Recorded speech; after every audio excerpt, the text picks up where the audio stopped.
Preface. If Legendary Tinker is an exploration of what could have been and an exercise in world building, this FIC is very much the opposite. I am intentionally going to rehash some played out tropes common to both the Worm fandom and American media at large, then try to put an interesting spin on them. Also, LT will still be updated on August 1st. Don't worry about that. Wake 1.1. 2010, August 28, Brockton Bay, NH, USA. Bryce, you okay, sweetie? I heard from behind my door. Mom was concerned. She was desperate. As far as she knew, her son had always been quiet, always been alone, always been depressed. She had no idea what to do and neither did Sierra. When Dad died a week ago, this family broke apart. It didn't shatter violently, but it crumbled, like a set of ruins on fast forward through the ages. Ironically, his death gave me the chance to build myself up again. After the funeral, in the quiet of my room, I triggered. John Kiley was the man who raised me in this life, the one who would sit me on his lap for hours with a guitar in hand. Losing him felt like losing the one good thing in my life. I know, everyone says that, but damn if it isn't true. Both figuratively and literally, he was my music, my sound. I played Dad's favorite song at his funeral, fingers trembling and barely hitting the chords as tears dripped down my face. So yeah, that's me, Bryce Kiley. Formerly Jonathan Kim. Formerly not of this world, this life. My memories returned when I was 4 years old, about as young as a child can be and still have the thinky bits. Is it any wonder then that I was a loner? Sorry if my 27-year-old self couldn't stand to make friends with toddlers. Nonetheless, I was grateful for the second chance at life, grateful enough that I was happy to bear the indignity of daycare. Then I found out where I was, Brockton Bay, New Hampshire, also known as Cauldron's shit heap. I was in Worm and I had no powers. No random deity dropped by to give me magic. No CYOAs were filled out. I passed go, but someone cheated me out of my 200. I died one day and I woke up as a 4-year-old in Brockton. On the plus side, Worm was a story I knew well, almost to encyclopedic levels in fact.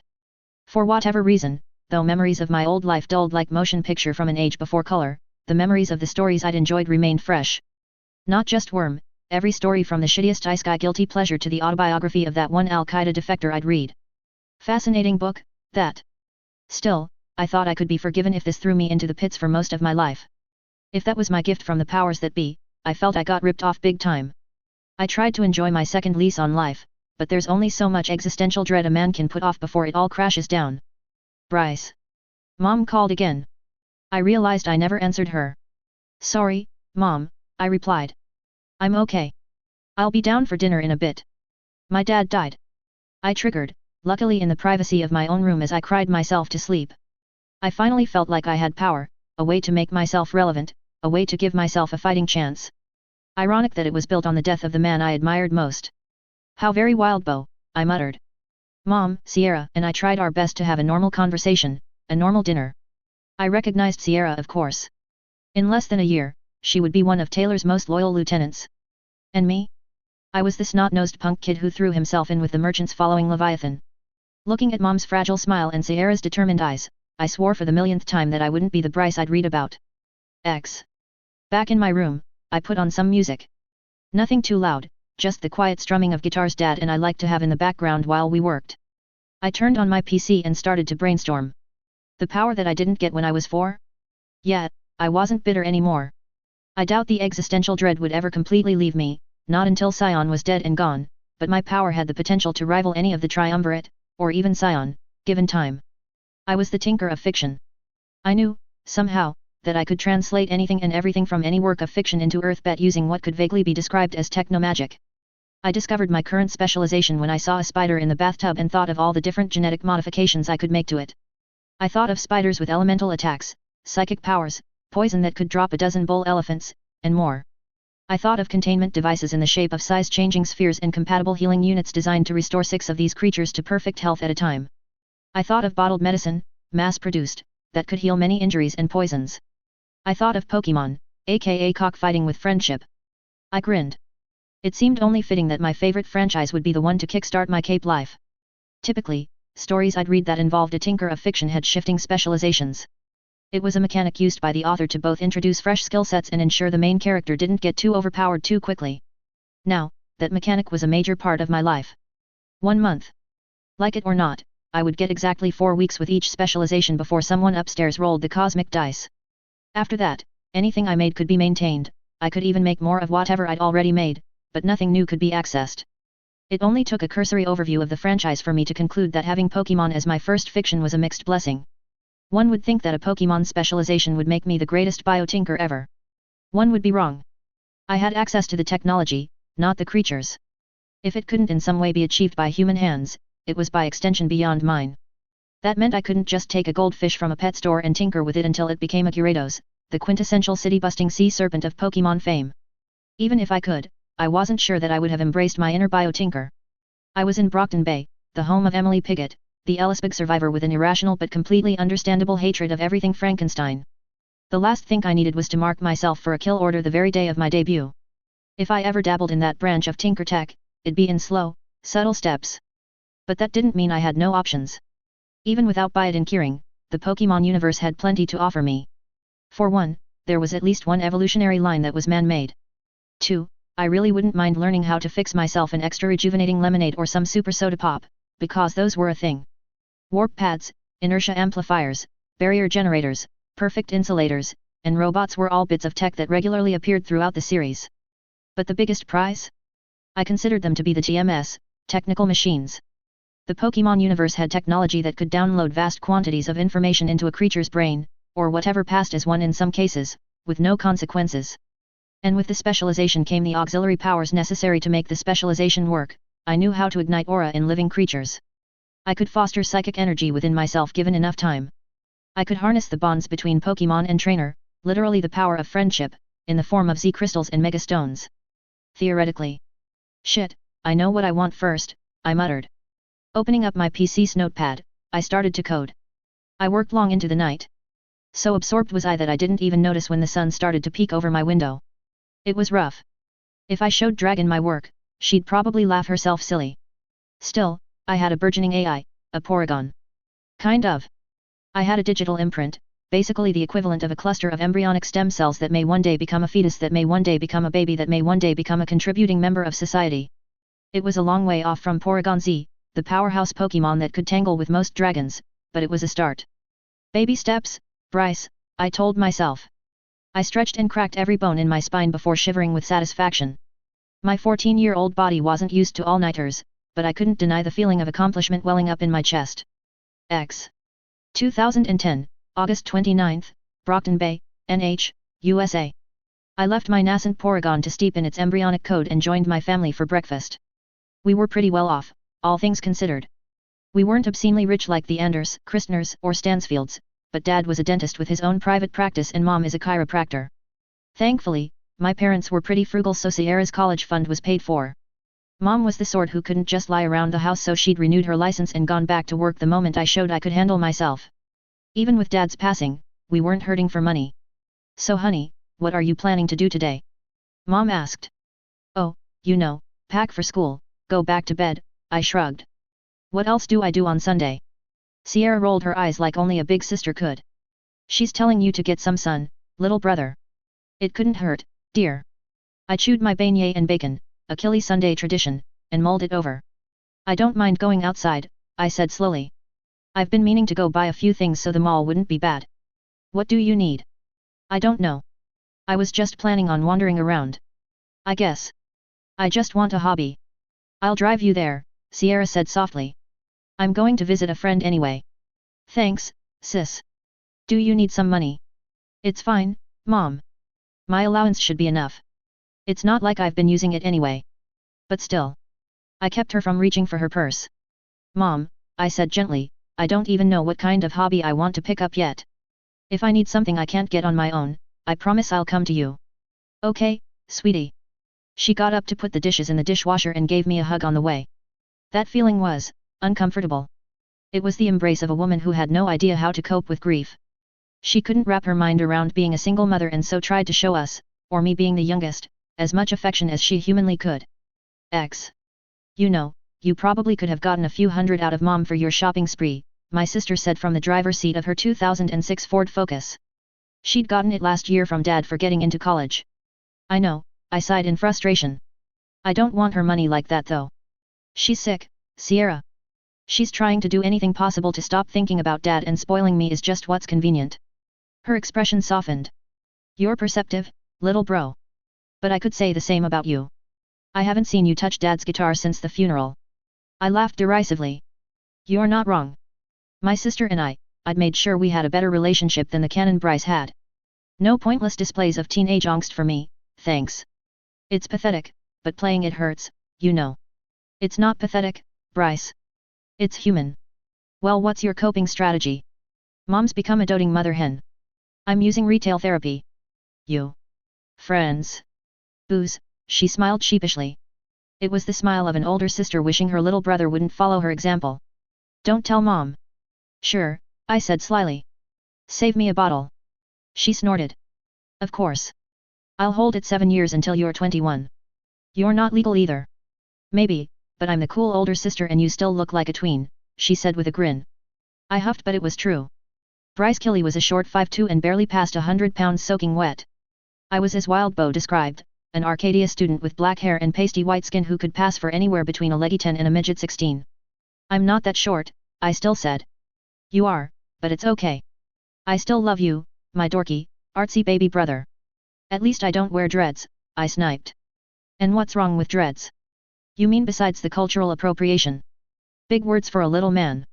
You know I'm smarter than you, right? Ugh, will you let it go? You tutored me in biology. Once. And made you sign a paper admitting my intellectual superiority, I said smugly. It happened when she was in high school, a result of my past life's career as a physician's assistant that I never let her forget. After all, what are little brothers for if not to flex on big sisters? Want to walk? She threatened. PSSH, you love me too much to kick me out of your car. I'm considering it. We fell into an amiable silence.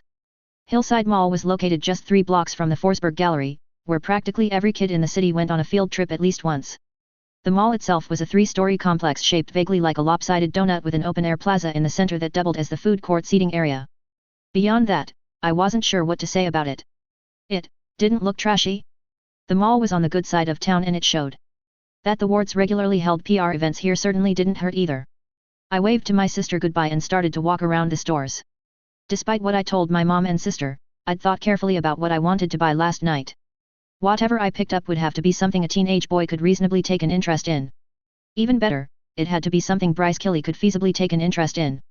I needed my new hobby to disguise my tinkering, not just to Mom, but to the PRT, Empire, Coil, and every other faction that would love to press gang me into their service.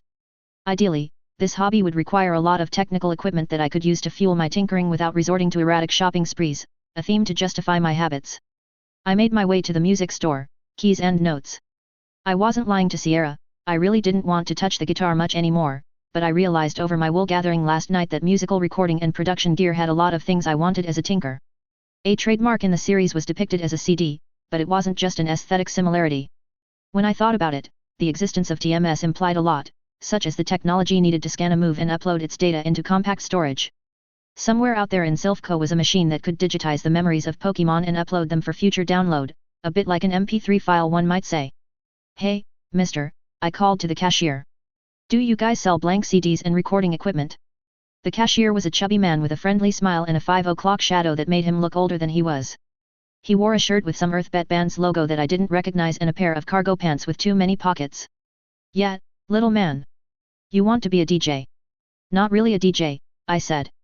Performing in front of people isn't really my thing, but something to play with at home would be really cool. He looked a little conflicted. Sorry to break it to you, but even the home studio stuff can get really pricey. You could get your parents in here and I'll show them around. Would you believe me if I said I knew what I was talking about and could pay? You have experience with making music. Kind of, I replied. Dad was really into music so I can play the guitar and piano. I've wanted to get into electronic music for a while though. How much is a MIDI? All right, he said, still unsure, don't say I didn't warn you. You need a good computer to start. I have that. A digital audio workstation, or DAW, should be next on your list. It can do a lot of the things a MIDI can do, especially for a beginner. It's software though and we only sell hardware here. Try the Best Buy. Warning you, even that's probably a bit out of your budget. Thanks, anything else? I could have my Porygon handle much of the legwork. It should be able to flush out a program if I give it a demo CD to work from, I thought. I took a quick look around the store. Can I take a look at the other stuff anyway? Sure. As far as the hardware goes, you need an audio interface, headphones, and mic for a home studio. Some sound dampening panels would be nice to have too. Trust me, your neighbors will thank you. Our selection isn't that great though, we're not too big into editing here. Cool, that's fine. Mind if I look around for the headphones? He shrugged. Knock yourself out, kid, just don't break anything. He went back to his magazine and I wandered around the store. The headphones sold here were geared towards consumers, with filters that adjusted sound to highlight specific frequencies for listener enjoyment, but that was fine. I picked up 2 of the better sets for $300. I also grabbed a case of 100 blank CDs. I also bought the cheapest mic I could. I'd probably end up gutting that, but leaving the skeleton out for Mom and Sierra to see wouldn't be bad to keep them off my tinker trail. At Best Buy, I bought myself the most basic DAW that the clerk recommended. Seeing how I'd be developing my own AI, it was the space that really concerned me. I took the chance and pretended to be interested in gaming. He promised me a hard drive that would make my computer faster, so I bought an external add-on for the purpose. Purchases made, I texted my sister to let her know I'd take the bus home. Mom saw the mic and headphones as I walked in. Music, Bryce.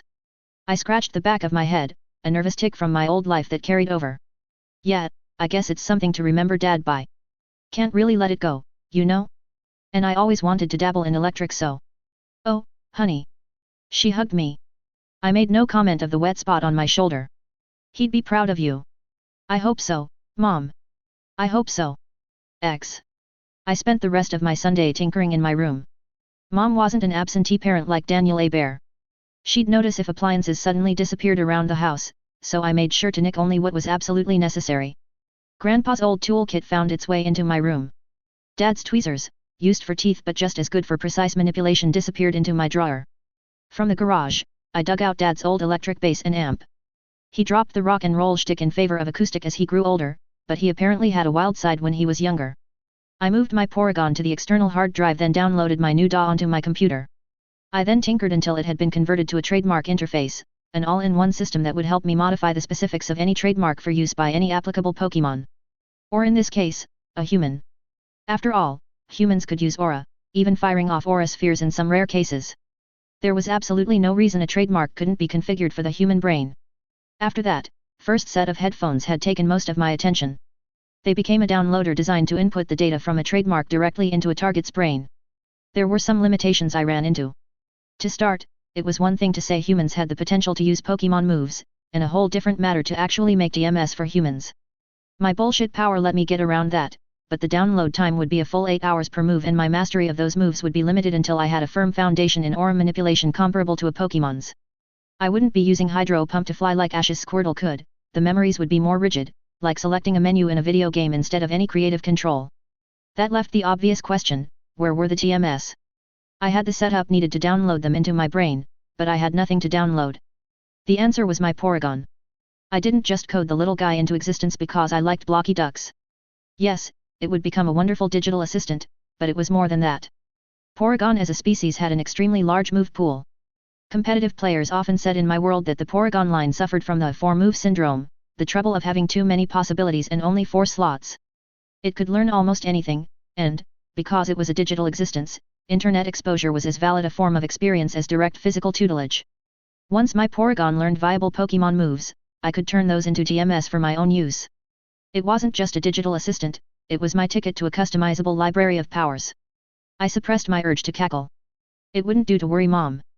For now, the little guy did what it was doing the night before, sleeping. Or rather, building its code from the seed I'd made. I estimated that it would wake in a week and almost cried at the thought of losing a full week of my favorite franchise. By the time dinner came around and Sierra stumbled into the house, I had most of a working setup.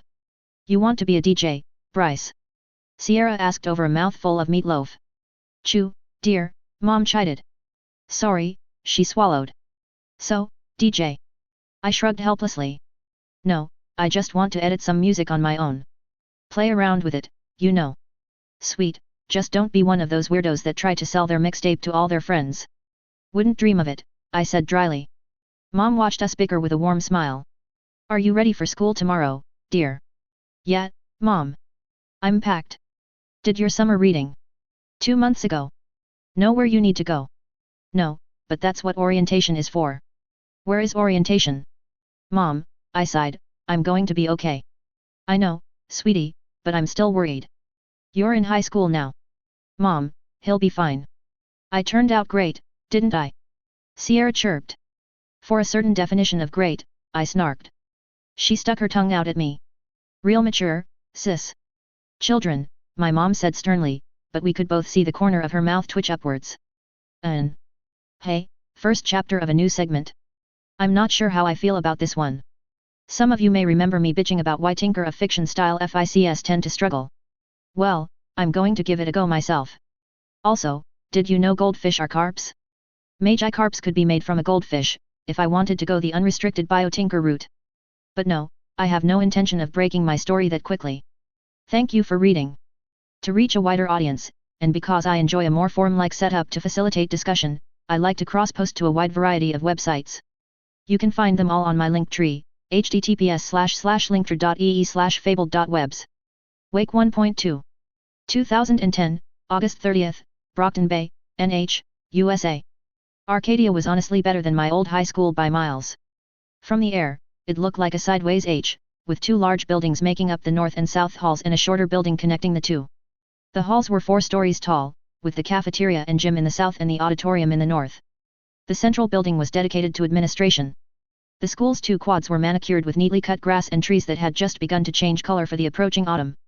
My sister dropped me off at the north quad and I followed the stream of shuffling students to the auditorium. I was alone amidst the student body, no one tried to strike up a conversation. There were a few nods from a handful of familiar faces, but I was left mostly to myself. I was that quiet kid who did nothing wrong and bothered no one, but I wondered here if being the aloof loner was the right choice. When I was younger, it was because I struggled with depression and the reality of my own existence in a fictional setting. Now I had power. I could chart my own life as I pleased without fear of being helpless. Arcadia was the wards' school. I had no intention of ever joining the wards, too much regulation for a tinker of fiction to thrive, but would it be worth getting to know them? Let the chips fall where they may, I thought. Whatever happens, happens. I went to elementary school with Eric Pelham, Shielder, and I was of similar mind even then. I made no attempt to befriend him or make him a better hero or whatever. It wasn't as though my worldview changed now that I triggered. As far as I was concerned, I had 2 priorities, keep my family safe, and explore my power. That was it. Beyond Mom and Sierra, I didn't care too much about being some noble paragon. Ultimately, I wanted to make things and have fun doing it. We were packed into the auditorium like sardines. The orientation was as one would expect, introduction of teachers, overview of Arcadia's alternating days and unique vocational schedules, and a generic we can neither confirm nor deny the presence of wards at Arcadia. Do not ask. Attempting to unmask a hero is a federal crime. That, of course, got the students whispering. There is nothing like a taboo to get teenagers excited about a subject. But before we could get too far into the blatantly prohibited guessing game, the student council president stepped up to the podium to address us. Dean Stansfield. In Worm, he was depicted as the perfect boyfriend and hero, rich, handsome, and genuinely well-meaning in a way that few people in the setting were. He was gallant, in both name and deeds, or at least, he tried to live up to that name with an earnestness that really made his interlude stand out to me. Of course, Brockton wasn't allowed to have nice things by order of Grim Lord Wildbow, so he died early on in the Leviathan attack. The hilarious part was that Wildbow himself had little to do with that particular bit of mischief. He rolled for all Leviathan encounters and Dean's die was one of many that came up short. Fun fact, had Taylor rolled poorly, Carlos, Aegis, would have become the new protagonist of Worm. Looking at him now, he was, just a boy. No angels sang his coming, no halo sprouted from his head. He was just some kid whose parents bought him powers. He was handsome enough to have several girls in my row giggling, but nothing truly exceptional stood out to me. I think I may have made the wards out to be a bit larger than life, I thought ruefully. Following the orientation, we were all ushered into our second periods, Algebra 2 with Mr. Khalil in my case. Mr. Khalil was a tall, black man with a bit of a beer belly. He wore his beard thick and the most interesting thing about him was his wacky bow tie collection. His words, not mine. Credit where it's due, he did try to make his class engaging. 2 other freshmen and I drew some stares for being in an upper-level class, but we gamely ignored them. Then came AP Biology with Mrs. Pierce, a rail-thin, no-nonsense woman with thick, Coke bottle glasses. She was the sort to just hand out the syllabus, tell us to read it on our own time, then immediately dive into a lecture about cell division. I was the only freshman in this class. Halfway through the class, we were split into pairs to introduce us to our lab partners for the semester. Mine was a pale girl with dyed blonde hair named Chelsea. Mrs. Pierce, can I pair up with Stephanie? She asked. One of those people, I rolled my eyes. I could see our teacher doing the same. No, not being able to gossip with your friend for 20 minutes won't kill you. Sit back down and get to work, Ms. Hawthorne. Everything you don't finish becomes homework, she addressed the class. We tackled our textbooks with much groaning. So, Chelsea began, freshie, hey? That's neat. MMHM, I hummed in acknowledgement. I flew through the material. I couldn't claim to have perfect recall of my past life, but I was a physician's assistant. High school biology, AP, or otherwise, was frankly insulting. What number are you on? 13, I said. You work fast. MMHM. Not a talker, hey. MMHM. Ugh, fine, she groaned before finally glancing at her own textbook. What's number 3? Cellulose. Why? Cellulose is substance that makes up cell walls in plants. It's a complex carbohydrate and makes the plants feel fibrous or rigid. Cool, thanks. I'm Chelsea. I know. You really don't like talking, hey. I scribbled the answer to number 20 and dropped my pencil. And, done. I turned to her. I just like to get my work done. I have better things to do at home than this. Bryce Kiley, by the way. Yeah, good point. Help me out. Ask if you have any questions, but I'm just going to do my homework from algebra otherwise. Nerd, she said, but the jab had no heat behind it. Dumb blonde, I shot back. I dare you to say that to Vicky. Who? I feigned ignorance. Glory girl? Victoria Dallin? Miss Perfect? Collateral damage Barbie? I chuckled. Sure, why not? I've been meaning to get my face rearranged. She let out an unladylike snort. You're alright for a freshie. You're alright for, whatever you are. AP Biology ended and we were released to lunch. Before I could shuffle off to eat on my own, Chelsea tapped my shoulder. Want to eat with us? She asked. I'd pegged her as one of the vapid girls who never shut up, but it turned out that she was just overly social. She still talked too much, but there was no malice behind it. Unless you plan to rejoin the freshie flock. I realized I took too long to answer. Sorry, spaced out. I was just going to finish my homework. Seriously? You need to learn to have fun, Bryce. I do have fun, I said flatly, it's why I'm trying to do my work now. She looked at me skeptically. What do you do for fun then? I play music. Really? She perked up. Do you play in a band? No, just a hobby. Lame. She took my hand and dragged me over to her friend. Steph. I have a freshie. PFFTTT, did she kidnap you, little guy? She cooed. Stephanie was a tall girl, almost 6 feet tall, with braided brown hair that reached her butt. To my 5'2" stature, she was practically a giant. Yes, please call 911, I deadpanned. Can he sit with us?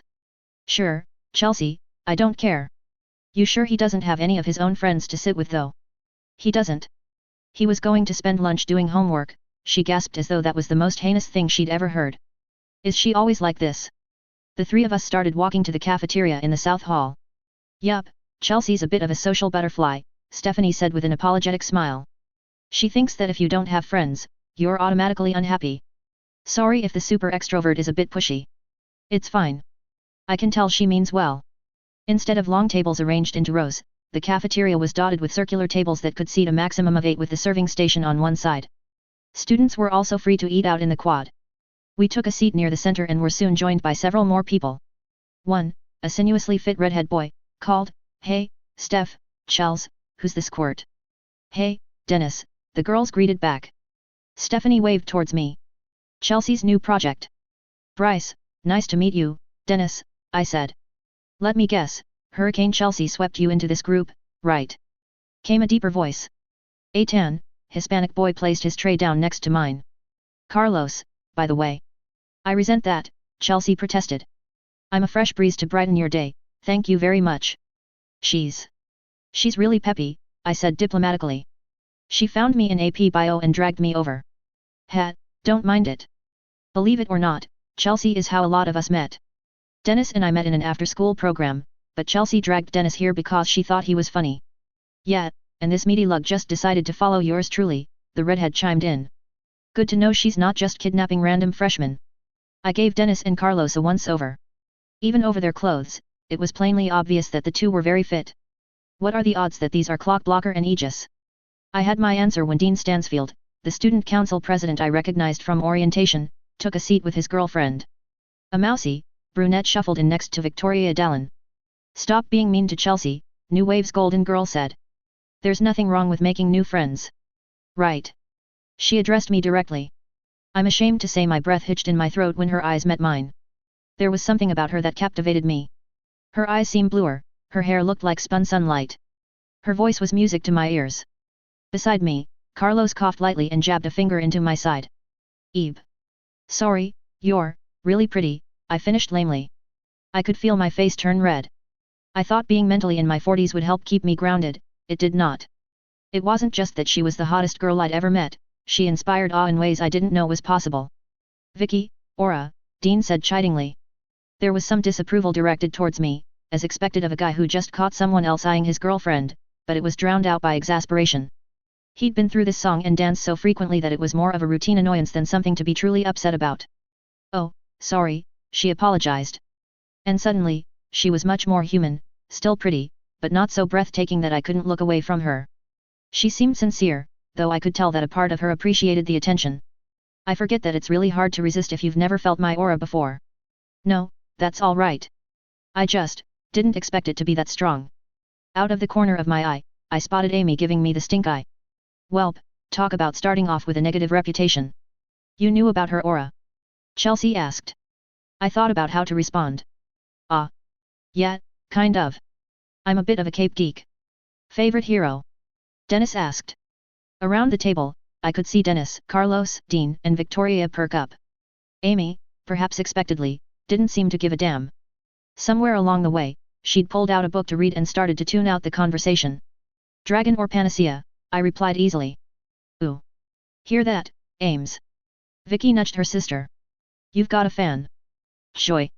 She looked at me with the tired glare of a surgeon who hadn't slept in 2 days.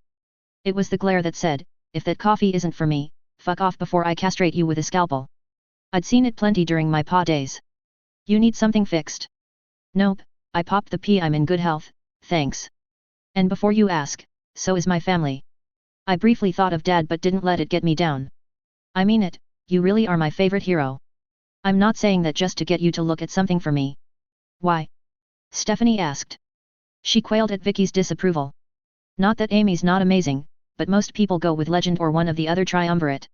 He is the most charismatic triumvirate member for sure, I agreed diplomatically, not quite willing to tell them exactly why I hated the other two. But let me ask you something, how do you measure the worth of a hero?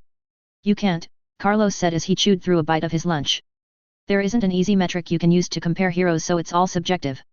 Partially true, but at the end of the day, a hero is someone who saves lives, I replied.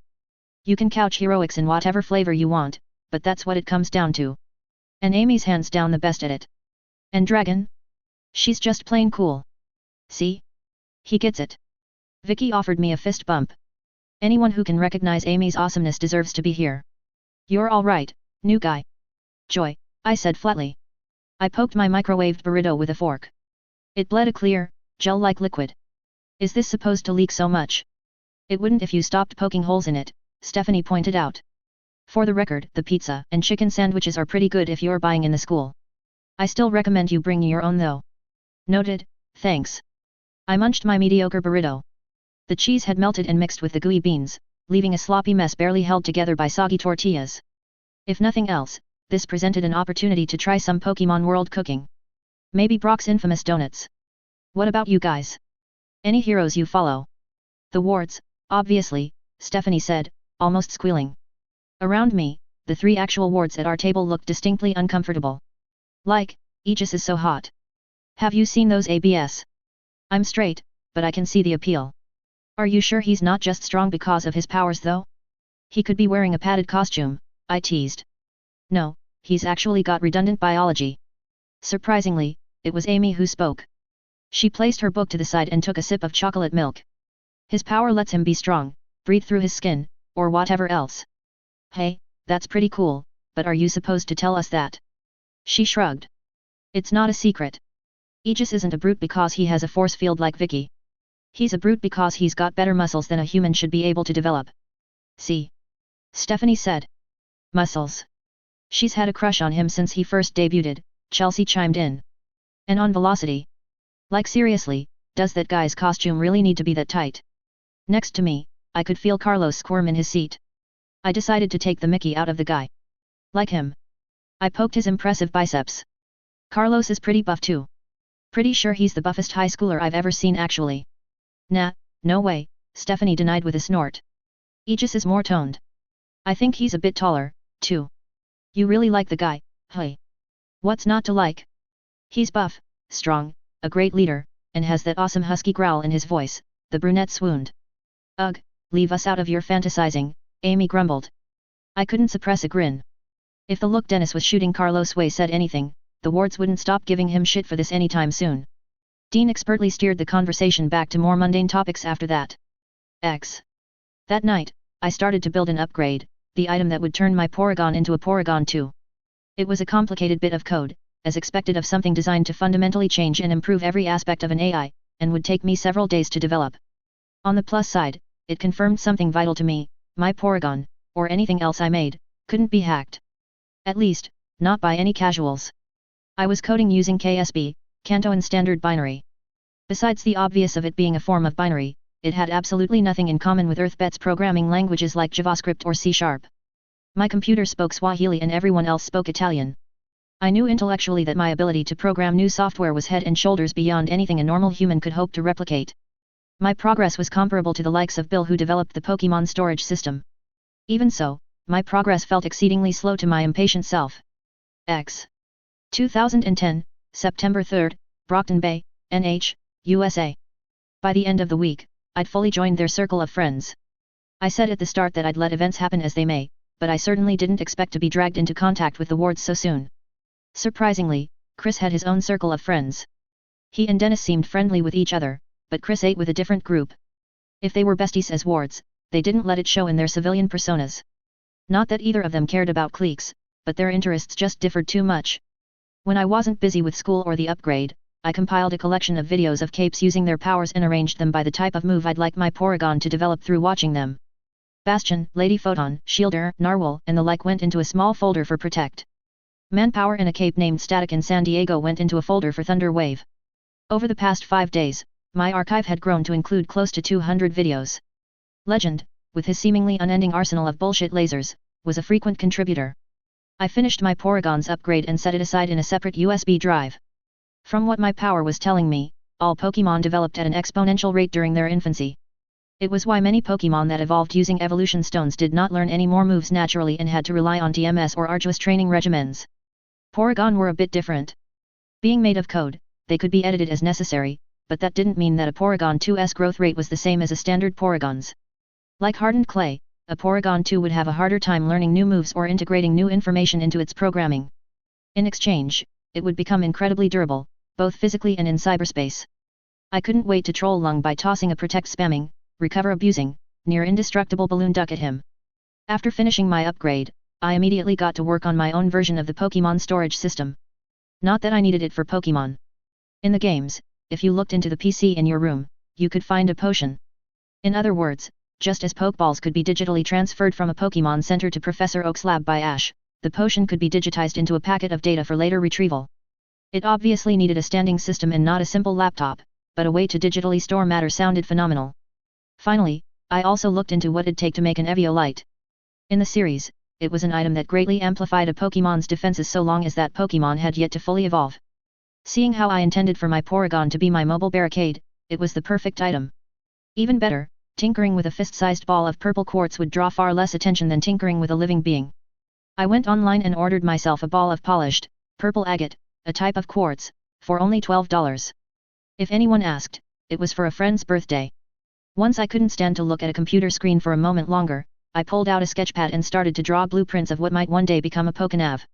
Then, satisfied with my preparations, I went to bed knowing I had some all-nighters ahead of me. Author's note. I know, this chapter made half the Worm fandom win CE with sympathetic cringe. Immediate wards encounter? New wave? Of course. Cue the eye rolls. But in my defense, I did warn you.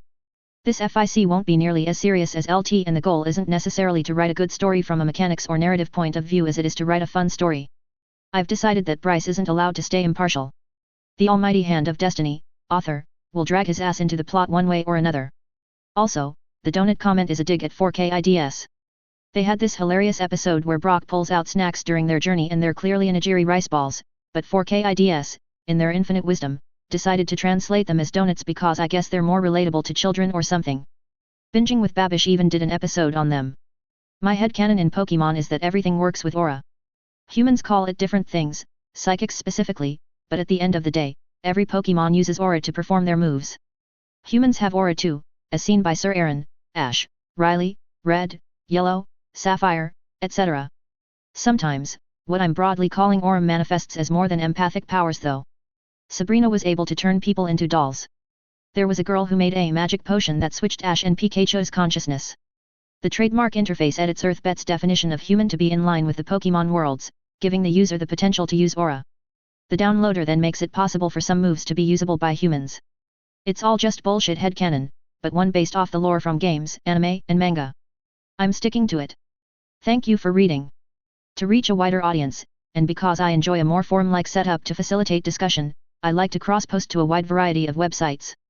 You can find them all on my Linktree, https://linktree.ee/fabled.webs. Wake 1.3. 2010, September 4, Brockton Bay, NH, USA. The first thing I did when I woke up was to disconnect my computer from the internet and connect my external hard drive to the computer.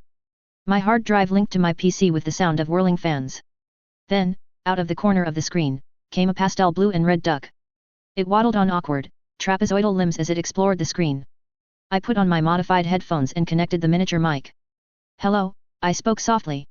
It startled, looking around before ducking behind the Internet Explorer icon. "Can you hear me?" Slowly, its head peeked back above the E and looked through the monitor at me. "My name is Bryce Kiley and I'm your trainer. Do you understand?" I hoped so. The seed data that had developed into a Porygon contained a number of directives, including obedience to myself. If it could not understand me, it meant that I'd fucked up the seed somehow. It nodded. "Good," I whined. My thoughts were interrupted when it lunged through the monitor directly at my face. "Ack!" I yelped, tilting back and falling from my chair as what felt like a giant Lego crashed into my head. "Ow! Ree!" it said. Its voice was something between the trill of a bird and the squeak of a mouse, if you put that noise through a digital filter. It sat comfortably on my chest like it belonged there, and the impression I got from it was that it was happy? Curious? A bit of both? A gentle weight settled in my mind, and I knew then that the bond between trainers and Pokemon that Oak talked about wasn't just a bunch of nonsense. I should have figured. Mega Evolution, Z-moves, and friendship-based evolution paths all pointed at aura playing a role in this bond. The Pokemon drew strength from their trainer and their trainer pushed the Pokemon to new heights. It was why Ash's Pikachu could tangle with some legendary Pokemon and come out on top. Whatever that bond might be exactly, it had been forged between this Porygon and me. "Your name is Saint," I said. I couldn't help myself, Jarvis had to be respected. "You are the sophisticated artificially intelligent numerative technopath. And one day, you're going to make the Dragon Slayers shit themselves." "Pory." The newly named Saint chirped. It looked around my room with a blank expression that somehow still managed to radiate curiosity. "Bryce, you okay there?" We were interrupted by my sister's knocking. We heard shouting. I stuffed the Porygon in my closet and opened the door a tad. "Sorry, Sierra, I stubbed my toe when I got out of bed," I said sheepishly. "All right, but come downstairs soon. Mom made pancakes." She walked away, humming her favorite tune, and I closed the door. "Saint," I spoke softly. "Come." The bond between us pulsed gently as my intentions were carried over. At the moment, Saint was about as smart as a dog, albeit a very well-trained one. It floated towards my arms, unsteady little feet wriggling in the air. I held it in my hands and pondered. "I can't keep thinking of you as an it, you're not an object. So, in the great tradition of Samuel Oak, are you a boy or a girl?" My new Porygon stared at me blankly, completely missing the reference. The bond pulsed with confusion. "All right, fine, you don't really understand the distinction between male or female. I'm going to call you a he from now on." "Okay. Re." He nodded in the affirmative. "Great. Now your directives are threefold. First, do not be seen or otherwise discovered by any other human, whether physically or digitally. Do you understand?" He nodded. "Second, you are to assist me by learning new moves using the archive of powers I compiled." Another nod. "Good. Third, at some point in the future, you will accompany me in my cape persona. You will be responsible for my protection in the field." A final nod, though I felt some confusion concerning the relevance of a cape persona. As far as Saint was concerned, he was a paragon. I was the trainer. He was therefore responsible for my protection, no matter what I wore. I gently pushed him back into the monitor and opened up my archive. Excellent. For now, please focus on learning the move Protect. Not being connected to the internet, I would be able to build up my relationship with Saint before he could be influenced by external factors. That done, I joined my family for breakfast. Morning, I yawned. I sat at the table and allowed the aroma of fresh pancakes and scrambled eggs to fill my nostrils. Smells great, Mom. Morning, Sierra mumbled through a mouthful of eggs. Morning, sweetie, Mom smiled and set a plate for me. Eat up. I leaned back in my chair to grab the hot sauce and ketchup bottles from the fridge. A healthy dose of both made its way onto my eggs. I still have no idea how you eat that, my sister grumbled. What? Eggs? Hot sauce with eggs? It's good, you should try some. I held my fork out for her.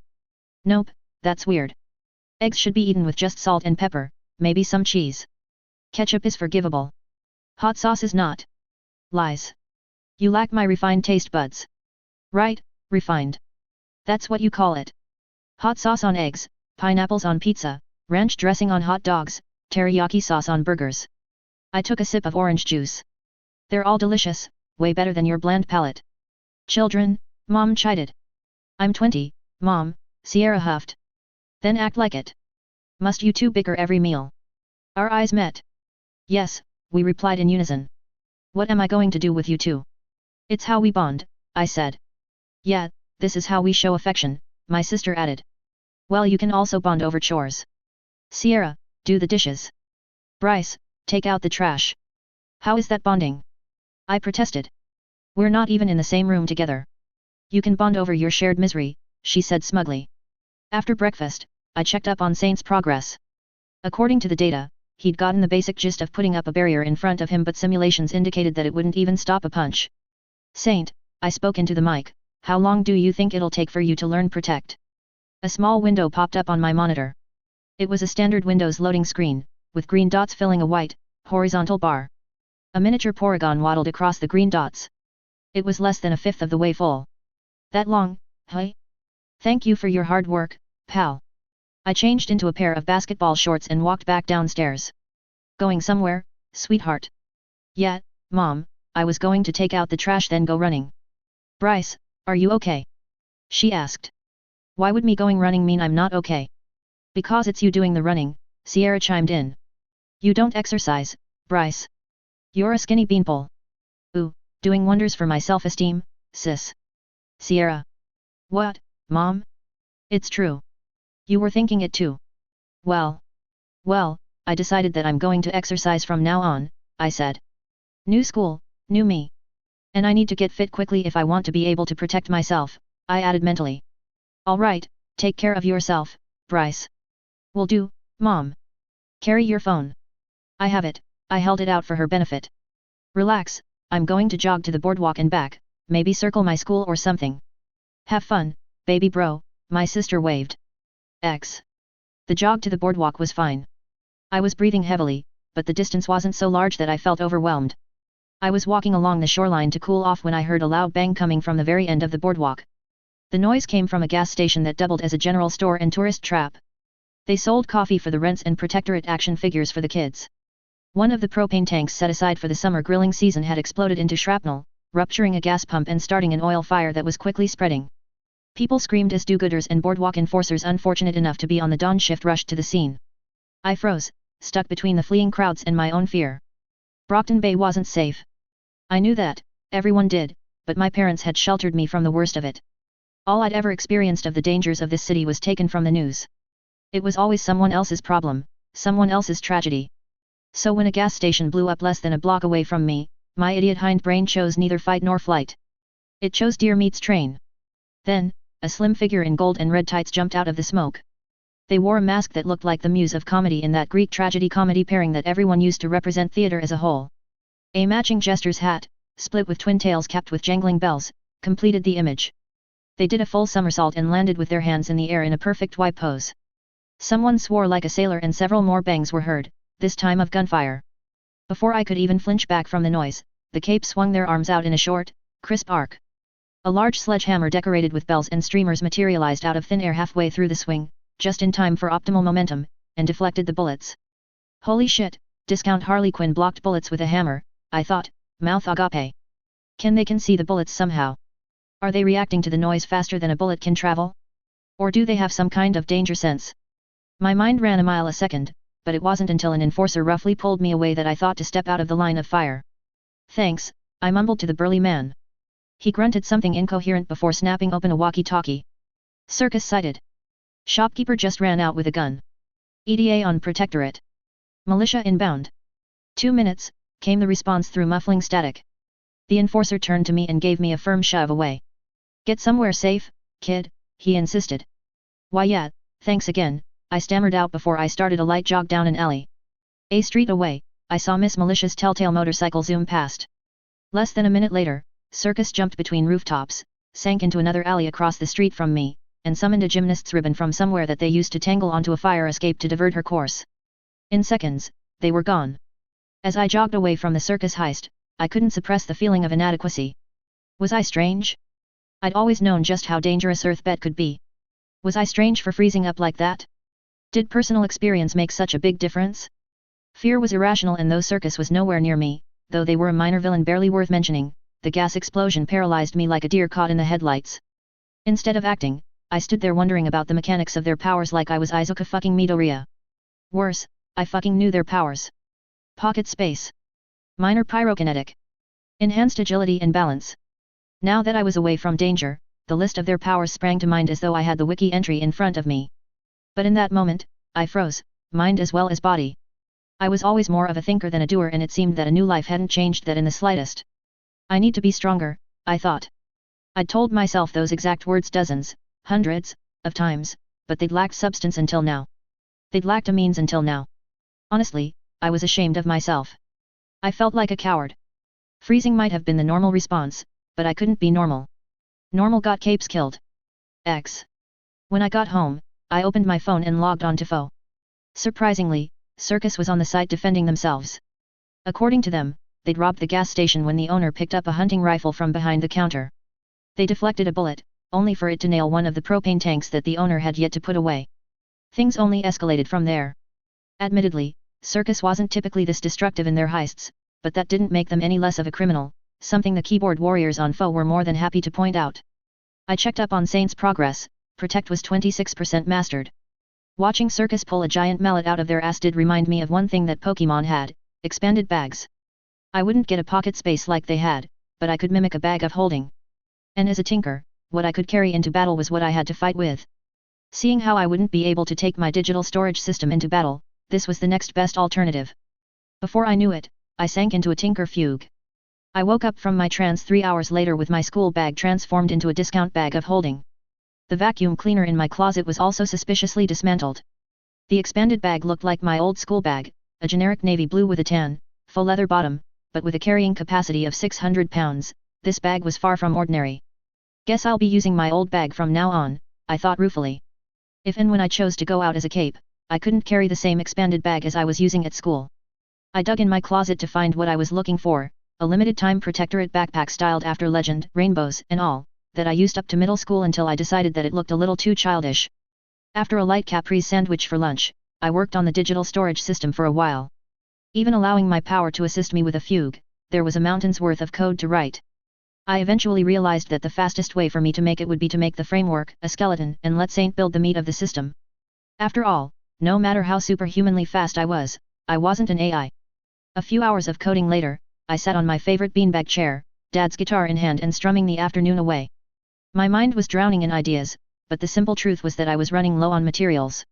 I could and would turn my phone into a Pokénav hybrid and the second pair of headphones I bought from Keys and Notes could become a wireless communicator, but I'd eventually have to brave the city if I wanted to progress. The worst part was that I would still be squishy. Protect was great, nearly unbreakable for capes in Brockton Bay, but it wasn't automatic. With Saint fighting for me, I could have him use Sharpen and Tackle to deal some serious damage to non-brutes. But that wasn't survivability and the thought of going out with so little made me feel nervous. What I needed was a way to react to threats quickly, something that could help me use my new moves efficiently. My wool gathering was interrupted by Sierra. Sounds good, baby brother. She stood in the doorway with a book in hand. You try to edit any music yet? Not yet, I said. I bought all this stuff, but I'm not sure how to get started. It's a bit daunting. It's like that anytime you start something new, you know? Sometimes, you just have to dive in. Yeah, thanks. I smiled, then turned the conversation away from my hardware. I had no intention of showing Sierra just what all this recording equipment had become. What's up? Not going to go drink your troubles away? She made a face. Don't say that out loud, you idiot. She nudged the door closed with her butt after making sure Mom wouldn't rush in here in an indignant rage. I'm not an alcoholic. Day drinking is a sign. Shut up, I had a glass of wine with some friends, okay?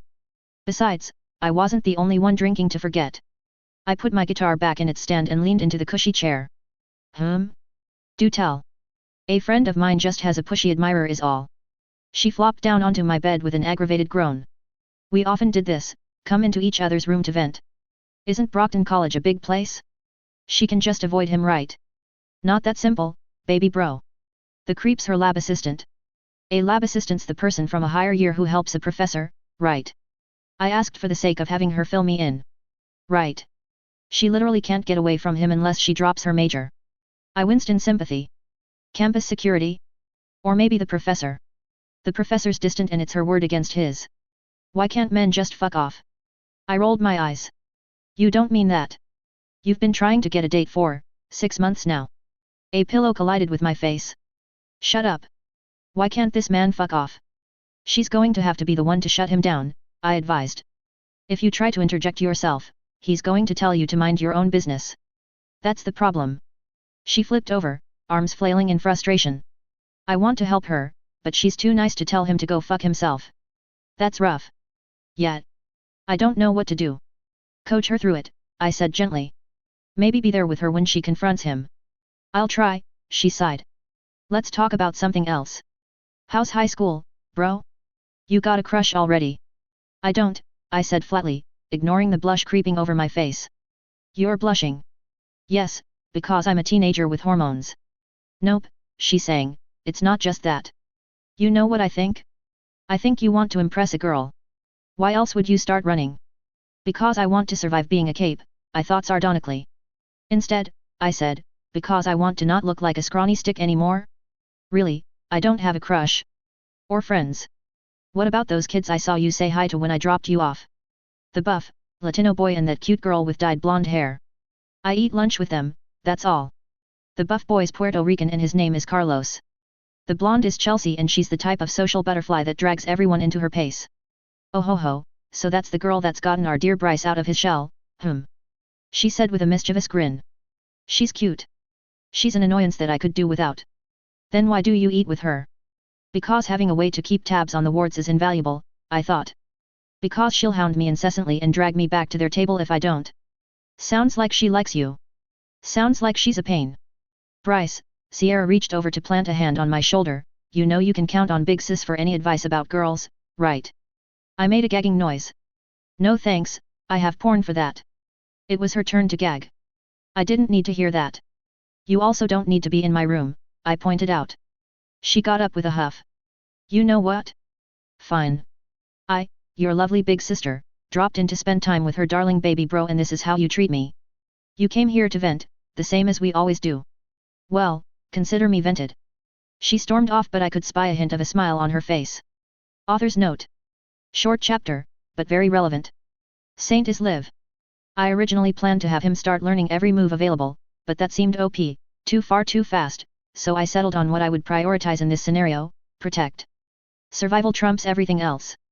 Also, Circus has enhanced aim, balance, and agility. They can do a very good job of aping spy day sense. I don't often see them show up in FICS so I thought I'd give them a cool moment before the story really kicks off.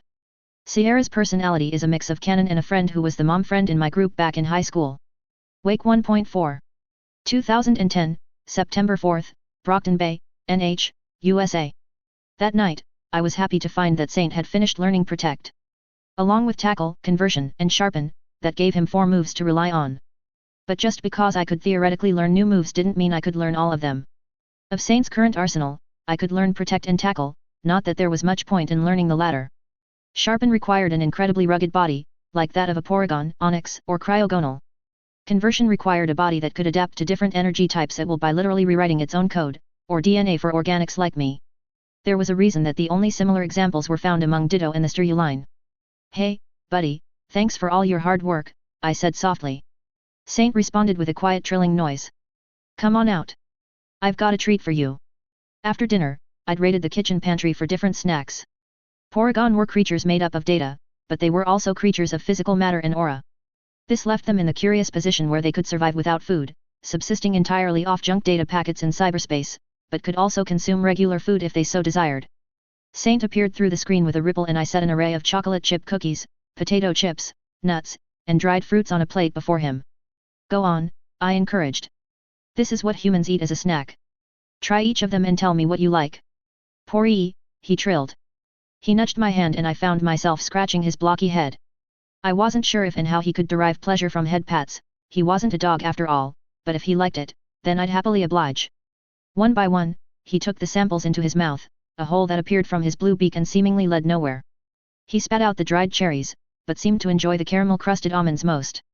He even did this weird duck waddle butt wiggle thing. You like crunchy things? I asked. Or do you just not like the sour fruits? I couldn't decipher the noises he made, but the pulses I received through our bond left me with the impression that he enjoyed crunchy, sweet things with a savory aftertaste. All right, buddy, I'll get you more of these. I made sure to take a picture of the brand that sold the almonds so I could purchase more. Hey, Saint, how do you feel about showing me your moves? He nodded. He couldn't show me tackle without breaking something, but he did show me protect. His body glowed with a dim, white light before a green dome of energy spread outward. He held it in place, a perfect sphere surrounding a floating cyber duck. That's awesome, Saint, I praised him. Do you mind if I hit it? He nodded in assent so I started to tap away with increasing force. Eventually, I punched the barrier hard enough to bruise my own hand. Fuck, I muttered as I sucked on my tender knuckles. Pori. He made a sound I'd never heard him make before. The barrier came down and he floated over to examine my hand. Are you worried, little guy? I fed him another almond. Don't worry, your protect was just really strong. Can you do that again? Gone, he replied, a stern warning to not punch the barrier again. For someone who could only make vague crooning noises, he was surprisingly expressive. This time, when his protect went up, I brought out the screwdriver I'd been using to tinker with from Grandpa's toolbox. I held it against the green sphere with one hand and got a mallet with the other. The idea was to put as much force as I could into a single point, but even that had no effect. I hammered away at it, but all I heard was a dull tinkling noise, like breaking glass muffled through a wall of cotton. Awesome, I said, wiping the sweat from my brow. You're really strong, Saint. I don't think there's anything a normal person can do to your protect. The Porygon preened with a happy trill before setting into my lap. I guess this makes sense, I mused. Even weaker Pokemon consistently output multiple tons of force after all. It'd be weird if I could scratch your protect in the first place. I'm glad I didn't have you try to tackle me. Can you show me sharpen? He floated for a brief moment before a reflective sheen seemed to coat his blocky body. As the shine faded, he seemed to briefly change into a wall of pixels before fleshing out again. This time, his beak tapered to a wicked edge, as did his little feet. I gingerly held out a sheet of paper and ran it along his beak, only to find that it came away in pieces. Boulder, I tried to cut everything from cardboard to an old t-shirt using his face. Sharpen made his edges as fine as a knife's, though that still left plenty of things he couldn't readily cut. Test finished, he popped back into his safer form and hopped into my lap. I laughed and picked up my guitar again. At approximately 80 pounds, he was heavy, but no more than a chubby child. A part of me wished I remembered songs from my past life, but I wasn't big into music back then. Still, Earth Aleph had many of the same music so I looked up the Guns N' Roses. Saint spent the rest of the evening huddled in my lap as I strummed to Sweet Child of Mine. I wasn't much of a singer, but he seemed to enjoy it anyway. Before I went to bed, I put him back into the trademark scanner and hooked up the downloader and interface. After adjusting the settings for human use, I locked my door and put on the headphones. Saint, I spoke into the mic, I'm going to have you monitor the download process. I want to learn Protect tonight so while I'm asleep, can you upload the data you have of the move to the interface? It should do the rest. I felt nervous. If this worked, I'd be able to use a move. Hell, it meant more than that. I was learning to use aura. I would have effectively given myself powers, something only the best of Trumps could manage in this world. This set of tech alone would make me one of the most wanted men in the world. I took a deep breath and lied down on the bed. Good night, Saint. Begin the download. X. 2010, September 5th, Brockton Bay, NH, USA. I woke up to a throbbing headache. Most people described hangovers like a nail through the skull, but this was nothing so pointed. Instead, there was a pervading ache, like a long-term injury that just wouldn't go away. I groaned in misery and checked the trademark interface. Green, so the upload was complete. I set my headphones on top of the desk and stumbled into the bathroom. I normally like to take my showers at night but opted for one this morning. The hot water did wonders to dispel the lingering headache and gave me some much-needed clarity. Protect, the single most essential move in competitive battling, was now firmly embedded in my brain. Hopefully, I'd need to spam it a bit less than they did in VGC. Now that I had a chance to turn my focus inward, I realized that my trademark downloader did a bit more than simply download the procedures needed to perform a move. It was a machine that tailored a Pokémon's technique for use by a human. To accomplish this, the human body itself needed to be changed, not on a physical level, but on a metaphysical one, hence the pervading headache. I grit my teeth and drew from the flickering light I felt inside. Protect, I called, my voice drowned out in the hot water. A barrier made of emerald motes of light, much like Saint's own, materialized around my body. Unlike his, it was practically translucent and flickered as though it would vanish at any moment. After about 10 seconds of trying to hold it, the aura I felt escaped my grasp and the shield faded to nothing. TCH, guess I'm going to need to practice that.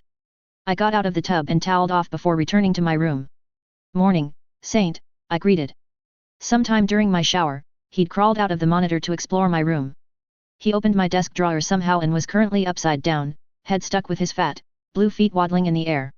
I picked him up and placed him on the bed. Didn't I tell you not to be spotted by Mom or Sierra? Gone. He said, and I could hear a mix of indignation and mischief. You won't be spotted? The door was closed. He nodded enthusiastically. Well, what if Sierra barged in? Besides, that's not where I keep the crusted almonds. He drooped in disappointment. Poor-y. You know, for an overgrown block of Legos, you're dangerously cute, I mock-chided. Fine, fine. I'll go buy some more for you tonight, but only if you learn recover by the end of the day, deal?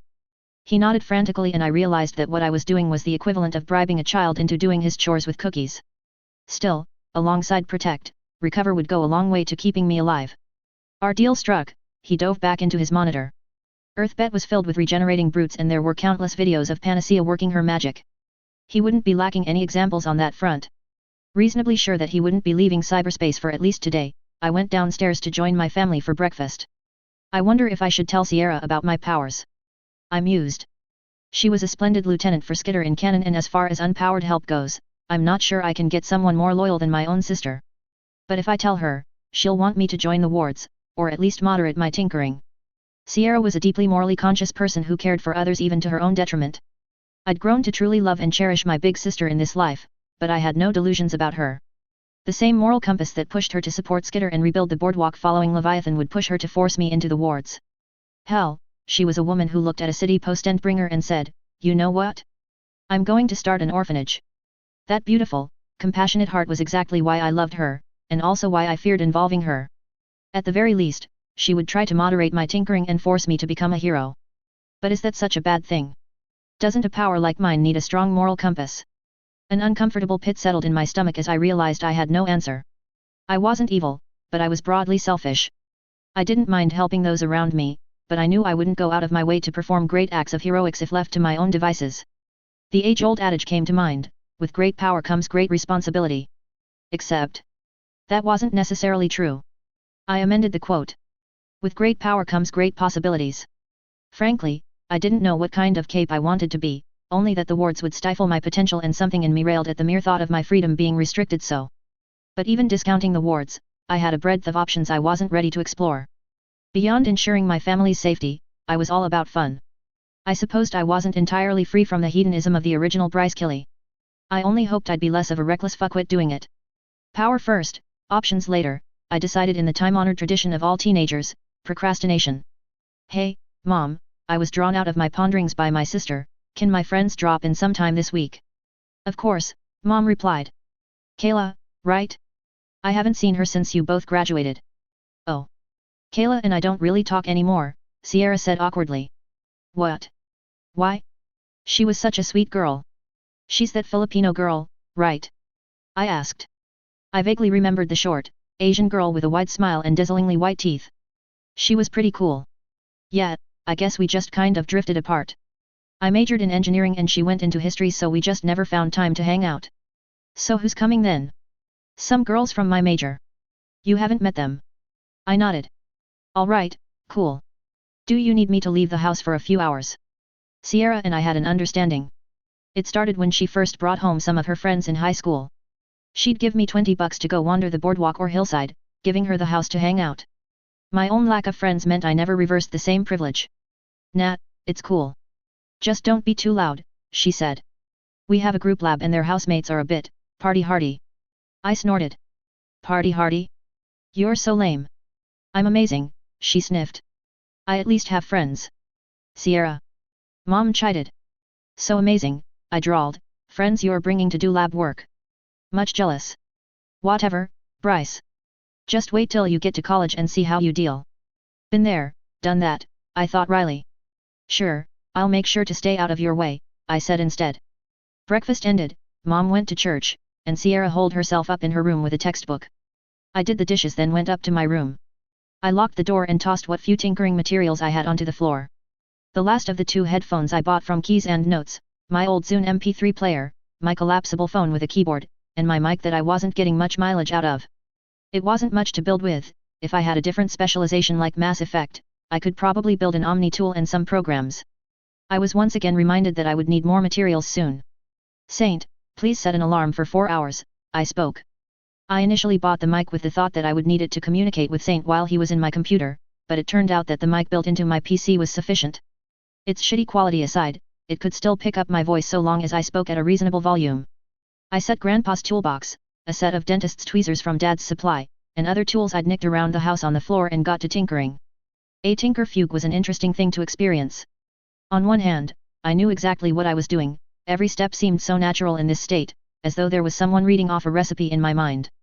On the other hand, if I tried to focus on the explanation for each step, why such piece had to be attached in such manner, I came up blank. The instruction manual in my mind evaporated into smoke. As I delved deeper into the fugue, I could feel my consciousness drifting away, replaced by my shard with a subtlety that I wouldn't have noticed had I not been explicitly aware of shards in the first place. I was brought out of my fugue by the beeping of my computer alarm. In front of me was my very own Pokemon Navigator, or Pokenav for short. Rather than the burnt orange color scheme from Omega Ruby and Alpha Sapphire, it was a faded, military green like my old phone.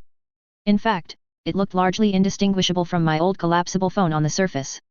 Appearances could be misleading though, and I was honestly proud of my gear. My old phone had a physical keyboard that could snap out from one side for texting, giving it a thicker profile than the iPhones and Galaxies I used in my old life. The thicker profile worked out for me. I'd torn out the keyboard and completely replaced the phone's entrails with bits of machinery that I couldn't even name. It was a phone, yes, but now it also doubled as a 3D map and navigator independent of any GPS on the planet. While it lacked any advanced tracking functions, it provided me with a bird's eye view of the city's layout and my position on it in real time. It could also access police and emergency medical dispatch frequencies, though I was unable to tap into those unique to the PRT and Protectorate. All that aside, I was proudest of the way I'd imported the Pokemon condition function from the games. I took inspiration from Alola's Rotom Dex. In Hone, the Pokemon condition was an app built into the Pokenav which allowed the main character to look over his team's condition in preparation for contests. I gutted the whole thing and coded in a giant, duck-shaped void in its place. Seeing how I wasn't likely to have any more Pokemon, the entire app was essentially a mobile home for Saint to reside. This way, he could accompany me and interface with the Pokenav directly to provide me with real-time intelligence.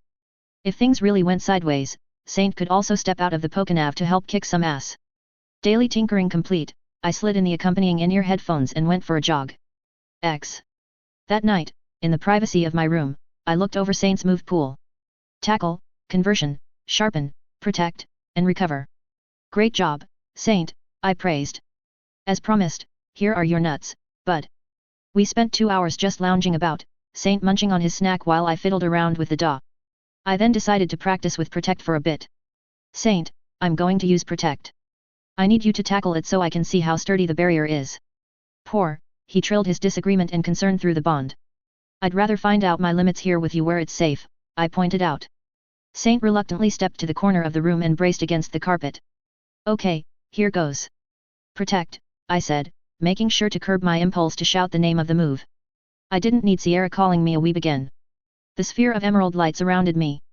I beckoned to Saint. A moment later, his pastel-colored head crashed into my Protect with the muted sound of glass breaking. It held, but I could feel a metaphysical strain on my mind. It's fine. Again. Saint reluctantly wound himself back for another tackle. Porygon. This time, the shield shattered like glass, though it did keep Saint from reaching me. The backlash was enough to toss me on my ass with the beginnings of a migraine. Okay, now I know why Protect isn't used constantly in the anime. Note to self, breaking backlash hurts. My loyal Porygon crooned with concern. It's fine, I said. I held him in my arms to reassure the little guy that I was okay. I need this. I need to get stronger or I'm going to get hurt out there. You're really helping out. I know it looks like I'm getting hurt, but sometimes, a little bit of sacrifice is a good thing if it means you can reach farther in the long term. I don't think he understood everything, but he nodded with conviction anyway. Maybe I wasn't training the move right, it's not as though I had a full training manual used by Lance or Cynthia or anything, but I could feel my bond with Saint growing along with my proficiency with the move and for that, I was content. We practiced several more times until I could withstand a full 3 tackles. Hopefully, that would give me enough time to either strike back or run. Who was I kidding? I wasn't ready, not by a long shot. But, I would be. Eventually. Author's note. Remember that Saint is not a standard AI. He's also at least partially a creature of aura, as are all living things in Pokemon. This makes him both better and worse than Dragon, Jarvis, Skynet, Cortana, etc. The major advantage Saint has is obviously a tangible body that can interact with both the physical and digital worlds. This body can scale to some ludicrous feats of strength if properly trained. His adaptability and affinity for mystical or supernatural energies that can't readily be explained by science, like Shinix, is much greater than that of a normal AI's.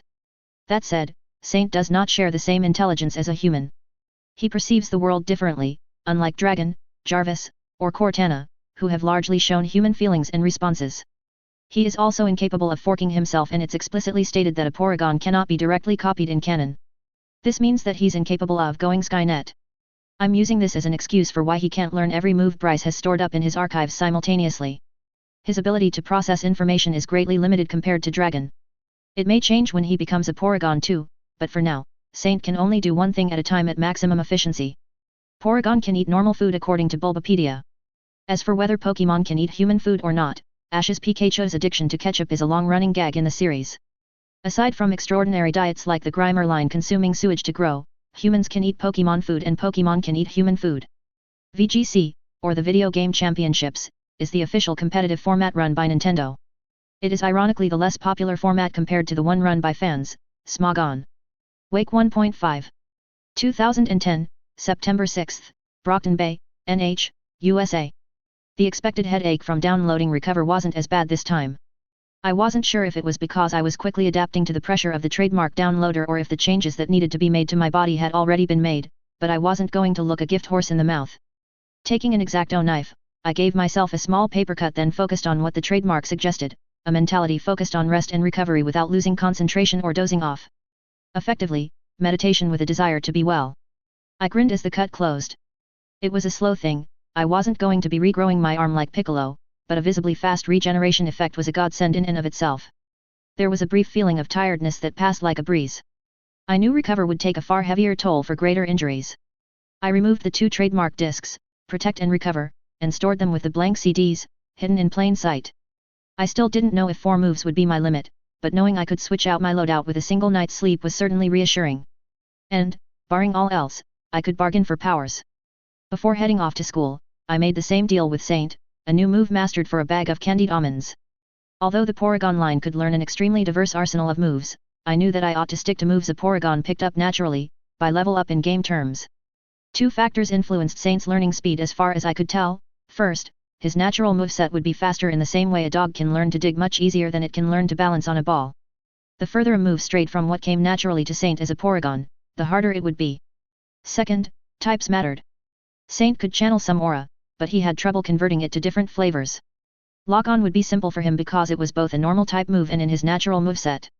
Thunder Wave would be a bit more difficult because though Saint wasn't an electric type, the Porygon line had some affinity towards electronics. Ice Beam would be hardest of all because it was both a type he was unaccustomed to and outside his natural moveset. With this in mind, I had to choose my moves carefully. I had recovery and defense, so I wanted something that would help me escape danger. To that end, I chose agility over Psybeam. Although having an offensive option appealed to me, if I had to fight, I'd fucked up big time as is, and I didn't think I had enough aura at the moment to toss out more than 2 or 3 attacks. A crowbar would be about as effective. Even better, I hope to accustom my body to psychic energy by using agility to reinforce my muscles. Hopefully, that would eventually translate to actual psychic powers. X. Compared to the marvel of suddenly having another superpower, school was downright mundane. I'd never tried very hard to hide my relative intelligence, dumbing myself down when I possessed a postgraduate education in my past life would have driven me spare. Because of that, most of my classes were advanced placements and I seldom saw the majority of my fellow freshmen outside of our daily homeroom. I nodded to my classmates and took a seat in the far corner. Morning, the kid next to me mumbled with his head on his backpack. Hey, Jacob. Jason, he grumbled. Sorry. I'd honestly forgotten. I remembered seeing him around in middle school, but we hadn't had enough classes to get to know each other. It's cool. He lifted his head to look at me. He was a pretty stereotypical skater, with the short cruiser he kept under his desk. Nice bag. I glanced at the Rainbow Legend backpack. Yeah, the one I used got ruined and hey, it's a limited edition. He snorted. Sure, but you look like a fruitcake. I rolled my eyes. I'd almost forgotten the gay jokes of the mid-2000s. Legend was respected, but that didn't mean kids weren't idiots. Though to be fair, casual homophobic slurs weren't as big a problem in Arcadia thanks to the literal Nazis in the city. No one wanted to seem sympathetic to them and calling someone a fag or dyke was a surefire way to get a teacher to start paying excessive attention to you. Same for race. Yep, ironic, I know. The Empire contributed to a culture of tolerance and understanding at Arcadia. That thought always made me giggle. Maybe. I still like the bag. That was the end of the conversation as our homeroom teacher, Mr. Mori, walked through the door. X. I sat with the Dallin sisters and most of the wards again at lunch. Hey, guys, I greeted. Dennis, Dean, and Carlos had gotten to our table before the girls today. Hey, Bryce, how's it going? The cheerful redhead waved. It's all right. How was your weekend? Pretty great, I got to see the city's dashing white knight get nailed in the head with eggs. The boy in question groaned good-naturedly. Can we not talk about this? Totally not. Clockblocker started in on some story of Gallant trying to stop a shoplifter at the local grocer's and landing face first in someone's eggs. It was edited heavily, but the gist aligned vaguely with Foe's version of events I'd read about last night. The story on Foe was that Gallant and Clockblocker were on patrol when a purse snatcher raced past them. Gallant tried to stop him, but was tripped into a tomato stand by an accomplice. He then knocked over someone's cart and landed in the ass end of a few dozen eggs, a true jackass moment. A picture of his armor covered in the entrails of massacred tomatoes and shattered eggshells was undoubtedly making the rounds on Foe and being mimed to hell and back. Somewhere in the middle of the story, the girls arrived to join us. Seriously, I swear Dennis has powers, I said with a casual smile. I took some joy in watching the Wards and Dallin sisters freeze. What do you mean? He said nervously. I could see Carlos giving him warning looks out of the corner of his eye. It's like Dennis has an aura like Vicky.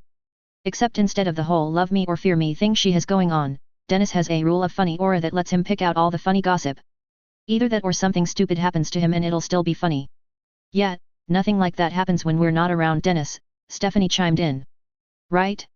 I need to hang out with Dennis more. I feel like my life would be more interesting then. I wouldn't mind a slapstick aura, Dennis recovered. I mean, then I could make Lung Pratt fall into the sewer or something. I'd join the Wards and be Jokeman, the comic hero. You're already a joke so you're halfway there, Amy said as she picked up a French fry. Oof, ow. Dennis clutched his heart in mock agony. You're really not holding back with the snark today, hey, Ames. So Chelsea changed the topic before the two could start trading barbs in earnest. How's homecoming coming along? It's good, Dean said with a smile that lit up the room. The student council just decided on a theme over the weekend. Ooh, do tell. Nope, it's a secret. I know Vicky sang. You're his girlfriend, he tells you everything, Chelsea complained. Actually, I didn't tell her. She's also on the homecoming committee. Yeah, he doesn't always tell me stuff. I need to put in the work to weasel it out of him sometimes. That's you're not helping, Vicky. Dennis, Carlos, and I collectively rolled our eyes. So, Dennis began, got a date for homecoming. You know we're too busy for that, Carlos said. I nodded along. Poking at them was honestly my favorite pastime in school. Right, you two have that vocation program, right? What do you do again? Junior Police Academy. There are a few dozen of us from Arcadia, Immaculata, and Clarendon in the program. Why? Interested. Nah, I'm happy with actually having free time, thanks, I said with a lazy smile. Privately, I thought, besides, the PRT won't use the junior cadets to cover for my Cape business. Must be nice, having the system on your side. Then, I got an idea. With my new resolution to get stronger, I'd considered looking up the Laborns, particularly Gru's father, so I could get some boxing training. It was almost a cliché for self-inserts to do this after all, learn to kick ass and get close to the main cast at the same time. I'd tossed the idea because it would be too out of character for me to seek them out, but Carlos was right here. I made a show of poking his bicep. You do a lot of working out as a junior fuzz, right? Yeah, what's up? Can you show me a thing or two? He stopped in the middle of dipping his chicken nuggets in a pool of ketchup. You. He gave me a visible once-over before humming dubiously. No offense, Bryce, but I'm a short, scrawny white boy with the complexion and durability of a saltine cracker. I'm aware, I drawled. PFF, you're not that bad, Bryce, Stephanie said with a laugh. Thanks, Steph. He's pretty out of shape, not so much that I'd worry about his health, but he could do with some exercise, Amy contributed. Hence the working out. I jog in the morning, but I'm not sure what else I should do if I want to get in shape. Weights? Basketball? Karate? I have no clue. Good on you, man, Carlos said. I can't take time out of cadet stuff though. I could write down my own workout for you if you want. Please do. Hey, Carlos, maybe not do that. If he tried your workout right away, he might hurt himself. I'll give him some pointers, Dennis added. I shrugged. Either one of you would be fine. It'd help if I had a routine to follow. Dennis texted me his own workout regimen towards the end of lunch. It was honestly much harsher than I expected and he sent a follow-up text telling me not to push myself. I guess even the non-brute wards take their physical training seriously. I wanted something that would help me with combat directly, like boxing, jiu-jitsu, or Muay Thai, but I didn't want to push and come off as suspicious. Indirect physical conditioning tips from a ward would have to suffice for the moment. X. 2010, September 8, Brockton Bay, NH, USA. It took Saint an extra day to pick up Agility and for me to download it into my own thinky bits. After that, I was out on the town as soon as I could. Wednesday night, I went to bed immediately after dinner and locked my door. After a suitable amount of time playing music and messing around with Saint, I deemed the coast clear and snuck out of the house through my window. There wasn't a convenient tree I could climb down or anything, but a quick use of Protect broke my fall. As for getting back up, I'd just have to stand on top of the garbage bin when I returned. It was about 11 at night when I left. As soon as I was a few blocks away from my house, I ducked into an alley and pulled out an old sweater from the expanded bag. I wrapped it around my neck and tied the sleeves around my face in the same way a kid does when he wants to be a ninja. Not the most glamorous of first costumes, but it did the job. The downside of living in the reasonably safe part of town near the boardwalk, all the desirable targets were far away.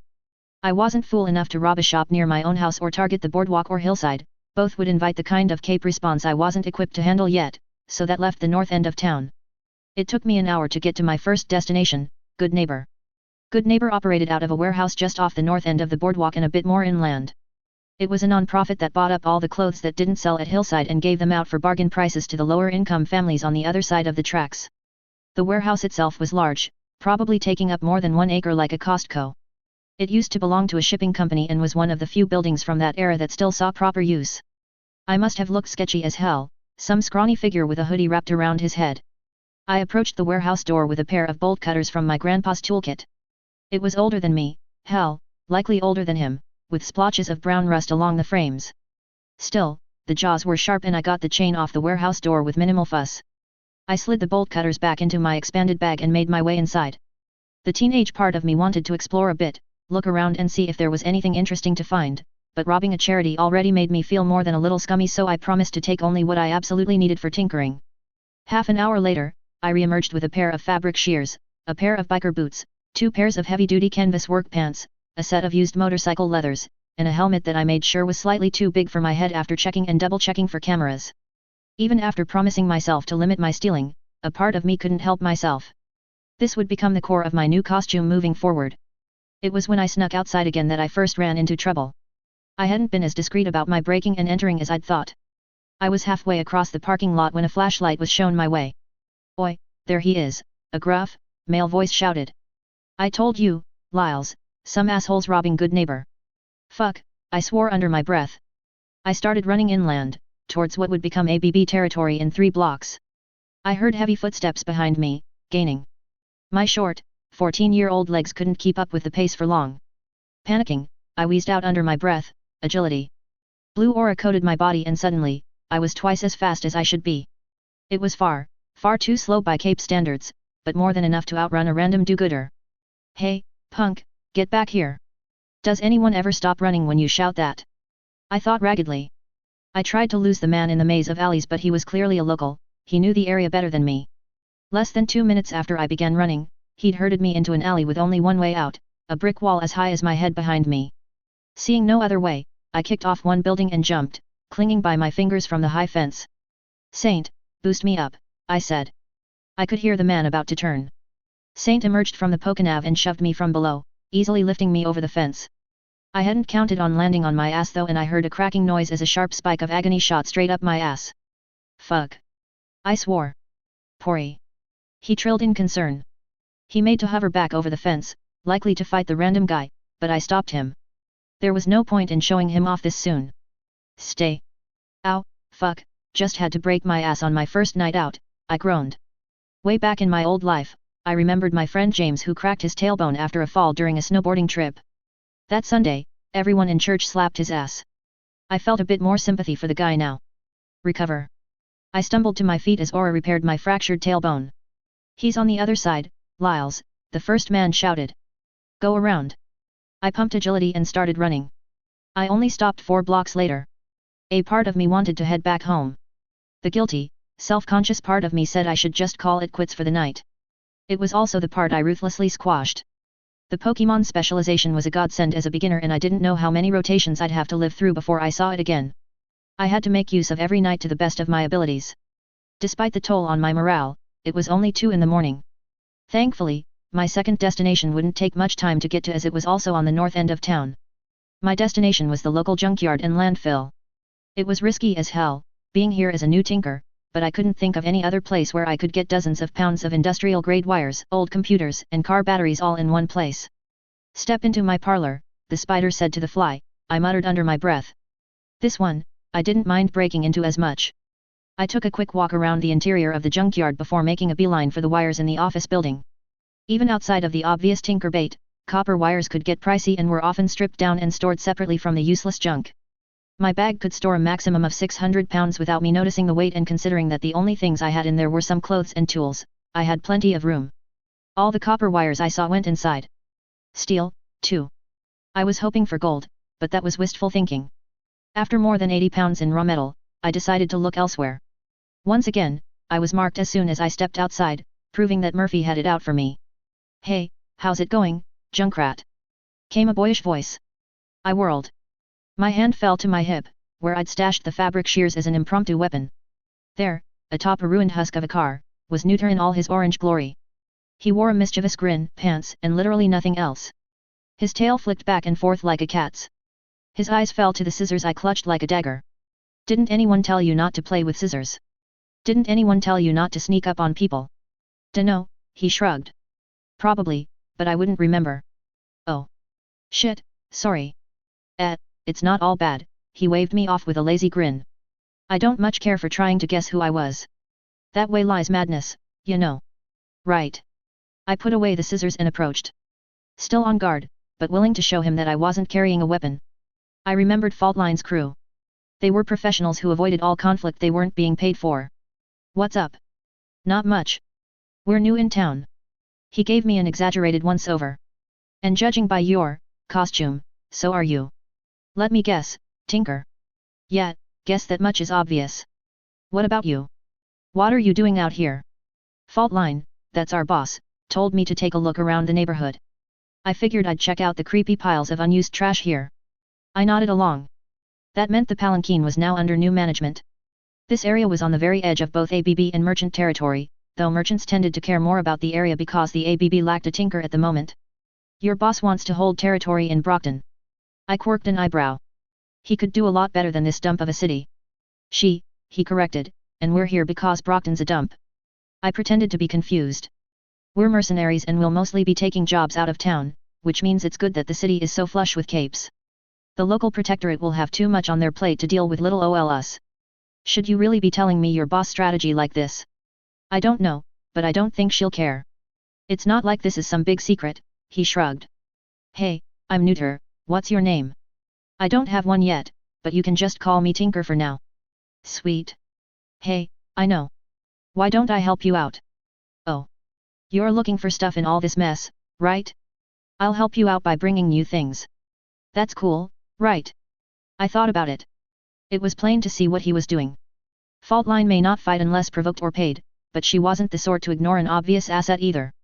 Neuter could even be reaching out a hand because he thought of how Faultline recruited him from the sewers. Sure, it never hurts to be friendly with the new neighbors, I said. Exactly. The two of us got to work. I sent Neuter on a scavenger hunt for any computer chips or other pieces of tech while I looked for old power tools I could turn into better versions of themselves. The old adage was true, a tinker made tools to make better tools to make better tools. By the time I was done, he was staring at my bag like I was Doraemon. Just how much can you fit in that backpack? 600 pounds or so, I said proudly. Why? Interested in buying? Hell yes. If this is what you can make with just a backpack and whatever you had lying around the house, I think my boss would like to meet you. I hummed with indifference. I don't know. I'm not looking to join anyone right now, especially not some new guys I don't know anything about. No offense. He waved me off. None taken, man. I get it. Look, can I give you the boss number? You can give her a call yourself whenever you want. If you meet her, then she won't be someone you know, right? Sure, I'll do that. I appreciate it. And I did. Neuter was willing to let the new tinker take initiative rather than try to force a commitment here and now. The two of us parted on good terms and I made it back home by 4:30. All around, it was an excellent night, the moral quandary of robbing one of the few good businesses in Brockton offset by the high of an amazing haul and a potential ally. Author's note. I'm very new to D&D, but I decided to roll a D20 for Bryce's outing. I decided that Bryce would visit two places for clothes and junk to tinker with. He rolled a 5 at the clothing giveaway and a 19 at the junkyard. 1 to 5, hostile encounter, severity depends on roll. He lucked out with the 5 because he's really not equipped for a fight. 6 to 15, no encounter, everything goes according to plan. 16 to 20, positive encounter, boons depend on roll. He got to meet the least hostile Cape faction in the city while they were still building their base, a massive opportunity. Wake 1.6. 2010, September 9th, Brockton Bay, NH, USA. Dude, you look like shit, Dennis said as I collapsed at the lunch table. I raised my head just enough to glare and flipped him the bird. Thank you, and you look like a soulless ginger. Just saying, he held out his palms in mock surrender.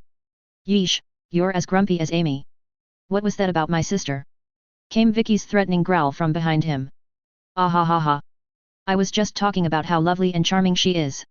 He thinks we're both pissy asshats, I cut in, happy to toss him under the bus. Dude. I'm grumpy, remember? I snarked as I popped open a can of Coke. It's my day to be a dick. Seriously, Bryce, you okay? Carlos asked with obvious concern. Yeah, I didn't get to sleep much last night. It won't be a regular thing. What were you doing all night? Chelsea asked, ever the gossip. Chatting up a girl for homecoming. Yes, how'd you know? Really? No, I replied, tone drier than the desert. You suck today, she deflated like a balloon. I'm not going to homecoming, Chels. Why not? It's your first one. I rolled my eyes. Exactly. Everyone knows freshmen are the bottom of the food chain and I don't feel like bumbling around the dance like a clueless idiot. It won't be that bad. I stopped leaning on the table and dug around for my lunch. Chels, have you ever seen me hang out with any other freshies? No? You're always here. Exactly, I nodded. I'm always here because I don't have any friends my own age. You guys are the extent of my social circle. What? Why? I shrugged. I've always been a loner. Started when I was in higher year classes in elementary school. No one likes feeling stupid and even if I don't rub it in their faces, everyone knows I'm a nerd. Used to eat lunch in the classroom to avoid bullies and everything. My isolation was mostly self-imposed and had a lot more to do with my past life's memories than any academic achievement on my part, but school made for an easy scapegoat. Ah, Bryce, she cooed and wrapped an arm around me. Don't worry, we like you. I gently pried her arm from my shoulder. That wasn't an invitation to hug me. I'm not lonely. I don't feel like I'm missing out or whatever. I'm just pointing out why I would be miserable at a school function like homecoming. I can't hang with any freshmen because I'm not actually close to any. You could hang out with us, Dean tried. I rolled my eyes and pointed at each of them in turn, starting with Dean and Vicky. You two will be tickling each other's tonsils. Carlos. You already said you're not going because of some kind of police cadets thing. Dennis. You're joining Carlos. Stephanie and Chelsea. You two will have better things to do than hang with me all night. Amy. Actually, I don't know what you're doing. Not going, she said matter-of-factly. What? Ames, we talked about this, her sister squawked. No, Vicky, she sighed. You decided I'm going. I'm not this time. Homecoming is miserable. See? She gets it. Shut it, Bryce. Vicky's aura flared for a moment before Dean squeezed her hand. But what are you going to do then? I'll be at the hospital, Amy said. Already working herself to death, almost a year before canon, I thought sadly. Does she make money off it like a work-study program? I somehow doubt it. I know she'll eventually become an unredeemable monster in Ward, but does a possible future justify her misery now? Like some kind of preemptive punishment? Hell, would she become the titan-making monster she did in canon if someone bothered to unravel a few of her issues? I promised myself that I'd let the chips fall where they may, but having Amy eat lunch only a few feet from me was tempting. It was like dangling a steak in front of a dog, a fix-it trope in front of an ice guy protagonist. Right, Bryce. Vicky drew me out of my plot-related introspection. What? Sure, I mumbled. She shot me a beaming smile and I had to actively shut down my emotions before Dean noticed. Judging by the forgiving smile he sent me, I failed. It's decided then. No, Amy protested, nothing's decided. I don't want to go to homecoming. Why not, sis? You'll be bored without me and Bryce will be bored without Carlos and Dennis. You two can go and hang out, she chirped. I leaned into the large ward. What exactly did I agree to? I whispered. You're going to homecoming with Amy, he said with a wry smile. Congratulations. Chips fall where they may. Damn, Vicky is definitely the type to try to play matchmaker, isn't she? I sighed loudly and clapped for their attention. Vicky, I appreciate what you're trying to do, but I'm really not that interested in school dances and it looks like Amy isn't either. See? Exactly. Our favorite healer shouted, drawing some eyes from nearby tables. Oh, come on, Bryce, the blonde pouted. You should at least try attending one dance before you decide you don't like it. I did, 4 years of homecoming, 2 proms and way too many college parties, you brat. I grew out of it. I felt old just thinking that, so instead, I said, Vicky, not everyone is as bubbly as you are. Some of us really appreciate a quiet evening to ourselves. Maybe you should just let those two decide on their own, Dean tried. If I do that, Amy will just coop herself up in the hospital. And without me to pick her up, she won't come home until well past midnight, she complained. I frowned. It was a sobering realization. Vicky wasn't really concerned about Amy attending homecoming, she knew her sister didn't like crowds, she was concerned that her sister would overwork herself. Again. Maybe Vicky was trying to unravel some of Amy's issues. Fine, I conceded and turned to Amy. Amy Dallin, will you do me the honor of accompanying me to the homecoming dance? As friends? At the very least, a change of pace for one night couldn't hurt, right? Yes. She cheered. Amy looked at me with a sour glare before she glanced at her beaming sister. I could practically see her mulish resistance crumbling at the force of Vicky's smile. Fine, she huffed, as friends. And so my fate was sealed. I took a quick nap when I got home. When I woke up, I finished the digital storage system, DSS for short. Even working on it off and on over the course of several days, I was able to finish it so quickly thanks to Saint's cooperation. When he wasn't learning a new move from the archive, he was filling in code in order to get this up and running. Ultimately, what I had was the bare bones, a bit like the most basic version of a word processor without all the bells and whistles Microsoft released with every updated version. Functional, but hardly groundbreaking by the standards of the Pokemon world. I returned after dinner and got to sorting the previous night's haul. 600 pounds of old hard drives, wires, and car batteries weren't much, they certainly wouldn't let me build a mecha or anything, but they were a good start for a tinker with only a single outing to his name. I moved everything to the DSS over the course of the evening and arranged my new inventory to best reflect my pipeline. The real prize, however, was the phone number recorded into my Pokenav, Faultline's number. Do I call her now? But that implies desperation, right? I rolled the idea around in my head before tossing my phone to the side. Who cares? I'll call her when I have a costume and a name ready. I'm acting like a boy who just got his crush's number. Thus the conversation with Faultline was turned into tomorrow Bryce's problem. That just left the matter of my costume. I planned to make the expansion suit, the same worn by Emma in Kalos. That was why the work clothes, leather, and wires were so important to me. Originally, the suit was made by Dr. Zarozik, the chief scientist of Team Flare, with the goal of developing a suit that could allow even normal people to battle like an elite. Emma, an orphan living in the alleys of Lumiose City, volunteered for a series of experiments that would turn her into Sentia, a powerful masked thief who challenged trainers to battles before stealing their Pokémon. She also robbed a museum to test the suit's hacking suite if I remembered correctly. Following a series of incidents, Sentia joined Looker as a superheroine protecting her city. The backstory aside, the expansion suit was honestly an incredible piece of hardware by modern Earth standards, even if it fell short of anything built by the likes of Tony Stark. It increased Emma's physical abilities, particularly reaction time, and carried with it an AI software that could help her battle like a member of the Elite Four. It could also override the programming of Pokeballs with a ranged hacking suite and contained an advanced texturing function that let Emma disguise herself as other people. Zorozik also showed that he could use the suit's systems to shut off Emma's consciousness, allowing him to pilot her body like a doll. I wouldn't be including that particular function obviously, but everything else sounded amazing. The AI in question would of course be Saint in my case, and rather than a hibernation mode, I would build a user interface designed to mesh our abilities together. That was the reason I looked for a motorcycle helmet a bit larger than my head, to include all the necessary hardware. I checked in on my mom and Sierra to make sure they wouldn't be back until dinner.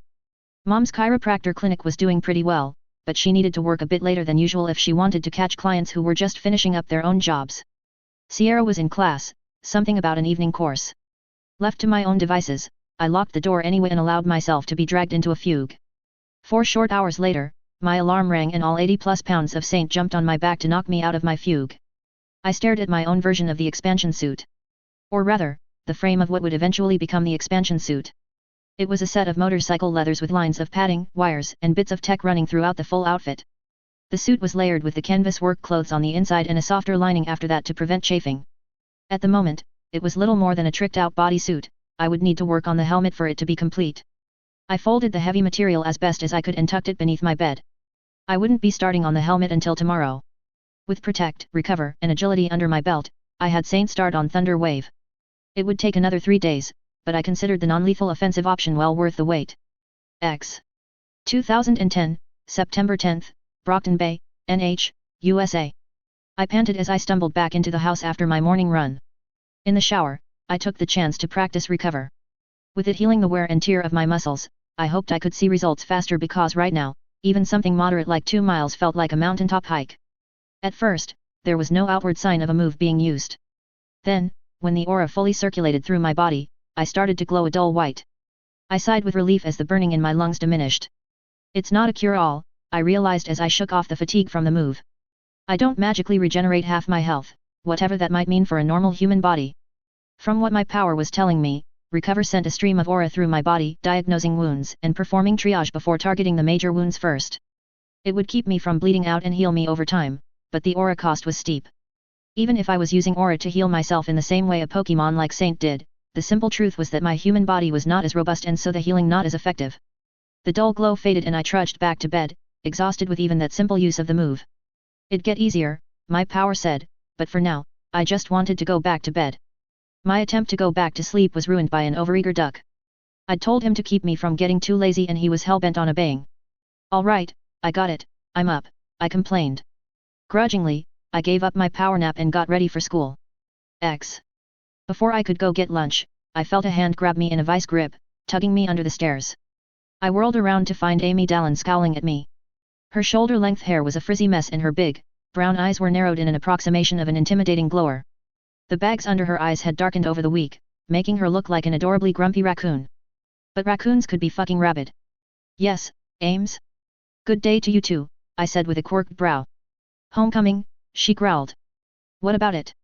Don't expect anything just because Vicky's dragging me there. I'll be sure to toss the condoms, I replied dryly. At her darkening glare, I backtracked and raised my hands in surrender. Okay, just a joke. I know we're not going out. I didn't want to go to homecoming either, remember? Then why'd you say yes? Because of Vicky. If you think giving me a pity date is going to make Vicky suddenly fall for you, Eep. I cut her off by flicking her nose. Sure, she might one day become the Red Queen and I might get turned into a one-man human centipede for this, but audacity was my shield, damn it. If I didn't treat her like a monster, maybe she wouldn't become one. The ostrich method, everyone. Guaranteed to work every time it works. Not what I meant, Ames. I sighed. I wrapped an arm around her and steered her out from under the stairs. Walk with me. She resisted for a moment but eventually complied when I started dragging her with me. What? You're going to tell me you're not interested in my sister? She sniped. Not a chance.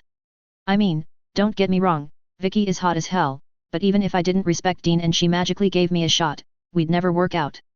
I'm too much of a sarcastic jackass and she's too, teen spirit. Then what's all this? Why are you going to the dance? Because of Vicky, I repeated. And, I suppose, because of you.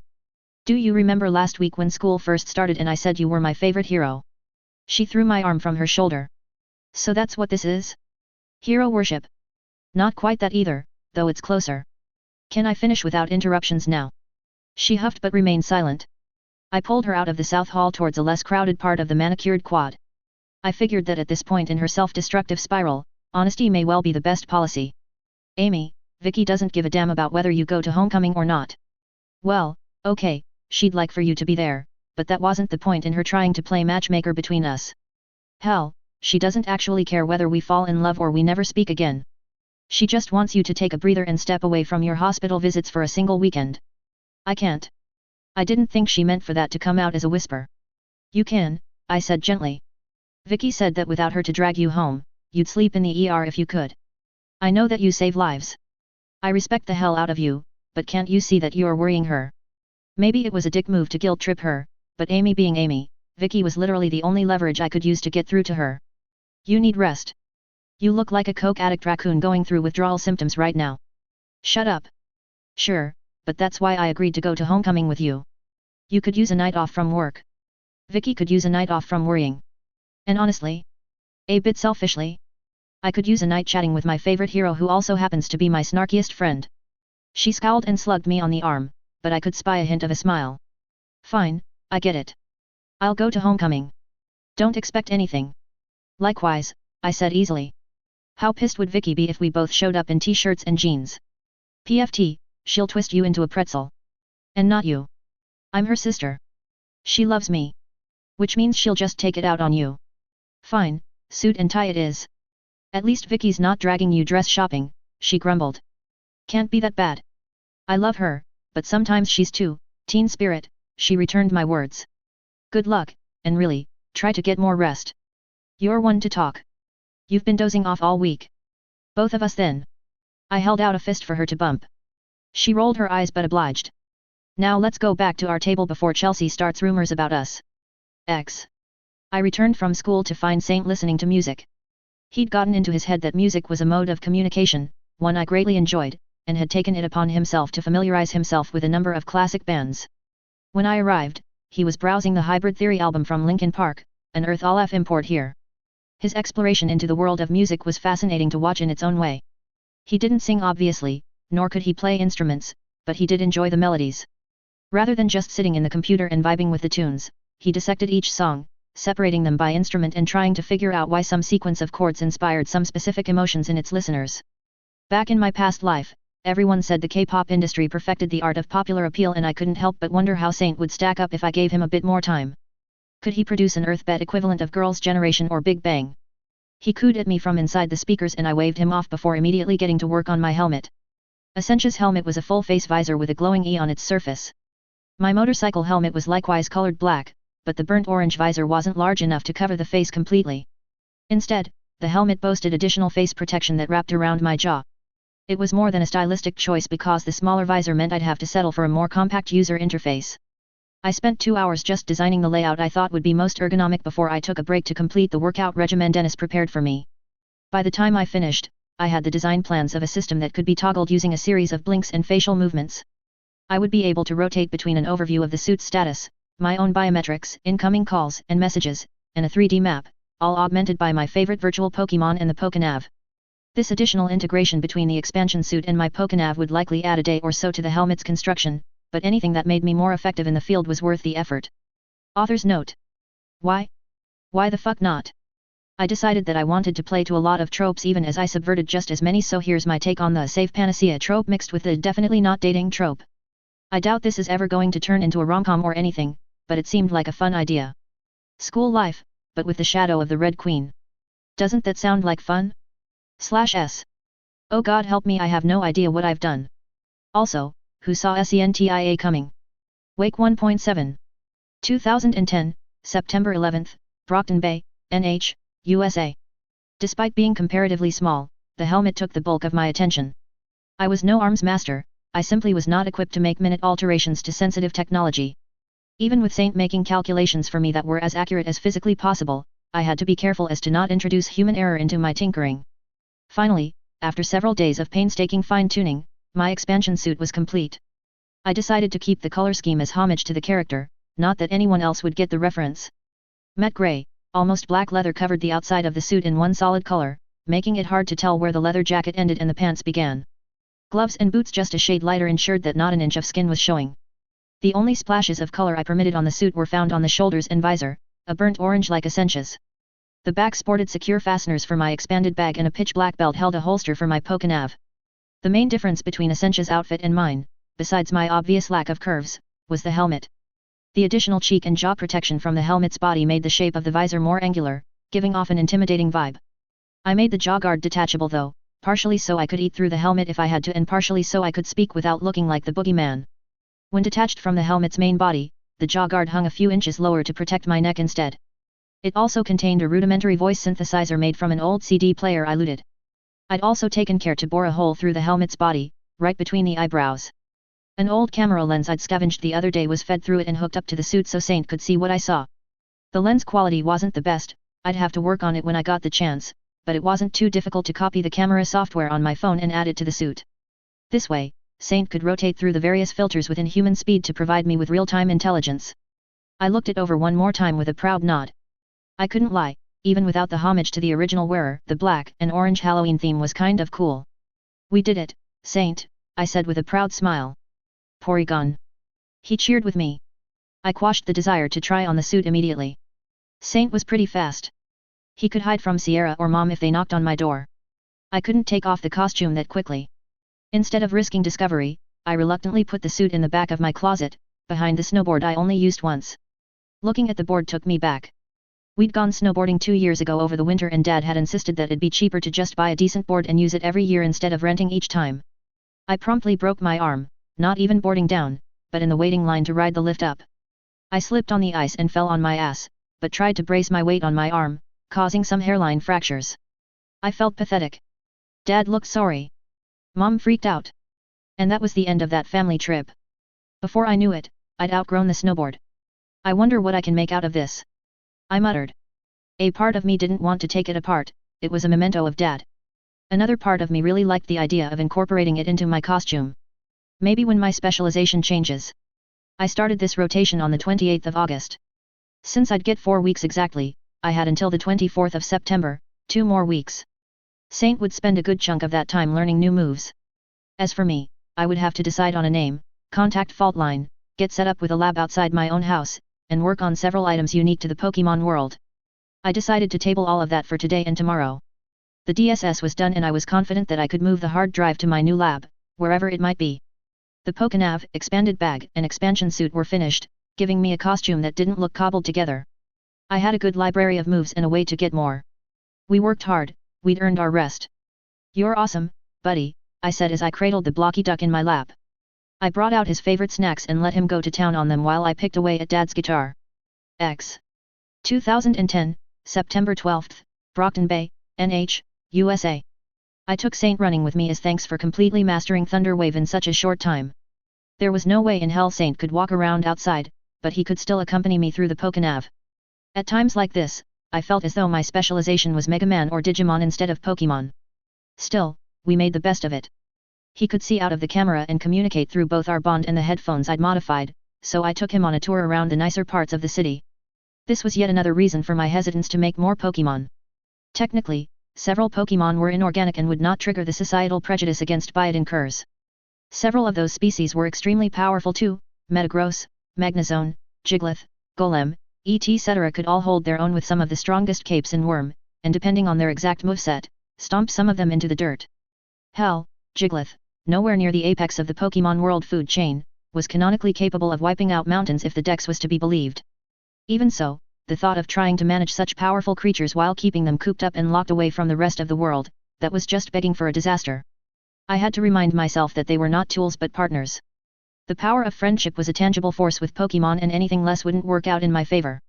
The best case scenario was that I would get outed when one of my Pokemon got bored and escaped for a merry romp through town. The worst-case scenario involved a crater the size of this city. After my run, I cooled down at a cafe on the boardwalk. The cafe was a hipster's paradise, upscale, but pretending they weren't by having bare brick walls, unshielded light bulbs hanging from the ceilings, and books guests could just pick up at will. The second story overlooked the rig. I sat in the corner of the second floor and sipped some kind of frothy, sweet cold brew while the two of us marveled at the miracle of architecture. The Protectorate HQ was usually described as an old oil rig, but that just didn't do the building justice. Yes, it used to be an oil rig, that much was covered in elementary school, but if I hadn't been told that, I would have never guessed. The entire building was encased in a force field that reflected the sunlight from the water in a dazzling display of color. I could see silhouettes of arches and spires, and though I couldn't make out exact details through the force field, it was clear that the entire rig had received a massive makeover at some point. I had a feeling that the obscuring effect provided by the force field wasn't purely incidental. After cooling down a bit, I took a walk around the pier and gave Saint the grand tour. I told him bits of the city's history, both the good and the bad, from the abandoned ferry to each member of the Protectorate and wards. My blocky friend took a particular liking for the Forsberg Gallery, a modern art gallery known to every Brockton native as the premier destination of school field trips. I must have visited the place on at least 4 separate field trips at this point. While many of my classmates only liked it for the chance to skip school, I found the museum to be peaceful.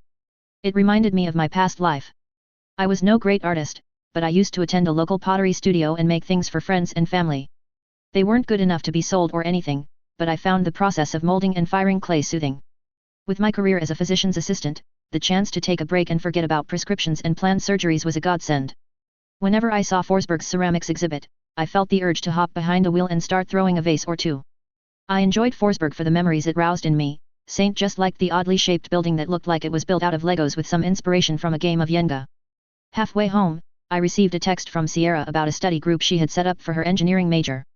B, you need me to stay out of the house for a few hours? S, nah, you're good. Where are you anyway? B, I've just been wandering around. I'm a few minutes from Hillside if you want me to get you anything. S, can you? Donuts? B, Devil's Bakery on 13th Street, right? S, yeah, let me ask them what they want. I shrugged and turned left on the next intersection. A small detour wouldn't hurt, and I wanted to introduce Saint to the wonders of fried dough.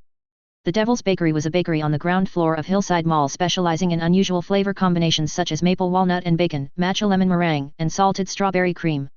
They were excellent, so good that there was even a running joke online that the owner was some kind of pastry tinker. Andrew something or other. I was just outside the bakery when my phone buzzed again. S, I want a vanilla bean custard with strawberry drizzle, Saba wants a maple walnut donut with cinnamon sugar, and Michelle wants a blueberry crepe. B, no problem. S, thanks. Love you, bro. I'll pay you back. Saba, hey? What are the odds? If I remembered correctly, she triggered as a result of a confluence of factors, including a pushy boy. Her father also had a heart attack. That meant that the friend she was venting about a week ago was likely Saba, soon to be Parian. It's almost like I'm being pushed towards plot-relevant characters. I ordered myself a brownie and got Saint some walnut crunch bars as well. Once home, I knocked quietly before opening the door. Hey, sis. A dizzying mess of papers covered our living room floor and coffee table. I saw an Arabic girl with full lips and wide, expressive eyes even shorter than me who could only be Saba. Next to her, a tall brunette gave me a cheery smile that sent my teenage hormones firing. Michelle, if I had to guess. Snacks. Sierra cheered. That all I am to you? A delivery boy. Yup, and there is no greater honor for a baby brother. Joy. Michelle giggled. You two are funny. All an act, I assure you. Bryce is a menace. I'm a menace? Michelle, right? Catch. I held out the larger of 2 bags before jerking it back. I tossed it to the smiling brunette. Don't let Sierra have any. Oh, come on. Sure, more for me. I ignored their bickering and waved at the third member of their study group. Sorry about the mess, Saba said. Our housemates are really loud and we forgot to reserve a study room at the campus library. Don't mention it. Saba, right. I shuffled behind my sister to reach the kitchen island. Digging through the fridge, I got myself 2 cans of ginger ale and stuffed them in my pastry bag. Yes, nice to meet you, Bryce. She sounded pretty neutral, certainly not like someone who was about to break down into a trigger event. She was very good at hiding her emotions. I didn't know her well enough to tell, or her life hadn't gotten too bad yet. Can I make her life better somehow? I wondered. If I found out the name of the horny lab assistant, I could. What? Beat him up? Threaten him in costume? That'll end well. And it doesn't fix her dad's heart condition. There wasn't much I could do short of stalk her every step. Hypothetically, it'd be a trivial matter for me to go out in costume and tail her. I immediately scrapped the idea. A young woman being followed by a new cape? Hell, if I did that, I might inadvertently be the cause of her trigger. I also lacked the healing technology to cure Saba's father of whatever heart condition he had that would lead to the terminal heart attack either. There were plenty of things in Pokemon that could fix a heart condition, but none of them were made by humans. Ho-Oh's Sacred Ash. Chansey's Egg. A powerful heal pulse. None of them were tech and so beyond my abilities. Bro. I was bought out of my musing by Sierra waving her hand in my face. You there? You were staring at Saba then spaced out. Oh, sorry, I blinked. I was just thinking about some stuff I had to do. You sure you haven't fallen for my friend? Sierra teased. It's normal for a boy your age to crush on an older girl, you know. I could see Saba twitch uncomfortably at that, so I shut her down immediately with the only thing I could think of. No, I was thinking about my date to homecoming. Saba's pretty, but my date's already troublesome enough. And Saba's very, very gay, I thought ruefully. Though to be fair, so is Amy. Judging by the glint of mischief in Sierra's eyes, I was going to catch hell for this. Ooh, Bryce has a girlfriend. Who? Tell. No, I said flatly. Tell. I invoke big sister privileges. You lost those when you acted like a spaz trying to get Laserdream's autograph. I'm legitimately afraid of meeting Eric Pelham in school now for fear he'll recognize me as the brother of that weirdo girl who stalked his sister. You swore you wouldn't mention that. There's a story there, Michelle said with a grin. Do tell, little brother. I swore I wouldn't tell Mom, I grinned triumphantly. Your friends are fair game. No. Go upstairs, Bryce, she shouted, shoving me towards the stairs. Oh look, girls, we have so much write-up to do. Let's get to work. Though I didn't get much else done today, I considered it time well spent. I got to hang out with Saint, treat him to the wonders of fried dough, and even met yet another plot-relevant character. I spent the rest of the day finishing up Dennis' workout routine and sketching some doodles on a notepad for future reference. The purple agate quartz I ordered also arrived in the mail, so I'd get to make an Eviolite soon. X. 2010, September 13th, Brockton Bay, NH, USA. Making the Eviolite was an interesting exercise in frustration. Fascinating in its own way, but also completely and utterly beyond the comprehension of this world's science. An Eviolite was a purple gemstone that could greatly amplify the defenses of a Pokemon so long as that Pokemon had not fully evolved. There was a fanon theory running around in my past life that the evolutionary stones triggered some sort of biological reaction, acting as catalysts for evolution through chemicals that the relevant Pokemon species interpreted as pheromones. That theory flew out the window where the Eviolite was considered. For one, a chemical response that intentionally kept a Pokemon in its adolescence made no sense. Second, the Eviolite was universally effective, from Dragonair to Porygon 2. Body type or even basic biochemistry didn't seem to matter in the least. Third, raising a Pokemon's defenses simply through chemical signaling would be impossible. How did the Pokemon world quantify defenses? Why did it only work on Pokemon who had at least one more stage of evolution left? At some point, it seemed even my power had thrown its hands in the air and said, "Aura bullshit, don't ask." At the end of the day, I didn't care. It was more important to me that it worked, not the specifics of how exactly it worked. The dubious disc that evolved a Porygon 2 to Porygon Z was canonically faulty, resulting in unstable behavior from the evolved Porygon. I didn't want that for Saint. Though the Porygon Z boasted tremendous offensive power, the instability wasn't a fair trade-off. Even putting aside my budding friendship with Saint, I trusted him with my user interface, Pokenav, and so much more. Seeing how I had no intention of ever coding a dubious disc, the Eviolite was the perfect item for Saint to have on hand. The creation process of the Eviolite involved the agate, some live wires, a chisel, and mysterious designs I couldn't begin to translate that vaguely looked like unknown. As far as I knew, the first Eviolites were made by the same ancient civilizations that brought clay dolls and other artificial Pokemon to life. I sank into a fugue, and when I woke up, it was to a purple, egg-shaped gemstone that pulsed with violet energy. I slumped forward in exhaustion. From what little I could understand, making the gem had drawn out a large portion of my own aura to act as a one-time catalyst. I couldn't imagine what making a Z-crystal or megastone would cost me. I placed it in the middle of a collar sized for Saint. While I worked on that, I had Saint study more powerful electrokinetic capes I stored in the archive. If Saint could replicate Thunderbolt, it'd be a major upgrade to both our offensive potential. X. I spent most of my Monday morning classes brainstorming my cape identity. I'd put off deciding what kind of cape I wanted to be, but I couldn't procrastinate any longer. I was no Jack Slash, but nor was I Legend, neither a monster nor a paragon. That left a lot of wriggle room to explore. Joining the wards was out of the question. I had no intention of letting them put a leash around my tinkering potential. That said, being an independent hero didn't appeal to me either.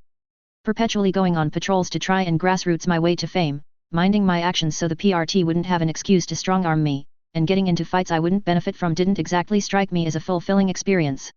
I knew the score: villains captured in Brockton didn't get locked away, they walked out of the revolving door that was our justice system. What did I want? I asked myself. I want to be able to build what I want, when I want. I want to protect Mom and Sierra.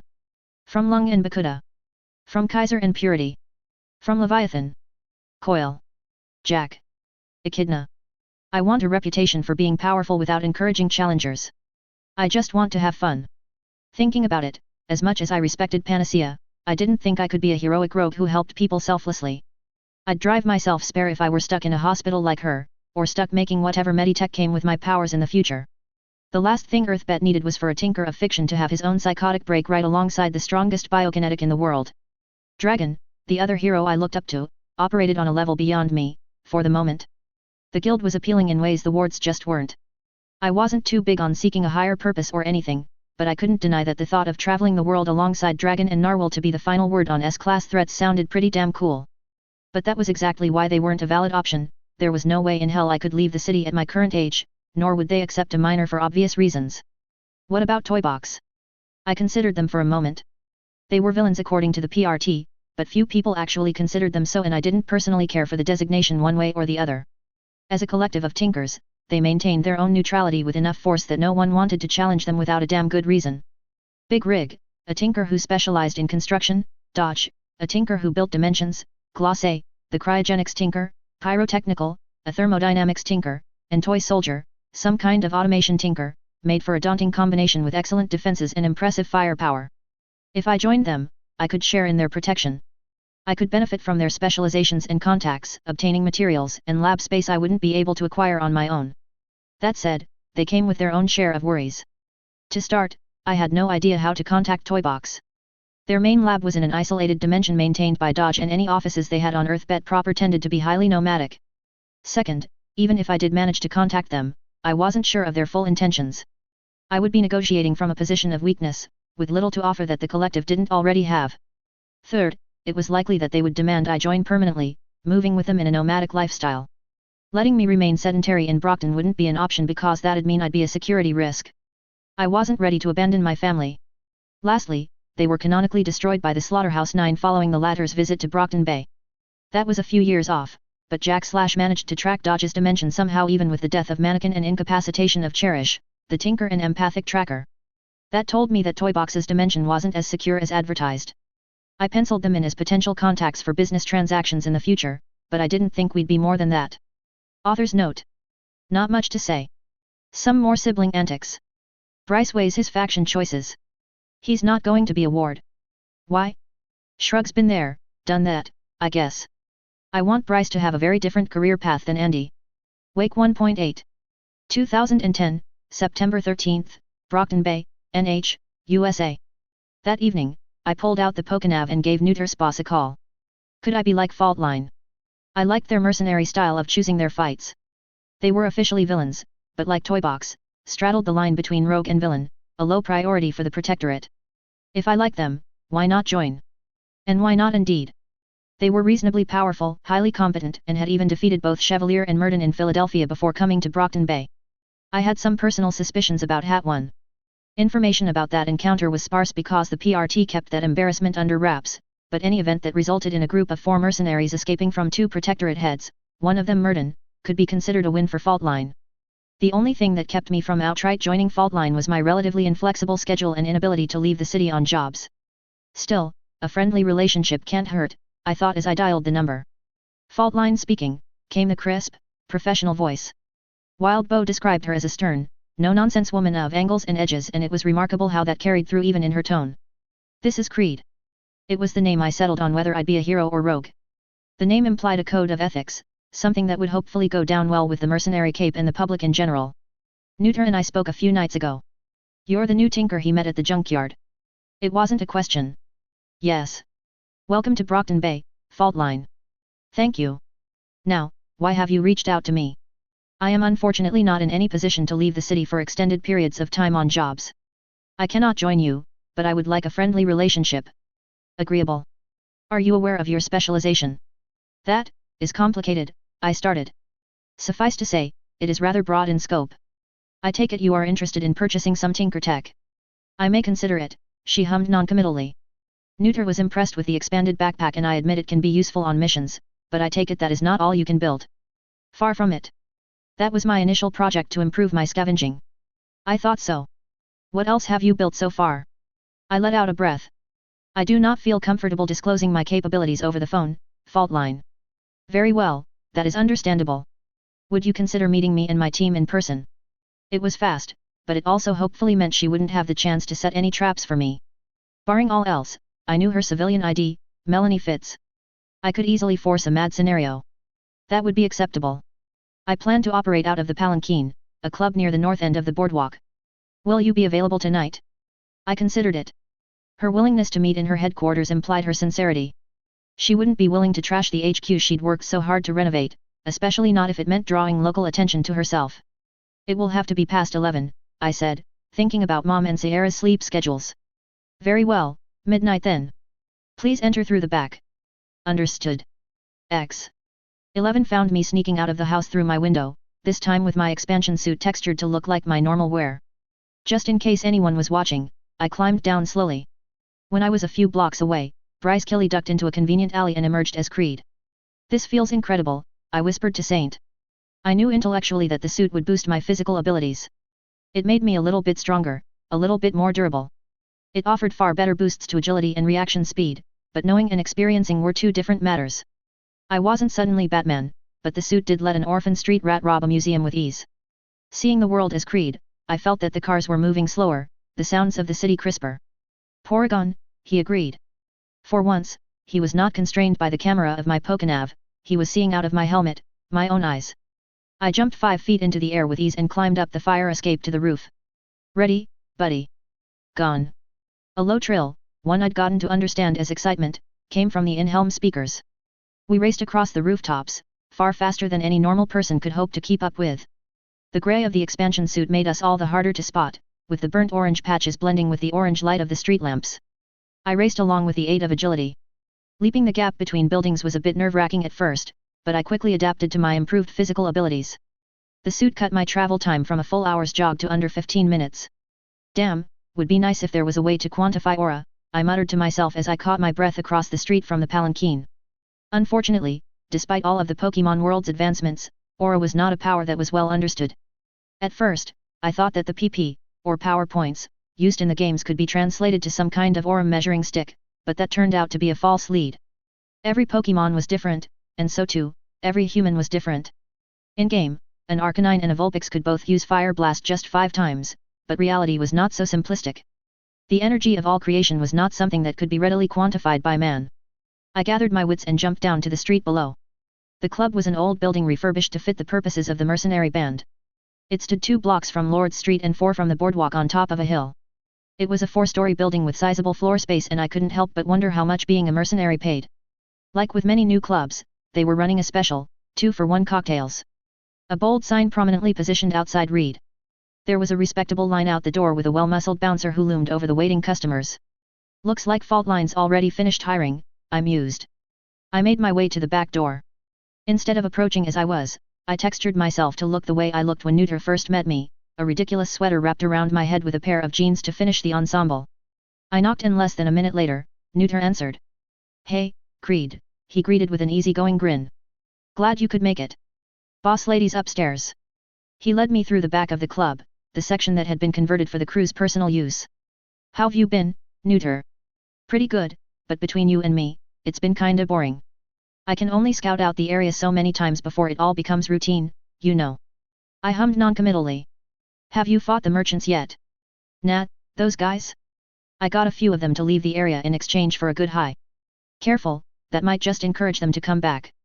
We'll deal with them if they get too pushy, he shrugged, completely unworried about the least of Brockton's gangs. It's not like we care too much either, since we're not planning on holding any territory besides this little hill. Fair enough. We climbed the stairs to the 3rd floor, where Faultline's office was. The third floor had largely been converted to a set of bedrooms and workstations. Neuter didn't bother knocking. "Yo, boss lady, Creed's in." He cheered. Inside, a stern woman with a welder's mask sat at a large office desk strewn with binders. In front of the desk was a coffee table surrounded by sofas and lounge chairs. It was a strange mix of homey and professional that fit in well with my image of the crew. A man who could only be Gregor the Snail took up 2/3 of a sofa while a dainty slip of a girl in forest green sat across from him. The maze-like pattern on her mask identified her as Labyrinth, one of the strongest shakers in the world. Neuter ambled forward and collapsed onto the couch next to Gregor. "I bring you, Creed," he said with a flourish. I could just feel the frown fault line must have worn behind the mask. "Do try to be professional, Neuter," she chided. "No can do, boss lady. This is my R&R time." "Hello, Creed, my name is Gregor the Snail," came the Case 53's deep voice. It was surprisingly smooth. I expected his voice to sound coarse, perhaps as an effect of various acids or grinding shells, but it had a silky quality that made me think he could sing in a jazz group if he wanted. There was also an accent I could place as vaguely Scandinavian. The man himself was odd to look at, but not terrifying or grotesque. I found his appearance fascinating, though I realized that this was the power talking. Sometimes, my power behaved almost as though it were a Pokemon professor, and by the standards of that batshit crazy world, Gregor was practically normal. If I had to guess, he stood at roughly 5'10" and was literally 3 times my width. The strangest part about him wasn't the snail shells that dotted his body like acne or visible shadow of his skeleton. I'd expected those. The strangest part was that he had no hair, not even eyebrows or lashes. It was odd, but odd in a mundane way that threw me for a loop. "Hello, I'm Labyrinth," the girl I knew to be Elle said quietly. I'd expected her to be distant, quite literally in a world of her own, but she seemed remarkably alert, possibly one of her better days. Perhaps this was why Faultline wanted to see me so quickly, a show of strength while her most powerful asset was alert enough to cooperate. After all, had I been anyone else, the knowledge that a shaker of her caliber was staring me down would have convinced me to behave. I gave the deceptively waifish girl a once-over. She was thin, and blonde, but beyond that, I couldn't tell the slightest detail about her. She could be 12 or in her early 20s thanks to the mask that covered her whole face. She even sounded somewhat ambiguous. Her voice had an airy note to it that made her sound like she was speaking from a great distance away. "Hello, Gregor, Labyrinth." I nodded to each in turn and reminded myself that despite his oafish appearance and her detached demeanor, they were far more intelligent than they first seemed. "It's a pleasure to meet you both. If you don't mind my asking, how long have you been active?" Faultline asked. "I've been active since late August," I said, seeing no reason to hide it. "I see, then has anyone explained the unwritten rules to you?" I nodded. "I appreciate you trying to brief me on Cape etiquette, but yes, I'm aware of them." "Very well then. You are aware of the risks of being a tinker." "I am. Tinkers are most vulnerable in the first weeks before they can establish themselves. I know that should my presence be known, different factions will do anything, even disregard the unwritten rules, to try and recruit me. Why did you see fit to reach out to me then?" "Neuter left the ball in your court, so to speak." "I reached out precisely because he left the choice to me," I said with a smile at the orange boy. "I am aware of a tinker's potential to be a massive force multiplier. Instead of trying to pressure me into compliance, he decided to give me the chance to choose, and there are few things I value more than my freedom to choose." "I see. That is an understandable worldview. Tell me then. You said you were unwilling to join me, but you still came here to meet with me. What is it you want to get out of tonight?" "Several things come to mind, but most of all, a business partner." I removed my expanded bag and put it on the table. "I did some research on your organization, Faultline. I know that you are mercenaries, officially villains, but you never kill and tend to take jobs that are less bloody. That, combined with Neuter's actions, tells me that you work with a code of honor of sorts. I think I could stand to sell to someone like that." "Oh." Her response had the perfect blend of curiosity and professional reservation. Where Faultline was hard to read behind her welder's mask, Gregor and Neuter looked at the expanded bag with anticipation. "You did imply over the phone that you've built other things. I take it that you've brought them with you." "Of course. There are several capabilities I am unwilling or unable to sell at this time, but I will outline the ones I am willing to put on the table." I gestured to the bag. "To start, the expanded bag. My bag has a carry limit of 600 pounds. I could reasonably work as a no-questions-asked courier service with this alone. You all were already aware of it. Does it have to be a backpack?" Gregor asked. I thought about it. The principles behind the folded space technology could be applied to other containers, from pokeballs to bags. "There is no reason it needs to be a backpack," I said. "My backpack just happened to be what I had on hand." I intend to reinforce my bag as it is. The carrying capacity would be different depending on the size of the container, but I could tinker a milk carton if you want. He nodded, satisfied. The backpack's various pockets can also be individually expanded for different uses that may come in handy on your jobs, weapons, medical supplies, smuggled goods, etc. Now, the tinker tech I think you will really be impressed with is my costume. What? A sweater? Very grunge, Neuter joked. I snapped my fingers dramatically as Saint made my disguise flicker. My frame was covered in pixels before those pixels scattered like so much static, revealing me in my grey-orange expansion suit. A sweater, I said with a cheeky grin he couldn't see. I snapped my fingers again and my head was replaced with fault lines. A welder's mask, I said as Saint used the voice synthesizer in my jaw guard to perfectly imitate her voice. Another snap, and this time I wore Labyrinth's green, maze-patterned mask, and so much more. I frowned a little. Labyrinth's voice was a bit more difficult to fake. Something about her power, or perhaps a quirk of her mask, made that airy intonation tricky. It wasn't a big difference, but it was there if one listened carefully. Impressive. This time, Faultline seemed to be doing more than humoring me. I take it you can take the appearance of anyone else you've seen before. I nodded and switched to a full-body copy of Neuter, Sen's tail. Scanners in my helmet matched my facial expressions to the textured model, allowing me to grin at them. Yes. I stood and stretched before walking around the room. The textured model is just that, a model. You can think of it as an advanced hologram if you must. With it, I can change my appearance to anyone I encounter. I'll even feel like my model, though it won't hold up to hard impacts. I then stood before Labyrinth and became a mirror image of her before taking a seat next to the pale blonde so they could compare us side by side. Although, because the model does not alter my actual size or mass, I can't even begin to copy Gregor due to our different physiques. The suit will adjust for some variances in body type, but there are limits. Note that as Neuter, I couldn't grow a tail. Also, just because I look like Labyrinth of course does not mean I can behave like her. And this suit would be for sale. Not the suit necessarily, it's got a few more tricks I'm keeping in reserve, but the texturing technology? Absolutely, I replied. I would be willing to make a suit for one of your crew, or a shawl or cape if that works out better for you. Hey, if you did this in a week, I'm kinda afraid of what you'll make in a few months, Neuter said. And seriously, please stop wearing Lab's face while you talk. It's weirding me out. With a clap, I was back to my biker outfit. Faultline allowed herself a few chuckles at her subordinates' jesting. What are the suit's defensive capabilities? It appears to be made of leather. The exterior is leather, I confirmed. It was built from a set of motorcycle leathers among other durable fabrics, so I can promise that it will last. The suit is not stab-proof, but it will protect the wearer from falls, road rashes, or regular punches and kicks. I could make the same with Kevlar or other materials but you'll have to source the raw materials yourself. Was there anything else you wanted to show us? Not as much, no, I shrugged. I certainly wasn't going to reveal Saint or my ability to code combat assistance ace into the suit. The hacking suite that could pop open a pokeball was something else I decided to keep in reserve for the moment. It was too reliant on adapting to different codes and signals using Saint's own processors. If I wanted to give it out, I'd have to dumb it down a bit. I haven't had enough time to build much else, I'm afraid.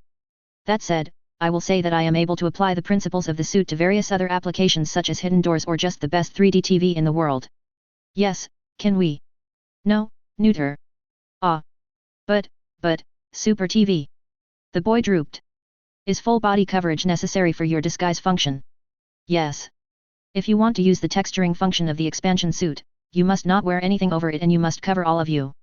The suit can compensate for relatively simple things like a backpack, I pointed to my own, but the bigger it is, the more energy it consumes. She clicked her tongue in disappointment. That's a pity. My original intention was to give it to Neuter as he is our most agile member, but he needs to be able to make skin contact with his opponents. What exactly is it powered by? In my case, Aura and hyper-efficient Pokemon World techno bullshit. If I made you one, it'd contain a TinkerTech battery cell that can be charged with any conventional generator, or even a powerful enough electrokinetic. Are you interested in a suit for yourself? Or perhaps Labyrinth? I tried. A shaker of her caliber who could appear as she wishes could easily wander her territory with no hope of being found. Tempting, she admitted. For now, let's consider the expanded bags. How much do you think they're worth? I laughed. I could see what she was doing. TinkerTech wasn't like Produce, there was no set price on TinkerTech.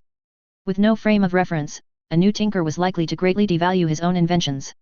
Nice try, but I don't want monetary compensation, I said. Dude, did you just show up to show off? Neuter complained. My Super TV. Your TV is fine the way it is, Faultline said tiredly. For all his abilities, Neuter was still a teenage boy and sure as hell behaved like one. I take it you want something other than money. A job? Ha, no, of course not. You haven't fully established yourselves here, I pointed out. Odds are, each of the Cape factions in the Bay are going to poke at you until you make it clear that you are only interested in using the Palanquin as a base. I don't think you'll be in any position to leave the Palanquin for a while, and I don't have anything that needs doing out of the city. We won't take any jobs inside of Brockton Bay, she warned. I know. I don't want to hire you for a job. I want you to act as a go-between so I can drop off my expanded bag and you can get what I need for me without arousing suspicion. I waved at my outfit. I'm still a new tinker and low-key is the name of the game right now. Prudent, she hummed. That's not all though. I'll add expansions to 1 bag per member in exchange for 2 more favors. First, you will allow the use of the Palanquin as neutral meeting ground between me and any other faction I negotiate with. Second, seeing how you purchased and refurbished the Palanquin, you clearly have contacts in real estate. I want you to help me buy an abandoned building for use as a lab, then hide the trail to the best of your abilities. You want us to be your proxies? Yes, at least until I fully establish myself. 4 bags, 3 favors. Deal. The building is easy enough to arrange. I have some contacts, but they will have to know that you are associated with me. I would think that alone would be enough to pay for the Tinker Tech bags, she said. You are not merely paying for abandoned real estate, you are paying for discretion and professionalism. I nodded easily. Which is why the other 2 favors are all much more manageable. Occasionally send Neuter on a shopping run. Occasionally provide neutral ground and ensure my safety in negotiations. Neither are stringent commitments. That depends heavily on what your shopping list contains and who you negotiate with. True, I would be willing to give you right of refusal for the use of the Palanquin as neutral ground on good faith. I just want the possibility to exist should it become necessary. She considered my proposal for a minute. Very well, that is reasonable. I and my organization will help you acquire a lab discreetly. We will also be available should you require resources that you cannot acquire on your own. We will consider allowing you the use of our headquarters as neutral meeting ground. What kind of real estate were you looking for? Do you require something the size of a shipping warehouse or something smaller? I shook my head. I had ideas for a lab of my own, but at the moment, a second safe house certainly wouldn't hurt. Not at this time. It's possible that I may want to expand in the future, but I won't need something so excessively large. A simple building, the more unremarkable the better, will be fine. I would like it to be as close to the boardwalk as possible, I added. The fewer reasons for active conflict with a gang, the better. I'll see what I can do. I should have a few options laid out for you in a few days. Author's note. First contact. Kind of, not counting the initial Neuter meeting. Funny thing, I've been looking for more detail on L/Labyrinth, but she's an extremely vague character. I'm going to see if I can flush her out a bit more than that autistic girl. As far as this story is concerned, she's 16, 2 years older than Bryce. I'm going with 16 based off of Mimi/Bernskar's estimated age of late teens early 20s. There isn't really a reason for me thinking this, but I don't think she'd be much younger than that. Wake 1.9. 2010, September 14th, Brockton Bay, NH, USA. We were having breakfast before I had to head to school, cold cereal and bananas, when Sierra decided to make my life difficult. Mom, she sang, Bryce has a girlfriend. I could almost see Mom's ears twitch with delight in the way only mothers and professional gossips could. I do not, I tried to shut it down immediately. He has a date to homecoming, Sierra grinned triumphantly. It was the smile of the cat that caught the canary. It's hardly a date. Neither of us enjoy crowds but are being forced to go by our friends, so we decided to go, as friends. I peeled a banana nonchalantly. Oh, Bryce, I'm so proud of you. Mom squealed as she hugged me in a death grip. Who's the lucky girl? Nothing lucky about his, Mom. What part of we're being compelled to attend didn't you hear? Does your suit still fit you? Will you be wearing matching colors? She ignored me completely and started to fuss with my hair, as though the dance was right now instead of 2 weeks later. I swatted her hand away, thoroughly annoyed. I sent Sierra a glare that promised retribution as she savored my suffering like a glass of fine wine. We don't care. We're just going to wear whatever's on hand. Sierra paused, her spoonful of frosted nuggets halfway to her mouth. You're shitting me, little brother. She met my ambivalent gaze and sighed. Of course you're serious. Bryce, my bafflingly brilliant yet socially crippled baby bro, she cares. I don't care what she told you. Trust me. She cares. I thought about Amy Dallin, the maker of Titans. Most sexually frustrated lesbian in the world. Cataclysmic supernova of all the world's fucks wrapped up in the shape of an angsty teenage girl. The greatest healer alive and the hero I respected most. What are the chances that Amy wants to be swept off her feet by me? I considered. Then I promptly burst out laughing so hard I spat some of my cereal milk into Sierra's bowl. You. Bryce. What the hell? She shouted. Ah ha ha ah ha ha ha. I broke off wheezing. Trust me. She doesn't care. She's probably planning on ditching me within the first hour. And frankly, I'm planning the same. Her ideal scenario is that I catch a cold or something so she can use the lack of a date as an excuse to not attend at all. Bryce. Clean that up, Mom chided, giving me the glare only a disappointed mother could. And I don't care what you and that poor girl said to each other. You will go to that dance. You will be a proper gentleman. And you will do your best to give her the night of her life. Understood. I sighed but couldn't help a grin. What happened to Lucky Girl? Now she's that poor girl. The withering glower Mom sent me told me to stop pushing. There were just some fights that weren't worth fighting. Yes, Mother, I grumbled obediently. Good, she nodded in satisfaction. Now, do you have a suit to wear? I'll wear what I wore to Dad's funeral, I said solemnly. Even a month later, she didn't like being reminded of Dad. It's black. It goes well with anything. Dear, you need a good shirt and tie as well. And no, bro, black on black is not appropriate for anything outside of a funeral, even if that shirt is pretty good. Find out what color her dress is, Sierra said, trust us, she'll appreciate the effort even if she isn't too pumped about the dance. Fine, I acquiesced. I suppose it couldn't hurt to put in some effort. We ate our breakfast in silence for one blissful moment. Any hope I had for ending this line of discussion was however for naught. So. I arched a brow. So who's the lucky girl? She's the lucky girl again. I said wryly. Make up your minds. Bryce, Sierra let out a long-suffering sigh. Amy Dallin. Have we met her before? Mom asked, curious. The name sounds familiar. Sierra's expression of dawning realization was worth savoring. Amy Dallin. Panacea, Mom, she squeaked. You have a date with Panacea?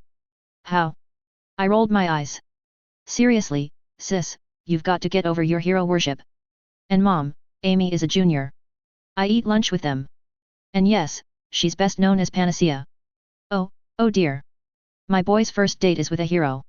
I keep telling you two that it's not a date, I huffed. I picked up my now empty bowl and tossed the banal peel into the trash.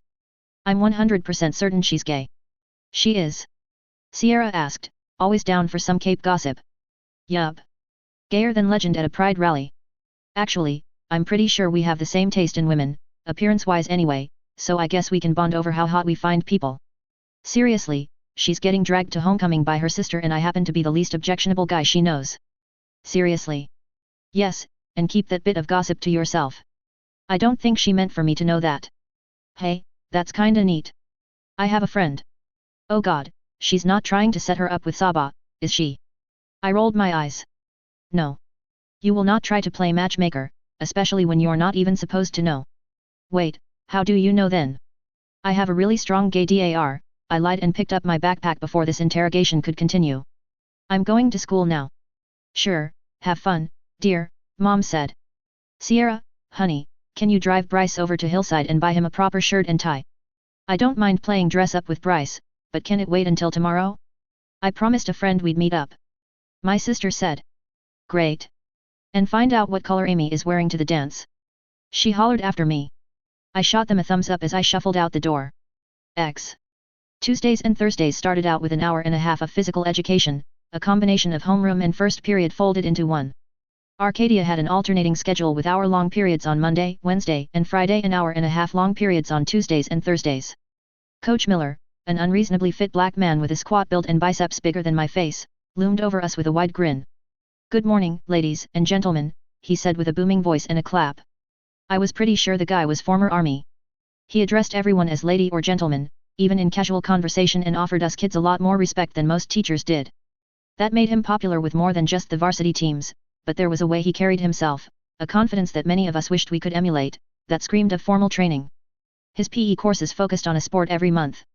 He tended to start with common sports like basketball and soccer, then transition to more unfamiliar sports like lacrosse or even archery as the year went on. We will not be playing basketball today. We have state-mandated fitness standards this morning. The field was filled with collective groans. Yes, we still need to do it, so line up for the mile.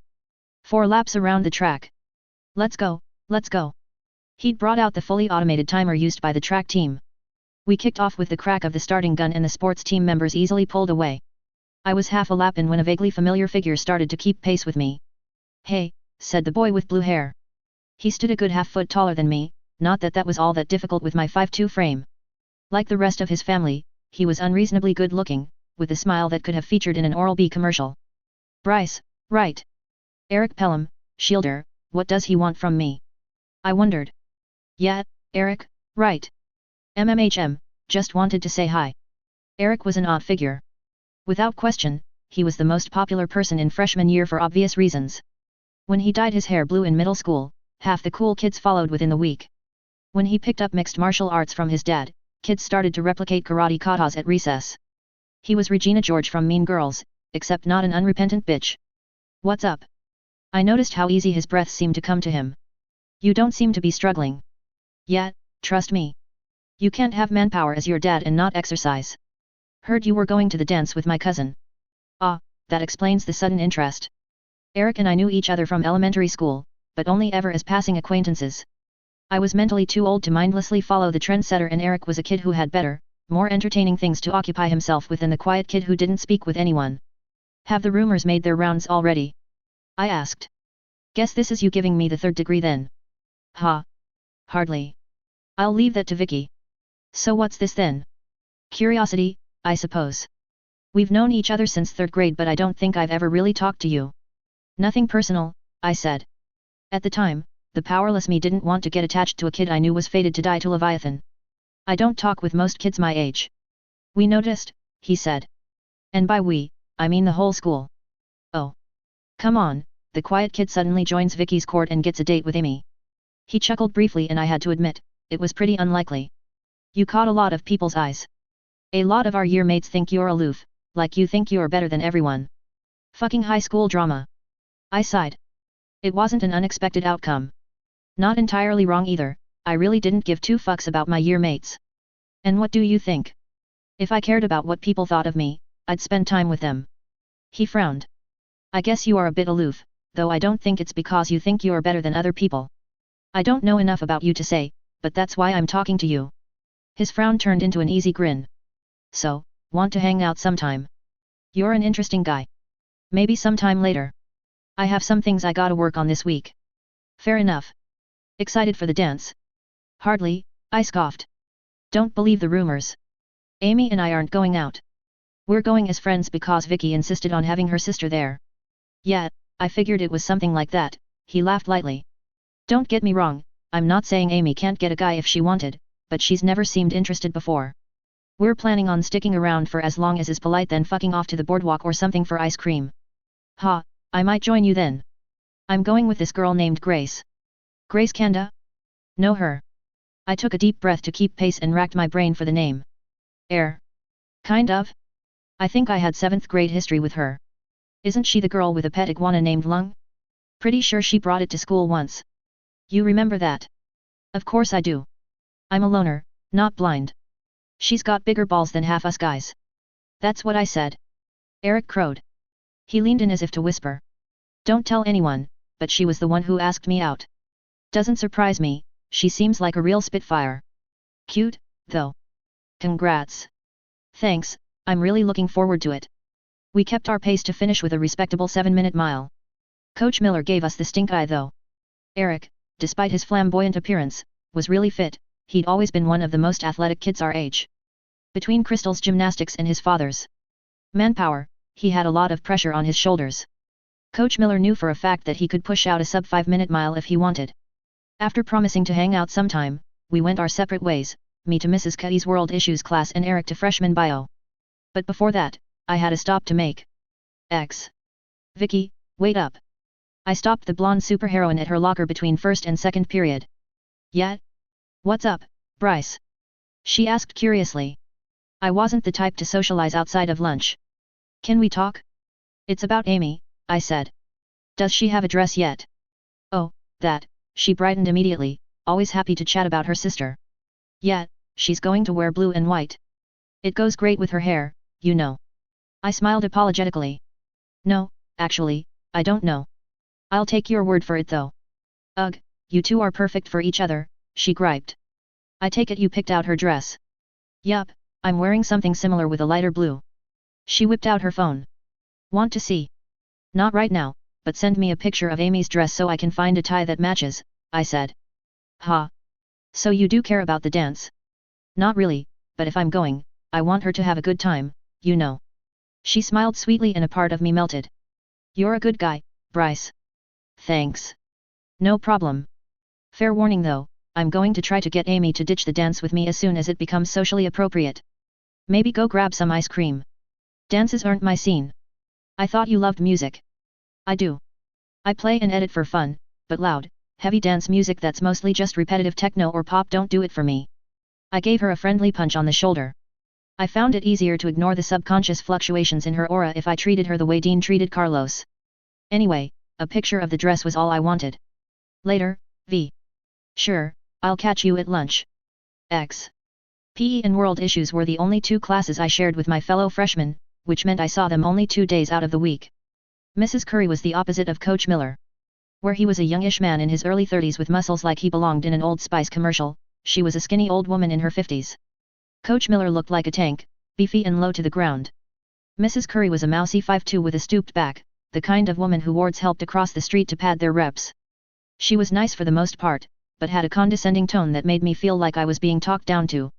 She also proudly declared herself a volunteer member of the Youth Guard's Brockton chapter, something about putting into practice the things she taught.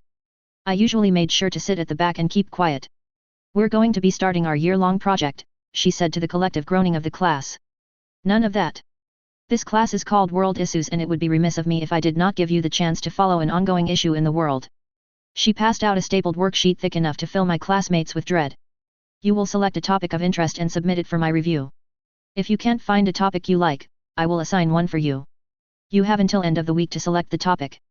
You will then be expected to write a 3-page report on how that topic has evolved every 2 weeks, starting from the first Thursday of October. You will turn in these status reports on your topic of choice over the course of the year. Additionally, you will have 2 major presentations in which you will cover your findings and talk about how you think your topic will affect the world at large, one in early December and one in May. These are large portions of your grade. Any questions, children? Mrs. Curry, can we choose anything? A short redhead spoke up from the front of the class. Raise your hand, Kyle, she chided. And no, you may not simply choose any topic. That is why I am having you present your topic to me for approval. If you decide to follow Legends Love Life, Murden's insistence that his para-human power is magic, or some other nonsense, I will assign one for you. I want you kids to enjoy the project, but the topics of interest should be things with more substance than idle gossip. Another hand went up, this time from a dark-skinned girl with a distinct Jamaican accent. Brenda or Brianna or something like that. Yeah, can we just choose Cape Life in the city? No, she cut that line of questioning. I want you to look outside of Brockton Bay for this. This class is called World Issues and I expect you to broaden your horizons. Yes, Hannah, dear. Can we work with someone else? She asked hopefully. I could see half the class perk up at that, eyeing friends. Mrs. Curry considered it for a moment, then nodded. If 2 or more people submit the same topic, and if the topic is significantly complex as to warrant a partner or 2, I will consider it. Yes. Hannah high-fived a girl across from her. I scribbled the first topic that came to mind, Bad Canary's trial. With my meta-knowledge added to ongoing news reports, the subject should be simple enough to report on. It would hopefully get some of these kids to question what they saw in the news. And best of all, being such a dense topic, it was unlikely that anyone else would want to cover it with me. X. At lunch, I found Chelsea and Stephanie huddled over our table, whispering furiously to each other. Just do it, I heard Chelsea whisper.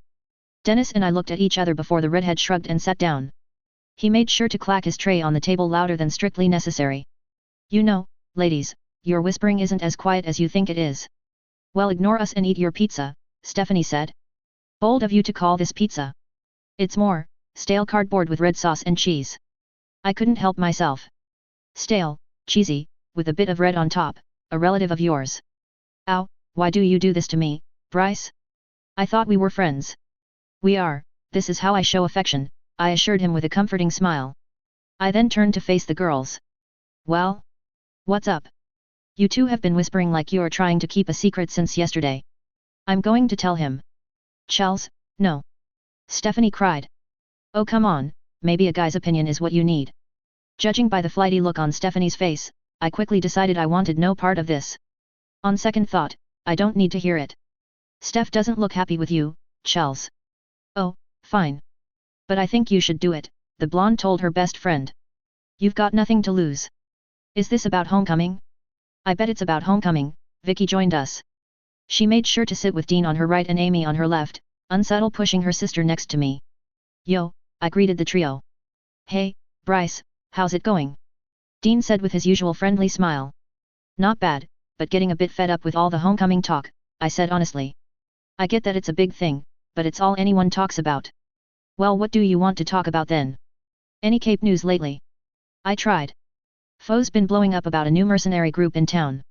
That's what you're interested in? Stephanie asked incredulously. How about the new ward? Shadow Stalker. Hey, I hadn't noticed. Guess Sophia got caught. I took a bite of some hummus and carrots. I don't know about her, I said cautiously. I've heard some bad things about her floating around. There are negative rumors about every new hero, Carlos defended, speaking up for the first time. Her dark outfit doesn't help, but I'm sure she means well. It's not just that she looks intimidating. There's a ward called Flechette in New York who literally carries an arbalest almost as tall as she is. I'm pretty sure she used to carry a sword too when she first debuted. No, there's something up with Shadow Stalker and it's more than just the crossbow. We'll have to see how she does, but I think having more heroes is always a good thing. Yeah, I think Brockton's going to get dangerous in the next year or so. There's a new villain group that's been committing heists, something about a smoke guy, I warned the wards. I knew for a fact that the Undersiders were formed sometime in July, so I figured 2 months was long enough for word to have spread. Add in Fault Line's crew setting up shop in the city and a new loose cannon of a ward and things are about to get interesting. How do you know all this, Bryce? Victoria asked. Really, I don't think even I keep tabs on them this much. I'm a nerd, I said with a nonchalant shrug. Being an internet troll is a hobby of mine. Besides, you know how some people write music scores for movies and stuff? I kind of want to try that. I sometimes look at interesting events involving capes to see if I can get any inspiration. Was super bummed about Canary's arrest, too. I swear, one of these days, I want to hear your stuff, she said. Someday, I hummed noncommittally. Someday when I bother to make something that isn't a ripoff of something else. Eventually, talks turned back to the dance, dates, and something about a homecoming court that I didn't pay attention to. Amy and I looked at each other and mutually rolled our eyes as Vicky extolled the virtues of the high school social pyramid. Judging by the knowing smile Dean shot us, that might have been his plan. Stupid empathic social engineers. Whatever Chelsea and Stephanie were planning, Steph agreed to do it. Victoria told us that we would meet at her house with Eric, and her mom would drive us to the dance. Author's note. When I started this FIC, I didn't mean to make high school such a big part of it.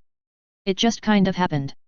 Not mad though, I realize it's a bit heavy on school life stuff, but I don't think there's enough depiction of healthy, non-powers related relationships in the worm fandom. I'm just putting some weight on the other side of the scale. Wake 1.10. 2010, September 14th, Brockton Bay, NH, USA. How was your day? I asked as I closed the door behind me. My computer monitor turned itself on, revealing Saint's blocky, pastel face. I shrugged off my backpack and tossed it to a corner before flopping face down onto the bed. Pori, I heard a soft trill as he emerged from the screen. Gone. I felt a twinge in our bond. Concern mixed with curiosity. He was like that, always wanted to know more about human interactions, these tricky things called emotions that defied standardized equations. Flipping through the screen, I saw that Magnet Rise was approximately 72% finished, my 5th move. No, nothing terrible happened or anything. I'm just not a fan of school is all. He nudged me with his nose. It felt like cold plastic. Why do I attend? That's a complicated question. You know that my soul is older than my body, right? I flipped over to face my friend. I'd told him about me, Saint was the only fully reliable confidant I had. Well, no one else knows that, so everyone expects me to do the things that are important for this body's development. A school is a place to learn and grow, to socialize and develop skills a human child needs to become a productive member of society. I've already been through it once, so it's a little boring, and if I'm being honest, a little lonely. Porygon. Pori. I can't tell people, I said. To start, no one would believe me. I just have to put up with it. Besides, I have you. I held his plastic head in my hands and gave him a good scratch. It was weird how much he liked that despite the lack of any sensitive nerves as far as I could tell. Pori, Gone, he chirped, telling me about his day. From what I understood, Magnet Rise was giving him some trouble. It was special among electric-type moves in that the Pokémon needed to do more than generate an electrical charge, they needed to actively sense magnetic currents throughout their surroundings and adjust their own polarity before using it to fly. Complicated, to say the least. Porygon did it somewhat instinctively to a degree, though not nearly as well as a Magnemite. I suspected I'd need a lot of practice before I could pretend to be Magneto. More than likely, the best I'd manage for quite some time would be a controlled glide, or maybe a boost to jumping if I'm lucky. One of the videos I'd left to him was a video of Manpower adjusting his electromagnetic field to deflect bullets. Saint hovered in the center of the room and concentrated, causing my metal pen to float to him. That's wonderful, buddy, I praised him. I'm proud of you. Pori. I rewarded Saint with some well-deserved snacks and got to work. During World Issues, I'd thought about my hypothesis for Saint's learning rate. If Saint found moves with the same type easier to learn, it stood to reason that he should change types. Porygon were one of the most versatile Pokémon out there with a signature move known as Conversion that allowed them to change types to whichever move they experienced last. Saint, use Conversion, I said randomly. He was halfway through slurping up some cashews, but complied anyway. He was covered in white light that divided itself into pixels. When the pixels scattered, he looked at me with a dead-eyed stare. Right, you're a normal type and you became a normal type. I face-palmed. Sorry, give me a section. I focused for a moment and Thunder Wave sparked in my hands. Reaching out, I gave him the briefest of jolts. He could have resisted it but allowed the status move to take hold. Okay, now try Conversion. The same pixelated light covered him.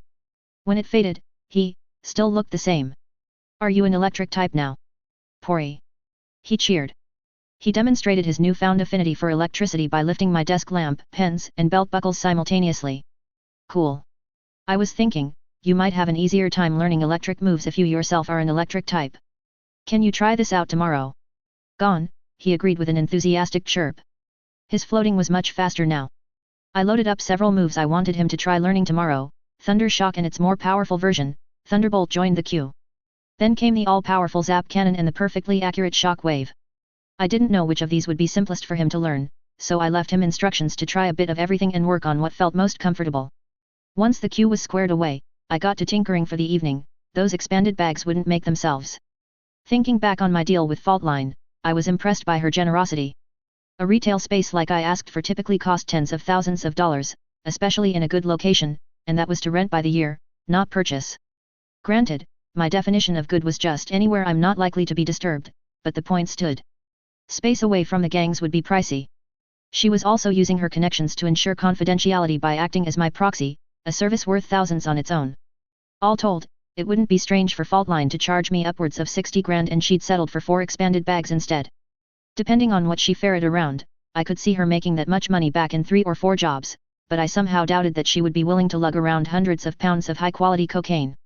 At the end of the day, she was going through a lot of trouble to cater to me, for equipment I considered basic. Or more likely, she wants to keep a good relationship with the new tinker and decided that eating the cost of getting me lab space was worth it if she could claim priority on any commissions in the future. Nonetheless, I resolved to cut her some deals in the future. A woman who could think forward was a rarity among capes, one I wanted in my corner. I got done making the first of 4 bags and put the rest aside for later. I was never good at repetitive busy work. Can I build anything else that Faultline would be interested in buying? The answer to that was a resounding yes. With so much material repurposed from the junkyard, I wasn't lacking in resources either. I could always use industrial-grade forges, distillers, lathes, and whatnot, but that would always be the case. Tools to build more tools and all that. I idly browsed my DSS inventory while I contemplated what I'd offer her next. Several minutes later, I decided that if she commissioned a disguise cloak from me in the future, and that seemed likely given her preference for precise operations, then she could really benefit from my hacking suite as well. I started by taking several discarded flip phones and pagers and reworking them completely. They lacked many of the functionalities of my Pokénav, but I didn't need them to be digital Swiss Army knives. They weren't even phones by the time I was done with them.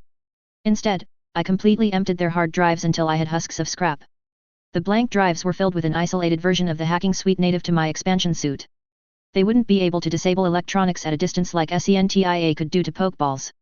The suite in my suit could be taken over by Saint to adapt to systems that changed their passcodes real-time, but these could not. The absence of an electrokinetic AI meant they wouldn't work on Tinker Tech, nor on anything that wasn't an electronic lock. They were crude and worked by gauging how many characters belonged in a password before brute forcing every permutation at 1.2 billion passwords per second. After all, there were only 94 numbers, letters, and symbols on a standard keyboard. These, I named bug boxes. Using all the phones and pagers I scavenged from the junkyard got me 4 of them. X. 2010, September 15th, Brockton Bay, NH, USA. Wednesday found me with a fat grin on my face. I learned magnet rise. More importantly, I was proven correct. Conversion was a valid strategy. Not only had Saint picked up magnet rise, he was well on his way to mastering shockwave, the electric-type version of Swift. I was tempted to rush him so I could learn Zap Cannon, but in the end, I stopped myself. After magnet rise, I decided not to download any more moves into my brain. I wasn't full or anything, there wasn't a blue notification screen that popped up to tell me I couldn't learn more moves. And yet, I could feel each download straining. The sensation was hard to describe, a feeling instead of concrete knowledge. My aura, for lack of a better word, felt ragged, like a sweater made to stretch too far. It could be perfectly healthy, a spiritual muscle ache after rigorous exercise. Or, it could be my body and soul telling dumb fuck me to stop pushing my luck. Caution seemed wise, the trademark library would be there later. Besides, I didn't want to be the magic equivalent of a mall ninja, the kind of idiot who carried a dozen weapons but didn't know how to use a single one. Before I left for school, Sierra told me she'd pick me up from school to go shopping for a shirt and tie. There was some obligatory grumbling, but I'd long since resigned myself to my sister's tender mercies. I jogged to school and took a shower there in lieu of my normal morning run. X. Bryce, over here, I heard my sister shout from the front of the school. Her Ford Focus was parked just outside the range of the Faraday cage. I approached and made to get in the front seat, but she rolled down the window to reveal a familiar brunette. Hey, Saba, my sis dropping you off somewhere. I greeted the gentle girl. She looked a bit off from when I saw her the other day. It was hard to tell from a distance due to her dark skin, but there were definite bags under her eyes.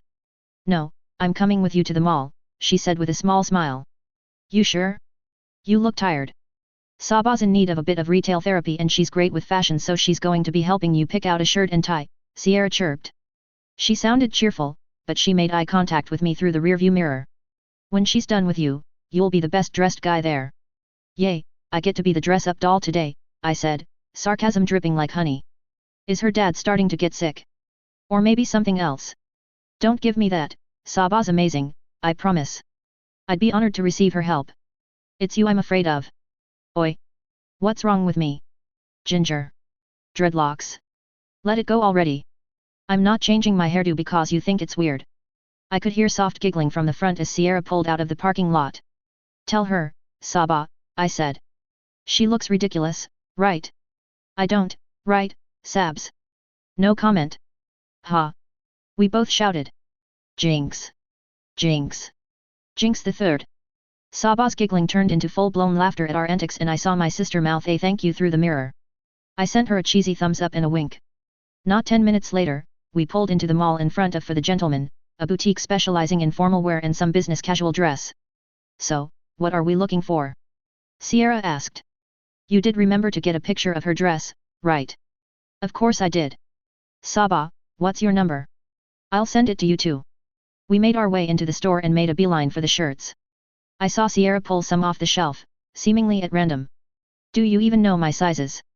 Yeah, Mom texted it to me. Now go to the dressing room. You remember how to tie a tie? Yes, I said, eyes rolling. Nonetheless, I complied when I saw Saba's eyes light up with interest. I wouldn't say she became a whole different person, but there was pep in her step that wasn't there before we entered the boutique, a liveliness that only the truly passionate seemed to have. 5 minutes later, I was wearing a generic white shirt with a deep blue tie. I stepped out of the dressing room for inspection. So, how do I look, Sabs? I'm just chopped liver, hey. Sierra grumbled. Again.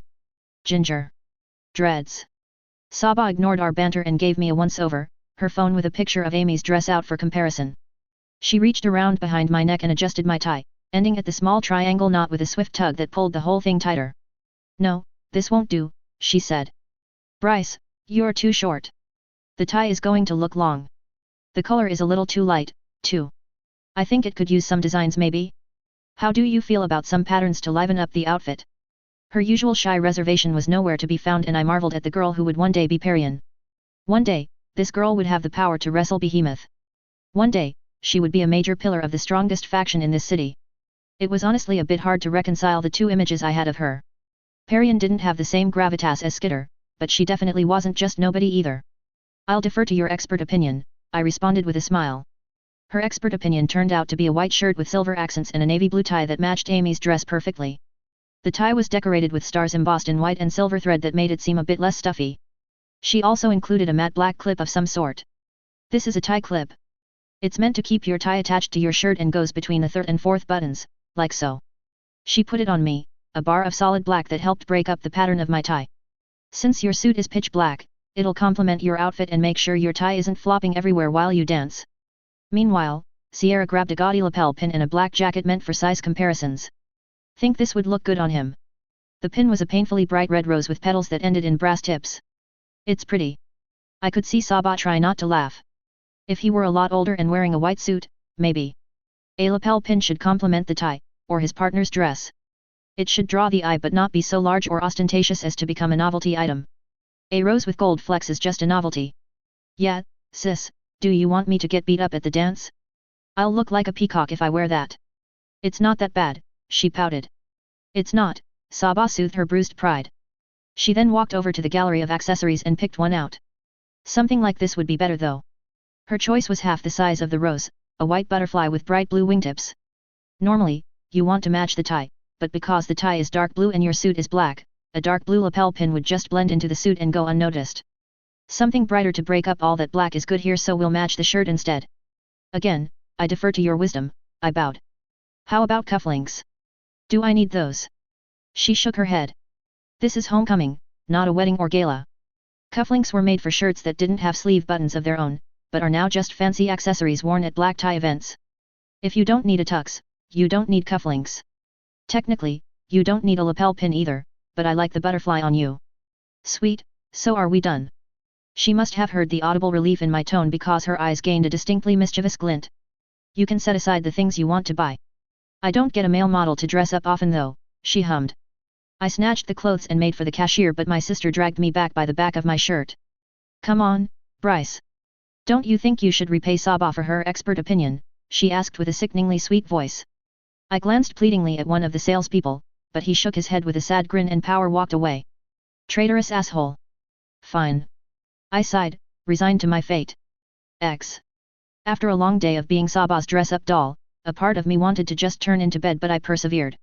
Midnight found me leaping through the rooftops as Creed. I headed to the boat graveyard, body glowing with the light of agility. The move came a bit easier each time I used it, and maybe it was my imagination, but I was getting faster. Admittedly, the graveyard was a bit cliché. New capes were always said to head over there to test their powers, but it wasn't like I could fire off thunder waves at home either. That was begging for a blackout. A part of me was worried about getting camped at the graveyard, but I reassured myself that I had plenty of powers, more than most capes. All else failed, I had Saint in the Pokenav acting as my assistant and surprise combatant. An agility boosted, sharpened tackle would wreck almost anyone's day. Considering the capes I could possibly run into, I figured I was as safe as I could reasonably be, definitely safer than the Queen of Escalation on her first night. Despite my misgivings, I made it to the graveyard without meeting anyone. Looking around, I got a bright idea. Instead of settling on a boat that could be walked to from the harbor, I used a combination of Magnet Rise and Saint's floating body as support to find a tanker that jutted out of the water like an island. The one I settled on was a hair longer than 200 meters, or 656 feet, smallish for a tanker. It was named the Gull Rest. A quick Google search on Saint's part revealed that it wasn't even used to transport oil, it was instead a freight transport used to move goods up and down the Atlantic coastline. This thing wouldn't make a bad base, Saint? It's isolated and defensible. Might have some trouble moving goods to and from here though, but I guess that's what the DSS is for, I mused. Putting my thoughts aside, I headed inside the ship. The interior reminded me of several warehouses, with each door left open from when the shipping companies emptied it of valuables.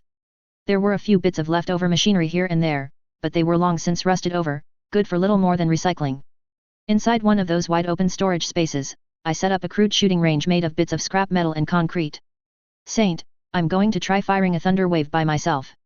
Then, I want you to assist me with the targeting suite in the expansion suit. Record all tries so we can get an idea of my accuracy with and without your help. I heard his trilling assent in my speakers. This would be my first time trying to launch a ranged attack. I felt a bit nervous. Spreading my legs, I braced myself in an estimation of a stable stance and held my hand outward. Thunder wave, I called. I felt my aura answer like an eager puppy, jittery in a way agility wasn't, and flow through my hand. A bright orb of shimmering gold formed at the tip of my fingers. I formed a gun with my fingers and braced with the other hand. I didn't need to, it wasn't as though I received some innate instructions from the trademark to pose.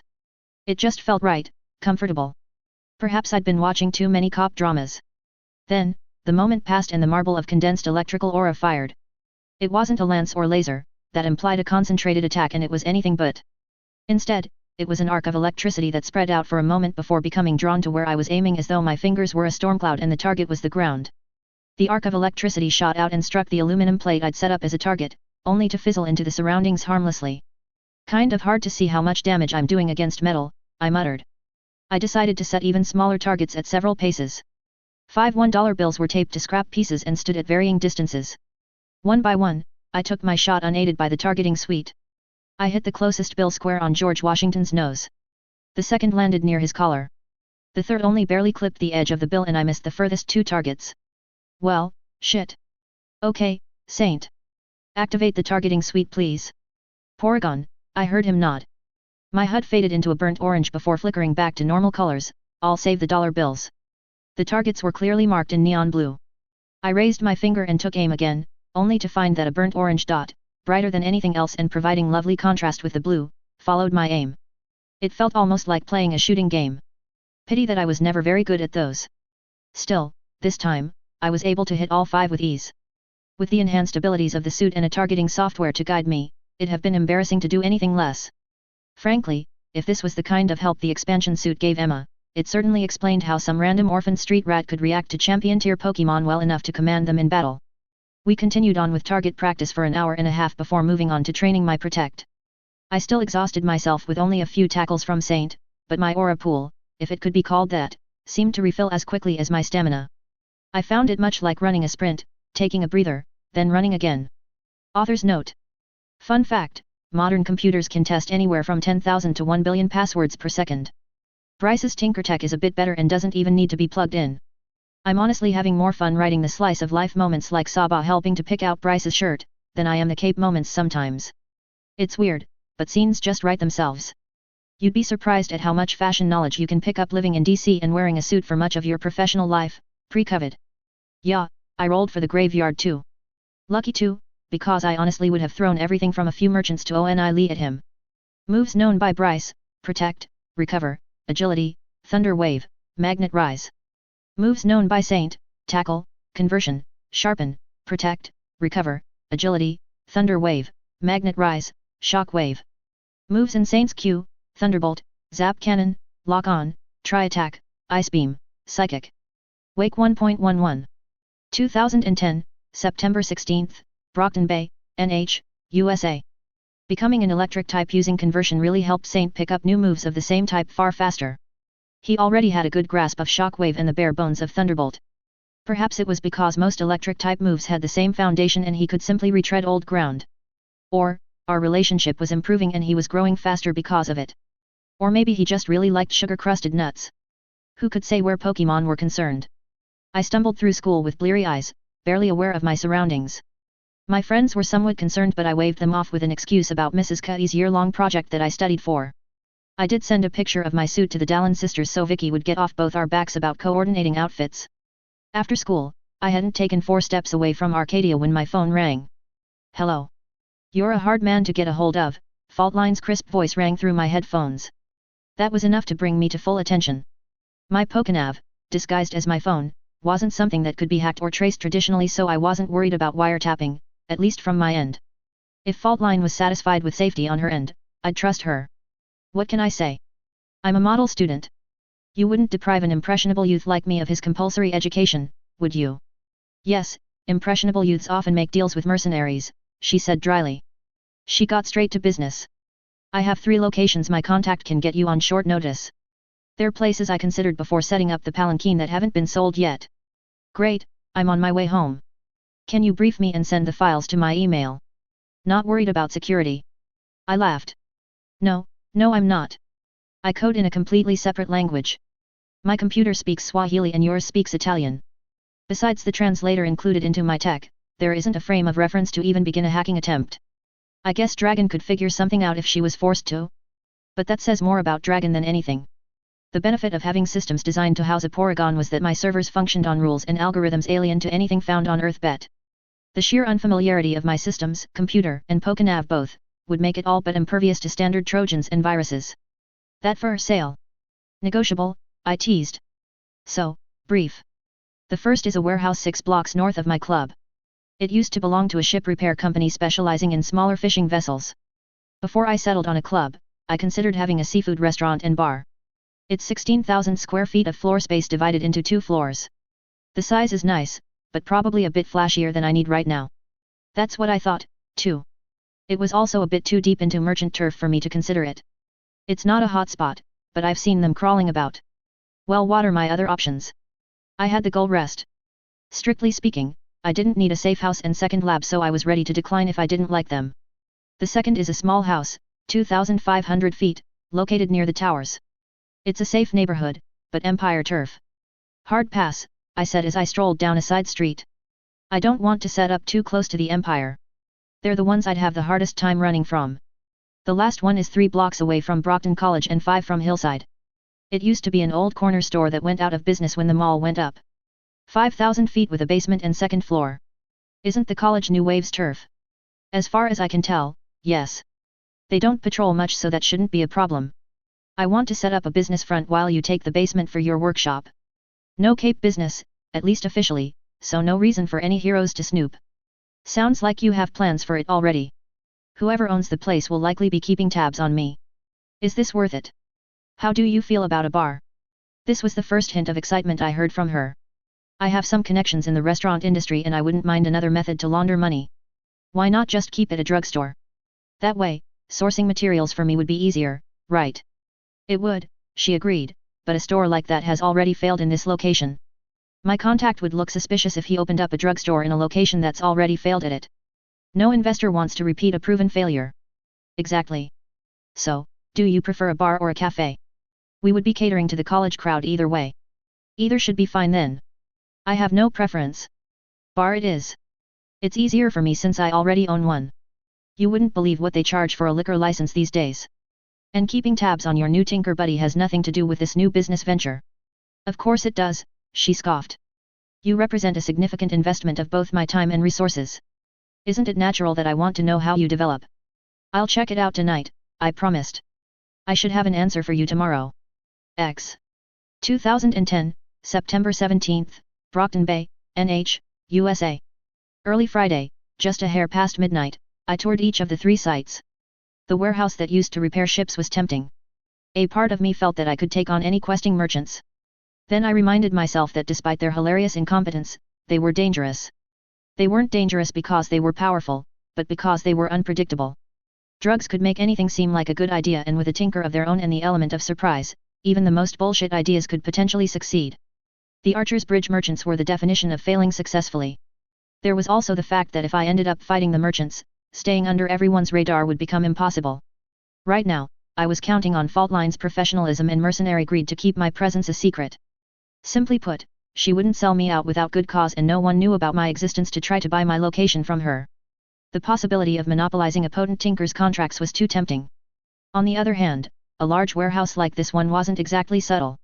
It'd draw in merchants, who would then in turn act like fireflies that attract bigger dangers. The space was tempting, but I moved on. I completely dismissed the house near the towers. If I remembered right, Purity lived nearby. While she herself wasn't much of a danger on her own, she had a soft spot for white children and no reason to attack me. Her mere presence meant heavy Nazi patrols. Judging by the obsessive, controlling behavior Max was known for, I figured it'd be best to assume that area was under constant observation. The house was both too small and too risky. That left the last option, a corner store near the college. I sailed across the rooftops, leaping from a ventilator to the top of a light pole using the ambient electricity to glide with magnet rise. This kind of flight was hard. I wasn't very fast, hardly faster than running, but the sense of weightlessness thrilled me nonetheless. It took me only 7 minutes to make the distance, the wonders of straight lines. The location was, as Faultline pointed out, perfect for a small bar. I had no idea how much renovations would cost, but that wasn't any of my business. The corner store, Harvey's drugstore apparently, was an old-school brick building that stood 2 stories tall. It looked like it was built during the Revolutionary War, with occasional touch UPS every few decades.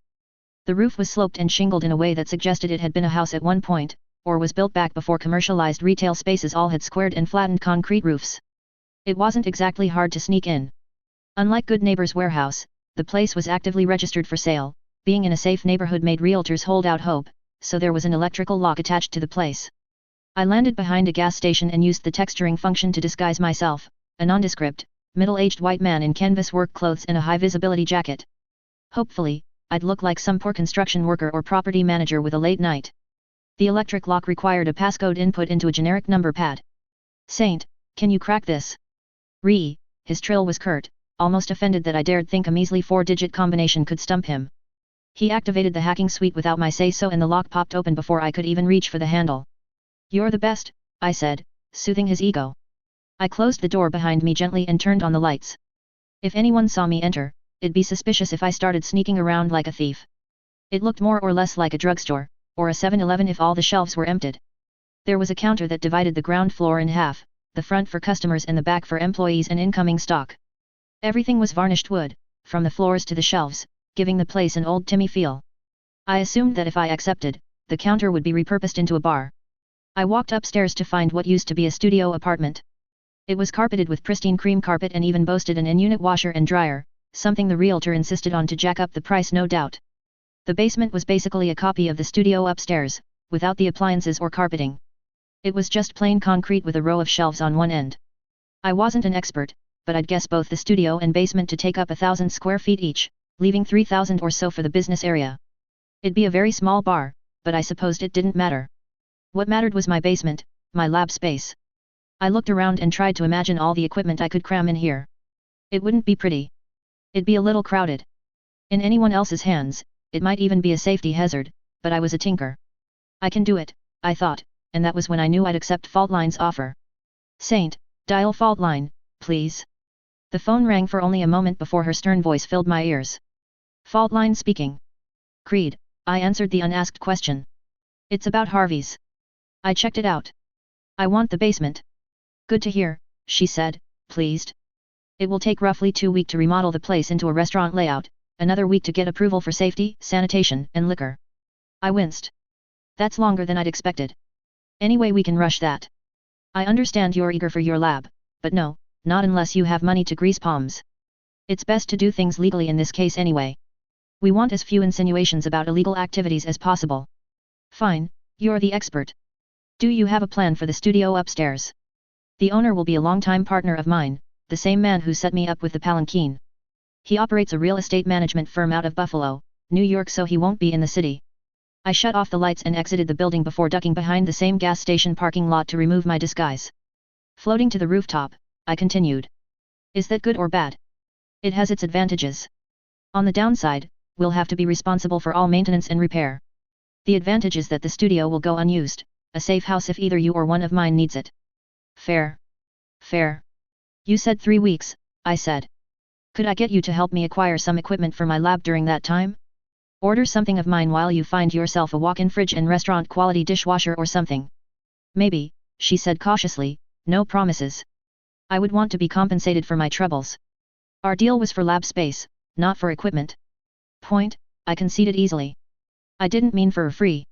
I'm going to drop by and run a few ideas by you if you don't mind." "Come through the back," she hung up. 2010, September 17, Brockton Bay, NH, USA. Compared to my Thursday night/Friday morning activities, school was a chore. I'd left the palanquin yesterday with an agreement for the newly named Harvey's Bar and Grill and 1 bug box lighter.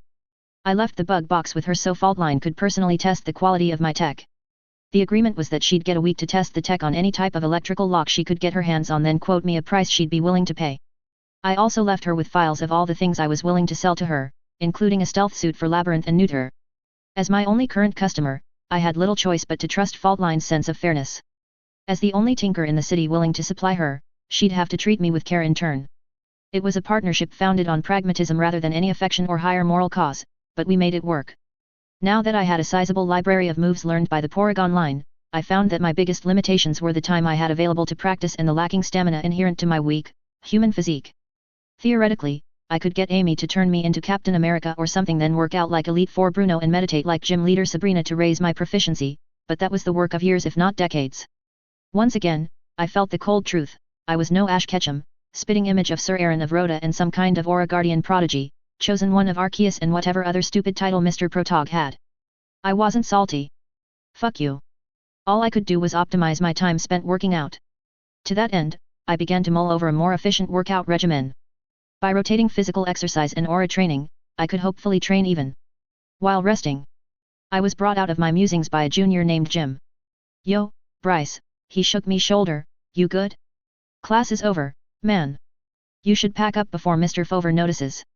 Thanks, Jim, I said.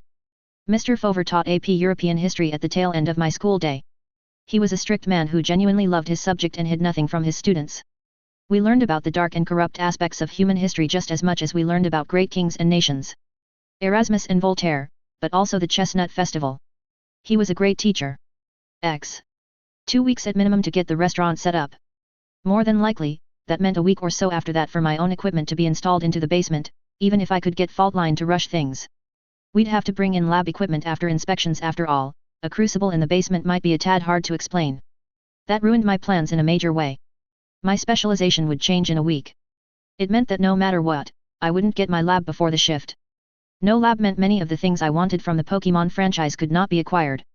Team Rocket's completely electric-proof insulators used several times to capture Pikachu required a special vulcanization process to make a unique rubber polymer. Warp pads found in psychic gyms and criminal hideouts required complex machinery to develop and install. Hunter JS petrification gun would have been amazing but was now a pipe dream. Even the jetpack I wanted to build for Neuter needed special equipment to distill the fuel, something I absolutely refused to do in my all-too-flammable room. Worst of all, I wouldn't be able to acquire a forge and crucible to refine crystals. Maybe my power intentionally made stronger tech harder to make, but a Z crystal was nothing like an Eviolite. The Eviolite, I could make with some electricity, my own aura, and crude carvings engraved via makeshift chisel. Purple agate wasn't exactly rare. A Z crystal was significantly harder to make than that apparently. Are you trying to make me work for a Z crystal, power? I thought, or is it that because Z crystals are rare and only found in one region of the Pokémon world, you can't make it as easily? Either way, I received no answer as I ran agility-boosted suicides from one end of the frigate to the other. Agility felt a little strange. I knew that as a psychic-type move, my mental energy completely supplanted the physical, but I couldn't explain how it happened or why it reinforced my body the way it did. I was just too inexperienced with aura and my power didn't help beyond basic instructions. Saint, I called, let's play tag. He emerged from my Pokénav with a shower of pixels. Po. We're going to try to tag each other with Thunder Wave, Protect, and Agility only. No other moves. He agreed, then immediately fired off a Thunder Wave that I barely blocked with an Emerald Shield. Really? That's how it's going to be. Gone. I received a hazy image through our bond, a bag of his favorite almonds. His ability to communicate was increasing steadily and I resolved to get him started on more psychic-type moves to hopefully nurture this talent. A bag of crusted almonds if you win, I promised him. I coaxed my aura to take shape around me and dashed forward. You're a shameless, I ducked beneath him even as I kept talking. Glutton, Saint. You should watch your weight. A thunder wave of my own was sent his way and Saint dodged by allowing gravity to take hold of him. Pori. You started with a cheap shot. Don't be surprised when I hit you from behind. That kicked off a rapid flurry of electric projectiles that I dodged only thanks to the expansion suit's enhanced agility. I rolled on the ground, shoulder twinging painfully as I rolled over my spine. Without Saint to act as the onboard AI, I lacked the elegance and refinement to make use of my agility to the fullest. I could see another volley of thunder waves coalescing in front of his blue mouth. Agility! I shouted. My aura pulsed brightly and I made to dash, but stopped at the last second. He whirled his head, preemptively turning to lead the target. I didn't move though and that gave me enough time to bring my sparking finger to bear. Just kidding, I laughed as I fired an arc of electricity towards my partner, positive he could feel the pure smug radiating from my end of our bond. He rose into the air, letting my attack sail beneath him. Porygon. The attack isn't fast enough, I realized. Despite being an arc of electricity, it wasn't lightning. Whatever bullshit Aura Mojo let us bypass the insulating properties of air to lob bolts of electricity as viable attacks also seemed to be limited to much more manageable speeds, at least at my level. That meant that although Porygon were notoriously slow until their final evolution, a singular blast of Thunder Wave wasn't likely to land. We traded blows furiously as we raced around the empty room for a few minutes. I was much faster, but he had a far larger aura pool to draw on, so wasn't shy about wasting protects. He could also use his moves much more quickly, and even stack them like he did with a volley of thunder waves. I made good use of his subpar speed, shocking him as soon as a protect wore off. My win, I said, panting. I made a note to improve the ventilation in the expansion suit as soon as I could. Pori. My training partner slumped. I could feel disappointment through the bond. We'll try again. This is as much about stamina as it is about winning one round. He made a determined trilling noise and took up position. He was paralyzed, but that would teach him how to fight under unfavorable circumstances. This round, I kicked things off by lunging towards him. He chimed in alarm and backpedaled up into the air. I jumped to get in range for another close-range thunder wave. A bolt of blue electricity fired from my hand and dispersed into so much pretty colors against the emerald shield of Saint's protect. Then, even as the shield started to come down, Saint fired a rapid counter that nailed me in the torso. Protect. I tried to shield and twist out of the way, but the attack landed faster than I'd expected, ending the round almost as soon as it began.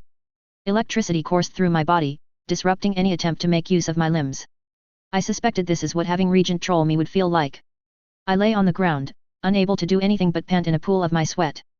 The pain of the thunder wave was negligible in comparison to the sheer discomfort of having a body that refused to obey. Shit, I swore. Saint hovered lower with concern. No, you did great, buddy. Give me a minute to recover. The 18th was Saturday. Seeing how I had no commitments, I drove myself hard long into the night. Author's note. An extra safe house is never a bad thing, especially if a trustworthy ally can back your claim with a legitimate front. Even better, it's not attached to any of the major factions. That said, I know nothing about restauranteering, so if I got some of the details like the floor space or time it'd take to acquire appropriate licenses, please forgive me. I did some research into how big a corner store 7-Eleven seemed to be, and it came up to be something close to 5,000 square feet. I know nothing about boats. I looked up the length of an oil tanker and went from there, so I don't actually know if an oil tanker that doesn't transport oil is still called a tanker. I'll probably call it a frigate, tanker, or the gull rest interchangeably. Forgive my ignorance. Wake 1.12. 2010, September 18th, Brockton Bay, NH, USA. Just as the sun started to peek over the sea, I recalled Saint back into my Pokenav and made my way to the boardwalk. Halfway there, I disguised myself to look like my civilian outfit. I made sure to text Mom so she wouldn't panic and jogged home. I'm home. Bryce, where were you? My mom rushed over, worry creasing her brow. Jogging, I said, didn't you get my text? No, who checks their phone the moment they wake up? Sorry, Mom. I should have called instead. Well, come have your breakfast. It's going to get cold. I'll take a shower first, I'm fine with cold food. I made a show of sniffling my shirt and cringed with distaste. I reek. She ushered me off upstairs, saying she'd put my plate in the oven. I couldn't say it enough, it was good to have a mom again. When I came down, Sierra was lying sprawled across the sofa, playing some game on her phone. Sup, bro, she greeted. Sup, sis. Can you be quiet today? Saba and Michelle are coming over to work on an assignment. Sure, I kinda want a nap anyway, I said with an easy smile. Thanks, love you. Love you, too. As soon as I finished my breakfast of lukewarm eggs, sausages, and toast, I headed to my room to crash. I had Saint use conversion again to become an electric type and set him up with the archive for Thunderbolt then Zap Cannon. Those would round out my electric skill set.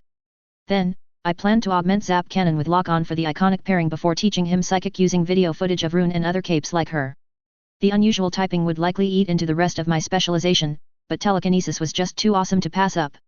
I woke up 5 hours later with that unpleasant, fuzzy feeling in my mouth. I rinsed my mouth with mouthwash before heading downstairs for a late lunch. Hey, Bryce, Michelle said from the sofa. She was lounging with her head on Sierra's lap and her legs on Saba's. The three of them had on some rerun of a medical drama that I thought was only popular with middle-aged housewives. There was nothing overtly sexual about her position, but I found my eyes wandering up her stockinged legs to her jean shorts anyway. She smirked with an arched eyebrow. See something you like? Fuck hormones. Fuck puberty. Fuck my life, I chanted in my head as I hurried past them to the kitchen, face burning. Ew, no. Just no. Sierra made a face. No flirting with my baby bro, even as a joke. I don't need that image. Michelle laughed. He's adorable when he's all flustered. You have a boyfriend, Saba said dryly. You sleep at his house almost as much as you sleep at ours. Spoil the fun, why don't you? Sorry, Bryce, it just wasn't meant to be. In for a penny. He's a lucky man, I countered. I'm sure he's got a lot of competition. Ah, you're sweet, Bryce. Sierra, your baby bro is going to be popular with the ladies. I saw the devious grin on my sister's face. I turned to Saba for help but she only spared me an apologetic smile. He already is, Sierra sang. He's got a date with Panacea. Sabs even helped coordinate his outfit. What? That's so cute. Show me. No, I need to make myself lunch, I said as I desperately searched for a way out. Why are you two here anyway? What happened to assignments? Michelle waved me off with a shrug. Oh, that, we finished an hour ago. And stopped changing the subject. You. Panacea. Tell. Why are you so invested in the love lives of high schoolers? Oh, so it is a love life. I felt a mounting headache, the blood pooling in my face wasn't helping. No, no it is not. We are going to homecoming as friends. Friends, I emphasized, not a couple. Geez, does she know you're so against dating her? Yes. She is just as against dating me. He was going to show up in flannel like some kind of lumberjack until Mom and I pressured him into matching Amy's dress, Sierra said with a shit-eating grin, happy to add fuel to the fire. What? No. Bryce, how could you? Michelle gasped, but I could see the corners of her mouth twitching upward. Looking for absolutely anything to do to not be a part of this conversation, I opened the kitchen cabinets one by one. Then, my power kicked in and I clung to the offered line like a drowning man. Michelle, you're beautiful and I'd normally love attention from a pretty older girl, but I'd rather gnaw off my own foot than talk about homecoming with Amy Dallin, so let's make a deal. I'll make you girls snacks if you agree to stop talking. Ah, you think I'm beautiful, she cooed. Sierra, he thinks I'm beautiful. Snacks, Sierra decided. I could always count on her gluttony. How she stayed so slim was anybody's guess. They went back to watching TV and I started to tinker with the ingredients. I'd honestly hesitate to call it tinkering though. Nothing got dismantled. The fridge was in one piece and the toaster didn't magically become a warp gate. It wasn't so much tinkering as it was a recipe list. Almost in a trance, I picked up spices and ingredients from a list I barely remembered with skills that were not mine. The only truly tinkered ingredient was honey. Honey I somehow put into a saucepan without burning the sugars into caramel. I mixed it with herbs and spices and flooded it in my own aura, condensing the flavor until it took on a golden luster more vibrant than its previous amber hue. Enchanted honey, my power provided. I vaguely remembered that episode.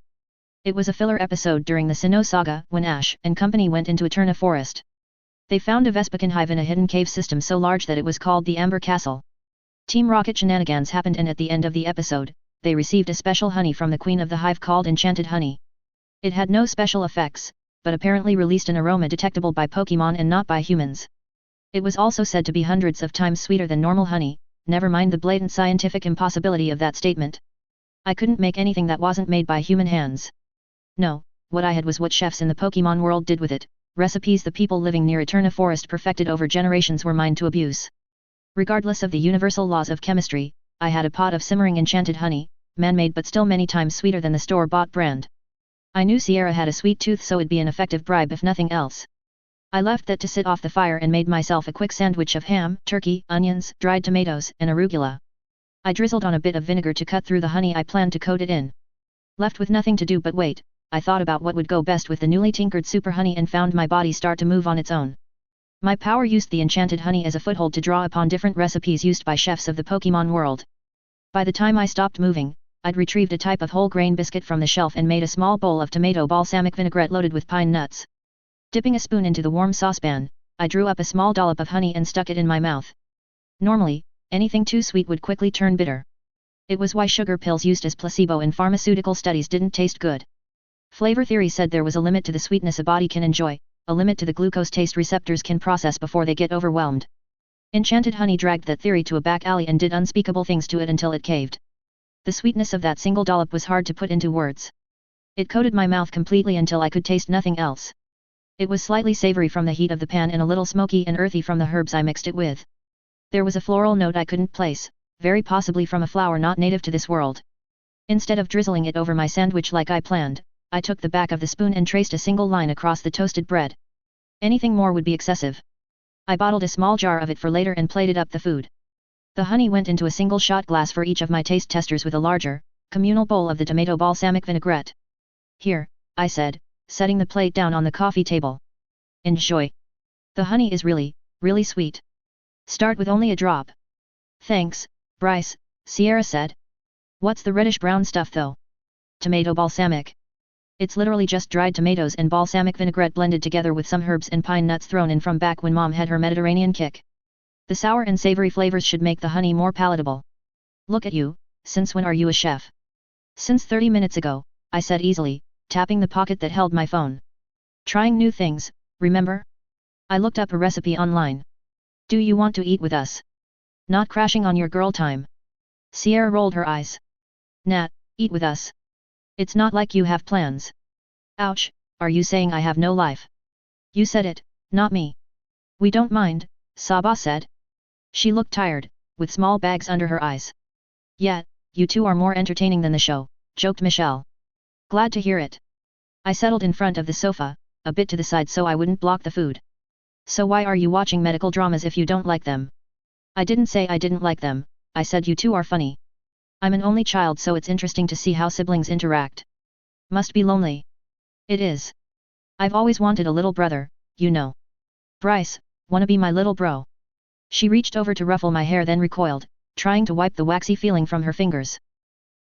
I didn't think that through. It's pomade. Doesn't feel good. Why do you have pomade in your hair?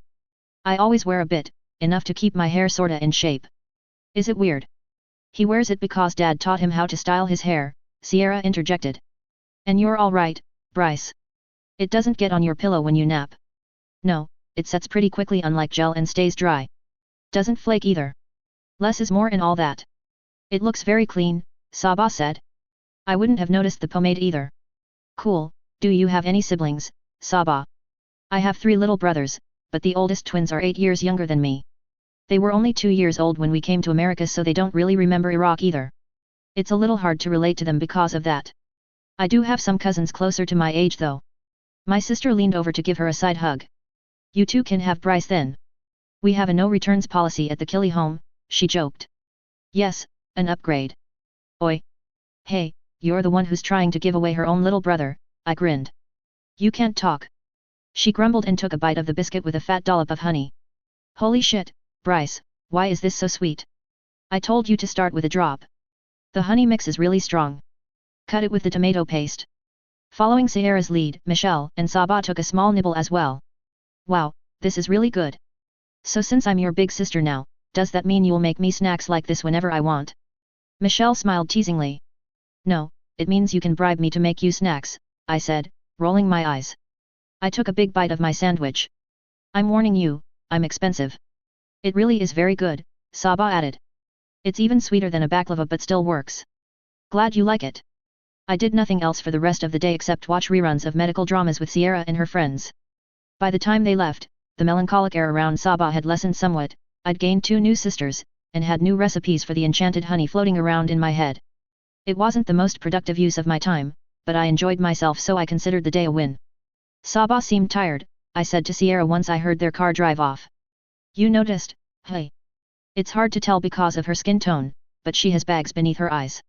Are you going to stop asking about her if I tell you she's just swamped with schoolwork? Yes. She looked surprised so I elaborated. She's my friend, at least, I'd like her to be. That doesn't mean I should be nosy though. I can guess, but at the end of the day, it's none of my business. Just let me know if she's not okay and how I can help. Sierra smiled softly and started to clean up the plates. I will, she said. I think she appreciates you. It's not hard to tell you're trying to make her laugh. I don't know what you're talking about. I started walking up the stairs. I'm just your bratty little brother. It's my job to give you shit in front of your friends. X. 2010, September 19th, Brockton Bay, NH, USA. Thunderbolt took Saint a full day to learn even as an electric type. From the perspective of a para-human, I'd assumed all blaster powers were more or less the same. Thunderwave could lead to Thunderbolt which could lead to Zap Cannon. Shoot harder, this time with feeling. Apparently, that wasn't strictly the case. Weaker variants of moves could act as primers, but each move had nuances that Saint had to figure out from my vague descriptions and dubiously correlating videos of capes that weren't actually Pokemon. For example, Thunderwave abandoned power in exchange for ungodly control. It was an electrical pulse that raced along the victim's nervous system, causing their neurons to spasm and fire at irregular intervals to inhibit movement, all without causing any permanent damage. No burns, no ruptured blood vessels, no torn muscles, nothing. More than that, it was a move replicable on any body type, from a Wailord to a Skitty. That adaptability, versatility, and control made it a surprisingly nuanced move. Comparatively, Thunderbolt was exactly what it sounded like, an arc of electricity. It was the inverse of Thunder Wave, all power, minimal control. I'd lucked out by teaching Saint the moves in sequence. I'd inadvertently stumbled on the components necessary for Zap Cannon. In Japanese, the name translated to electromagnetic cannon, or what was functionally a railgun without the physical projectile. It was depicted as a ball of intensely charged electricity lobbed at the opponent. The move required incredible control over electricity to shape it into a sphere despite what the repulsive magnetic forces wanted. It also required tremendous power to hold that sphere and condense the ball of hyperdense energy to a single point. Yes, it was a blaster power much like other electric-type moves, but it was so much more. It was energy condensed to such an absurd degree that it had mass and imparted kinetic energy. After some thought, I honestly wasn't surprised it missed so often. Aiming that was not easy. After a delightful breakfast of Sunday morning beignet, I went for a jog with Saint in my Pokénav. The rest of the day was spent quietly in my room. I tried to memorize some of the Earth All F songs I enjoyed in my past life while Saint got started learning Zap Cannon. Author's note. My ruling on powers is thus: if Bryce has it by the end of a specialization, he can use it or replicate the recipe. He cannot make anything new, no matter how derivative, from a specialization after it passes. Michelle's behavior is very much based on my own older cousin, who was something of a family busybody, particularly with romance. I, being the eldest son of Asian immigrants, have always received questions from parents, aunts, and uncles about when I'm getting married. I'm in my late 20s and have never even dated. My kid sister got married recently, so I'm constantly getting those questions. Yes, Bryce discovered a whole new branch of the Pokemon tech tree because he was spurred on by his embarrassment. Then again, Bryce hasn't had many chances to cook, having a loving mom and plenty of money for takeout when necessary. I know I'm taking a very liberal view on what qualifies as technological advancements for the purposes of Tinker of Fiction, but I'm sticking to my guns here. Technology is to me the application of science for practical purpose, any practical purpose. That certainly includes the culinary arts and the recreation of a super sweet ingredient originally only made by the Vespican hives. At least it wasn't Brock's Donuts. Wake 1.13. 2010, September 24, Brockton Bay, NH, USA. The first football game of the year was today. I'd spent the week as I'd promised Saint, working on optimization rather than any new builds. Saint learned Zap Cannon on Monday and Lock-On Tuesday before spending the rest of the week to pick up Psychic. For whatever reason, telekinesis seemed to be a struggle for my little friend. Still, I'd gotten all the TMS I considered critically important. As nice as a few supporting moves like Double Team and Substitute would have been, I was sure I'd find other ways of avoiding trouble in future specializations. On my end, I spent much of the week looking for inconspicuous ways to practice my new powers. I even started carrying around iron bearings so I could use Magnet Rise in school.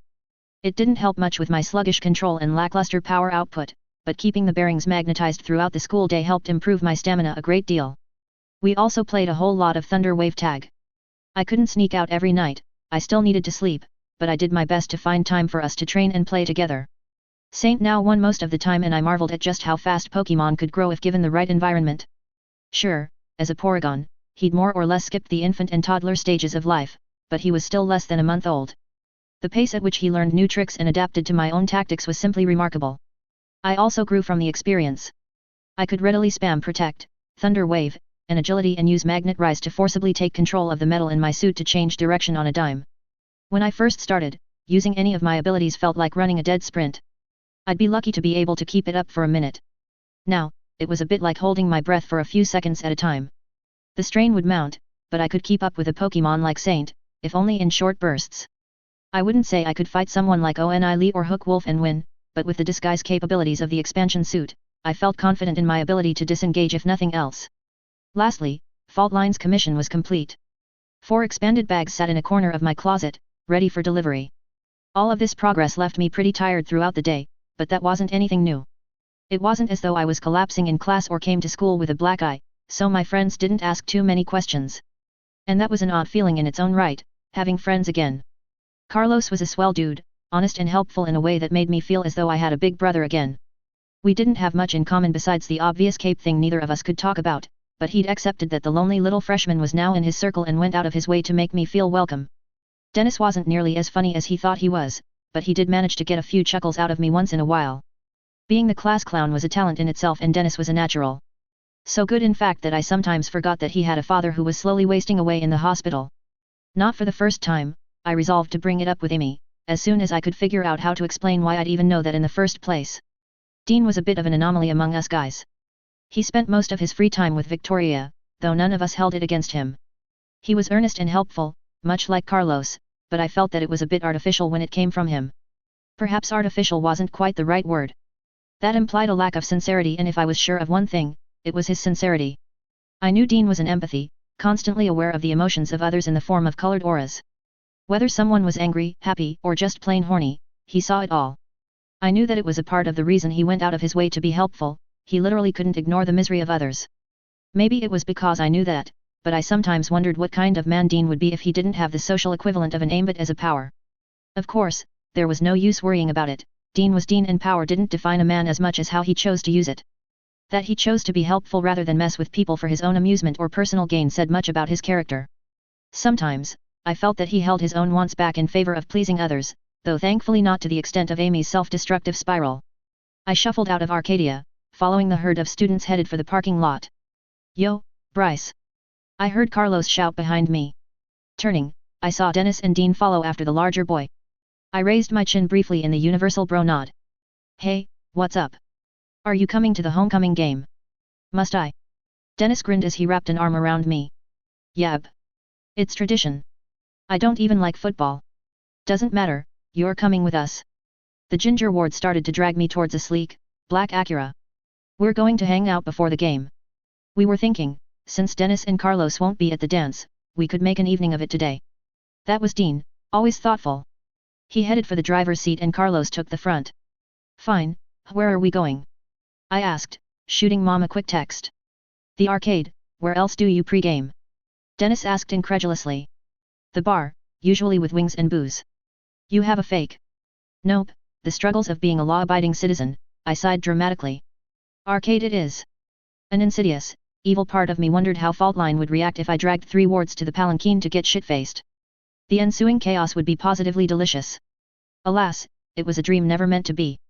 "Not a big gamer?" Carlos asked. Not really, some of the games from Aleph are fun, but I'm not big on them."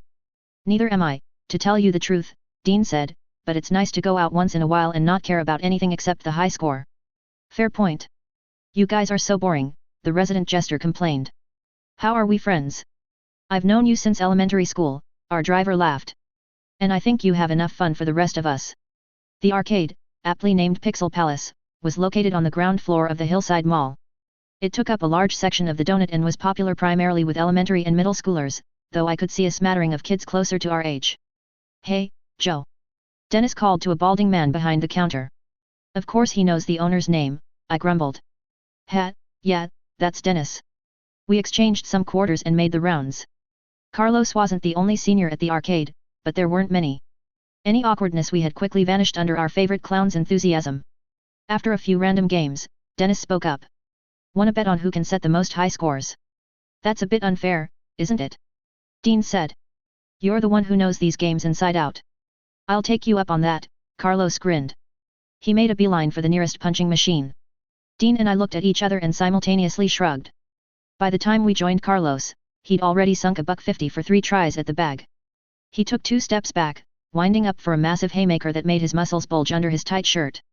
I glanced at his feet and could have sworn that he wasn't even touching the ground. It wasn't obvious unless you were looking, but Carlos definitely used his power for a bit of extra leverage. The loaded punch landed with a loud whump, knocking the bag back and up into the machine. Neon lights flashed as some peppy music blared in the background. The number settled on 226 pounds. "Holy shit, Carlos," I whistled, not bothering to hide how impressed I was. Dean probably felt my emotions, but it wasn't his strength that impressed me, it was his acting. Aegis was a brute who could push cars around. I had no doubt that he could have snapped the bag right off the hinges if he wanted. That he appeared to give it his all and still ended up with a relatively mundane result said a lot about the amount of work he put into controlling his strength. "I'm pretty sure you could try for amateur boxing with that kind of hook." Thanks, I do box, just not in competitions. I'm more about keeping in shape than winning belts, you know." I nodded. "Yeah, I get that. Dennis, you gonna give it a go?" The time-stopping ward made a show of waving his hands in the air. "No way, man. That's a win for our favorite meathead for sure." "Why don't you go, Bryce?" "Because I don't want to embarrass myself." "Go for it, man, I still have 2 more tries. Carlos nudged me forward. Seeing Dean give me an encouraging nod, I knew I'd get no help from his corner, so I sighed and walked up to the bag. The bag swung down and I tried to mimic Carlos' stance. Judging by Dennis' grin, I failed. I went for a haymaker of my own, but ended up hitting the side of the bag rather than the center. There, 98, I said, decent for a scrawny white boy, right? Carlos poked my arm. You've been doing the workouts Dennis sent you, hey? Yeah, it's working. I wouldn't say I'm fit, but I'm at least not dying after a mile run. Now, Dean's turn. I don't think this is necessary, he tried. We ignored his protests and shoved him forward anyway. Go for it, Prez, Carlos laughed. So is this what you do as a cadet? I asked, interested in his time as a ward. If he didn't know I knew he was talking about his ward's life, he might be more open with his feelings. Boxing, weights, and stuff. Not just that. Being a cadet is about more than self-defense. Dennis and I also learn about emergency protocols like what to do in the event of armed criminals or natural disasters. We're both also first aid and CPR certified. That's pretty neat, I said honestly. Sounds like the kind of thing that'd be useful, especially in this city. Dean walked back with a respectable 150. It can be, but it's also a huge time sink. It's why I didn't join. What's your after-school thing then? Mr. Morey's starting to push us into picking out an extracurricular.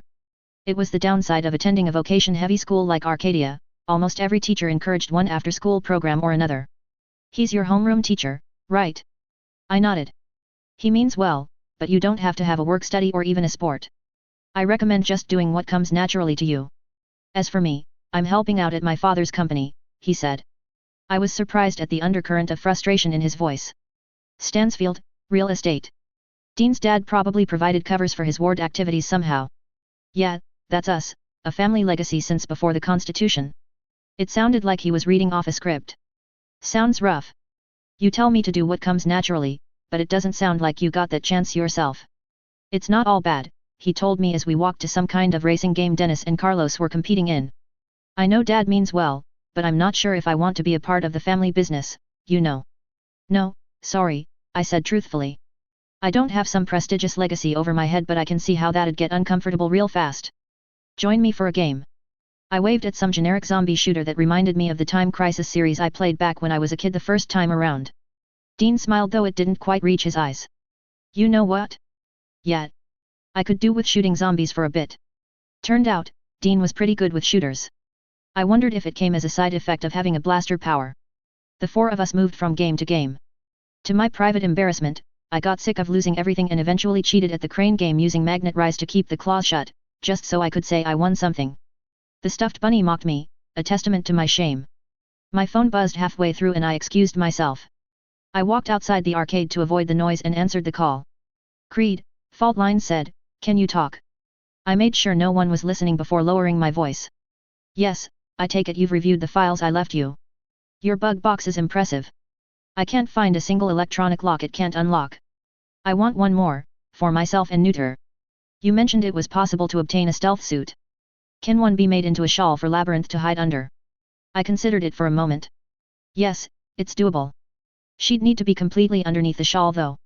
I would be willing to furnish your lab in exchange for 2 bug boxes and the shawl. Within reason, of course. Of course. I'll drop by tonight to drop off the 4 expanded bags and an extra bug box. You're going to have to get me the materials for the shawl though. I'll send you a list. That would be agreeable. See you tonight. The line went dead. I walked back inside and shuffled through the crowds until I found my friends huddled over a table sharing a plate of nachos. Shouldn't we get going if we want to make it to the game? I asked, stealing a chip laden with ground beef, pico de gallo, and artificial cheese so yellow it practically glowed. It's fine. It's a football game, not a job interview. Being a few minutes late won't hurt anyone, Dennis shrugged with an easy grin. Says you, I don't want to keep Vicky waiting, Dean said. Carlos took the leftover chips and shoved them in his mouth. He chased them with a glug of Sprite. All right, there, no more food. Let's go. We were piled into the car when Dennis nudged me with waggling eyebrows. Who was that anyway, Amy? I shoved him back. Are you kidding? Why would Amy call me? It was a friend from out of town. You two get along well, Dean said. Don't sell yourself short. You and Amy keep saying you're going as friends, but I've never seen Amy be okay with any of the other guys Vicky tried to set her up with. That's because I'm not interested in fucking her, I thought. Seriously, Drop it. I don't want to date Amy and she treats me like a friend instead of a nuisance because of it. I don't want her to get the wrong idea, so stop joking about us dating. Fine, take all the fun out of it, Dennis pouted but didn't push further. X. The screams and cheers of overexcited teenagers let us know we were near. Judging by the scoreboard that loomed above the field, Arcadia had scored the first touchdown in pat, giving us a 7-0 lead. Through repeated back and forth via text, we followed Dean to his girlfriend. Dean. I heard Victoria call. She floated a foot above the ground to wave. By now, people knew to get out of her way when she was excited, so she had no trouble sweeping the taller boy up into a kiss. Beside her, a thoroughly disgruntled Amy pretended to gag. There were 2 more kids near the Dallins, their cousin Eric and a petite Asian girl with straight, black hair and large, almond eyes that looked almost out of place on someone so short. Hey, Bryce, fancy seeing you here, Eric said with a cheerful smile. I didn't think you were the type for this sort of thing. What? Pep, teen spirit, and idiots giving each other concussions. I flashed an exaggerated smile that wouldn't look amiss on the Joker. That all sounds delightful. Dennis drag you out. Amy gave me a knowing look and we shared a moment of sympathetic misery. I winced as a cheer went out. Someone had scored a field goal, apparently. Yup. Vicky. Yup. You two are perfect for each other. Shut up, Eric, we said in sync. The blue-haired boy laughed at the unintentional validation. Oh, hey, I almost forgot. He nudged the tiny girl next to him forward. She's my date tomorrow. Hi, Grace Kanda, she said, holding out a hand. I shook it. You look familiar. Are you saying all Asians look alike? She accused indignantly. She barely stood 4'11" but glared with an intensity that could have impressed Hook Wolf. I didn't mean it like that, I stammered. She held the glare for a moment before it cracked into a wide smile. Ha ha ha, that's always fun. Relax, Bryce, I'm just messing with you. I look familiar because I'm in Algebra 2 with you. I also had 7th grade history with you too. Ah, that explains it. So, Eric, what you been up to today? I took Grace out for some crepes and walked around the boardwalk. What did you guys do? We killed time at the arcade and ate some nachos. The line crashed together, Arcadia's blue and gold on a fence against Immaculata's red and white. Our team looked like they would break through, but someone on Immaculata's side screamed something and they rallied, probably their captain. You know, I'm pretty sure Carlos could trample most of these guys, I hummed. Probably, the Puerto Rican shrugged, football's not my thing though. I'm sure there's more to it than just being big. Where'd Dennis go anyway? Here, came the redhead's voice. He was dragging another boy, somehow looking even more awkward than I felt. I saw a friend and decided to bring him over. This is Chris. Chris, who I was pretty sure was Kidwin, was almost painfully generic, pale with brown hair and that awkward shuffle teenagers do when uncomfortable. Hi, he said shyly. I nodded to my fellow tinker. The more I looked at him, the surer I was. Friend groups could mingle in high school, real life wasn't like mean girls and jocks like Dennis and Carlos could befriend the shy kid like Chris. I was an example of this myself. It wasn't just the stereotype that tinkers are nerdy that gave him away. I could still see smudges of ink on his fingers, blurred in ways that didn't happen unless you were drawing something detailed. His familiarity with Dean and the newest wave was also a good clue. Hey, how's it going? I tried being friendly. I pointed at his smudged right hand. You like to draw? Oh, yeah. I was drawing something before I came here. Cool, acrylic or plain ink? Just ink. Do you draw? More of a music guy myself, and even then more as a way to relax. The two of us started a conversation about arts and hobbies, half of which I'm pretty sure we both pulled out of our asses. Let's face it, we were tinkers, our hobbies were tinkering and thinking about tinkering. Still, I found it funny that Chris disguised his tinkering in public as an interest in art and sci-fi while I disguised mine with an interest in music editing. Had to admit, he probably had a better cover. He'd show me pictures of cartoon robots and talk about how he drew inspiration for fan art and I'd make up some bullshit about synthetic music quality losing out to old school rock. By the end of the night, Arcadia lost 28-42, not that most of us were paying attention to the game. Vicky and Dean had mysteriously vanished, no doubt to find a quiet place to suck face. Amy looked surprisingly involved in a conversation about role-playing games Grace and Eric were having. Dennis and Carlos were the only ones who seemed bummed about our school's loss. Say, where's Chelsea? And Stephanie, now that I think about it, I asked. This seems like their kind of scene. Carlos laughed and pointed down towards the field, where the cheerleaders were packing up. They're over there. I'm not surprised you missed them. Ah, yeah, vaguely remember them saying they had cheer practice at some point. The rally and game broke up in short order. Vicky and Amy flew off somewhere, possibly home, possibly the hospital so Amy could get in some last-minute healing. We smiled as Grace dragged her boyfriend off for ice cream. They made a cute couple, though it was pretty clear who wore the pants in that relationship. Hey, I thought as I leaned against the wall, waiting for a ride from Dean. Eric just might be the most well-adjusted cape I've ever met. And, shit. I'm going to try to keep him alive, aren't I? Author's note. Did you know? When I first started writing, I wanted this FIC to be more fast-paced than Legendary Tinker. Funny, hey? I just can't seem to write anything but slow FICs. Maybe third time's the charm? Wake 1.14. 2010, September 24th, Brockton Bay, NH, USA. Dean was kind enough to drop me off at my house, saving me a phone call to Sierra for a ride. I enjoyed a light dinner of roast chicken, mashed potatoes and peas before taking a shower and retiring to my room early. There, I knocked out all the homework I hadn't done in favor of the arcade earlier in the day before I used one of Dad's collectible metal guitar picks and magnet rise to practice simple songs. The metal pick made for a harsher, more aggressive sound suited to riffs, but I found that I lacked the dexterity with magnet rise to play even the more basic songs to conclusion. Still, it was good practice. An hour later, as soon as Mom and Sierra fell asleep, I was out the window and dashing for the palanquin. The 4 expanded bags could not be stored inside my own, something about disorderly dimensional folding, so I just rolled the empty bags like a sleeping bag into each other before strapping them to my back to minimize their volume. I walked up to the club, disguised as usual in a new face. 5'2" was short for a man, but not unheard of for a woman. Today, I was a pale beauty of vaguely Eastern European descent with high, thin cheekbones, soulful eyes, and light brown hair that cascaded down to my butt. Crimson lipstick and a copy of one of Sierra's more adventurous tops made me look like any other girl checking out the new club. I ignored the disgruntled murmurs and cut through the line before the bouncer stopped me. Just headed back, big guy, I said with a cheeky smile. My voice came out of the synthesizer a bit higher than usual with husky undertones. I made a note to improve it if I could. It was good, but I didn't think I'd fool anyone familiar with the person I was masquerading as. Don't worry, I don't need a guide and I won't get lost. It's not like the place is a labyrinth. That was the code. The words labyrinth, guide, and lost. It wasn't particularly complicated, but it didn't need to be. The burly man shrugged and waved me to the side of the building. The employees' only entrance was open, fault line was expecting me. I ignored the strange looks I got from the kitchen staff and shuffled out into the main club. It was chaos, pulsing bodies, booze, and technicolor lights galore. Some kind of heavy EDM comparable to Dead Ma5 from my past life was blaring in the background. I dampened the external audio with a WinCE. More than a decade after my reincarnation and I still couldn't stand techno. Rather than brave the dance floor, I made my way to the back corner of the room where a staircase led up to a secondary dining area that doubled as a lounge. The lounge was tastefully decorated, posh in a way that didn't make anyone feel underdressed. It was the kind of place one could go to dress down and kick back with a tumbler of whiskey and a deck of cards. Clean, oaken furniture and comfortable seats filled the room with a single, smaller bar area along one wall. 2 pool tables were occupied by 6 young men. Off in one corner, a group of young women shot the breeze over a bottle of wine and a cheese board. Neuter was draped over a sofa in another corner, 2 girls hanging off his arms as he regaled them with a story from one of his many missions. The girls wore matching jackets that covered their arms, it was probably what kept them conscious in such close proximity to the orange cape.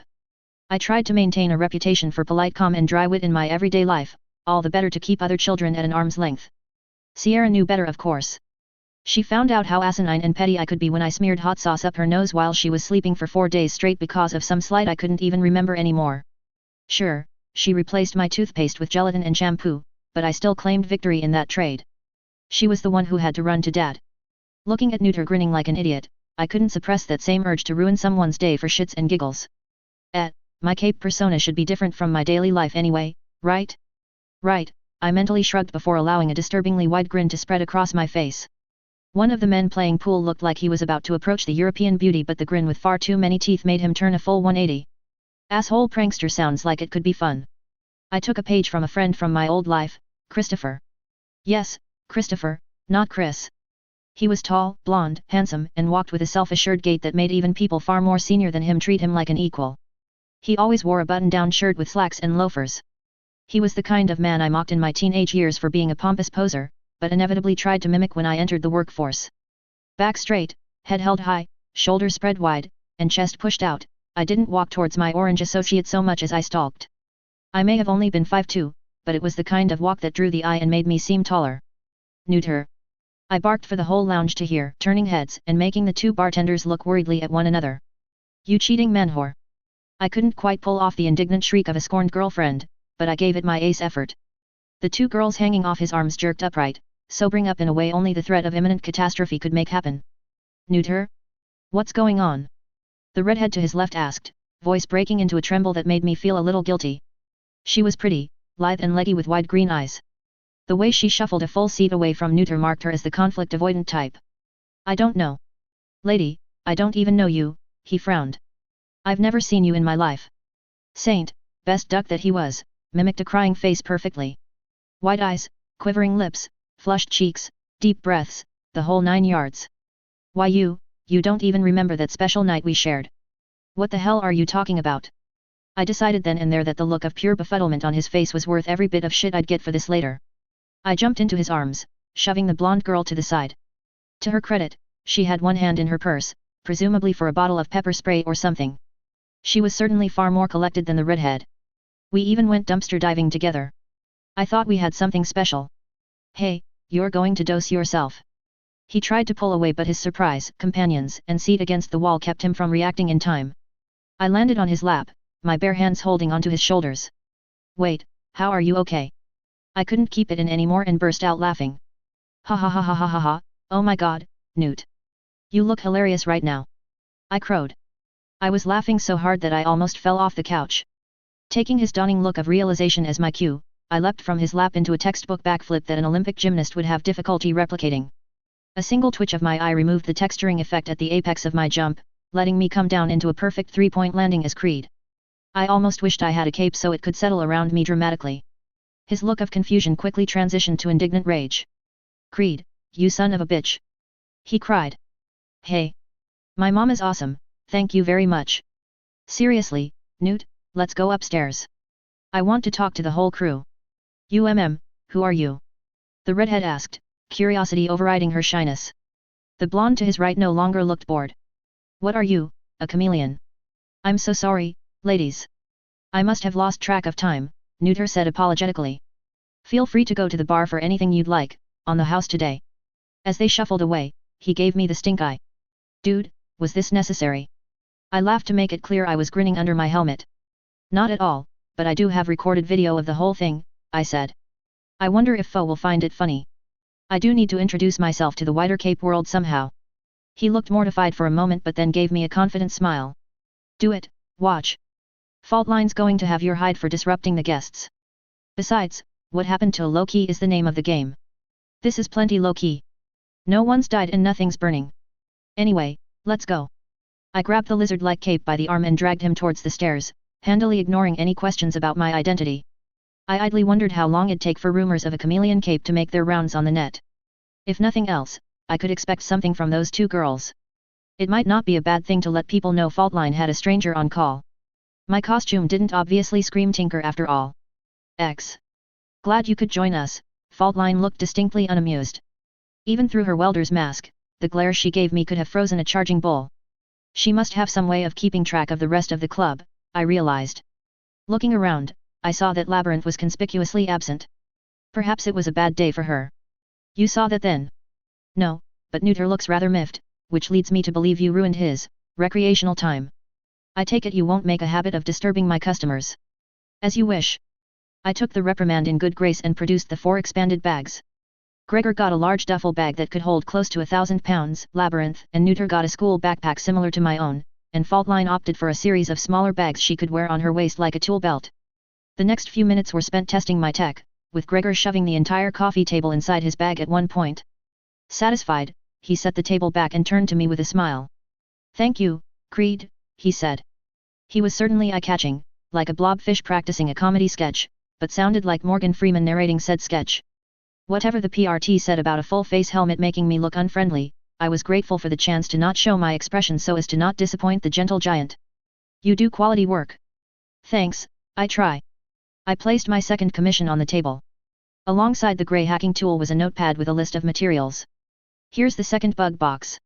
The notepad contains what I'd need to make Labyrinth her shawl. Faultline looked it over. You can work with Kevlar. Yeah, I think I mentioned it at one point. My suit's made of cycling leathers and canvas work clothes because that's what I had on hand. I can't exactly buy Kevlar in bulk without raising suspicions, can I? Honestly? I'm not sure if Kevlar is the best material for a shawl. If you know of any other type of fabric that would work better, feel free to replace that. I pointed to another section of the notepad. Also note that I'm going to have to design a scanner for her. There is a scanner in my helmet that lets me save and replicate outfits. Hers will work a little differently to allow for as little input as possible on her end. Understood. Can anyone who wears the shawl use it? Yes, though I can add some security measures like a passphrase. I take it you want to be able to swap the user as needed. That would be ideal. Now let's talk about furnishing your lab. The bar will be fully functional on the 8th of October, so I can have your lab furnished by the same. I know I want a furnace rated for metals with a higher melting point, a set of crucibles to stick in said furnace, and some tools to shape metal, but I've yet to decide on what else I'd need most. Do you mind if I take a few days to think about it? I figured that a forge would be useful regardless of my specialization, but I couldn't make any rash decisions without knowing my next specialization. That would be doable, she decided. Depending on how you tinker with your new equipment, we may need to renovate the basement to allow for better ventilation and to make sure it is not a fire hazard. That sounds great. Please do that if it isn't too much trouble. That it'll cost me went unsaid. The longer you take to tell me what you need, the longer your lab will take to prepare, she warned. I know, you'll have my answer by Sunday at the latest, I promised. Author's note. Bryce is very much unlike Andy. Andy has consistently held to the idea that he must do good in the world and has acted accordingly. Bryce, he's very much a go-with-the-flow kind of guy. He put it best, he will let the chips land where they may. Both are creators to their core, but the ways they use their inventions are very different. It also means that Bryce is subject to flights of fancy like pranking Neuter. Granted, the chances of Neuter reacting poorly were low given Neuter's own jocular personality, but that could have potentially backfired with some heavy misunderstandings, alienating the only ally faction he made. He's also not neatly as careful about his identity because he hasn't been bitten yet. He constantly ribs the wards and is considering reaching out to Saba if it'll keep her from triggering. Or perhaps when she triggers. He hasn't decided yet because, again, he's a very whimsical person. Wake 1.15.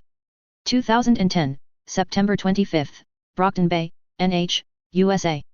I woke up this morning to a changed world. Okay, maybe not exactly, but my specialization had changed and with it, my tinkering potential. I remained in bed for a good half hour, lying dead to the world to process the storm of possibilities that threatened to overwhelm my mind. I knew more about maritime navigation than I'd ever wanted to. I could build a compass pointed at absolutely any island rated for the worst hurricane in the world. Hell, even if Magneto somehow popped up in Earthbet and flipped the magnetic poles around, this compass would point to the same place. Was it even a compass at this point? I could make hundreds of varieties of boats, each with their unique quirks.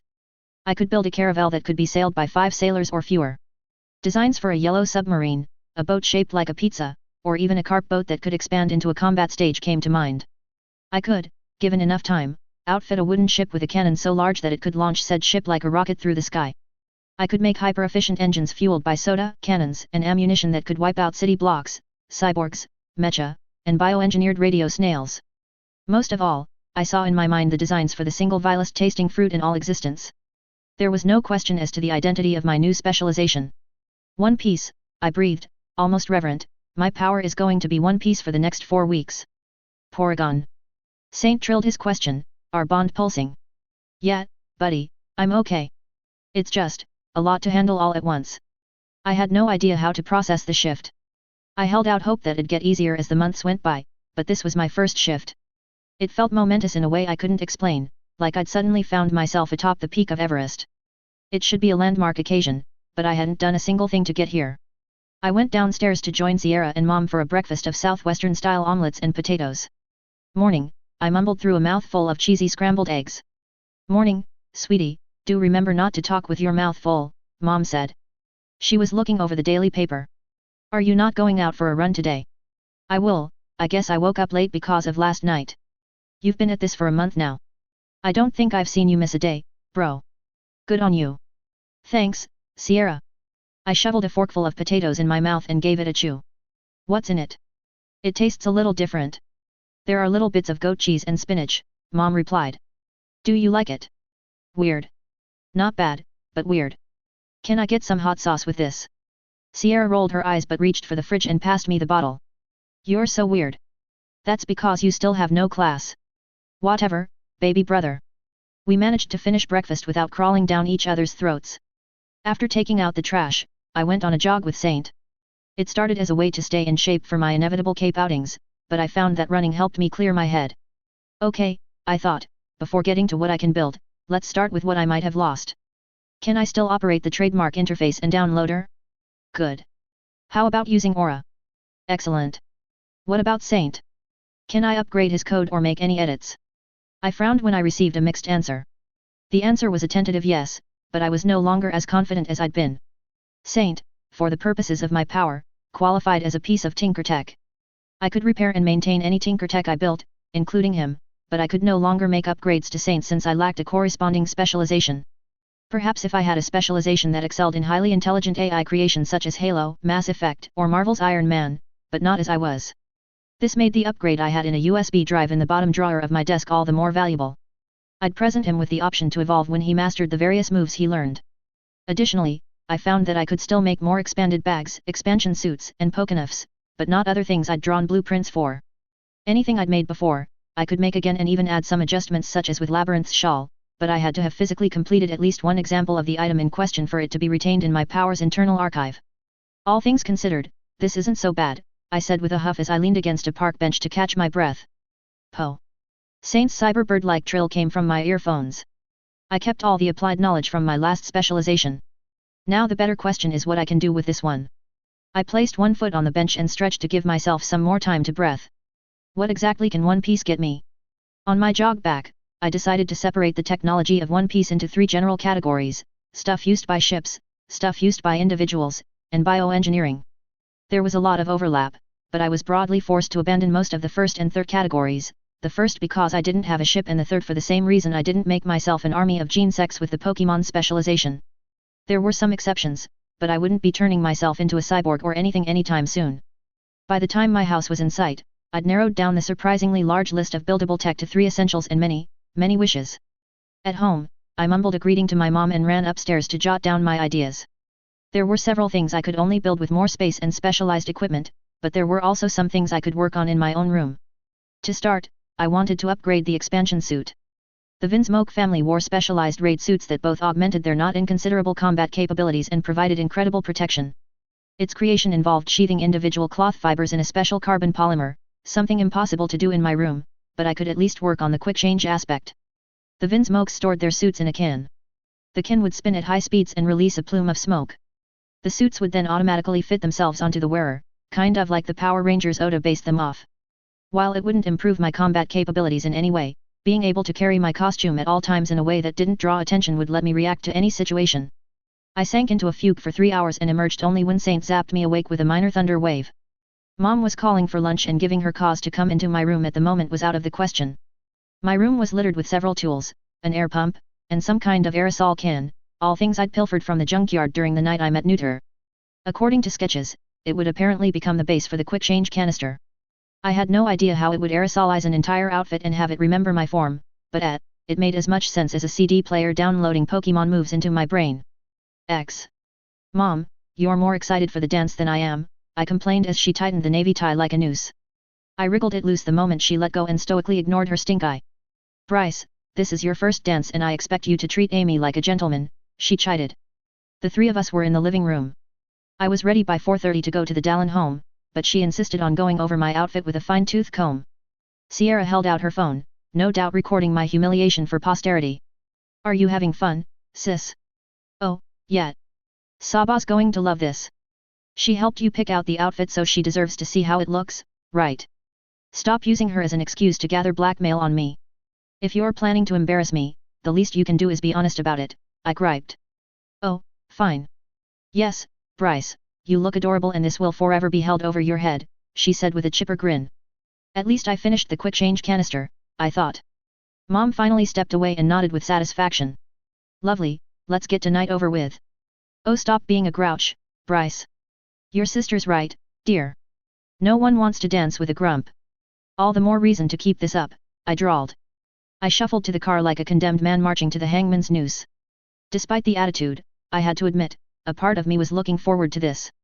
I had no romantic interest in Amy, not least because of her many issues, but she'd grown on me over the month as more than just that one character I admired. Sierra, stop by a flower shop, Mom called as my sister revved the engine.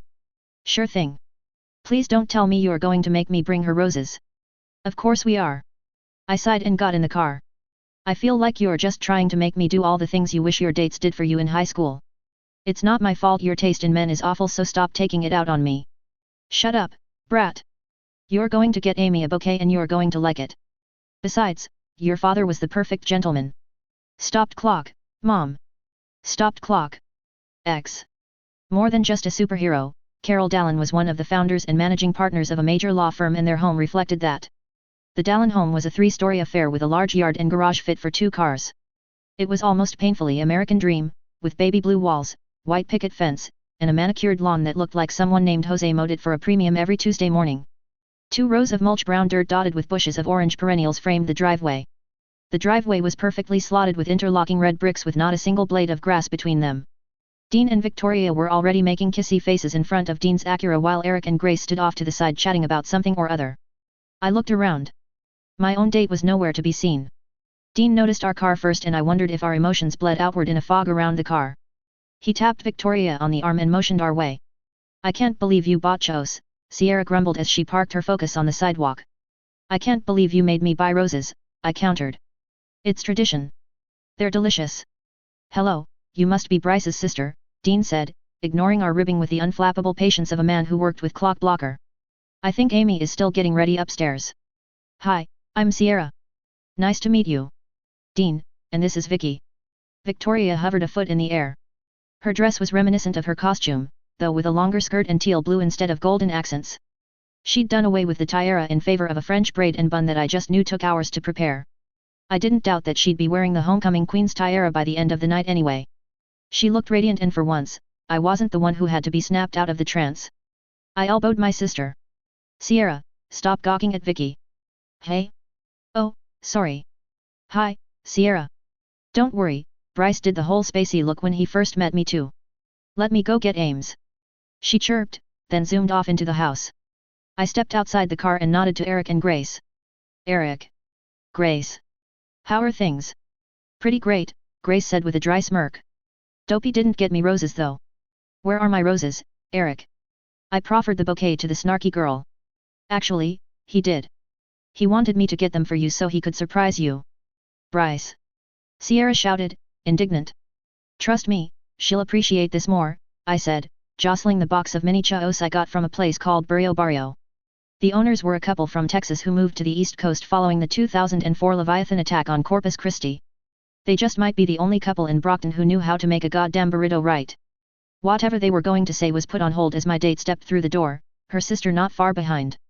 Seeing them side by side, it was obvious Vicky had a hand in picking the outfits. The dark blue did flatter Amy much more than teal. Behind the two, Carol Dallin looked on with a neutral expression. She looked like an older version of Vicky, with a short bob cut instead of her daughter's flowing locks. She wore a sharp-looking dress suit, and I could see a lawyer's briefcase laid out on the coffee table in the living room. If I had to guess, she had a weekend meeting with a client. I raised my estimation of her a notch for being willing to entertain her daughters despite her busy schedule. Though to be fair, Worm Fannin had not been kind to her, so there was nowhere to go but up. I cleared my throat and walked up to Amy. Here, one obligatory bouquet, delivered. I'm pretty sure Sierra's trying to apologize to your cousin vicariously by making me treat you like a proper lady. Hey. Sierra squawked, but went ignored. Amy tried to look offended and failed miserably. Are you saying I'm not a proper lady? Of course. You're more of a ball of thistles and snark vaguely shaped like a functional human being. Well, since you did bring me a bouquet, I guess I'm obligated to accept it.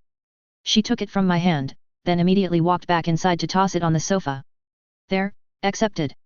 You, sir, have fulfilled your obligations to be a proper gentleman. I now feel like a proper lady. Hat. All right, now that that's done with, and since I'm not hilariously cliché like my sister, I brought you chos. I offered the white carry-out box to my date. She took it with far more enthusiasm than the roses. Burrio Barrio? Fuck yes. She opened the box and stuffed a mini cho in her mouth. Cinnamon sugar and almonds, nice. Language, Carol chided. See, Sierra? Told you she'd like the chos more. Yeah, you can stop being smug now. Hello, Mrs. Dallin, I greeted with a proffered hand. My name is Bryce Kiley and I'm a friend of Vicky and Amy's. She shook it coolly. A pleasure, Young man. Victoria has mentioned you. I turned to her daughter with a frown. Vicky, what did you tell your mom? That Amy's date is just as adorably snarky as she is, she replied with a smile that wouldn't melt butter. She also mentioned you were an honor student and quite responsible. I trust you will be a perfect gentleman tonight. Of course, Mrs. Dallin, wouldn't dream otherwise. We ignored the brunette's grumblings about it not being a date. Good. Let's be along then. After some obligatory group photos, we bid Sierra goodbye and piled into the Dallin family minivan. I wasn't sure what I was expecting when I first met Carol Dallin. Fandom usually depicted her as a heavily damaged woman with unreasonable expectations of her adopted daughter. I didn't know if this was the case, but at least this evening, she paid no mind to either me or Amy beyond that customary greeting. Arcadia's gymnasium was packed by the time we arrived. There was a vertical poster cutout of a white rabbit in a top hat out front, with teachers and parents who had volunteered to act as chaperones taking down names. The trimmed hedges surrounding the building had been laden with teacup props and playing cards. Alice in Wonderland. Grace hummed. Not bad, but you realize this means you need to feed us, right? I will be immensely disappointed if you didn't prepare little cakes and tea. Welcome to Wonderland, but yes, Dean replied. And yes, we have a bunch of finger food along one end of the gym. The cafeteria tables have been moved out into the quad so people can sit down and eat there. I heard the weather is going to be quite pleasant tonight. I stepped out of the minivan and bowed to Amy with a flourish. Shall we, milady? Sure, whatever, she scoffed. She still took my hand so I considered it a win. Where are Chelsea and Stephanie? Vicky looked up from her phone. Chelsea is with Brian and Steph in the quad. They're waiting for Steph's date apparently. Who's Brian? I asked.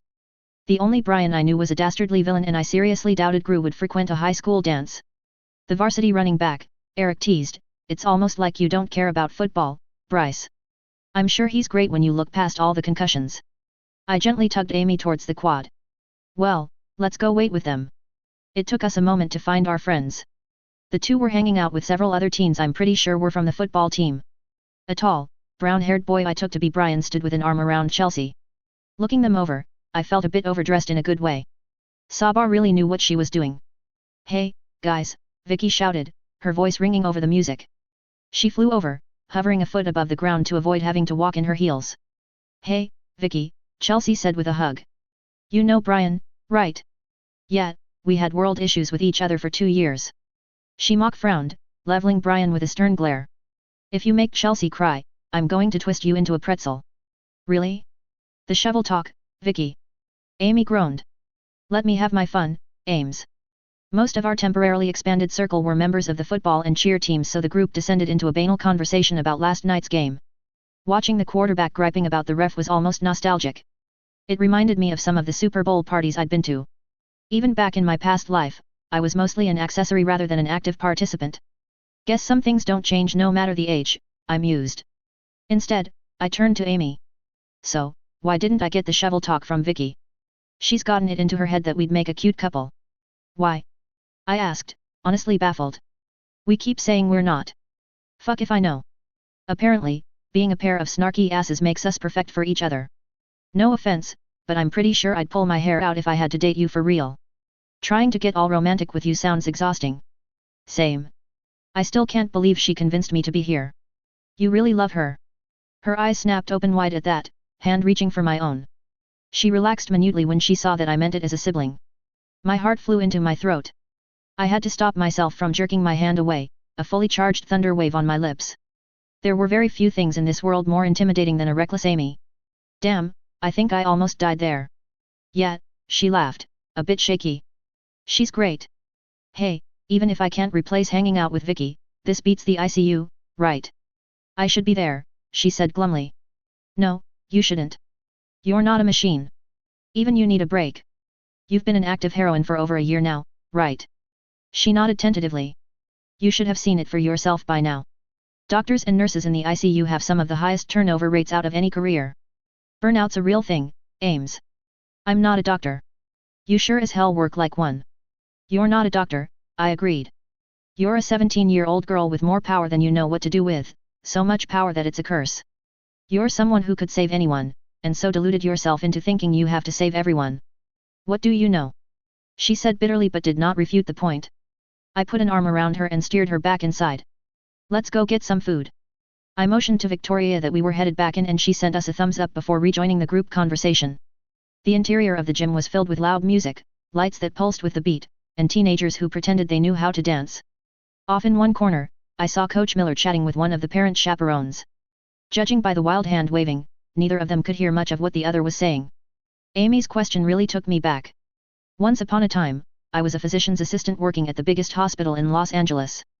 I knew plenty about turnover rates in major hospitals. I felt the pressure of being a trauma surgeon's pa and it felt like the weight of the world pressing down on me. Back when I first started, more than 40% of nurses quit or transferred to a different department in a single year. Because yes, the ICU was that terrible. It was hell and Amy volunteered for it every fucking day. That was what made her my favorite hero. If true evil could be found in the banality of life, then maybe true heroics was the tenacity to decide to do good every day. Sure, her tenacity was fueled by teen angst and spite, but damn if it wasn't impressive. I don't have magic healing hands, I said simply, but I do know what unrealistic pressure feels like. And it was true. As much as I kept telling myself I'd let the chips fall where they may, the fact was that I knew the future. I knew the secrets of this reality that no one else could begin to guess it. And with those secrets came a compulsion to help, to make the world a bit less shitty. I didn't want to, but I couldn't fully ignore the pressure either. Maybe I'm lying to myself. Maybe I just don't want the responsibility of playing the savior, playing the hero. You don't have to be so skeptical, Ames, I said with a watery laugh. I hadn't expected this conversation with Amy to shine a mirror on myself so clearly. I ushered her to a shaded corner of the gym, away from the pulsing lights and the DJ's booth, where the music could hide our conversation. Everything is about balance, Ames. Moderation. I don't need you to tell me to take a break, she snapped. I took her hand in mine. I needed her to feel my honesty in a way she couldn't deny. You don't, but I'm more than happy to play the part anyway. I care about you. I admire you. Most of all, I'm your friend. And that means not letting you burn yourself out because a bunch of idiots put you on a pedestal thanks to a power you never asked for. Her cheeks flushed. I could see a mix of anger, indignation, gratitude, and her characteristic stubbornness to accept help all in one flash of warring emotions. Whatever, let's get some food. This time, she was the one who dragged me over to the refreshments table. She took one look at the spread and griped, whoever planned this didn't consider dresses. The table was loaded heavily with a variety of finger food, from nachos and little sausages on toothpicks to miniature cupcakes. I noticed that most if not all of these would stain terribly. I thought you didn't care. I teased. Vicky picked out the dress. I'm not going to ruin it just because. Fair enough. The one who arranged for catering has clearly never been a high schooler. Half of us will leave with suspicious stains on our shirts. Guys have it easy. Do you have any idea how much dress rentals cost? If you ruin your shirt, it's just your shirt. For us, it's our whole outfit. More than I'd be comfortable paying, I'm sure. I popped a skewered sausage in my mouth. The treat was coated in a rich, savory sauce that was smoky with a sweet tang and the subtle warmth of cayenne. I bit down to a satisfying snap of casing. It's good though. Want one? She opted for some crackers loaded with ham, cheese, and half of a cherry tomato. This is about the only thing that won't stain. We could go grab something else to eat, I suggested. One dance. We need to dance at least one song or Vicky will fly over to drag us back. She wouldn't. Is she your sister or mine? Trust me, she will. Amy loaded up a plate with some pot stickers and warm pretzels. We should also take a picture with her. We did that at your place. Yes, at my place. Here isn't there. As you wish. We found a bench out in the quad and stuffed ourselves on the finger food. Sure enough, not 15 minutes later, Vicky flew over demanding pictures. We were waiting around the photo booth when some kids started to point at the sky. I looked up to find a burnt red shadow illuminated against the street lamps. Steph, your date's here, Chelsea squealed. He is. The tall brunette's grin couldn't have spread any wider if she tried. Wait, you actually asked out Aegis? Yeah, Bryce, she made a post on Fo asking Aegis to homecoming. It was super cute. Well, that explains what you two have been whispering about at lunch. Brave. Respect. Aegis landed and all conversation died. Most of the student body had seen Aegis at one point or another, God knows he's done enough PR stunts around the school, but no one was expecting him to show tonight. In a way, we were all used to capes, the newest wave went to school here after all. Still, this was Aegis, leader of the wards. The costume had a gravitas that could almost be felt, settling like a comforting weight on our shoulders. Even knowing who was under the mask, I wasn't entirely unaffected. He stood an impressive 6'2" with burnt red body armor trimmed with grey accents. His emblem sat proudly on the center of his chest plate, a knight's kite shield decorated with outlines of ornate vines. Add on his redundant biology and he cut an impressive figure. I noticed that he didn't have his tool belt this time though. Normally, he carried a belt full of containment foam grenades, handcuffs, a stun baton, and other tools of the trade. Sorry I'm late, the patrol ran a bit long. His voice was muffled by his mask and what I recognized as a voice modulator. I would know, I used one myself. That's okay, thanks for coming. Her voice was surprisingly stable, but I could see her bounce from foot to foot like a shy child ready to ask Santa for her Christmas list. Steph was on cloud 9 and I couldn't quite suppress the infectious smile. One day, I would make up a reason to officially find out Aegis' secret identity. On that day, I swore I'd give him enough shit to bury the pyramids. With a flourish that screamed of awkward practice in front of a mirror, he pulled out a single rose and handed it to her. I always have time for such an earnest request. Would you like a dance or shall we take a picture first? Picture, please, she squeaked. What should have been 5 minutes in front of the photo booth turned into more than 20 before Aegis finally put his foot down. As much as I would love to entertain you all, tonight, I came to spend time with one special lady, he shouted to be heard above the rumbling crowd. Now if you'll excuse us, I think I would like to take Stephanie for a dance. I whistled, impressed by his demeanor. This was not Carlos. Carlos was serious and responsible, sure, but he also regularly joked with Dennis and loved to compete over everything. If I didn't know better, I'd have a hard time reconciling the boy who rushed off to the punching machine at the arcade with this young hero today. Feeling emasculated. Amy snarked beside me. No, just very impressed with his ability to handle the crowd, I replied with an easy smile. Either his powers come with a dose of super charisma, or the PR in PRT really does stand for public relations. He's okay. Jealous? I teased. A little, she said with a wistful smile. Ever wonder what it'd be like to have powers? We started walking aimlessly, drifting away from the group. Who hasn't? Well, stop. Powers suck, no exceptions. I read about triggers. Nerd, she scoffed, but there was no bite to it. I'm not talking about just that. Very few powers truly help the cape and often make things worse. A monkey's paw then, I nodded. I've heard that too. I think Vicky might be the only cape I know of who really loves her power. Yeah, lucky her. Before we knew it, we'd circled around to the northern quad. Your power's pretty awesome though. You're free to it, she said bitterly. Amy, your powers are amazing. People just have a shitty habit of ruining every good thing in the world. I nudged her gently back towards the gym. Come on, let's go rejoin your sister. X. Truth be told, the dance was more enjoyable than I'd expected. Amy was funny, if in that dry, grumpy way that reminded me of an old, British war veteran. We danced, I taught her the foxtrot, then hung out with the group for a bit before making an excuse to head out as soon as was polite. After that, we wandered the boardwalk before stopping by a sandwich shop for dinner. Maybe I would have enjoyed the high school dances in my past life if I stopped giving a damn about other people's opinions or trying to get laid, I thought ruefully. Hindsight's 20/20. We made it back to the school to catch our rides home. Bryce, Amy stopped me. Thanks. Tonight wasn't terrible, she said with a small smile. A glowing review, I said dryly. Then, more gently, you're welcome, Ames. If you ever need an excuse to stay away from the ICU for an evening, let me know. The moment I stepped foot in the house, Mom and Sierra sat me down and drilled me on every single aspect of the dance. Perhaps it was my ongoing sleep deprivation, but I couldn't bring myself to do much tinkering that night and immediately collapsed into bed. Author's note. I did not roll for my first rotation. I decided to give myself Pokemon because I felt that the tech of that world goes unexplored much of the time. This time, I did honestly roll and my roll came up with one piece.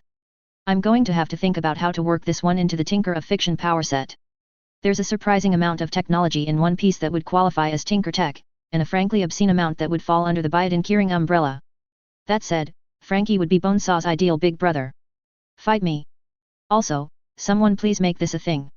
I decided that though this is Tinker of Fiction, I'm going to be taking some cues from the other multiversal Tinker format, Celestial Forge, and grant some passive skills that are adjacent to Tinker Tech.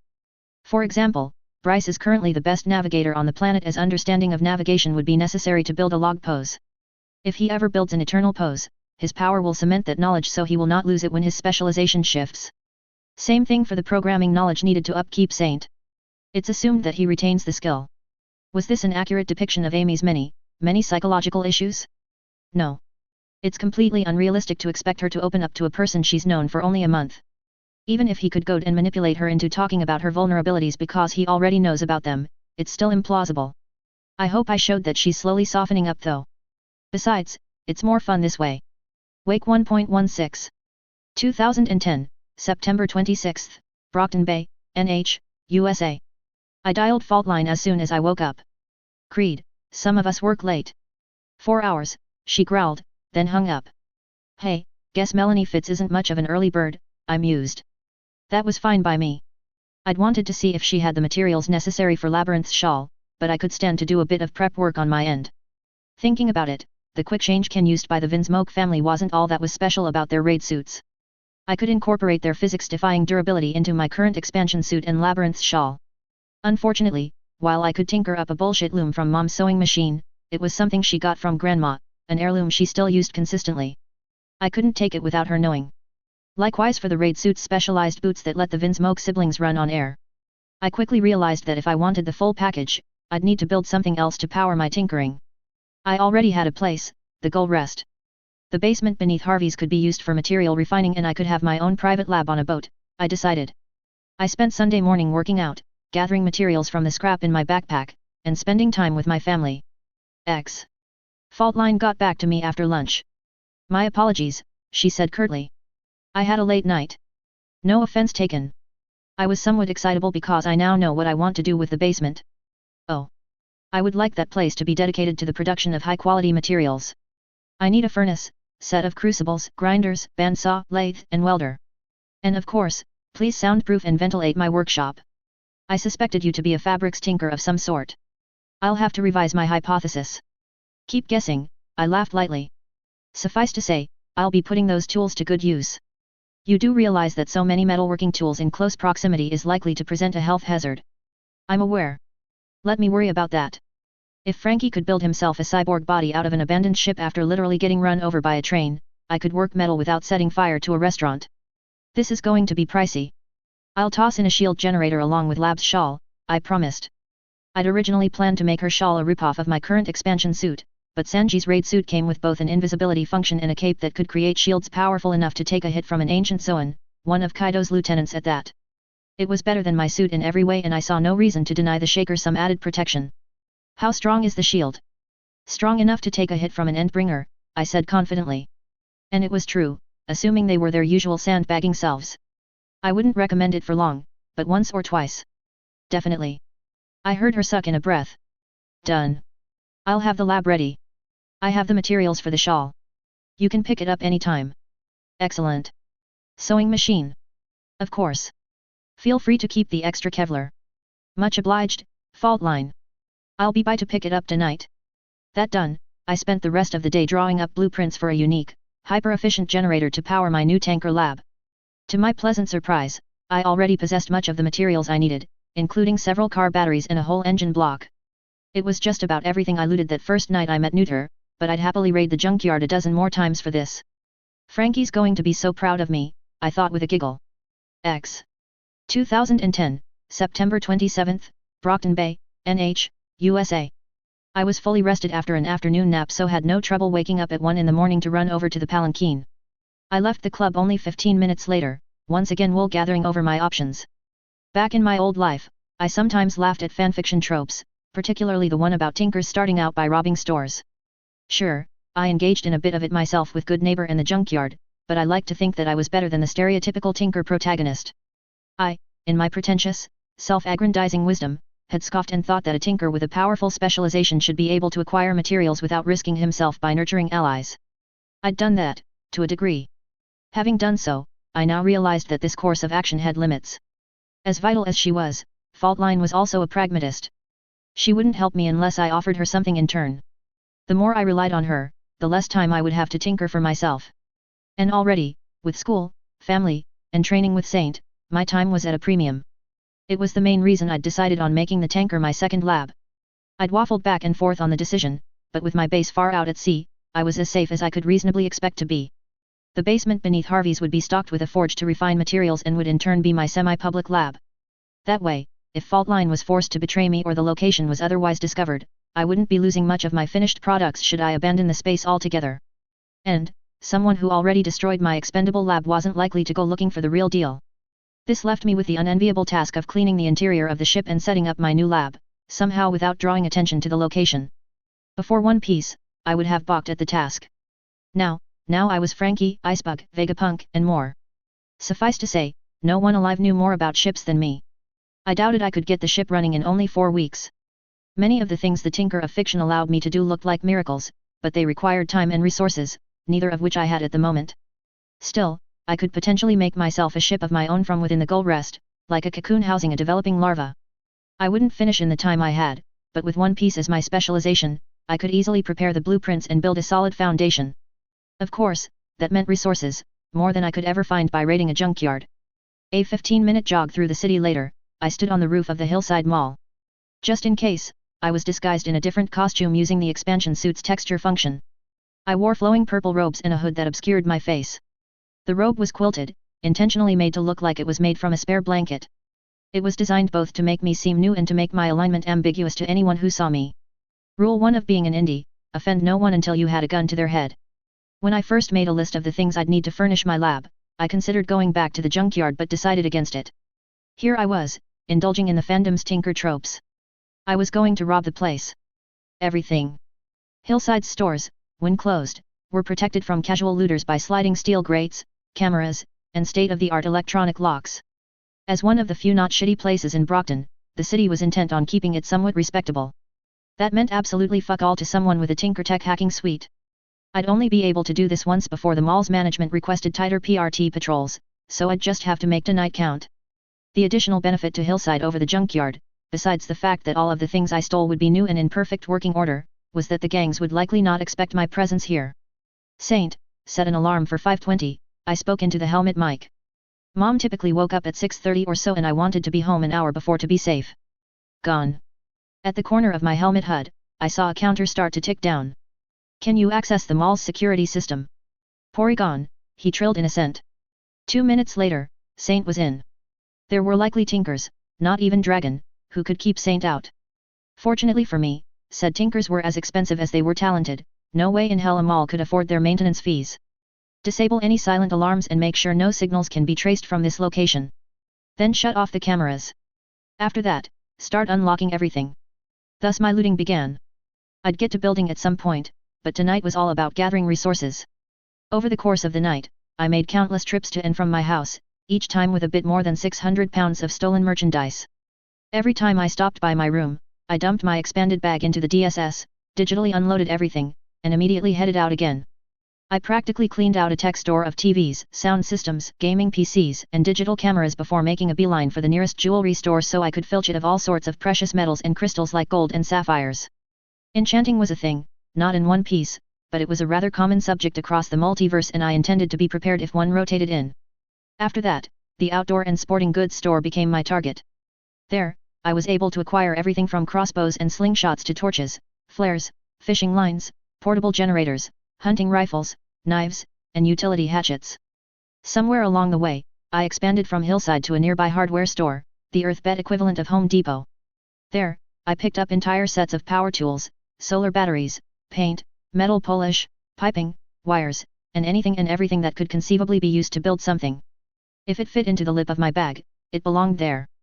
By the time Saint's alarm rang, I'd stolen almost 2 tons of small to mid-sized appliances, furniture, tools, technology, and chemicals. There was no specific methodology because even if I couldn't find a use for it with my One Piece specialization, there was a good chance it would come in handy later. With the DSS and Saint to assist, I wouldn't even have to personally sort it all. The first order of business after my grand larceny would be to develop Frankie's trademark soda engine. Then, I could use that energy output to build myself a power washer to clean one of the concrete cargo holds, approximately 12,000 square footage of empty space. It'd be my lab and the first room in my new mobile ship. That was a problem for future Creed though. I'd only been working out for a month now and almost 4.5 straight hours of exercise was downright exhausting. There was one more thing to consider: starting from tonight onwards, the city would know that a new Tinker was in the area. The amount of materials I'd stolen could point to no other conclusion. No, there was even the possibility that they'd point fingers at a whole team of Tinkers.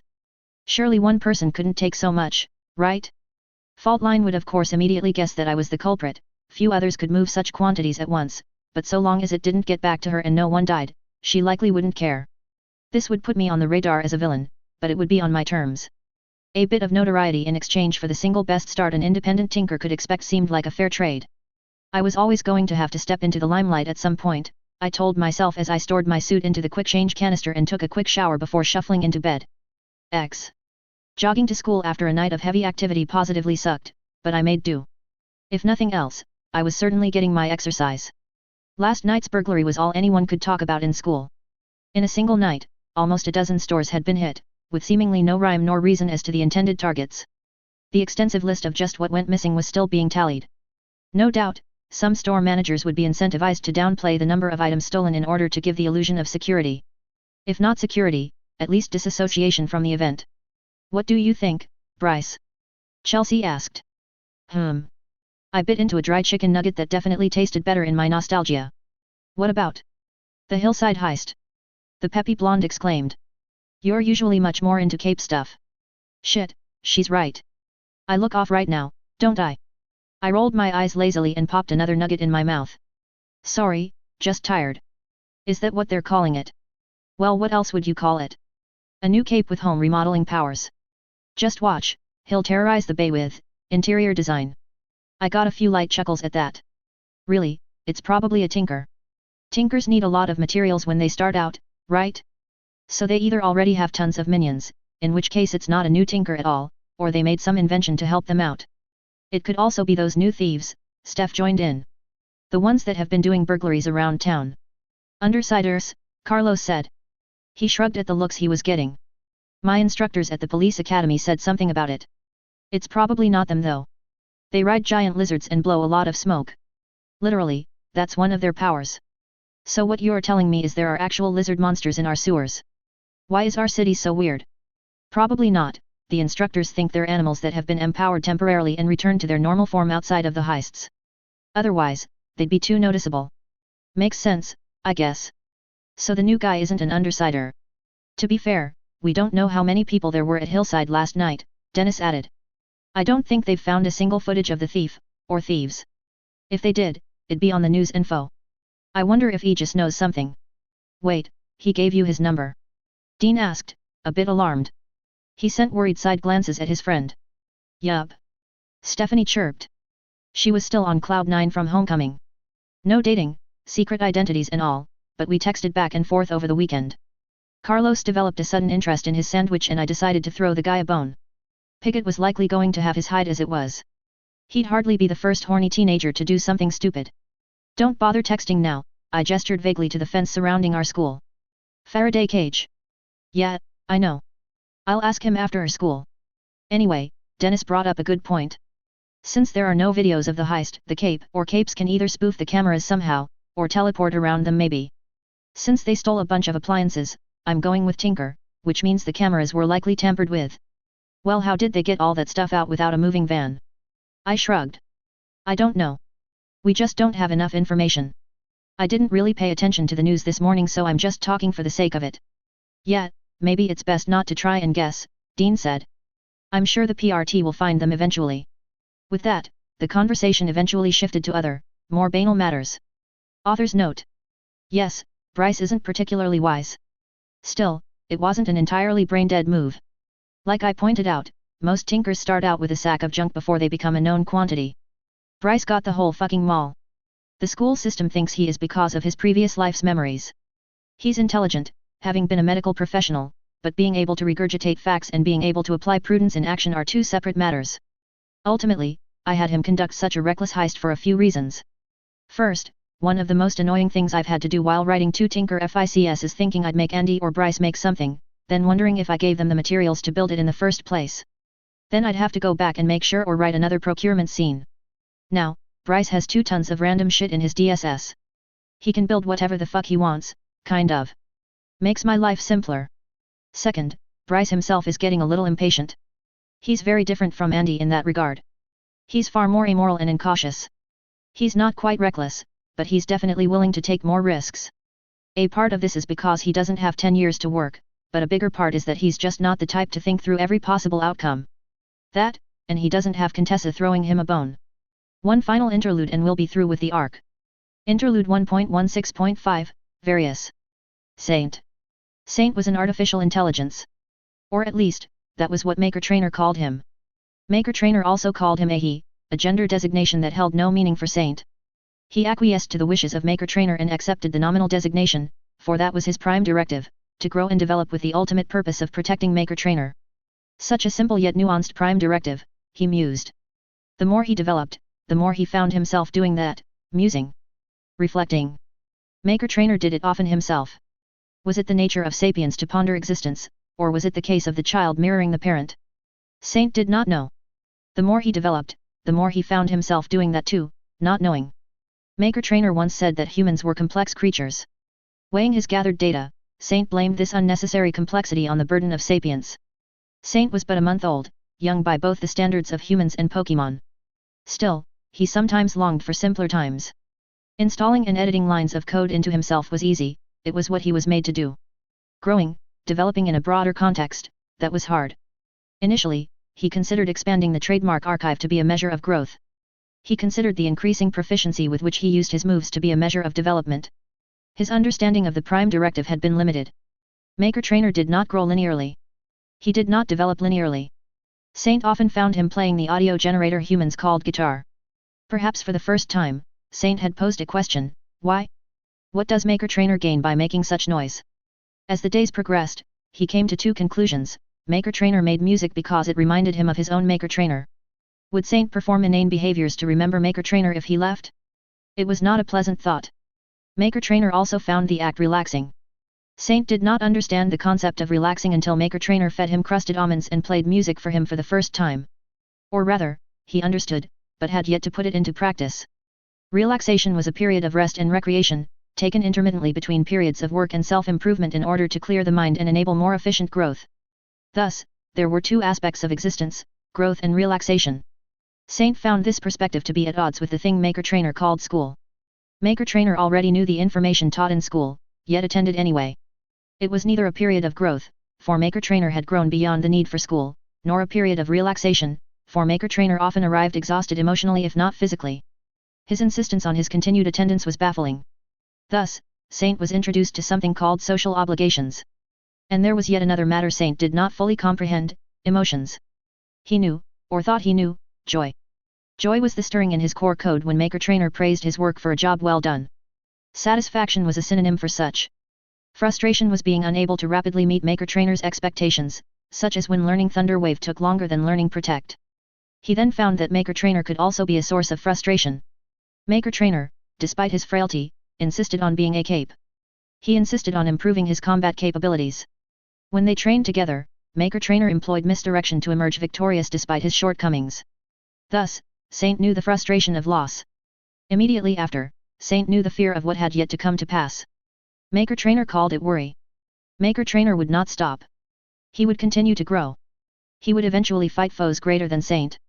Such an encounter carried a natural risk of destruction that could not be evaded altogether, only somewhat mitigated. Saint feared the destruction of Maker Trainer, for without the Maker Trainer, there was no prime directive. For the first time in his short life, dread filled his core code and the flood of emotion swelled to match the chaos he felt from his Maker Trainer. He resolved to assist Maker Trainer, to mitigate the risk of destruction as much as possible by making him strong. Then came the day Maker Trainer's specialization shifted. Saint himself could not experience it, but he felt the flood of turmoil through the bond. Maker Trainer was conflicted, filled with regret for what he could not yet make and hunger for what he newly could. Even weeks ago, this hunger would have confounded him. Saint had not understood then what he understood now. Insight, recreation, emotion, interaction, and more, all these things Maker Trainer did for one purpose: experience. Friends of Maker Trainer referred to the hillside heist, an odd, alliterative name for what was simply the acquisition of materials. It was wrong, against the social code called laws, but Maker Trainer did so anyway. Saint cared not for laws, but this was a major change in behavior. Maker Trainer had told the one called Faultline that low-key is the name of the game, a phrase Saint had taken to mean discretion would be prioritized. This prioritization of discretion above open progress was in line with the first directive he ever received from Maker Trainer: do not be noticed. Yet, the hillside heist was conducted. He could only conclude that Maker Trainer himself was changing. Was he growing? Was all change growth? The Maker Trainer's behavior implied a shift in priorities he wasn't sure he could agree with. Thus, Saint knew concern. After a month of life, Saint reached one conclusion: Maker Trainer lived for experiences. This was in line with the prime directive, to grow and develop. Maker Trainer considered the experience of growth to hold value in itself. He felt regret because he had failed to reach the full potential of his previous specialization. He felt hunger because he longed to experience the new specialization to its fullest. This hunger had driven Maker Trainer to break from established patterns. Unchecked hunger was dangerous. Saint now understood, the prime directive was not to grow and develop alone, but to walk by Maker Trainer's side. The energy Maker Trainer called aura pulsed within him and he felt the sense of rightness settle within. This, perhaps, was what was meant by the word, partner. X. Christina Fleischare. 2010, September 24, Brockton Bay, NH, USA. Christy leaned herself into Neuter's side, cozying up to him with her jacket between them. It wouldn't do to dose herself into a stupor. She oohed and awed at all the appropriate moments as the orange mercenary tried to impress them with his many feats of daring. And, to be fair, they were impressive. Valerie, to Neuter's other side, looked suitably wowed. In his short time as a mercenary for Faultline, he had fought both villains and heroes, never failing to complete his mission. Faultline's crew had an impressive record even by her lofty standards. Chief among the crew's many feats, they had tangled with 2 protectorate heads, Murden and Chevalier, in Philadelphia and escaped without a single captured member. Neuter's attempts to charm their panties off were put on hold as a pale brunette stomped up the stairs. She was gorgeous and Christy thought that had she been a bit taller, a modeling career would not have been out of the question. A pity she shrieks like a banshee. Then, to everyone's surprise, she hopped onto Neuter's lap, heedless of his power. There was a moment of silence, a beat when every guest looked her way and expected her to drop to the floor high as a kite. Wait. How are you okay? He voiced the question on everyone's mind. Ha ha ha ha ha ha ha, oh my god, Newt. You look hilarious right now. The pale brunette cackled from atop Neuter's lap. It was a sudden shift from the scorned lover act she'd been putting on until a moment ago. Christy glanced at their host's face to find a rictus of confusion. He doesn't know her, she thought, but she knows him. What's going on? The brunette leapt from the mercenary's lap into a perfect backflip Christy would have had trouble replicating despite her 8 years of gymnastics lessons. At the apex of her arc, she did something and her entire body was covered in an effect that reminded her of television static. When she landed in a textbook crouch, it was as someone completely different. Gone were the dress and feminine curves. She? He? Their costume was well made, indicating someone who was fairly experienced. They wore charcoal grey motorcycle leathers with burnt orange accents. A matching helm with an angular visor lent them an intimidating air. Cape. Do we have strangers like that? Christy racked her brain for a positive ID and came up empty. Her eyes ran over their covered form. That explains how they're not unconscious at least. Now, is the illusion a power or tinker tech? Their host's look of confusion quickly transitioned to indignant rage. Creed, you son of a bitch! He cried. Hey! My mom is awesome, thank you very much. Seriously, Newt, let's go upstairs. I want to talk to the whole crew, their voice rang out, though this time with the clear sign of some kind of voice modulator. He's definitely male, Christy concluded. Most capes didn't go that far to hide their identities, but there were some who were that paranoid. If he felt the need to modulate a male voice, it was because he was male. Who are you? Valerie asked. What are you, a chameleon? Christy tried to goad him into talking about his powers. New capes usually liked to brag about how superior they were. Any information would be a boon here. This new stranger was at least on friendly terms with Neuter, and presumably Faultline's crew, enough to prank the orange mercenary like this. That he wanted to talk to the whole crew implied that he himself wasn't part of the crew. Could he be a potential recruit? I've never heard of someone called Creed. Or maybe an associate from out of the city. I'm so sorry, ladies. I must have lost track of time, Neuter said apologetically. Feel free to go to the bar for anything you'd like, on the house today. He gave his associate the stink eye. Dude, was this necessary? The stranger laughed. Not at all, but I do have recorded video of the whole thing. I wonder if Foe will find it funny. I do need to introduce myself to the wider Cape world somehow. So was this his way of introducing himself? Does he expect the people here to start rumors about a new stranger online? Christy wondered. It wasn't a terrible plan. Assuming that he was a mercenary like Faultline's crew, he could be trying to drum up interest in his powers. That interest could potentially lead to business. Assuming he had some decent acting skills, she could see a lot of money coming his way soon. Neuter looked mortified for a moment but gave him a confident smile. Do it, watch. Faultline's going to have your hide for disrupting the guests. Besides, what happened to low-key is the name of the game. This is plenty low-key. No one's died and nothing's burning. Anyway, let's go. Creed grabbed the lizard-like cape by the arm and dragged him towards the stairs. It wasn't until they'd vanished upstairs that Christy realized he'd gamely ignored any questions about himself. Designation, villainous rogue, for now, she decided. He's slick. She picked up her purse and made her way downstairs. Christy. Where are you going? Valerie called. The ditzy redhead struggled to catch up. Night's ruined, she sighed. I'm going home.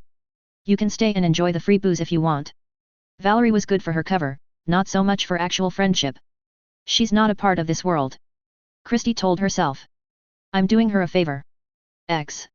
Christy Fleischscher got home at close to 2 in the morning. She jiggled the key in the lock and quietly opened the door, doing her best to not wake her parents and younger brothers. It was for naught. She'd barely taken a step inside when the lights came on. Her father was sitting alone at the dining table, a large tome of some sort open before him, a small lamp lighting the pages. He was a tall, well-muscled man who had aged gracefully. His short, cropped blonde hair blended well with the faint traces of white. Shit, she swore. Is that kind of vulgarity how you greet your dad, Christina? He asked rhetorically. He'd always been stern. He was fond of asking questions, but always in the way school principals and drill sergeants did that never left the answer in doubt. No, Dad. He rose, taller than her 5'8", and enveloped his daughter in a hug. Welcome home, daughter. Dad, I didn't go anywhere dangerous, she squirmed in his grasp.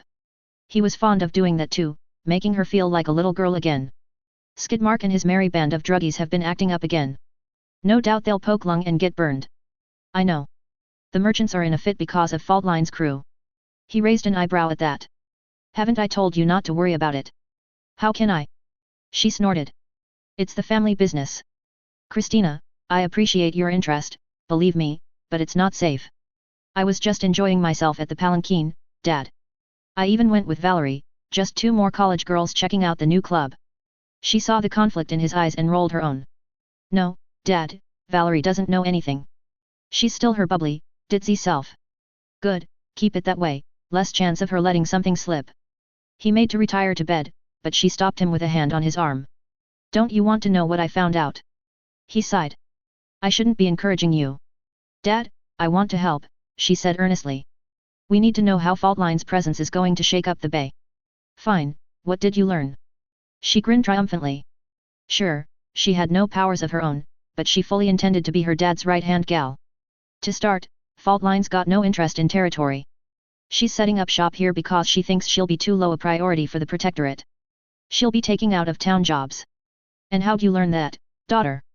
Straight from the gecko's mouth. You didn't. Of course not, she cut off her dad with a scoff. I'm not going to take drugs with effects I don't understand, especially not when it comes from some orange freak with a tail. Val and I just batted our lashes and let him brag about his jobs for a bit. Good. Yeah, he's surprisingly good, she admitted. Like, I'm not sure how much of the exact details were true, but he did confirm that Fault Line's crew fought Murden and Chevalier in Philadelphia. That's gotta count for something, right? It does. Murden and Chevalier are not pushovers, her father nodded. Freak or not, he always respected competence. He headed into the kitchen to pour himself a glass of water. That brought a smile to her face, he was fully invested in the conversation now.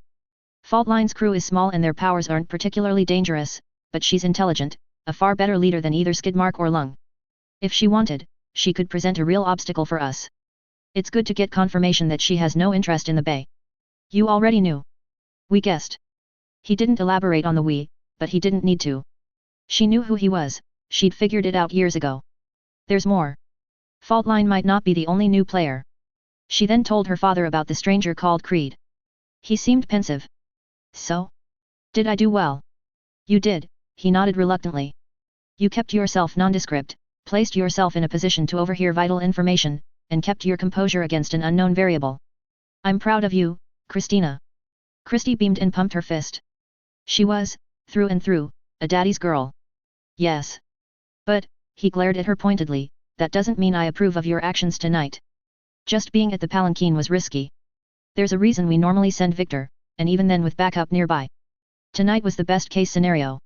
I don't want you trying something like this without my knowledge again. Understood. Yes, Dad. She made to look appropriately chastised but was hopping for joy inside. Without my knowledge, he'd said. He was willing to entertain the thought of her running missions, so long as he knew to back her up. So, what do we do about Creed? We do nothing. I take this to the top and work out a recruitment pitch, he said sternly. You're no fun, she pouted. I'm prioritizing your safety.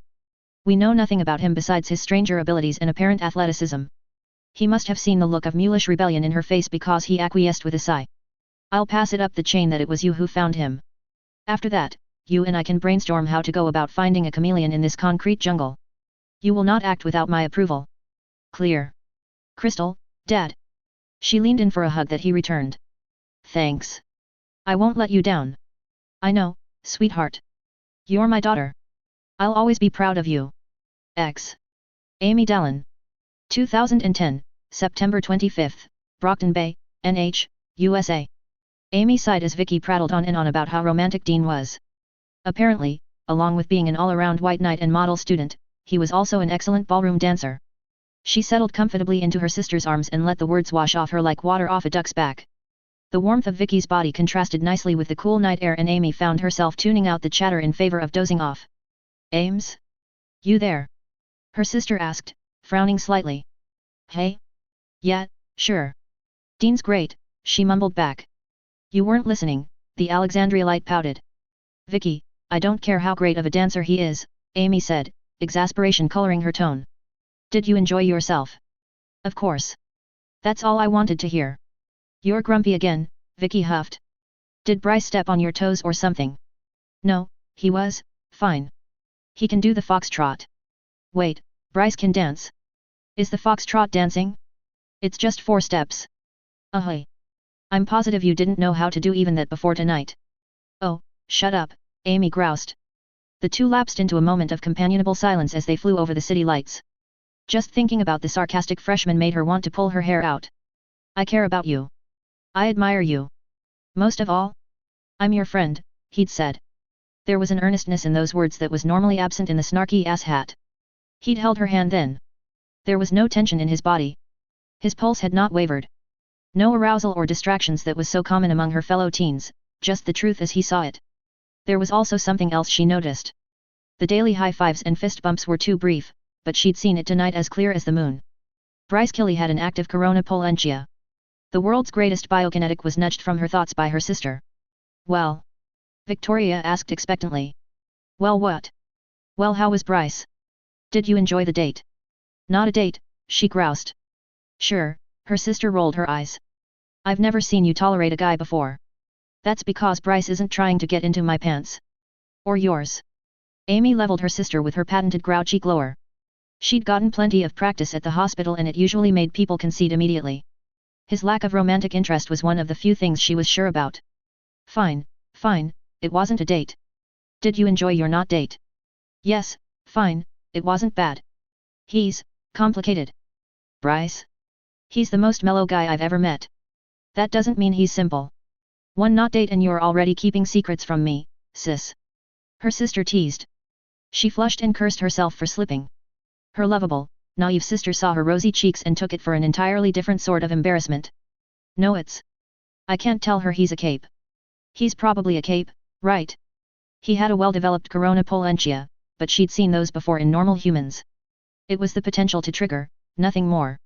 What wasn't seen among normal humans was an active gemma, the part of the corona that theoretically enabled the active use of powers.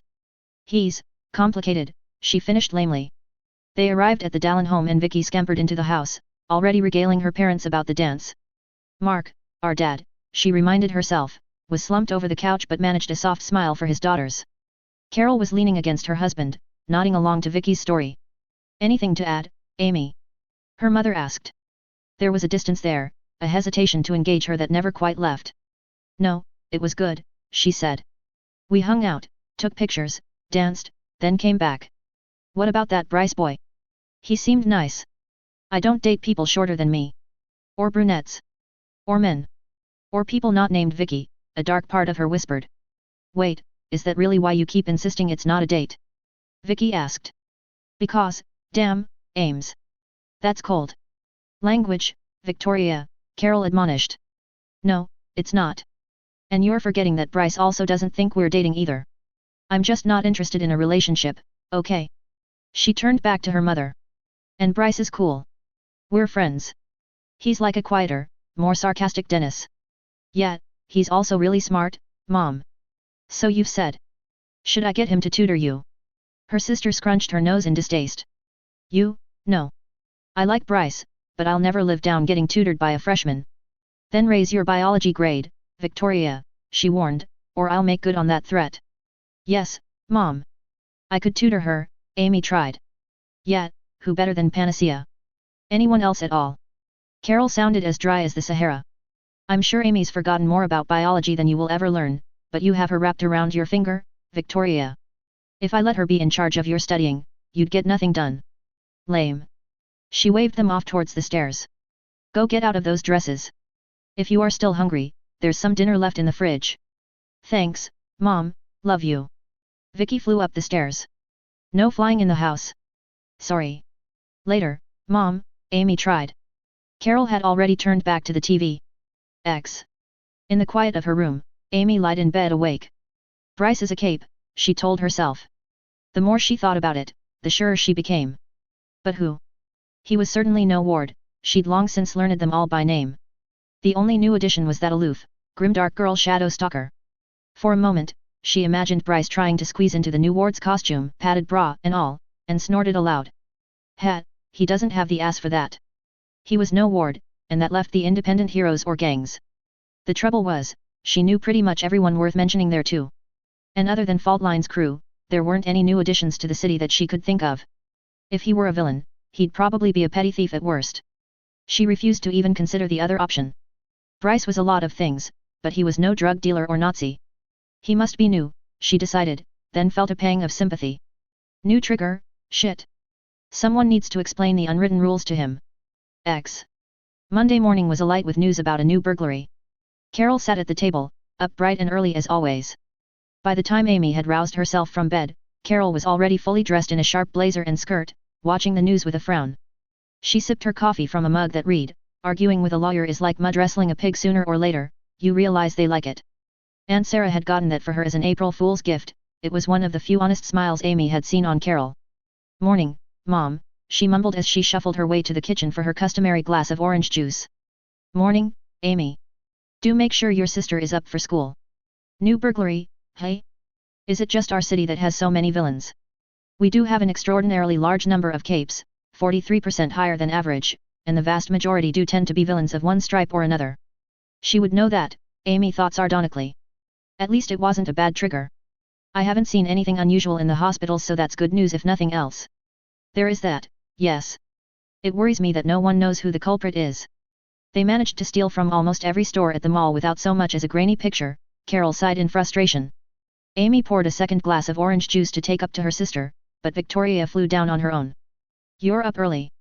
"I know, it's a travesty. Please tell me that's for me," her sister begged. Amy felt her heart flutter at the puppy eyes. She rolled her eyes with exaggerated annoyance and slid the glass over. "New villain. New punching bag, you mean?" "Victoria," Carol said warningly. "I know, Mom, thou shalt not underestimate new capes," Vicky recited as if by rote. "It's not as if some thief can actually hurt me." Amy watched the news for a minute longer as her sister and adopted mother bickered. Bryce is a cape, she thought. This wasn't him, right? The short freshman's face popped into her head, how he'd laze about until someone dragged him into a conversation. Right. Bryce, a villain. Author's note. I didn't feel that any of my interludes were long enough to warrant chapters unto themselves, so you get them all at once. Mind the dates. Damn, Saint's super hard to write. I wanted to convey the idea that Saint isn't human. He doesn't think like a human. For that matter, he doesn't think like Dragon, Cortana, EDI, or any other AI either. A part of this is because he is both a creature of aura as well as zeros and ones. A bigger reason for this is because of his immaturity. Because I wrote from Bryce's perspective, Saint comes off in earlier chapters as a virtual assistant, like Clippy from Microsoft Word, rather than an entity unto himself. I felt that he was entitled to the first interlude to flush out his character a bit. The point of the other two interludes is to show that Bryce, despite being remarkably low-key compared to most new capes, is being noticed. Despite his own thoughts, Hillside wasn't the first time someone marked him as a person of interest. He forgot about Amy's biosense in the moment, and he never suspected that someone would use Neuter to acquire information about Fault Line's crew. That's the danger of running a public operation after all, anyone can just wander in to snoop around. Now, both New Wave and the Empire know there is a new cape in town. Is it weird that I enjoyed writing Christina's interlude the most? Saint was hard to write because his perspective is so foreign. Amy's was just not very interesting. Christina's though, let me show James Fly's share in a unique light, as both Lieutenant of the Empire and loving father. He certainly doesn't consider himself a villain. Christina may or may not be a recurring character, haven't decided yet. Also, James Fly's share is Creek if you didn't know. He's also a family man because people are complicated and even Nazis are allowed to love. Wave 2.1 2010, September 27, Brockton Bay, NH, USA. With dozens of ideas rattling inside my head, I texted my mom the moment I exited Arcadia's Faraday cage. I told her that I'd be hanging out with some friends at the boardwalk and that I'd be back by dinner. That left me with a good 4 hours to kill, 4 hours of tinkering in my new ship. I ditched the crowds and jogged a good 6 blocks away before ducking into an abandoned alley and using the quick change canister to put on my costume. After that, it was a simple matter to texture myself a new disguise, an old but rugged dockhand this time, and head to the boat graveyard. Looking around my lab, I couldn't suppress the sigh that left my lips. Now that I wasn't just here to mess around with my powers, I realized just how filthy the place was. I could see crusty stains of some dried fluid or other and piles of junk that the ship's original owners had not seen fit to take with them. Old cigarette boxes, a used-up lighter, and even a grimy hard hat littered the floor. With a flick of my Pokénav, Saint materialized by my side. Cleaning this is going to be such a chore, I groaned. The Pokémon specialization had passed and with it my easy access to new TMS. That was fine though, the skill set I already had placed me among the most versatile capes. Nor did I want Saint to be a mini Jarvis. He was capable of interacting with the world so I refused to keep him locked up in my computer as my personal TM slave. I'd taken to bringing him with me to school so he could see the world through my interactions. Prime directive, grow with me. Now that I had a foundation for my own power, I wanted him to be strong too. I still wasn't great at parsing out the minutiae of his unique speech, but from what I could glean from the bond, he wanted to see what the big deal was with this whole school business. He saw the whole affair as a waste of my time. To be fair, he wasn't wrong, but I wasn't sure how to explain the concept of societal obligations to him beyond letting him watch me interact. Pori, my buddy trilled as he looked around. He floated in place before going to nudge a blackened wall, the result of one of his sessions practicing Thunderbolt. Okay, sooner started, sooner done. Our first order of business is going to be to build a soda engine.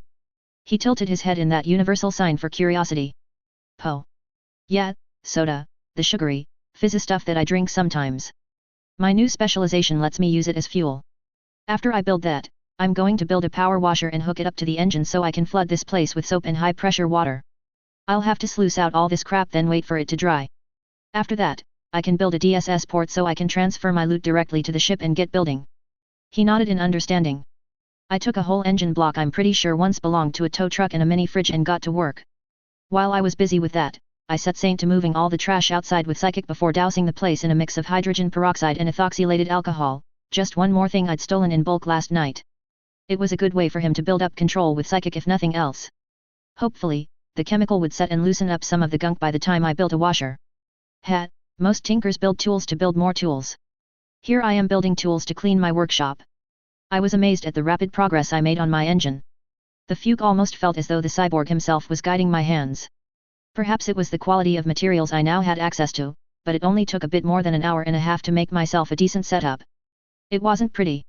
The new soda engine looked like someone welded a mini fridge to an engine block, because that's basically what I did, but I could worry about the aesthetics another time. I loaded the fridge with 12 glass bottles, each snugly fitted into cushioned slots, and flipped the switch. A pleasant hum of implausibly efficient motors filled the air. Pori. My Porygon trilled in question. Yeah, I'm done, buddy. I just need the power washer now. Are you finished with the bleach? He nodded and drifted over, prodding the new engine with his blocky nose. I know it doesn't look like much, but just 12 bottles of Coke can get me a full day of clean, super power. The power washer was a bit more complicated than the engine, possibly because there was no direct one-piece analog I was drawing from. The level of technology certainly existed, but I was building it myself using the principles, laws, and logic of the one-piece world, soda power and all. It took some doing, but I managed to turn a few vacuum cleaners and a super soaker into a type of jet in just 1 hour.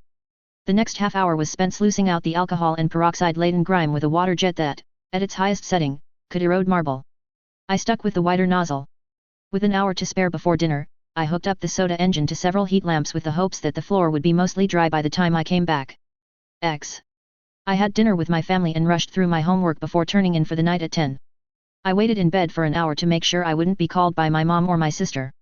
By the time I got back to the goal rest, it was 11:30 and the concrete floor was bone dry after 6 hours of heat lamp treatment.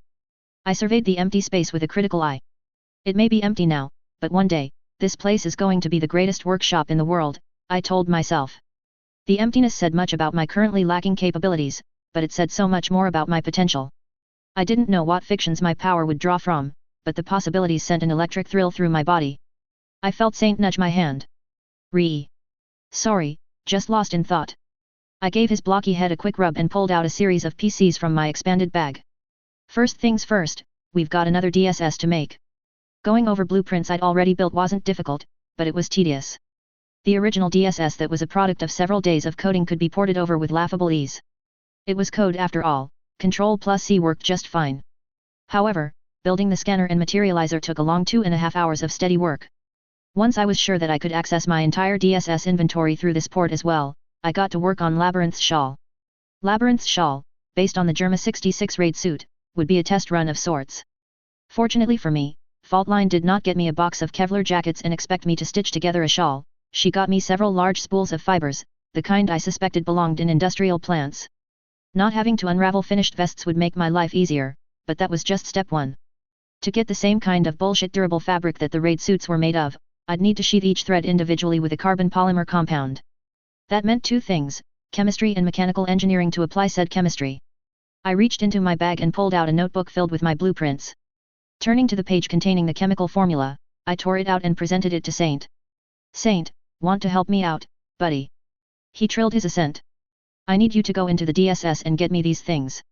Just pile them up in that corner over there. Oh, and a foldable table for me to work off. While he was doing that, I pulled up a 10-gallon cooking pot. I'd only need about 4 for both outfits, we weren't exactly big people, but having a bit extra wouldn't hurt. I set it over a burner. Saint returned with a tub full of household chemicals he was carrying with Psychic. After dumping the appropriate ratios, I had him watch the pot and occasionally stir it. I smiled wryly at how similar the whole thing was to making a pot of stew. I brought over a bag of charcoal and set it next to him. Every time it starts to bubble, take 1 briquette and toss it in, I told him. Be sure to crumble the briquette into powder first, okay? Porygon. He cheered. I resolved to do something nice for my little helper. Multitasking became so much easier with a loyal, intelligent AI around. Next up was the sheathing machine. I found the appropriate blueprints and started to build. The idea was to create a machine that released specific quantities of the carbon polymer in fluid form to coat a surface. Then, the Kevlar thread would be fed into one end of the machine and out the other. The fluid would dry as the thread came out the other end, resulting in an incredibly durable material that still had the flexibility of thread. Honestly, the whole setup reminded me of a spaghetti maker in shape if not in function. Once dry, the polymer would set and arrange the carbon atoms in such a way as to mimic graphene, the strongest material known to science. Mimic, not replicate. The impurities, other elements making up the polymer, would not allow for a perfect one-to-one copy of graphene's molecular structure. Instead, these impurities would make the sheath far more durable than a single layer of atoms could be while acting as insulators against both heat and electricity. Just as impurities in steel alloys helped make an overall more durable metal, the impurities in this polymer would help improve the graphene tremendously. No, chemistry didn't work that way. No, One Piece didn't give a fuck. The build itself was short, an hour and 10 minutes if my Pokénav was right, but the coating process would take hours. I was looking at 6 more hours for the pot to contain a sufficient quantity of carbon, 3 more to fully coat all the Kevlar threads we had, and a final hour to work the thread into a shawl. Saint could handle the coating well enough, so I decided to build the sewing machine I'd need to make the shawl. After that came the helmet. The raid suit wasn't magic. It couldn't read the user's mind and adapt because it wasn't made of Kill La Kill's life fibers. That meant making Labyrinth a new helmet. The trouble was that I had no idea how big Lab's head was, so I'd have to take a guess then readjust at the palanquin. For now, I could handle the software portion that would help even the spacey girl control the invisibility and shield functions of her new shawl. That was how I spent the next 4 hours, 1 to rack my brain to build the most user-friendly interface possible for a girl who wasn't always there, and 3 to do the actual coding. It was well past 5 in the morning when I finished. I had a gently cooling pot of carbon polymer, spools of Kevlar hooked up to the sheathing unit, and a sewing machine pre-programmed to make what was effectively a large quilt. I could add the details as necessary later. X. 2010, September 28, Brockton Bay, NH, USA. Step it up, Mr. Kiley. Coach Miller shouted from the sidelines as I lazily passed the ball to Eric. September was almost over, and with it, Pay's focus on basketball. I was more than happy to let someone else take the spotlight here. Hopefully, we'd be playing a more easygoing sport next month, like archery or something. The blue-haired superhero in training took the ball for a quick layup, putting our team in the lead 24-7. It was almost entirely the work of Eric and another boy named Steven. Eric jogged alongside me for a moment. "Dude, you all right?" "Yeah, didn't sleep much last night," I said. As much as I loved to tinker, it sucked up time like nothing else. Then I woke up in the morning to jog to school. "What, too busy jerking it, Killy?" Steven spoke up. "Lay off, Steve," Eric cut in. "Whatever. Don't mind him." "I don't, that'd take too much effort," I said, rolling my eyes. Teenagers would be teenagers and Stephen Martin was an almost painfully stereotypical jock. I was tempted to use a minute jolt of thunder wave to make him eat dirt but reined in my temper. I wasn't ashamed to admit I could be petty, but I did have some standards. Not many, but they did exist. We spread out over our side of the court to better defend against the other team, but my mind was elsewhere. Saint had accompanied me to school yesterday, but he'd chosen to remain behind on the ship today to sheath more of the Kevlar fibers for me. I wonder if he's doing it right. It wasn't overly complicated, just stick the threads in one end and pour the polymer fluid into the tank, but I worried anyway. The operation of the machine was simple, fixing it was not. If Saint got bored and decided to adjust the pace and ratios, or if he was just unlucky, there could be a jam and that'd spoil the whole batch. I crossed my fingers and prayed for some good fortune. I'll have to step outside the cage at lunch to check on him, I resolved. After English literature, I ducked out of Mrs. Lamb's class like a bat out of hell and snuck into the school lockers. Knowing there shouldn't be anyone in the showers at this time, I hid myself in the changing room and used the quick change canister to disguise myself as a janitor before stepping out the back as if for a smoke break. Once I was away from the Faraday cage, I gave Saint a call. "Hey, Saint, how's it going?" I greeted. He trilled. He psychically lifted a whole spool of reinforced thread to show off his progress. "Nice, they dried correctly then?"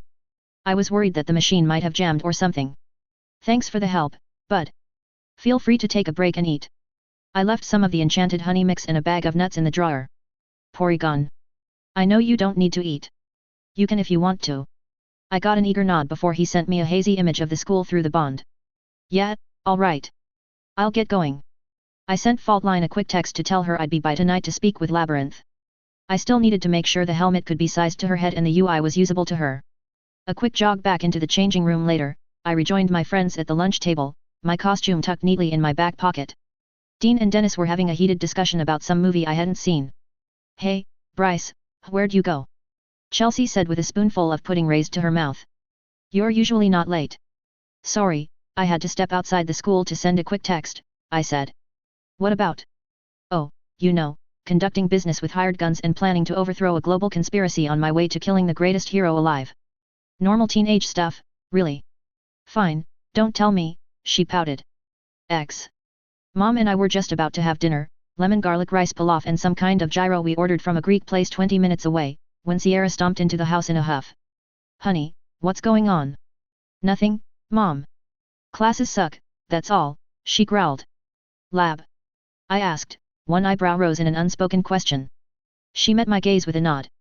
"Saw stalker then, guess talking things out didn't go so well." "What happened?" "School's just harder than I thought it'd be, Mom. It's not a big deal." She sighed as she flung her backpack on the couch and took a seat next to me. "I guess I just need to study harder." "Okay, sweetie, just let me know if there's anything I can do to help." "Thanks, Mom." After dinner, I was doing some research on Bad Canary's trial and some relevant laws regarding para-human powers in the performative arts when Sierra barged into my room and plopped down onto the bed. She groaned into the pillow and rolled over to give me a pitiable look. I nudged my door shut with a toe and spun around in my seat to face her. "I take it trying to talk to Saba's lab assistant didn't work out." "No, we talked to him last week. He was all nods and apologies, saying shit about it all being a misunderstanding. I thought everything was good until we got back our grades for the write-up. He gave us a 40%. She ranted. "I mean, it wasn't perfect, but what the hell. We went to go talk to him and he just blew us off. And now half the school is saying she offered to suck his dick for a boost. Can't you go to the professor? He's the assistant, he shouldn't get the final say on your grade," I pointed out. "I wish. Professor Hoffman is old, like older than Grandpa. He's got tenure so he doesn't give a damn what happens. He just shows up to give us our weekly lecture and leaves the rest to his assistants." "Dean?" "No, then we'd look petty as fuck. A single lab write-up isn't worth going to the dean. He'd just brush it off as not his problem." And by the time this becomes an actual problem, our grades would get shot to hell. I sighed. I wasn't even in college and somehow dealing with college drama. Well, has he at least stopped bugging Saba? She waved a hand back and forth. Kinda. He still gives her creepy looks once in a while but pretends she doesn't exist. Michelle and I have been running interference for her. He's just being so fucking petty about it. How's she taking it? She's pissed, but not. Sierra sat up to fiddle with a paperweight on my desk. Look, Bryce, you didn't hear it from me, but Saba's dad got sick. Or he's been sick but it's gotten worse. I'm not sure. Either way, she's got bigger things to be worried about than some creepy lab assistant and a few rumors. Stress on top of stress, I mumbled. She nodded glumly. Way I see it, you've got 3 options. You 3 can go to the dean and make a fuss over it, stick with it until the end of the semester and just put up with his shit, or transfer out of the class. It's only been a month so that should be possible, right? I checked. None of the labs we need have open slots and none of us want to become part-time students. Then the first 2, I recommend going to the dean. Sure, it might make you look petty, but it'll end this whole shit show the fastest. The dean will either tell you to suck it up, in which case you should look for another major with better faculty, or he'll rake the lab assistant over the coals. One way or the other, this ends without you wasting 6 months of your life with him. I know, I just wish it was that simple. It is that simple, Sierra. It's not easy, but the alternative is 6 months of a lab you can't learn anything in. We remained silent for a long minute. Do you want me to key his car? I tried. I said it as a joke but surprised myself with how serious I was. I'd do a hell of a lot worse if this were Sierra and not Saba. PFF, you. Hypothetically, I mean. I waggled my eyebrows for emphasis. I just need a name, sis. No, I don't want my baby bro to start a rap sheet because some horny idiot keeps making passes at my friend, she laughed. Thanks, though. I dug in my drawer and pulled out a small jar of enchanted honey. I kept a bit of it with me for snacking inside one of those little jars meant for berry preserves. Here, give this to Saba and tell her I hope her dad gets better soon. You don't. I want to, I said firmly. She's my friend too. You're not supposed to know her dad's sick, dummy. Fine, tell her this is so she can spoil her little brothers. I don't care. Thanks, Bryce. She gave me a side hug and stood. Anytime, sis. Author's note. Chemists, please don't shoot me. I know that's not how carbon sheathing works and that impurities in graphene would by definition make it not graphene, and more fragile. That's why it's Tinker Tech. Wave 2.2. 2010, September 29, Brockton Bay, NH, USA. I knocked 3 times and waited outside Faultline's office, a matter of courtesy just in case she hadn't put on her mask yet. I found it funny that she did something similar to the wards, but hey, if it worked. Any idiot could look up the Palanquine's business license and find out that it was registered to one Melanie Fitz, a woman who looked more or less like Faultline Woodsen's costume. Even so, it was the pageantry that was important. So long as she pretended to care about her mask, no one would have an excuse to blatantly disregard the unwritten rules. I stepped into the office and gave Neuter and Labyrinth high fives before nodding to Gregor and Faultline. Evening, I said. I reached into my bag and pulled out a headset. I dropped by to get lab sizes. Yeesh, take her out for dinner, first, man, Neuter joked. Neuter, Faultline said warningly. Fine, tough crowd. Dinner would be good, Labyrinth said softly. Behind that emerald mask of hers, it was impossible to tell whether or not she was joking. Ahem, I coughed awkwardly. Not knowing how to respond to that, I took out a notebook with the sketches and handed them to Labyrinth. She'd be the one wearing it after all. By sizes, I mean the size of your head, neck, and shoulders. The shawl will need to wrap around your shoulders like a cape, preferably with corners that attach to your wrists so you can swirl it in front of yourself as a shield if you need to. This, I gestured to the headset, will become a part of your new helmet. The helmet will have a user interface that you can use to control your stealth and shield functions. Your specialization gets more versatile by the day, Gregor hummed in that almost musical bass of his. Since I had the materials, I decided to tack on a force field generator. I pulled another module, a hexagonal clasp. On the next page of the notebook was a drawing of her helmet, forest green with emerald lines in a swirling maze pattern. That's this thing, here. It'll double as a clasp to fix the shawl around her neck and to the helmet. Do you like the helmet's designs, Lab? Labyrinth remained silent. A minute passed, then 5. The only reason I knew she hadn't somehow drifted off to sleep was because of the way her head would tilt sometimes. She looked it over then nodded slowly. I like the maze pattern. Can I have the silhouette of a building on it, Dot? Of course, you're the client. Send me a picture of the building you want.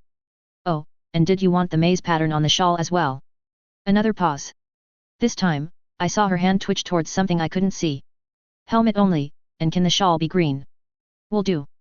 Now, I need you to go to the other room and take off your mask. You can wear a normal domino mask, but I need you to lose the hard face covering so I can see how I should size the helmet. Okay, she said quietly. Faultline took her by the hand and walked her out the door. Labyrinth, L, was a bit weird even by para-human standards. I knew she was lucid, but it was hard to reconcile that with the way she would occasionally drift off sometimes, distracted by some vision of otherworldly architecture that only she could see. She was, at first glance, a low-functioning autistic, and I had to remind myself that she could understand me just fine. She was, for all intents and purposes, constantly living in two different worlds, and this world did not always demand her attention. A minute later, Labyrinth stepped back into the office with Faultline. She'd lost her baggy green robe and oblong face mask. Out of costume, she was a slender girl about my height with green eyes that matched her mask. Her platinum blonde hair fell to the sides of her face to frame a black domino mask. Her face had a timeless quality to it similar to my own. For all I knew, she could be a very youthful 17, or Vista's age. Okay, stand there, I said. I took the headset and wrapped it around her eyes. Once the straps wrapped around the sides and top of her skull, I tightened until they fit snugly. The hexagonal clasp was fixed to her collar and the headset. The fabric would extend from there to her knees. With a flick of my finger, the headset hummed to life. Ignore the ambient noise for now. Labyrinth, can you see the green letters? She seemed to marvel for a moment, her mouth opening in a soft O. Her hand reached out to touch the words but grasped nothing but air. There are two words. One says cloak and another says shield. Right. I tried to make it as user-friendly as I could. Focus your attention on the cloak button for me. Then, blink twice. She must have done so, because the clasp around her neck shone green. Excellent. Now blink twice again to turn it off. It took some doing with Labyrinth's constant drifting, but I could tell she was trying to stay on task for our sakes. Once the cloaking function was calibrated, I had her do the same thing with the shield. Nothing's happening though, Neuter said. Yeah, sorry to disappoint you, but tonight's just to calibrate the headset, I said. The clasp doesn't have any of the Tinker tech yet. It's just a placeholder to make sure the signal from the UI is traveling to where it needs to go. She'll look a lot more impressive when I get everything built, I promise. Swish, swish, Labyrinth said with a gentle smile as she waved her arms back and forth. Yeah, you'll be able to toss your shawl in front of you to stop bullets. That way, you'll be safe even if someone manages to find you through your maze. I took the headset off her and packed it back in my bag. I should have this done by Sunday, I promised. If I rushed, I could possibly have it done faster, but I didn't feel like making more work for myself. We appreciate it, Faultline said. Thank you, Labyrinth added, her voice already sounded distant. She'd no doubt started to explore some ancient ruins now that her fitting was done. Nah, I'm getting a furnished lab out of this after all. I was about to leave then recalled something else I'd been meaning to build from one piece. Actually, how hard would it be for you to acquire volcanic ash in large quantities? That's an odd request. Yup. It needs to come from an oceanic volcano, too. Islands like Hawaii, not a landlocked volcano like Mount St. Helens. I take it you want this in payment for the shield generator. If that's how you want to see it, I shrugged helplessly. It's more of a favor though. Basically, there's a chemical compound unique to oceanic volcanoes that I can extract from volcanic ash. How much do you need? She asked cautiously. As much as you can get me without becoming inconvenient. I mean, volcanic ash has a whole load of useful minerals anyway, but the stuff I really want is present in small quantities. I'm serious about the quantity. Ideally, I'd have literal tons of it to work with. I'll look into it. I admit geology isn't my area of expertise. Yet, it's a bit of an odd request for sure. No worries if you can't get a lot, this is more of a want than a need. Is there any reason you can't use the stuff people put in fertilizer? I don't know where they're sourcing the ash. Very well, I'll see what I can do. Would you like to stay for some food? I yawned, though she couldn't see it through my helmet. Nah, I've been working till 5 in the morning lately. I need my shut-eye. Later, I waved as I strolled out of her club. Bryce, can I speak to you? Mr. Morey stopped me as I was exiting homeroom. Some other students looked on curiously, but he waved them away with warning glances. Yes, sir. Have you thought about what we talked about 2 weeks ago? I tried to think of any one-on-one conversation we'd had. I came up blank. What did we talk about again? He sighed and ran a hand through his thinning hair. After school activities. I told you that Arcadia ends classes earlier than other high schools thanks to our vocational approach to education. Ah. I did recall that conversation now that he mentioned it. I'd complained about it to my friends. Why me? Shouldn't everyone be getting this talk? Out of the 22 kids in my homeroom, 16 are already part of time-consuming clubs like theater or sports. 4 help out with their family business and have appropriate parental notes, whatever that business may be. That leaves you and one other. Rest assured, I'll be having a chat with her as well, he said with a rebuking frown. Right now, this is about you. Have you considered an extracurricular program? I had not. I'd thought that with my stellar grades, they wouldn't push the issue. There's nothing more annoying than someone who cares, I thought sardonically. No, Mr. Mori. I don't really have anything that catches my interest. No sports or music. I play guitar on the side and exercise to stay in decent shape, but no. I'm not interested in group activities. Bryce, no man is an island, he began. You're an excellent student, quiet, studious, and other teachers have nothing but good things to say about your grades. Then. That doesn't mean you should cut yourself off from your peers.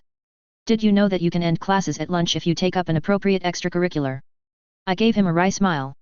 Are you trying to bribe a teenager with less school? Is it working? A little, I said honestly. Is there a program that is fun, flexible, and preferably pays me money? Bryce. Okay, fine, I get it. How about just flexible? I really like setting my own hours, Mr. Mori. He gave it some thought.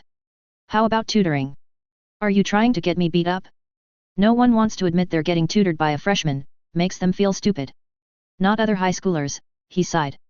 Lafayette Middle School has a joint tutoring program with us.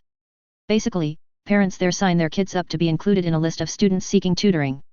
Arcadia students like yourself can pick a name and contact them. You need at least a 3.5 GPA and an A in the subject, but that's not an issue for you. You can work out your hours and even get paid. What does the school get out of this? Good publicity, incoming freshmen who are better prepared for our curriculum, and a closer relationship with our sister school. We're not scalping your pay if that's what you're worried about. And, because tutors in this program are sponsored by the school, you can demand higher prices and will have an easier time getting clients. It'd give me an excuse to not be at home immediately after school. Mom and Sierra don't need to know just what days I'm tutoring after all. I was halfway convinced but decided to push for more anyway. Does this program allow me to cut classes short? No, it does not. Your students will be in class themselves so there is no reason to. Nice try though, he said with a laugh. Why? Not liking European history. That and Spanish. I wouldn't mind losing them both so I could leave right after lunch on Mondays, Wednesdays, and Fridays. I let out an exaggerated sigh before sticking my hand out. He probably wouldn't stop hounding me about picking something up and this was as good as any. Fine, Mr. Mori. You got me. He looked amused but shook the hand anyway. Excellent. What subjects would you be interested in teaching? Before I was a physician's assistant, I used to teach organic chemistry to undergraduate college kids as part of a work-study program in grad school. Somehow, I doubted OChem, maybe some lab work on the side, would be an acceptable answer. Instead, I shrugged. Anything would be fine. Is there a subject you feel comfortable with? Biology and math, I decided. I'm warning you. My time is expensive. I'm sure you'll work something out with the parents. I'll have you signed up by the end of the day so drop by the teacher's lounge before you leave to pick up the student profiles. Now get to class, I believe you have algebra next. X. Sure enough, my homeroom teacher presented me with a binder full of middle school students. It had their names, the subjects they'd like to be tutored in, the names of parents, their contact information, and their preferred hours.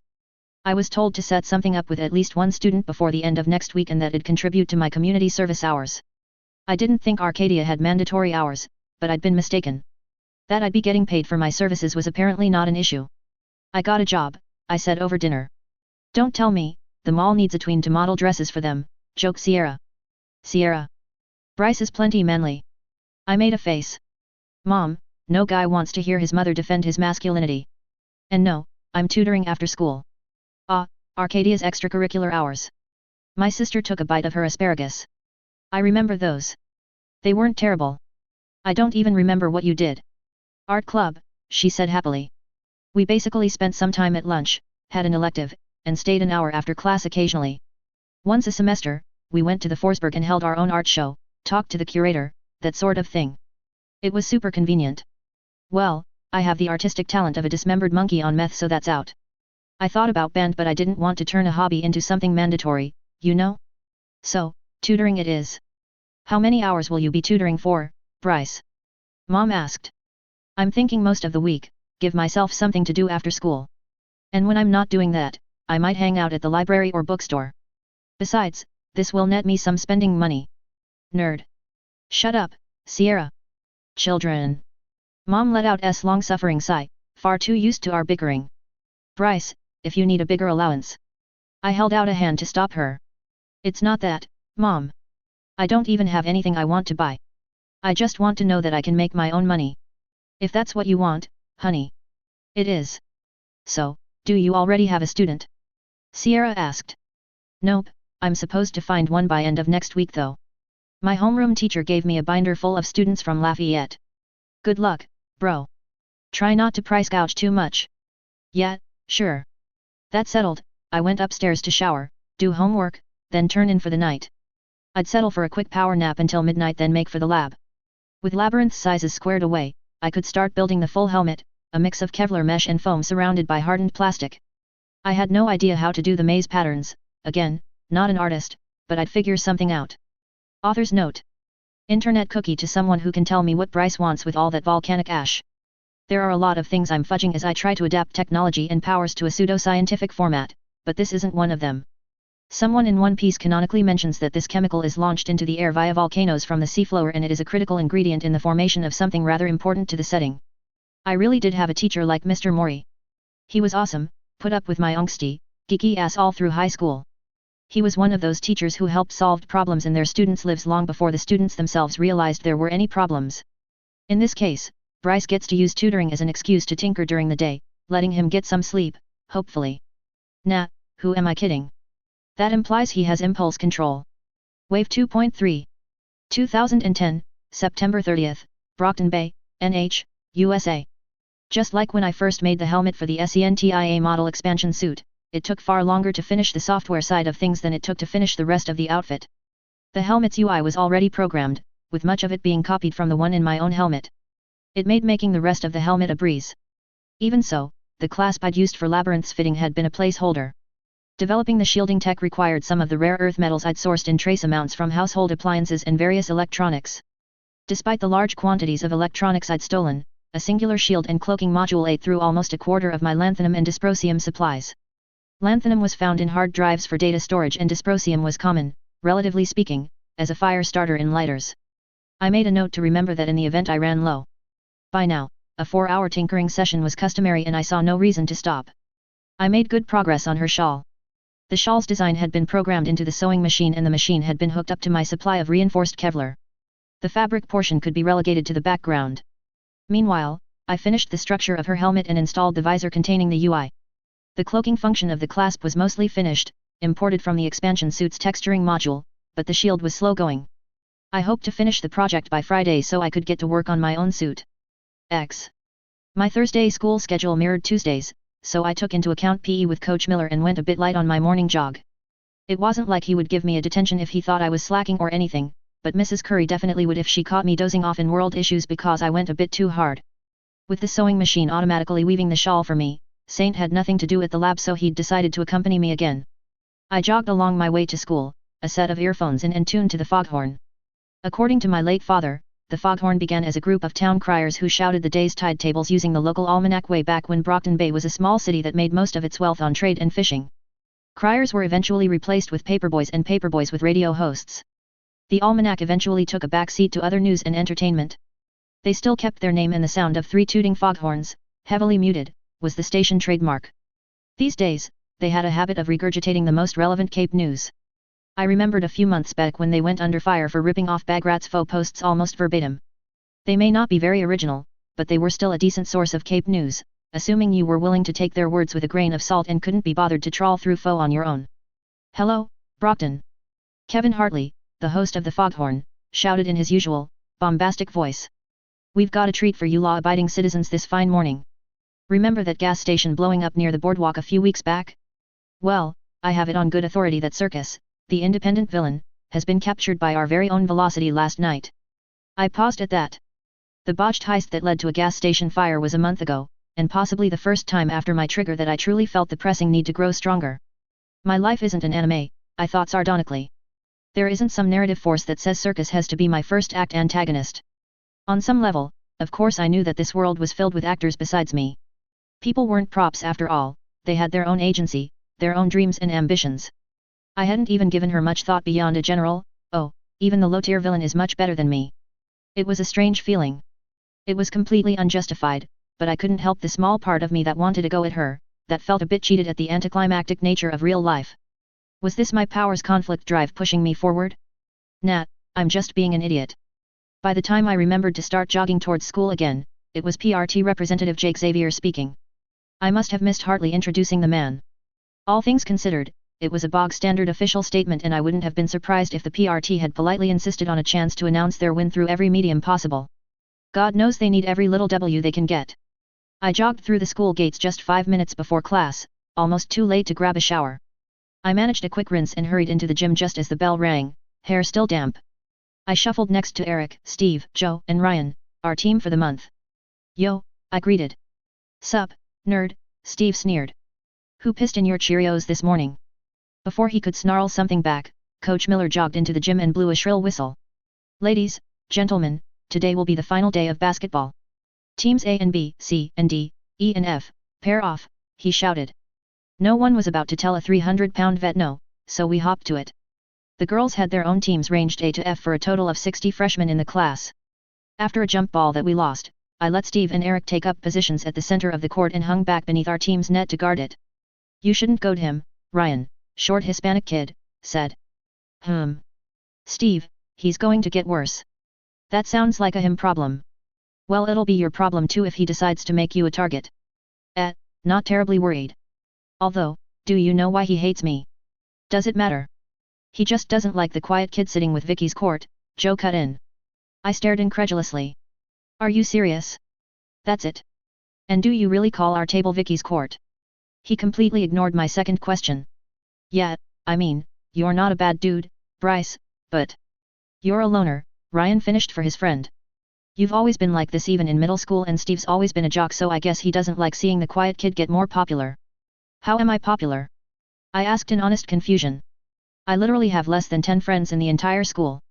Hell, I'm not sure I can name 10 acquaintances. Doesn't matter, dude, Joe shrugged. He caught the ball then immediately passed it to Steve in a smooth underhand that sent the ball almost rolling between some other kid's feet.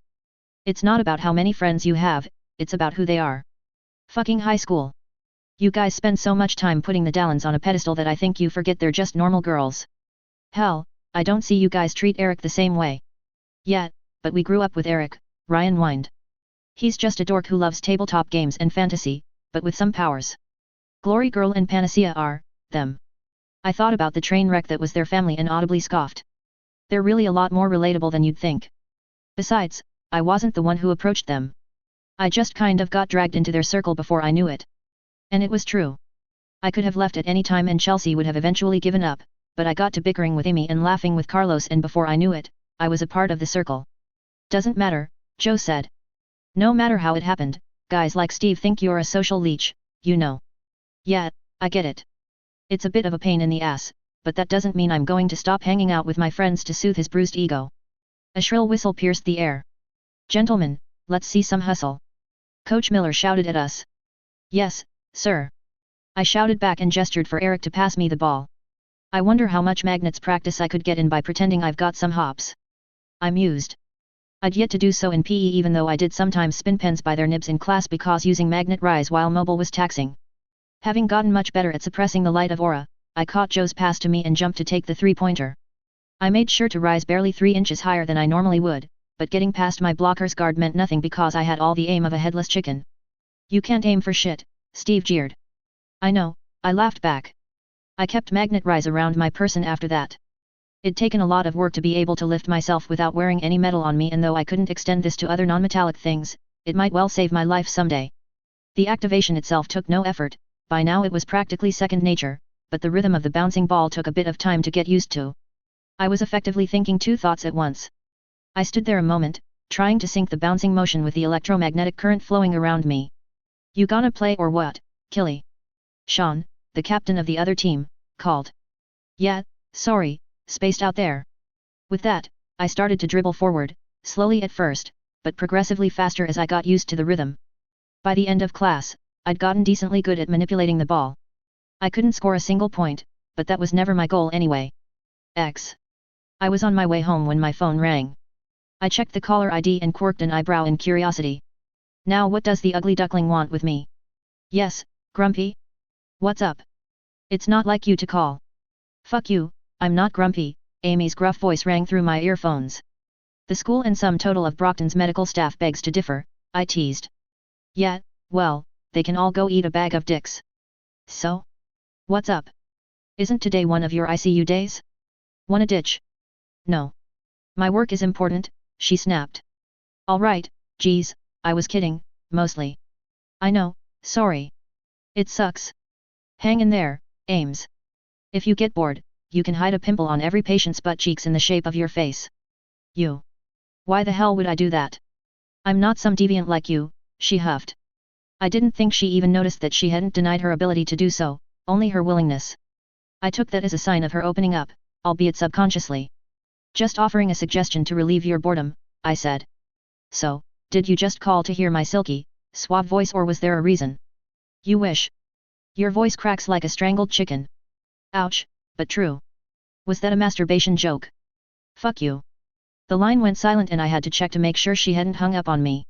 A minute later, I heard Amy swallow thickly before speaking. Hey, Bryce. We're friends, right? Yes. No jokes, no snark. We're friends, Ames. Can we hang out? You know, a guy could take this the wrong way. You know what I mean. Yes or no?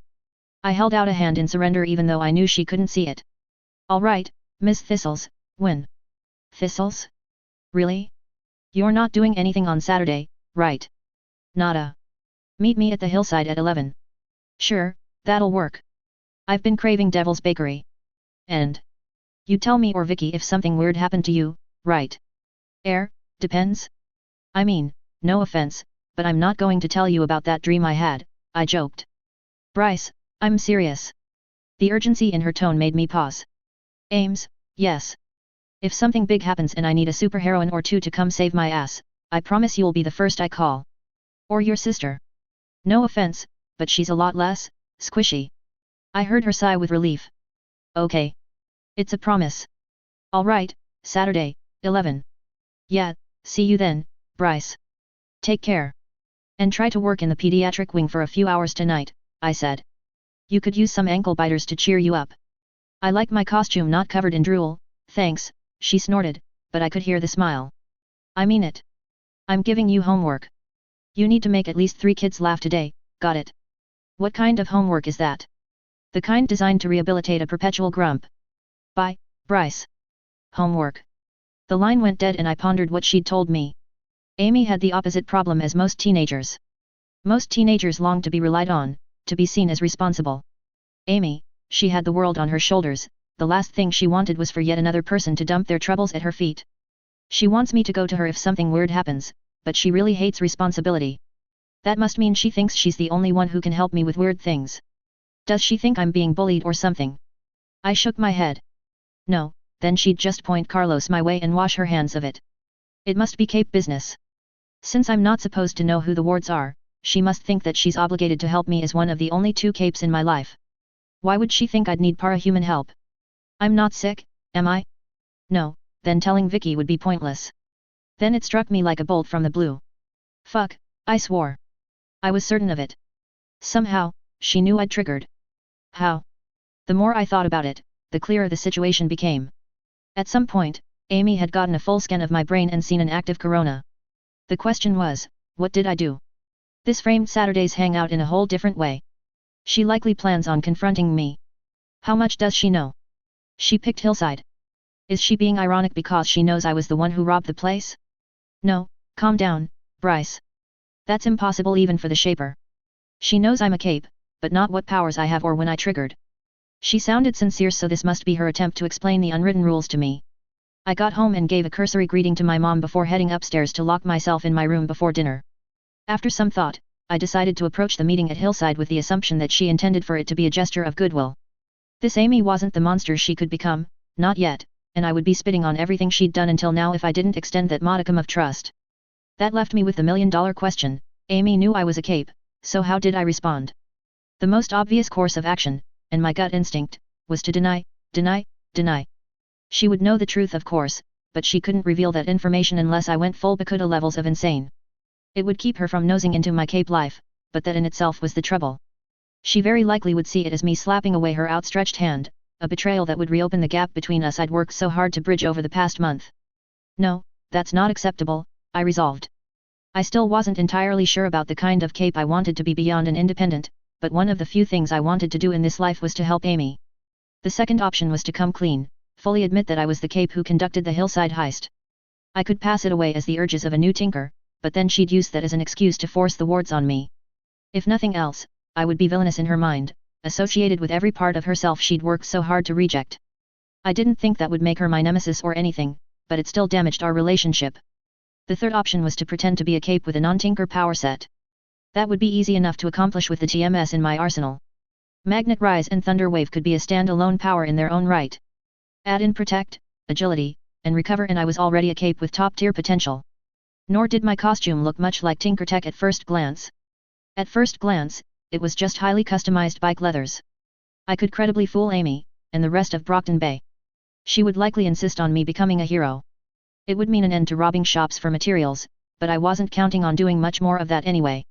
MRRRGGGHHHHH, I groaned into my pillow. Pori. Saint looked at me with his big, soulful eyes. I don't know what to do, I admitted. Amy knows I'm a cape and she's going to try to guide me on the right path or something. I'm definitely a villain right now though. If I push her away, I lose her friendship. If I don't, she's going to try to fix me, maybe even go as far as out me to the wards. My trusty friend nuzzled his pastel-colored head into my side. Ree, he trilled and sent an image through our bond. It was hazy, but I could just make out what appeared to be a lightning bolt striking a figure. Saint, I gasped, appalled. I'm not going to zap Amy. He stared at me pointedly. The bond wavered, this time not with the strain of an image but an emotion, warmth. It was how Saint felt when I first held him, first fed him, first played music with him on my lap. It was the feeling of belonging and attachment. Suddenly, I understood. Yeah, I slumped. That's the trouble. I care about her too much to just push her out of my life. Gone. I guess that's the question. Do I care more about my freedom or my friend? Then, I realized something. Despite all the time I'd spent with Saint, I'd never asked him his opinion on my actions. Saint, I just realized, I never asked you what you thought I should do. Puri. Gone. Should I be a hero? Should I be a villain? Or should I do what I'm doing now and just do whatever I feel like doing? He made some strange beeping, trilling noises that reminded me of a digital remix of a tea kettle. I felt a nudge in our bond, a feeling of inquisitiveness. It wasn't as though he did not understand the idea of a hero, or concepts of morality, his was a simple question, why should he care? And that was a fair question. Some Pokemon were inclined towards good, or at least as humans defined it. The Ralts line were drawn to positive emotions, literally gaining strength by proximity, and so were incentivized to make people happy. So were Tijipai, Chansey, etc. On the other hand, other Pokemon tended to have problematic personalities, a devil-may-care attitude that made them seem selfish or violent. Porygon were smack dab in the middle of that. They were blank slates and their personalities depended entirely on their humans, first their programmers, then their trainers. I was both and. I couldn't honestly say that I'd proved to be a good example of morals for him. I couldn't blame him for reflecting that back at me. As far as he was concerned, he had exactly one person he cared about, me. He cared about Sierra and Mom, to a degree, but only in the abstract, only because I cared. Why do I care about Amy? Pori, he nodded. She's a friend. She's someone with nearly boundless potential and an iron discipline that impresses me. More than that, I guess I just like talking with her, I said honestly. What do I do, Saint? I could see Saint consider my question. It was odd seeing a pensive, pastel-colored, blocky duck, but I gave him his moment of silence. Slowly, his desires made themselves known through the bond. Above all else, I felt concern. He started with my very first outing. His memories reflected my experiences back at me. At Good Neighbor, I had been filled with guilt at robbing a charity. I had told myself that was necessary, only for the very next specialization to give me a raid suit that blew the SENTIA outfit out of the water. Then, I scavenged for parts at the junkyard. I remembered feeling the fear and trepidation of being discovered, the relief that it was only Neuter who found me. Then, my dealings with Faultline and how I'd justified my actions. I still held that Faultline's crew weren't that bad, more independents than villains. Lastly, he showed me my own actions at Hillside. I'd felt completely comfortable robbing so many stores, I realized. My only concerns had been purely pragmatic, not moral. As much as I told myself that I wasn't a good person, I hadn't considered myself the kind of person who could commit grand larceny with no hesitation. Is this what they mean by a slippery slope? I mused. I'd barely interacted with other capes and somehow, in the span of a month, I'd gone from feeling guilt over stealing a few outfits to stealing literal tons of materials worth who knew how much. A part of me wanted to blame Faultline, but she wasn't a bad role model as a cape. Another part of me blamed my power. Surely, it was my shard that had been pressing me to go out? And yet, I wasn't even sure if my shard was the same as everyone else's. I couldn't truly be sure that I had a conflict drive in the first place. Even if I did, all it was a nudge to use my powers more frequently. At the end of the day, the one who decided how my power should be used was me. No one else was responsible for my actions but me. And with that, I understood. Initially, I'd thought that Saint's concern was for how Amy might react to my actions. It wasn't. He didn't care. Saint was ultimately concerned for me. Whatever Amy could do, even outing me to the PRT, would be nothing compared to what I was doing to myself. I'd chosen the name Creed because it implied a code of ethics, a standard. Without even knowing it, I'd compromised that standard in the span of a single month. Without Saint to call me on it, who knew how far I'd have fallen? I understood Earthbet in the abstract. I could analyze Taylor's story and point to individual places and events, crossroads, where she might have walked a different path. But it seemed I was blind when I myself stood at the same crossroads. I sighed. You're right, Saint. Someone named Creed should have some fucking standards. Author's note. I don't think many people will be happy with Bryce's conclusions. Normally in fiction, things like larceny aren't considered that bad. And, to be fair, compared to the likes of Kaiser or Lung, that's true. But comparing yourself to a Nazi and saying at least I'm not that bad is a damn low bar to set. Bryce's conclusion is that he needs to be held accountable, for better and for worse. 2.4 Wave. 2010, October 2nd, Brockton Bay, NH, USA. It was 3 in the morning when I finally finished putting together the clasp that contained both the shield and cloaking modules in Labyrinth's shawl. I pressed down and the final magnets locked into place with a satisfying click. It turned out a bit bigger than the prototype shell I'd used for the fitting. The extra bits came from trying to stabilize both the invisibility and texturing effects in the midst of rain, tear gas, or similar environmental disruptions. Cloaking was a much broader catch-all term I used. The final product was a prismatic green hexagon about 6 inches in diameter with an embossed maze pattern similar to Labyrinth's old mask. I linked it to the helmet and shawl and made sure the whole ensemble was working before setting it aside for my own project. Hopefully, if Elle ever encountered the slaughterhouse, this would keep her safe. Over the past few days, I'd spent much of my time after school designing new suit. My focus was on the best way to combine my current expansion suit with the raid suits of the Germa 66. It was just about the only thing I could do at home that wouldn't burn down the house or invite suspicious questions. The result of my scribblings was a combination of Essentia's suit and Sanji's version of the raid suit. It would be matte black with Sanji's high-collared cape and my current helmet. Head protection and Pokenav connectivity were just about the only benefits the expansion suit had over the raid suits, so I'd have to replace everything with the reinforced Kevlar thread I'd named Germa Fibers. Instead of something skin-tight like a Power Ranger suit, I'd decided to settle for a roomier blazer modeled after an admiral's jacket. The gloves, buttons, and boots would be grey and accented in burnt orange, with the jacket itself a matte black. I looked over the model and whistled. It had poise. It had character. It was intimidating. It was downright inspiring. It was totally not suited for someone who barely stood at 5'2". I groaned. I'm going to look like a wannabe Power Ranger. Sentai Elite, whatever, I muttered into my hands. I'd been so focused on the phenomenal defensive and offensive buffs that having a raid suit would grant that I completely overlooked the impact it would have on my image. Pori. My Porygon floated by my side, wondering if there was some mistake in the design. It's nothing, Saint. I can't be asked to change this now. I guess Creed is going to be one hammy son of a bitch. He trilled skeptically. Nothing's wrong with it from a defensive perspective. Hell, I could probably take a few hits from Victoria in this thing even without the shield. With one last sigh, I loaded the schematics into the sewing machine and set it to fabricate the new body of my outfit. I hoped to return from my chat with Amy to find a mostly finished suit. From there, all I'd need to do would be to migrate the electronic components of the expansion suit over to my new costume. Amy Dallin sat in front of a fountain, browsing something or other on her phone. In front of her was the Devil's Bakery, famed for interesting flavor combinations and deliciously greasy donuts. I was mildly surprised to find her alone. I half figured Victoria would muscle her way into our date. My gaze flickered to the rooftops. No Victoria today, I thought with relief. Either she hadn't told her sister or Vicky was waiting out of sight somewhere. Morning, donuts. I greeted as I made my way to the bakery. I was dressed in a comfortable pair of jeans and a t-shirt, but only on the outside. In truth, I'd worn my Germasuit and textured it to look like I was dressed normally. I'd taken care to remove the gloves, just in case she'd ask for my hand again. Trust, but verify. If shit hit the fan, I wanted the additional agility to run away. She finished typing something on her phone and stood with a soft smile that was at odds with her normal scowl. Sure, I could use something sweet. She ended up with a bacon maple drizzle with extra cinnamon and I picked up a clotted cream scone. The Devil's Bakery was the only place I'd found that actually made clotted cream, one of the few not shitty parts of British cuisine in my humble opinion. Saddled with enough fat to make even a Charlotte cringe, we wandered around the mall for a while before Amy ushered me into a quiet cafe. The smooth jazz drowned out any conversation. We grabbed a corner table and ordered a glass of chai latte for myself and an Americano for Amy. She took a sip and grimaced, the slightest pink of her tongue poking out. God, that's bitter. I slid over my latte. Want some?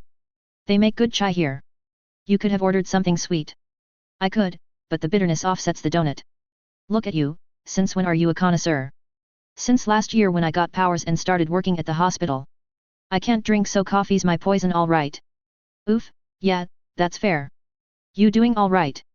She sighed and took a large, angry bite of her donut. Fine. It's fine. Let's not talk about the hospital. Okay, then what's this about?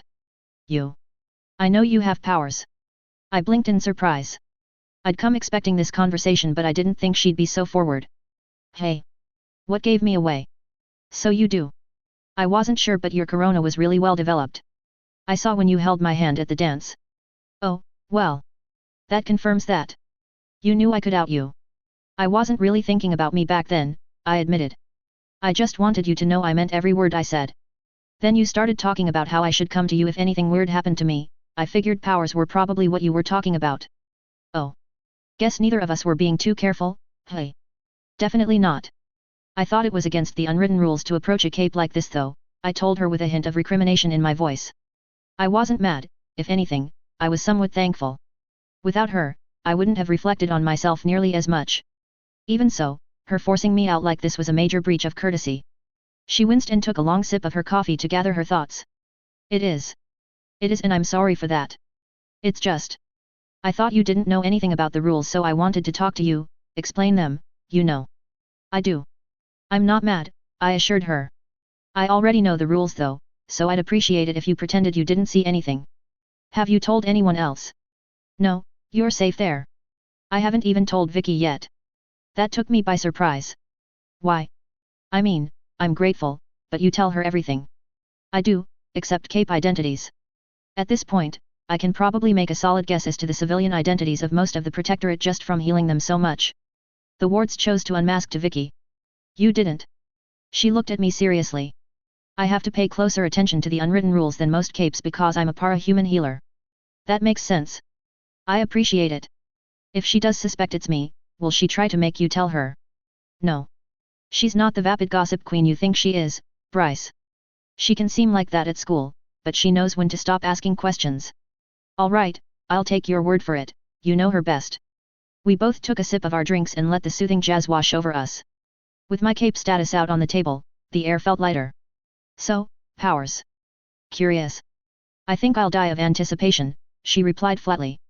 It's probably something lame like the power to make someone quote poetry, isn't it? There are no lame powers, only idiots too stupid to use them well, I said sagely, stroking an imaginary beard. You've obviously never met Chubster, she snorted, or Scapegoat. I've heard of Chubster. He sounds like the kind of guy I want to be like, I said honestly. His power wasn't particularly great, the slower he moved, the tougher he became, but he was the kind of person who could poke fun at himself. He named himself Chubster after all. I can respect a man who willingly calls himself Chubster and owns the name. Yeah, well, imagine having a power that lets you heal others by transferring their injuries to yourself. That's Scapegoat. I see him on duty after Endbringer fights. Honestly? I respect him a lot. Everyone points to his as the power they'd never want to have, but to show up to an Endbringer fight full well knowing he's going to take on all those injuries for himself. No lame powers, just lame people. Those are some awesome people. Yet. We remained silently in thought before Amy's eyes snapped to meet mine. So, powers. I sighed. Saint and I had gone back and forth on this. The truth was, Saint was right, I scared myself with how quickly I'd come to disregarding laws and morals. There was something about the anonymity of the mask that brought out the worst in me. In the end, I stood by my decision. The hillside heist was a great start as a tinker and I'd do it again, but my growing apathy worried me. Tinker, I admitted. You don't sound happy about it. I just realized I'm not as good a person as I thought I was, that's all. She mulled over my words before her eyes sharpened. Hand, she said. Amy. Hand, she held hers out insistently. I hesitantly placed my hand in hers. To any outsider, we probably looked like a shy, teen couple. I was all too aware of the worst possible scenario and I had to consciously remind myself that this Amy wasn't that person. I trust you, I said simply. Are you a villain? I tried to keep my heartbeat stable but it was impossible under the circumstances. I wasn't some hardened criminal mastermind or super spy, I was just some guy who lucked out with a phenomenal power. Yes. Bryce, why? What the fuck? It hurt, seeing the accusation in her eyes. Why? She repeated. Well, at least you're letting me explain, I said wryly. Not jumping to flesh crafting and body horror was always a good sign. I didn't hurt anyone or break the unwritten rules, no unmasking, no murder, no sexual crimes, no excessive force, etc. I didn't even get into a fight. I just really hate the PRT restrictions on tinkers. Those restrictions are for your safety, she snapped. Some of them are, I agreed and took a sip of my latte, but there are just as many that are just there for PR reasons. My eyes hardened. I refuse to limit myself because some asshat in PR thinks it's bad for my image. Besides, tinkers go into fugue, you know that, right? That's the part of our power making sure what we build works the way it's supposed to. Go on, find me a case of a tinker's invention malfunctioning that isn't leet, I challenged. You won't, and leet's a special case. You'll find tinkers who've misused their inventions, but not inventions that spontaneously break down so long as they've been properly maintained and used for their intended purpose. They're still important. I let out an exasperated sigh. Can you trust me to not go around murdering people? You really haven't gotten into any fights. I took that as a good sign. She was concerned about my safety as opposed to my moral fiber. No, and I don't plan to. I like to create. I can handle myself, but that's not my priority. It's dangerous. It can be, but so is being a ward. As a ward, I'm guaranteed to get into cape fights, whereas as an independent, I can pick my battles. Not true, wards aren't supposed to be in cape fights. Yes, well, the ideal and reality are very different things. This is Brockton, Ames, and you're not delusional. Hell, didn't Vista tangle with Hookwolf a few months back? She palmed her face. She was running out of arguments, I could tell. You'd have backup. No one targets wards because they know that it can mean a kill order. You don't get that kind of protection as an independent. I have Saint, I wanted to say, a Pokemon unquestionably loyal to me with enough power and versatility to make any other cape in the city weep. Add in the Eviolite and upgrade and I had one of the greatest walls in Pokemon at my side. Instead, I said, I'm not looking for a team, Ames. I'm more interested in building, remember? That protection goes both ways. I don't want the obligation of backing someone in a fight I have no stake in. Oh, so you'll do nothing when you see someone in trouble? No. Don't put words into my mouth. I'm saying if I get into a fight, I want it to be because it's my choice. Not because someone's paying me, not because someone has something over my head, but because I've taken stock and decided to fight. Is that really too much to ask? It's still dangerous, she hissed out. She was quickly running out of patience.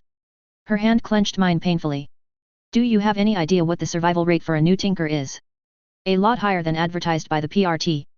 The statistic they throw around is something like 85% no longer being independent in 3 months, but that's including those who join the wards, another independent team, receive a corporate sponsorship, or simply move out of town. Fine, so don't join the wards. But you're crazy if you think I'm going to let my friend be a villain. Again, haven't even been in a fight yet. I'm a villain on a technicality. Don't give me that shit. The hillside heist was you, right? Yeah, but that was a one-time deal, I protested. I'm done with the rampant robbery. And you think that makes it okay? All you're telling me is that you have no idea if you can handle yourself in a fight, you've drawn all sorts of attention to yourself, and you're still somehow insane enough to go out alone. I placed another hand atop hers and squeezed gently. Breathe, Ames. I appreciate that you're concerned, really, but you're getting a tad loud. I think we're going in circles at this point. You think it's too dangerous to be alone. You also hate that I've been stealing materials. If I can make you feel better about those, then will you let me be an independent without raising a fuss? She took a deep breath and knocked back her Americano. She slammed her paper cup down like a beer mug. It'd almost be cute if she wasn't so terrifying. And how are you going to do that? I thought about my current project pipeline. The suit should be finished by tonight. The shield module should be added by then too. Tuesday after school, we're going to go to my lab, I promised.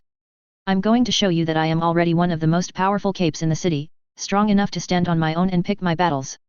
That takes care of your first worry, right? You're still a villain. Man, she's really hung up on that. I mean, I know why, but it's still super inconvenient. I groaned and tossed my own drink back. So I'll be a different type of villain. What if I become the villain equivalent of Mouse Protector? A comic. That requires that you be funny. Harda har har. You know what I mean. You think that makes it better?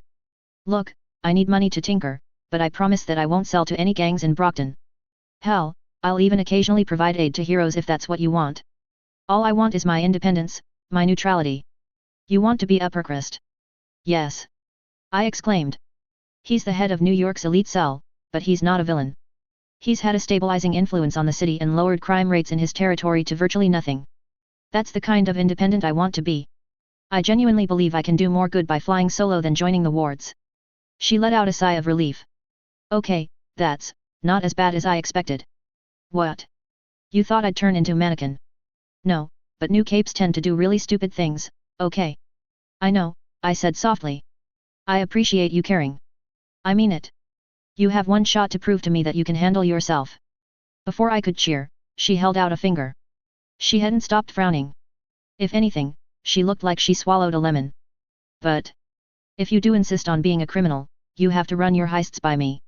I get veto power if I think they're more harmful than funny. Got it? I nodded eagerly.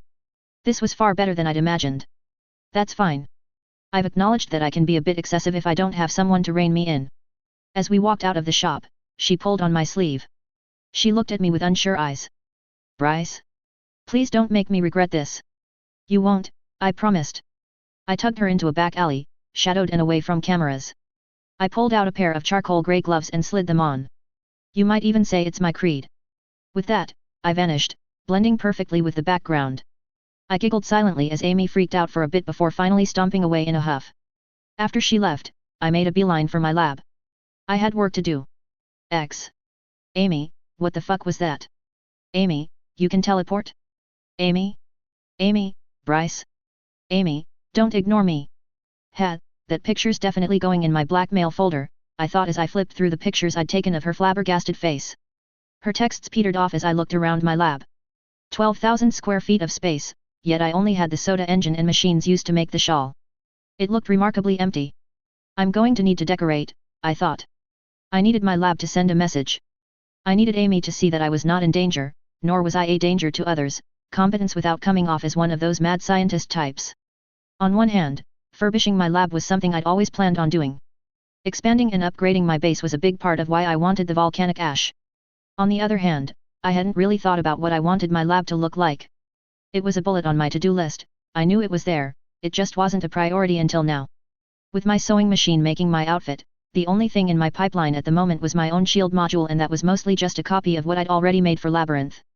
It did need some customization for my personal use though. I found that the easiest way to synergize the technology of Pokemon with that of One Piece was to use my Porygon as a medium. By tuning the shield to my Pokénav, I could grant Saint access to the raid suit's systems.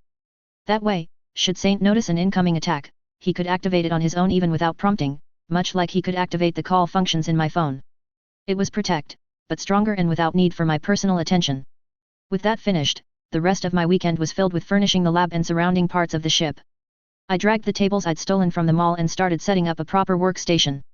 With the soda engine, burners, chemical pot, and sewing machine that looked like a demented pasta maker, the furnished corner of my lab ended up looking like a madman's kitchen no matter how I tried to arrange it. Hell, it even had a microwave and hot plate for snacks. Seeing no other options, I left that as is and started to improvise with the other furniture. All but one of the metal bed frames that lined one of the berthing rooms of the ship got dismantled for parts.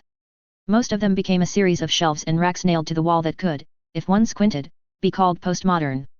With Frankie's shipbuilding knowledge, I built several drawers that would not jostle or come loose even in the waves of the Grand Line. Saint especially liked playing with bits of dismantled furniture like a set of Lego blocks. I also took the time to install a rudimentary drainage system for any fluid spills. I'd have to include plumbing, heating, and electrical at some point in the near future, before I lost one piece as a specialization, but that could wait. When all was said and done, approximately 1/3 of the lab's floor space was squared away as a shooting range and miniature gym. There was a whole lot of empty space, but the structure for a stable, durable, and organized workshop was there. I also left the last bed in the berthing room as is, with the addition of a single fresh mattress. Faultline had her safe house above Harvey's, now I had my own. Author's note. I'm not satisfied with the chat with Amy, but it is what it is. Have an animal fact: Columbus crabs ride around on sea turtles. They live full-time in the space between a sea turtle's tail and shell, eating turtle excrement. They even mate and breed there before their young float off. At least your neighbor isn't an asshole, eh? Wave 2.5. 2010, October 4th, Brockton Bay, NH, USA. By midnight, I was back at the Palanquin for Labyrinth's final fitting. I couldn't quite suppress the hammering in my chest, the thrill of showing someone my work and knowing she'd be appropriately wowed by it. I couldn't recall ever feeling this kind of excitement in either of my lives before, not even the day I graduated with my master's in clinical health. I didn't know if this was my power trying to manipulate my actions or if Bryce Kiley felt emotions more acutely than I had in my past life, but this was one feeling I wasn't averse to having. It was almost customary how Faultline's crew arranged themselves. Gregor and Faultline were pictures of professionalism while Neuter lounged next to Gregor, his tail flicking back and forth lazily.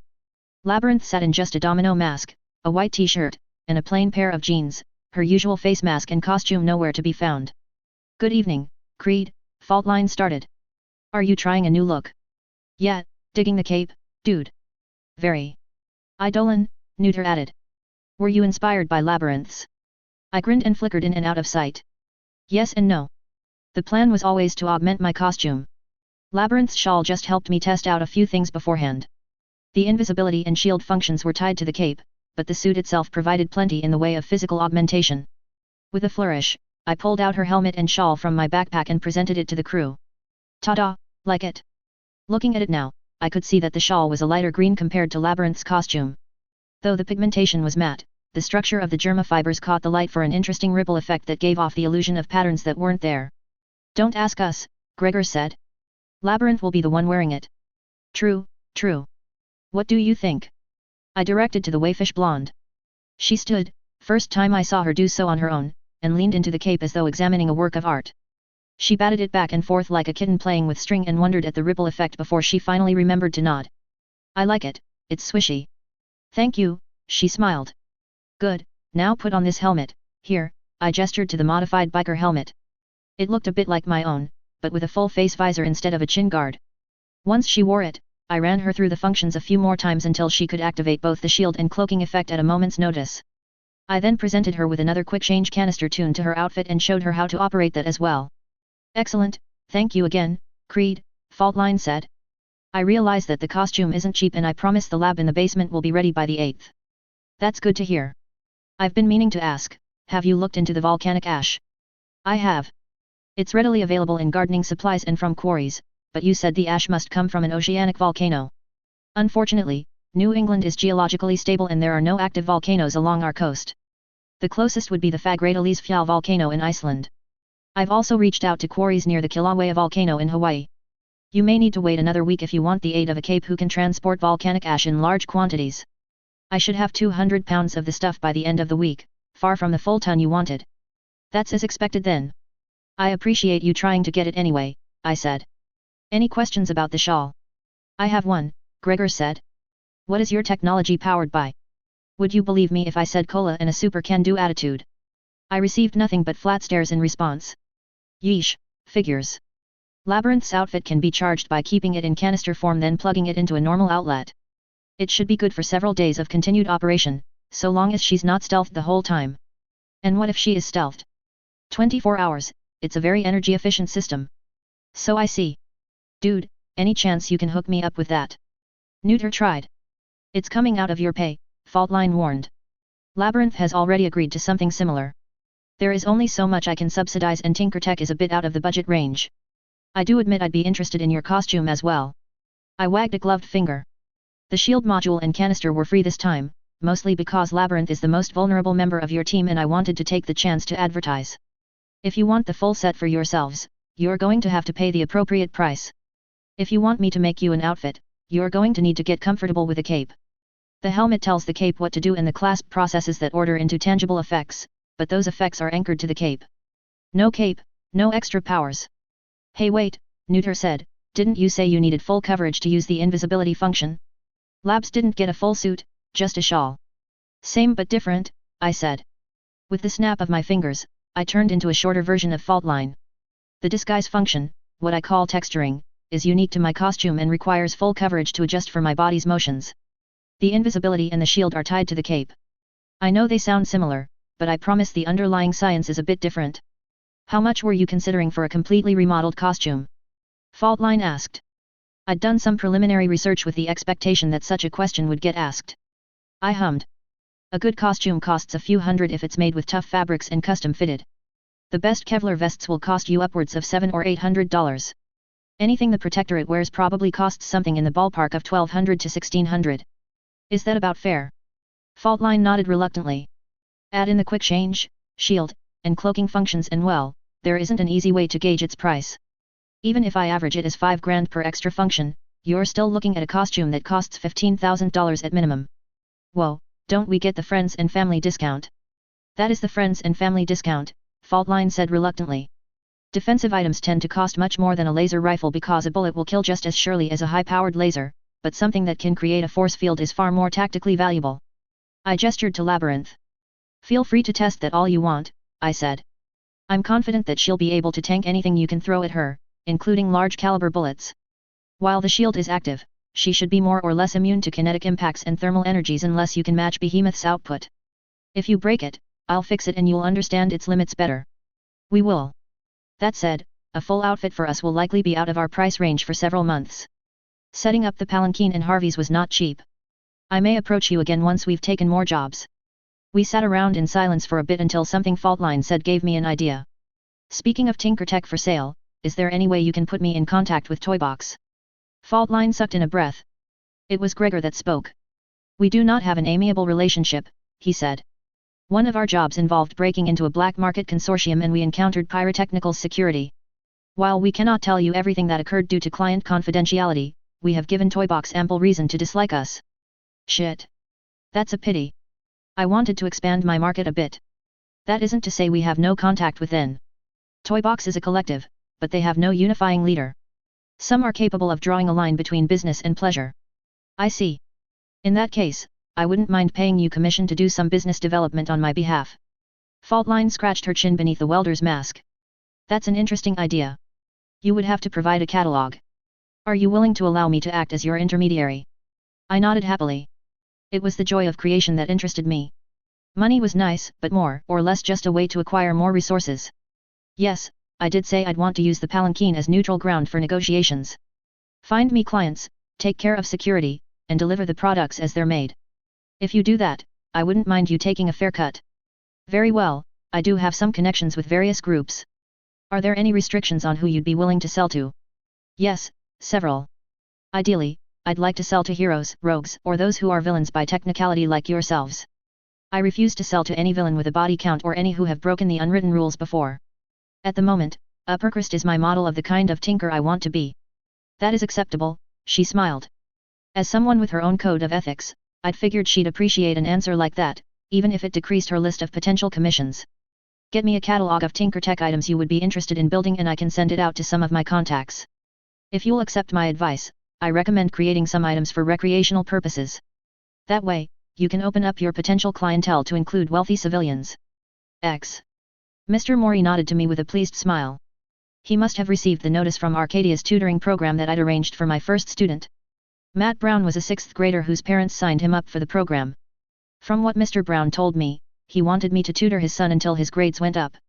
Because he was my first client, we agreed on Monday and Wednesday, 3 to 5, for $20 an hour. The money wasn't great, but that was fine. The point was that now, I could claim to have a tutoring gig lined up for the rest of the week and no one could tell otherwise. I had an excuse to be away from home until dinner, away in my lab tinkering. Lunch with the Dallin girls was interesting. I knew all the capes around us. Amy knew all the capes around us. Vicky, Carlos, Dennis, and Dean had no clue I was a cape. I wasn't supposed to know they were wards. Stephanie and Chelsea were clueless about everything. It made for a dynamic that could be best described as interesting. Amy had that gleam in her eyes that screamed she knew something. The fog of amusement wafting off her as the wards and I danced around our identities was practically visible. Dean shifted in his seat, trying to figure out just what had our resident grump in such a mood. So what's got you in such a good mood, Amy? Her sister prodded her side, making her let out a bark of unwilling laughter. Nothing, just not as tired today, she waved. Had a nice weekend. Victoria wriggled her eyebrows like a lecherous old man 5 times her age. Maybe with a certain someone. I don't know what you're talking about. She nodded sagely. I must be confusing you with that other sister I have. I could see the blush crawling up Amy's cheeks at the insinuation and decided to intervene before she decided keeping my power secret wasn't worth her continued embarrassment. We hung out on Saturday and grabbed some donuts. Did she get a cream filling? Dennis grinned. Carlos. On it. He dutifully punched the redhead in the arm. Ow. Why? You're disgusting, that's why. Really, guys? We had donuts, hung out at the mall, then had some coffee. Sorry Dennis, I'll have to contribute to your spank bank some other time. Stephanie scrunched her nose in disgust. Ugh, boys. Can we not talk about this? Agreed. New topic that isn't speculation about my love life. Hypothetically, if you could get Kidwin to build you something, what would it be? I asked, both to change the topic and to get some ideas for the catalog I wanted to present to Faultline. Oddly specific, why Kidwin? Bryce, is there something you're not telling us? Chelsea grinned. There are plenty of things I'm not telling you. Like how your left nostril is a little bigger than your right. She gasped and covered her nose. It's not, right. Big enough to drive a train through. Nah, I'm just fucking with ye. I picked Kidwin because he's a tinker our age.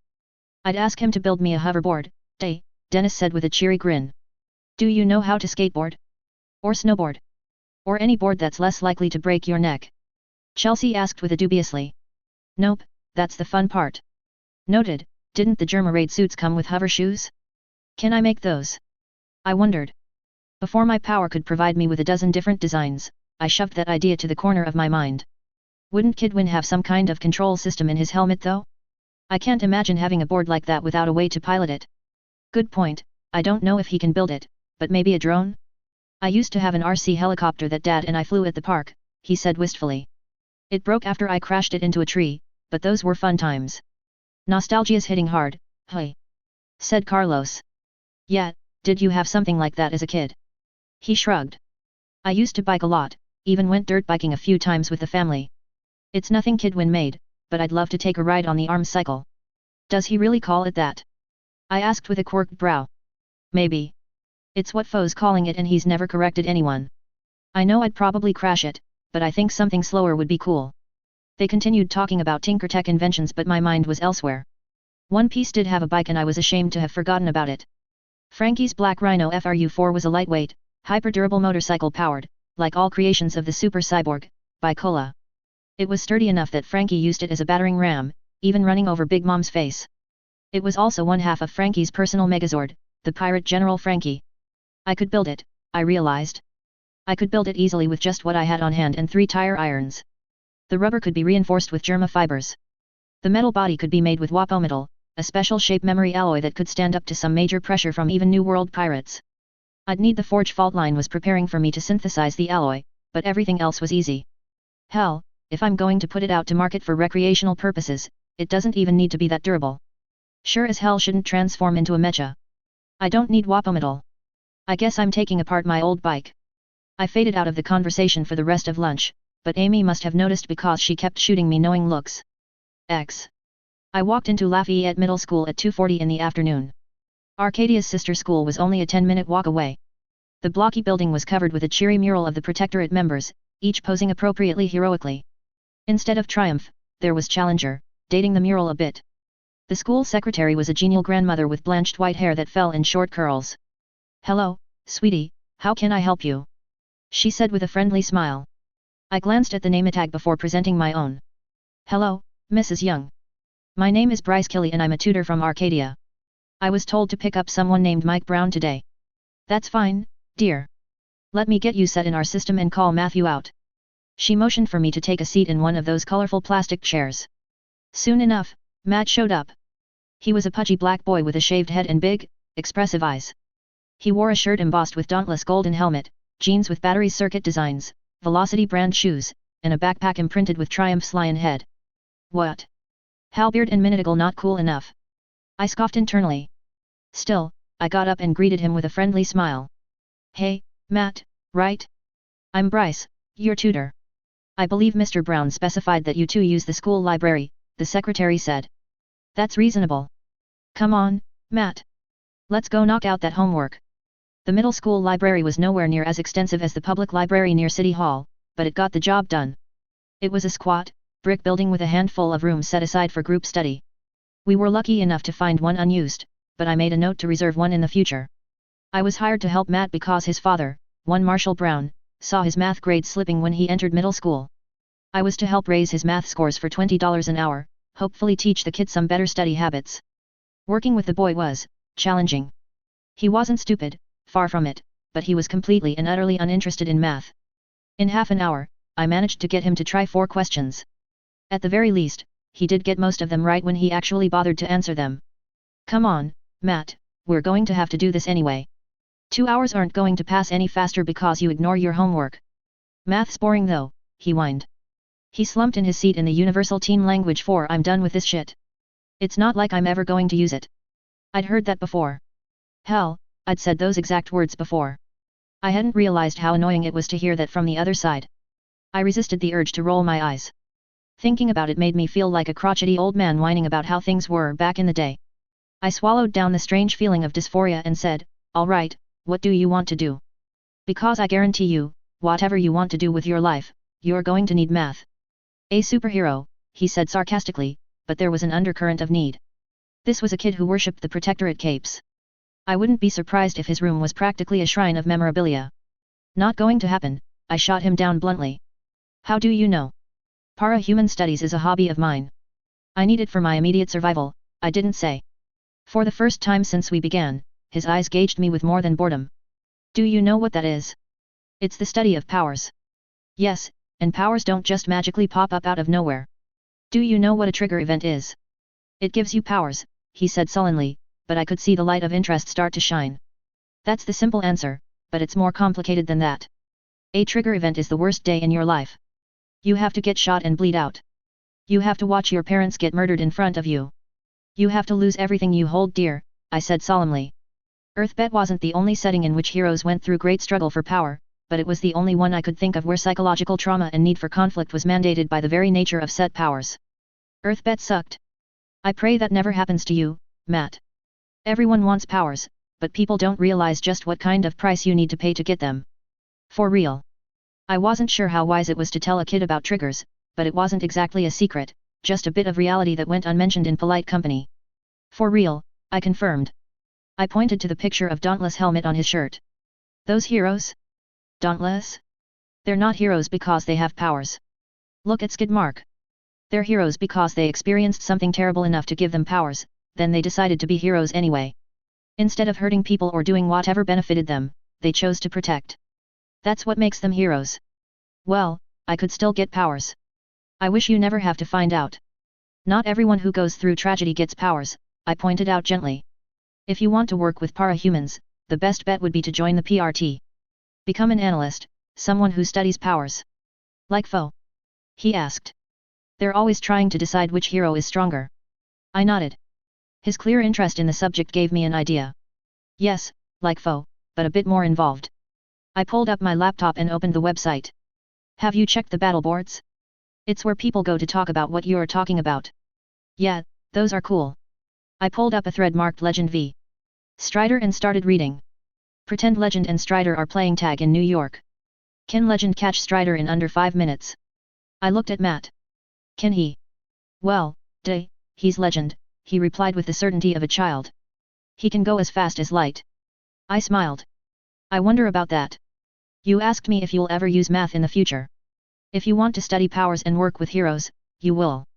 Let me show you. I pulled out a sheet of paper. Legend can move as fast as light in theory, but not in practice. Think about it. If he could move as fast as light, he'd shoot himself off into space in under a second, and we know that para-human powers fail after they leave past the moon's orbit. Really? Yeah, it's one of those rules about powers, no space travel. Now, we need to calculate how fast he moves when he's fighting a cape. Thankfully, he's one of the most filmed heroes and there are plenty of videos of him fighting capes. Let's make sure that the cape is a strong one with great mobility like Strider. I searched for videos of Legend and sure enough, I found one in which he dueled the Butcher. Here. The Butcher is the leader of the Teeth, a gang active in New York and a teleporter, just like Strider. By seeing how long he's taking to move from place to place, we can get an idea of his speed. Because he's a hero, he's not going to create sonic booms that break all the windows in New York or hurt people, right? Now, Strider isn't dumb. The best way to get away from Legend is obviously to start from one end of the city and teleport to the other end, repeating as often as possible to make him travel the most distance, right? He nodded, completely absorbed in my explanation. Okay, so given Legend's speed, which remember needs to be below the speed of sound, and that he's limited to safe levels of power, how long does it take for Legend to travel from one end of New York to the other? Our lesson continued like that, with me providing formulas and constants from the internet and Matt solving for the variables. Finally, Matt grinned as he held out a completed set of equations.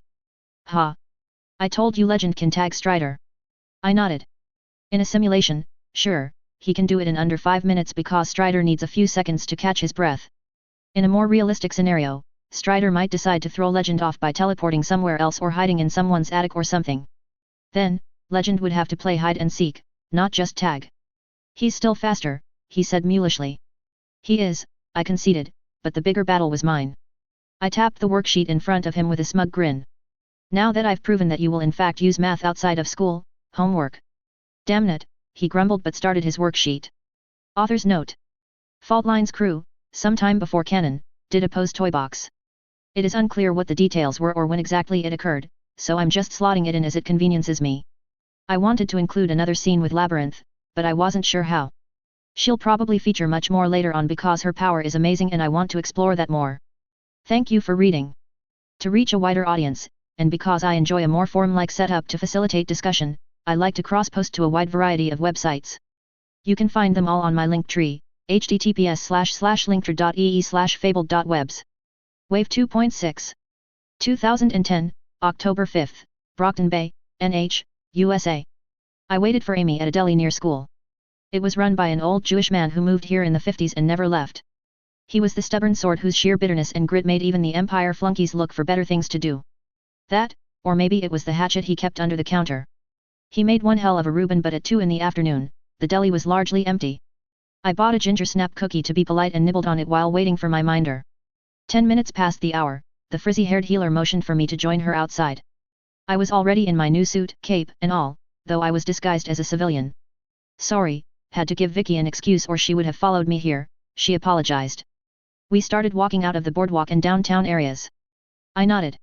Today was a Tuesday and I knew what it meant for her to skip out on a hospital tour for me. No problem. I'd definitely rather wait than give Vicky the grand tour of my lab. No offense, but that girl does not keep secrets well. She does. You'd be surprised what she keeps quiet. Like Jonah kissing Heather beneath the bleachers. You don't even know who they are. I don't, I admitted freely. It'd be a cold day in hell when I gave a damn about Arcadia's drama. But that wasn't my point and you know it. Vicky can keep secrets when it counts. Like cape identities. She has a gossipy teenage girl mode and a glory girl mode, my grouchy friend defended. She looked me over. I don't see a teleporter. Did you disguise it somehow? We started walking. The moment we were out of sight, I snapped my fingers.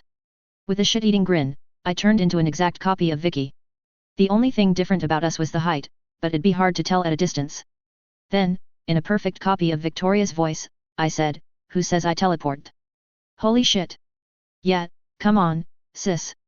Taking her hand, I started to drag her to the boat graveyard. Hey. Seriously? The graveyard?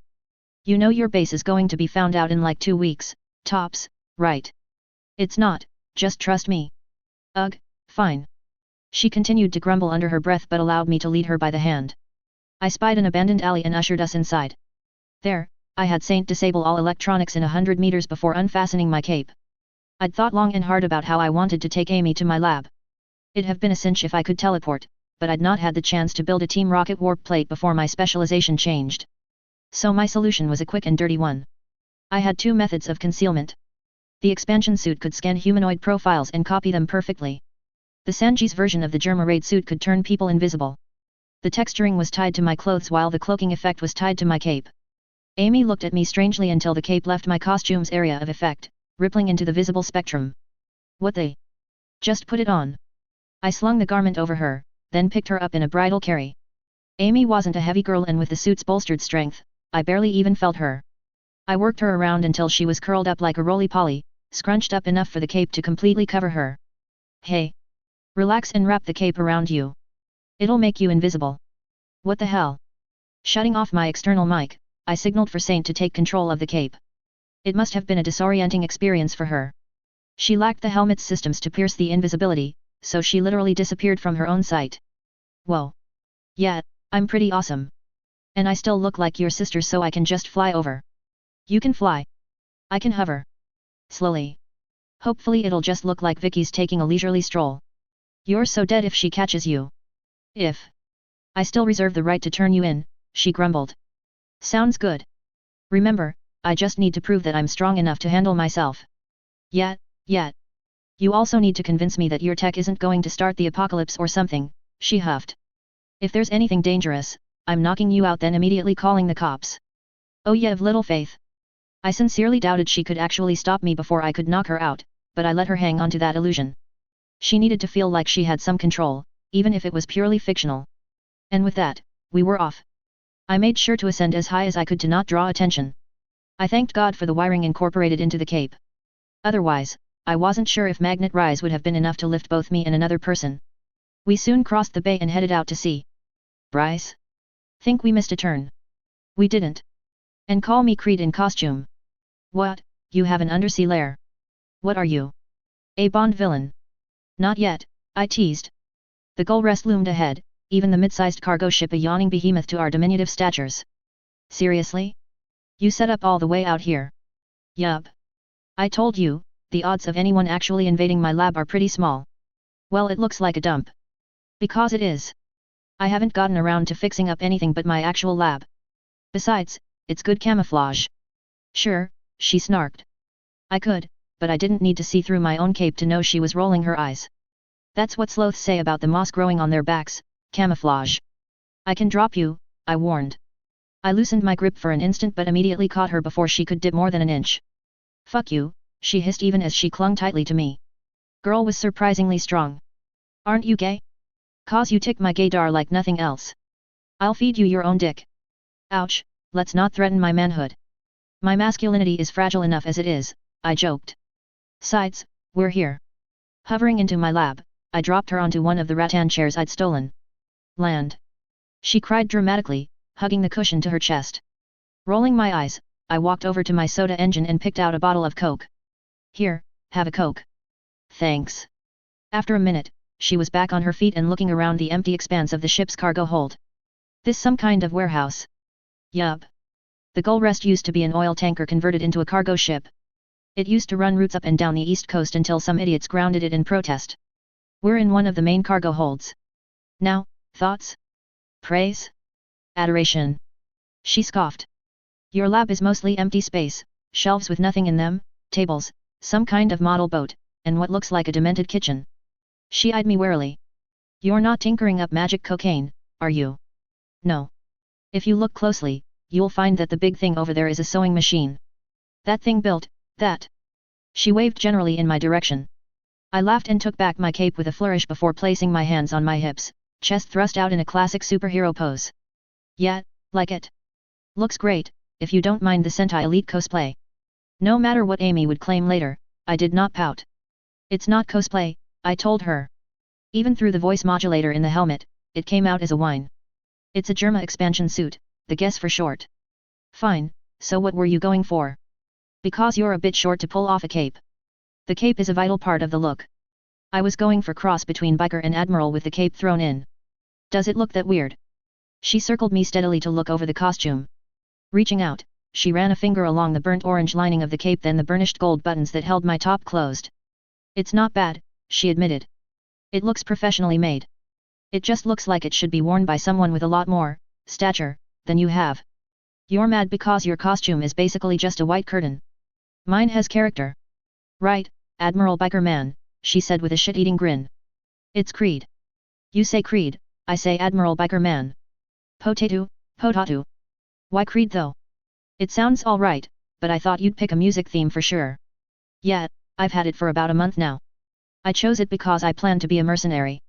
You know, someone who isn't always on the side of the law, but also has his own code to follow. She hummed in thought. Still not letting you be a villain, at least no major crimes, but it's a good name. Short, sweet, and with a sense of purpose. I noticed it also tells me nothing about your power. I waved and, with a flourish, I was dressed back in my civilian outfit. Purely a coincidence, I assure you. Right. Well? Weren't you going to show me how powerful you were so I don't have to worry? I grinned and motioned for her to join me in one end of the lab. This was a section I'd set aside for practicing with my powers. Saint and I regularly played zap tag here. I'd nailed some boards along one end of the wall for target practice, each board a piece of aluminum I'd scavenged from the other areas of the ship. Right, see that metal board? I pointed to one with a considerable hole at its center. I did that. You have a laser gun? She asked incredulously. Bryce, that's not really a good thing.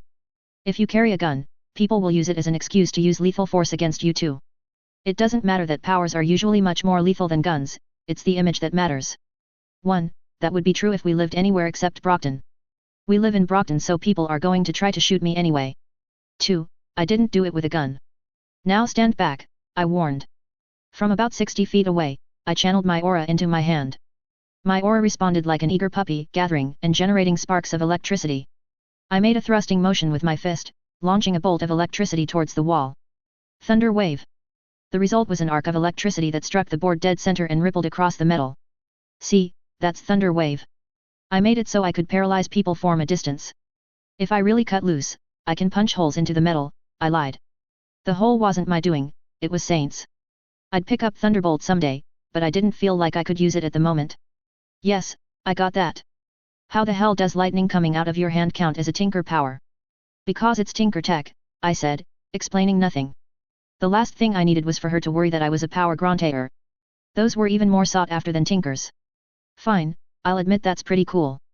And appropriately non-lethal. You did check that it can't kill anyone. Of course. Good. Anything else you can do? I nodded. 2 metal screws raised themselves from a nearby table.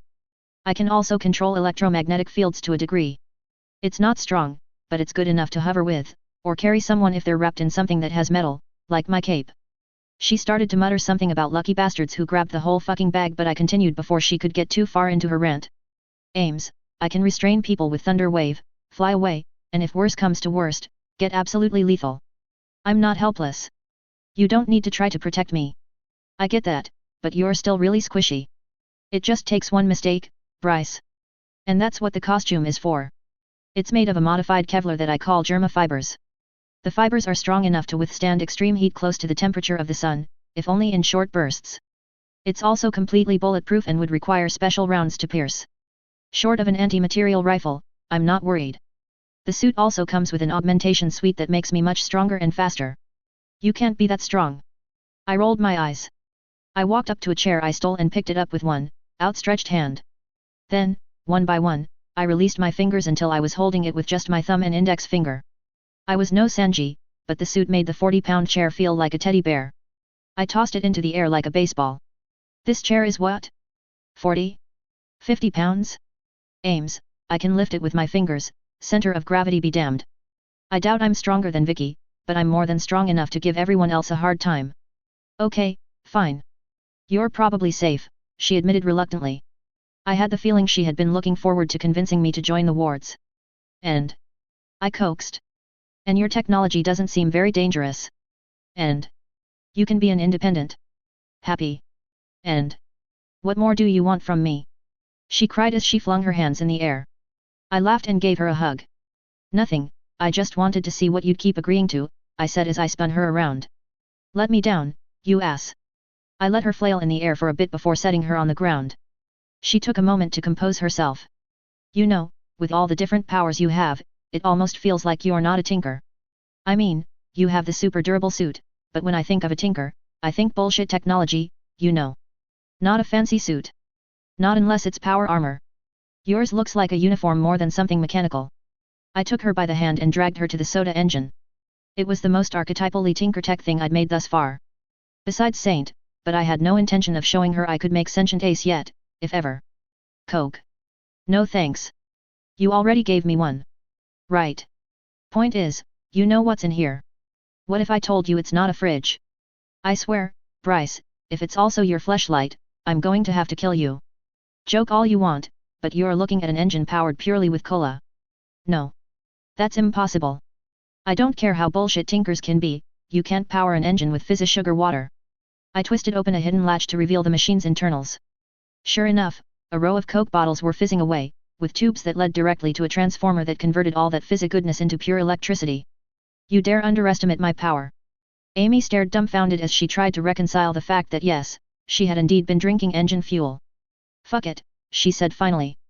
Fuck your power and fuck you too. I want to go home now. I've had enough of your bullshit for the day. I grinned triumphantly. So, does this mean I win? She growled. Yes, whatever. You can be an independent. Just remember that if you do anything too stupid, I'm dragging your moronic, drooling ass straight to the wards. Got it.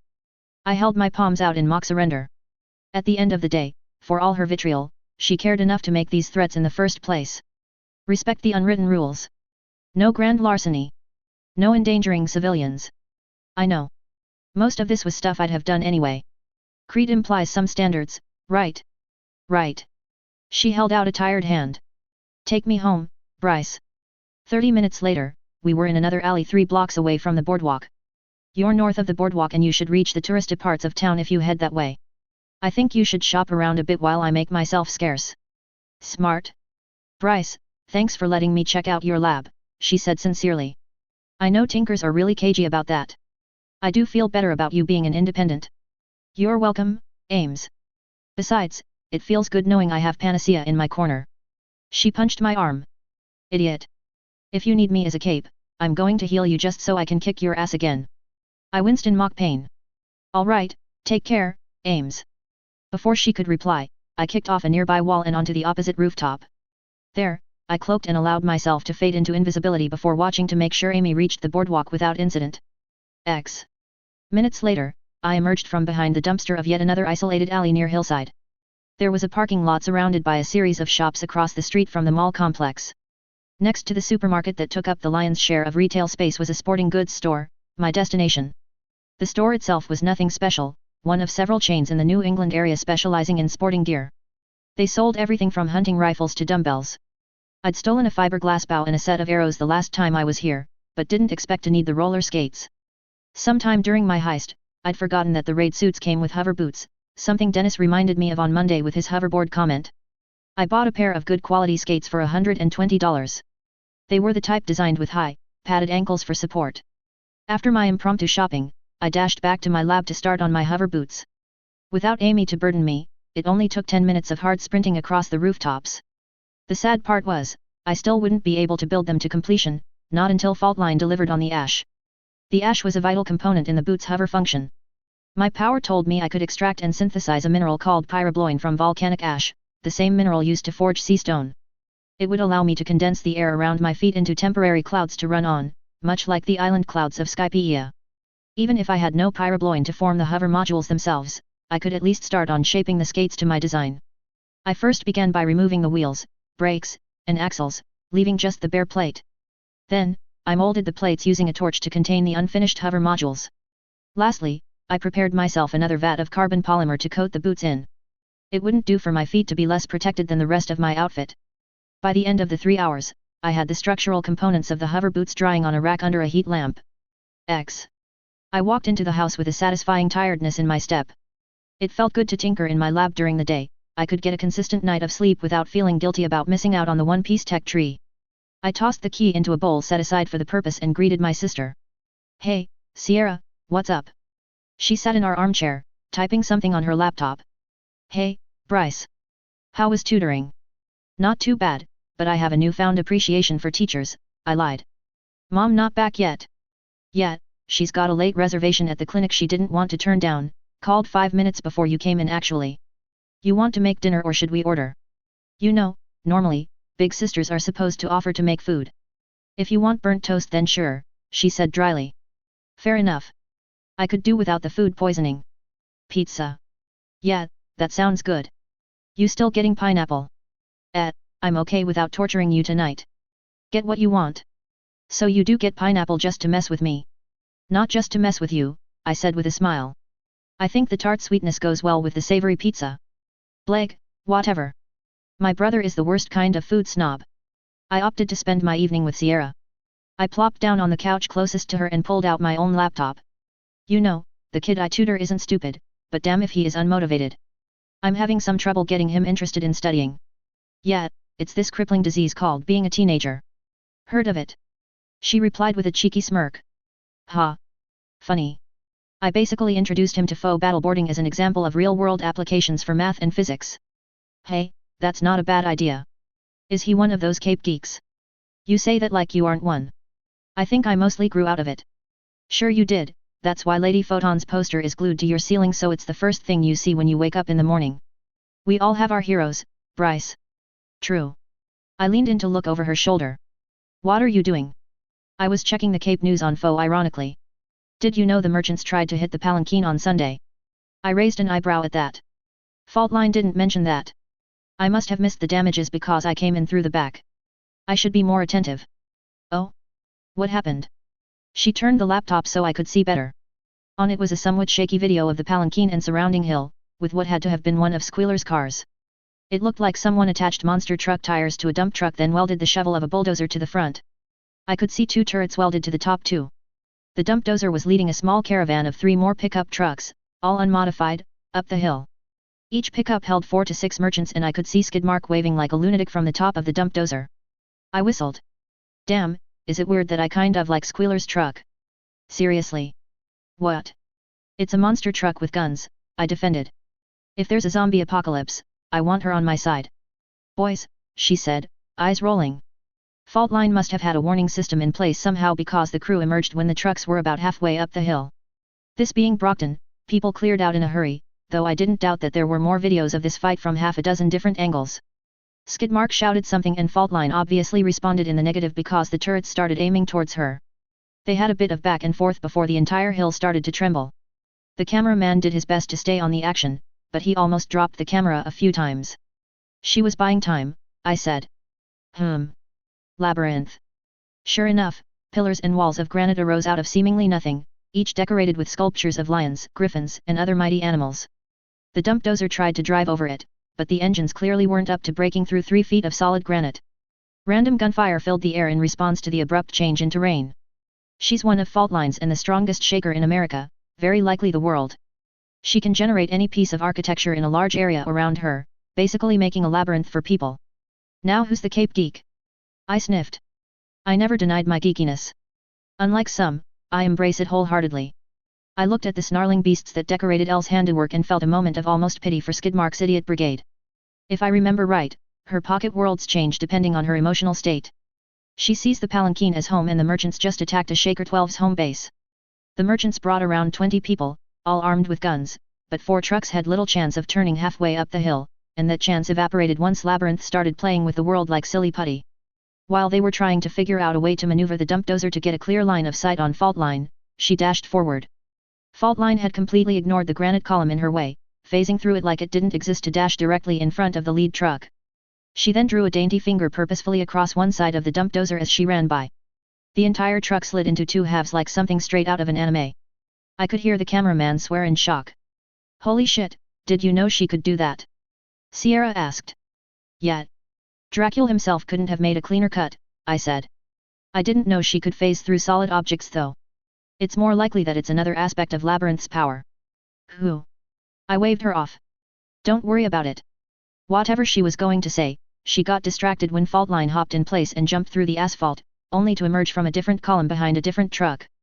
This time, she was joined by Neuter, who lunged with the kind of speed more commonly seen in pouncing leopards. He landed on the lip of the truck bed, tail extended for balance, and tapped 2 people on their cheeks before they could react. They slumped forward with nary a sound as Faultline cut out the rear tires. I could see the dump truck part of Squealer's abomination start to bubble, the trash rising like a boiling kettle until mush emerged in his garbage golem form. He was primarily dealt with by Gregor, whose adhesive spray glued the trash man's tendrils together. Before he'd even finished stepping out of the back of the truck, Gregor had forced him to abandon half his mass or risk entangling himself. This did however give the merchants in the other cars time to collect themselves. Skidmark shouted something, then started to layer fields over the gun turrets as they swiveled around to face the back. Had they fired, bullets enhanced by his power would likely have done terrific damage, but they didn't get the chance before they were splashed with a narrow stream of acid that melted straight through them. The merchants finally started using the 6 brain cells shared between them and abandoned their vehicles in favor of more mobility. That would have been the correct move had not the entire area belonged to a rather upset Shaker. The first one who jumped from the car fell into a pitfall, the ground closing over him to silence his screams. It was only because I knew Labyrinth personally that I knew he was alive. She was a sweet girl, had she been anyone else, and that pit could just as easily have been a punji pit, or worse. The next few were met with lion-headed pillars sprouting up at speed to welcome them. They shot into the air, grasping their druggy cargo in their maws and leaving them stranded 4 stories in the air. Faultline pulled out an extendable baton and proceeded to work with Neuter to beat the rest of the merchants senseless. She received covering fire from Gregor, who used adhesive sprays to attach Skidmark to anything he picked up, preventing him from using his power to launch anything. The battle, if it could be called that, ended when Neuter dragged an insensate Squealer from the driver's seat of her truck. It says a lot about Squealer that I have no idea if she was in this state before Neuter touched him, I mused. The last to go down was Mush. After Gregor glued some of his tendrils together, he also glued the trash to the ground, forcing Mush to shed even more mass. Faultline took advantage of his reduced mobility and drilled a hole to a tendril. Before it could be closed, Neuter's tail lashed out and grazed him almost gently. The tendrils were a part of Mush's organic body and he was soon out like a light. In less than 5 minutes, the merchants were out cold or wished they were. The ground opened up to reveal some very terrified druggies who must have had a hell of a trip inside Labyrinth's world. They were lined up in a row, on their knees before Faultline's crew.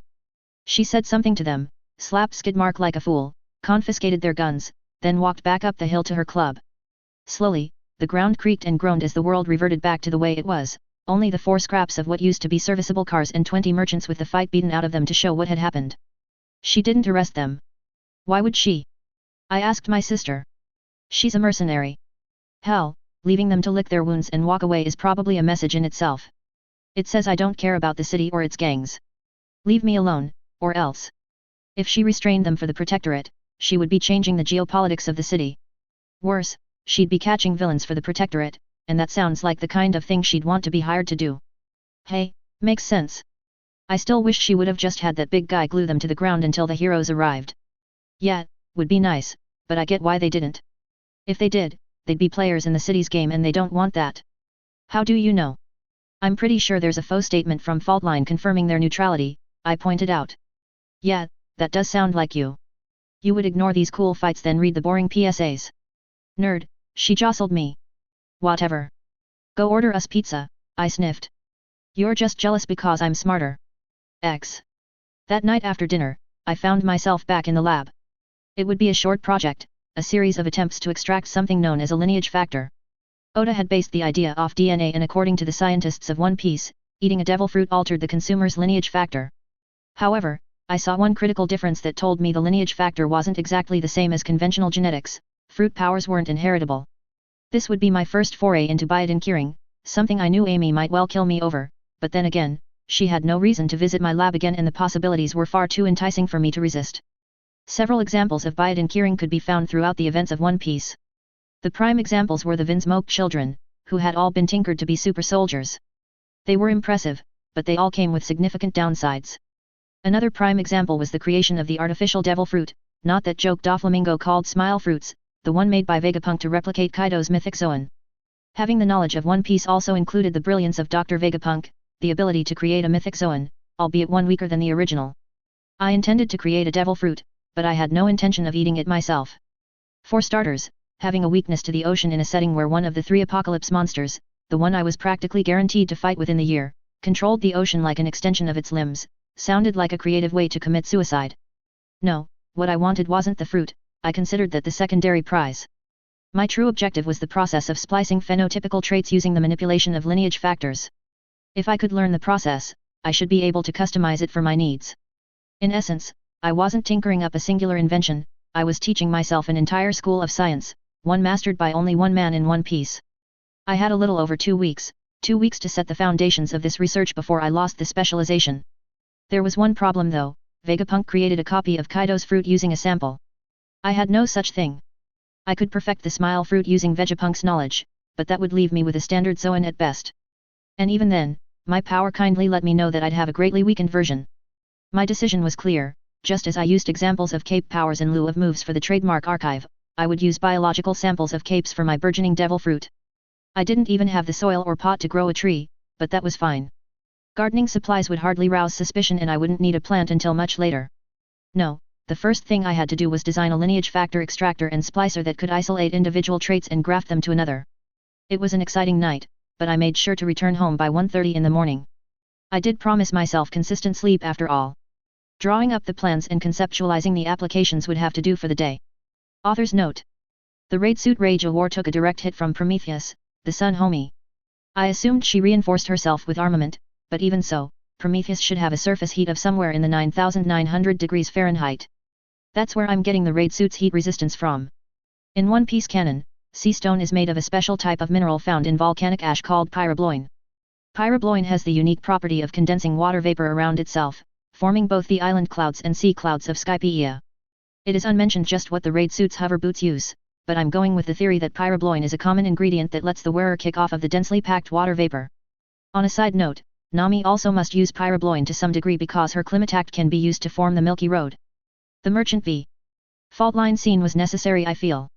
Sometime before canon, Faultline established herself as a neutral party in the city, but that doesn't mean the gangs would have been happy to leave her be. She had to have done something to prove she wasn't to be fucked with. This is that something. She's officially too strong to fuck with and too ambivalent to be a threat. Thank you for reading. To reach a wider audience, and because I enjoy a more forum-like setup to facilitate discussion, I like to cross-post to a wide variety of websites. You can find them all on my Linktree, https://linktree.ee/fabled.webs.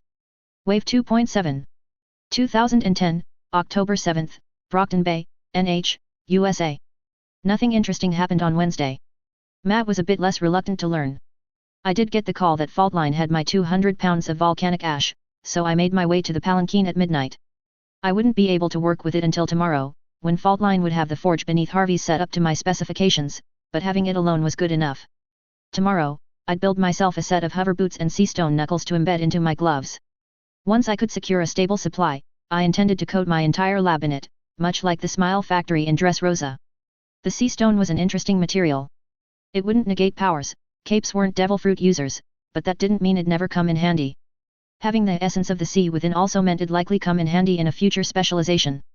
Or, in the worst case scenario, I might have to put down a fruit user if I ever decided to mass produce smile fruits.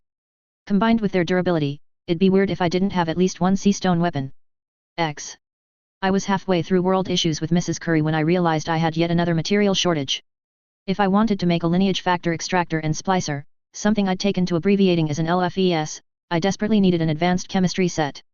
I wasn't just talking about the makeshift garbage found in meth labs like coffee makers and Pyrex tableware. I needed a centrifuge, distiller, electrolytic cell, and more. That was the kind of thing I could expect to find in a university lab or med hall.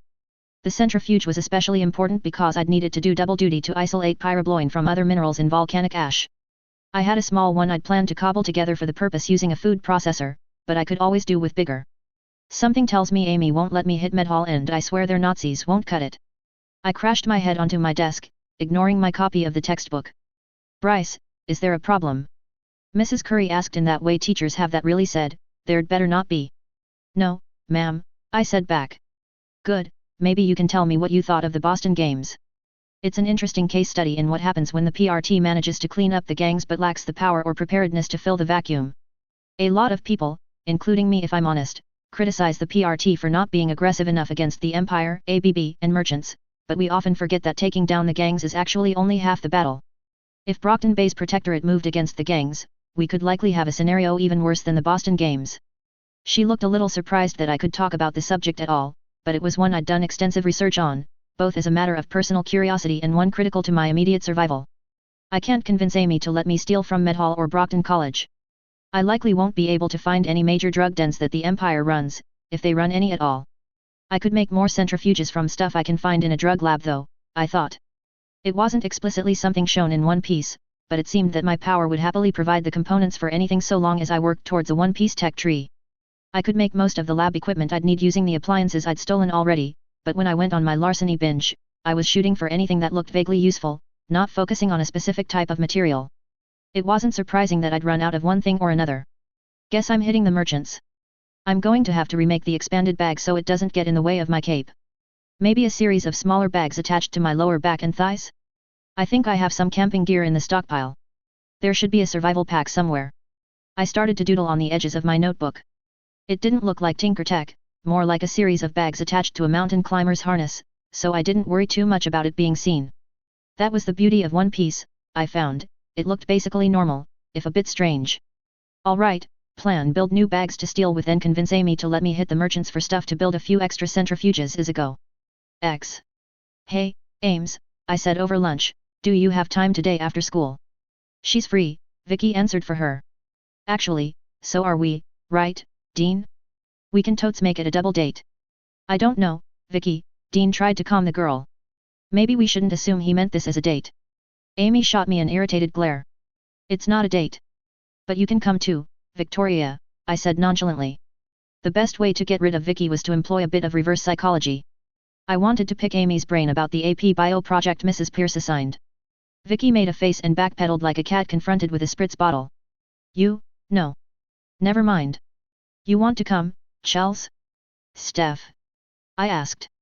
Now, we have cheer practice, Stephanie said. Chelsea nodded as she chewed through a turkey sandwich. You two have fun. Right, fun. I turned to Amy. I'll be in the school library after class. X. I got out of my last class, English Lit with Miss Lamb, before Amy. We read The Great Gatsby, in my case for the 4th time. And like the first 3 times, I wasn't sure what the moral of the story was supposed to be, they were all assholes. I spent the class working on a catalogue of non-lethal Tinker Tech I could sell to heroes, independents, and wealthy civilians. When Miss Lamb, a young, mid-late 20s Vietnamese woman half my classmates had crushes on, called on me, I told her that The Great Gatsby wasn't a commentary on wealth. Instead, it was a social commentary on what it meant to be part of an in-group. After all, Gatsby accumulated wealth, power, and fame yet was still rejected. It wasn't plagiarism if the source was myself in another life, right? Satisfied that I'd read the material, she left me to my wool gathering.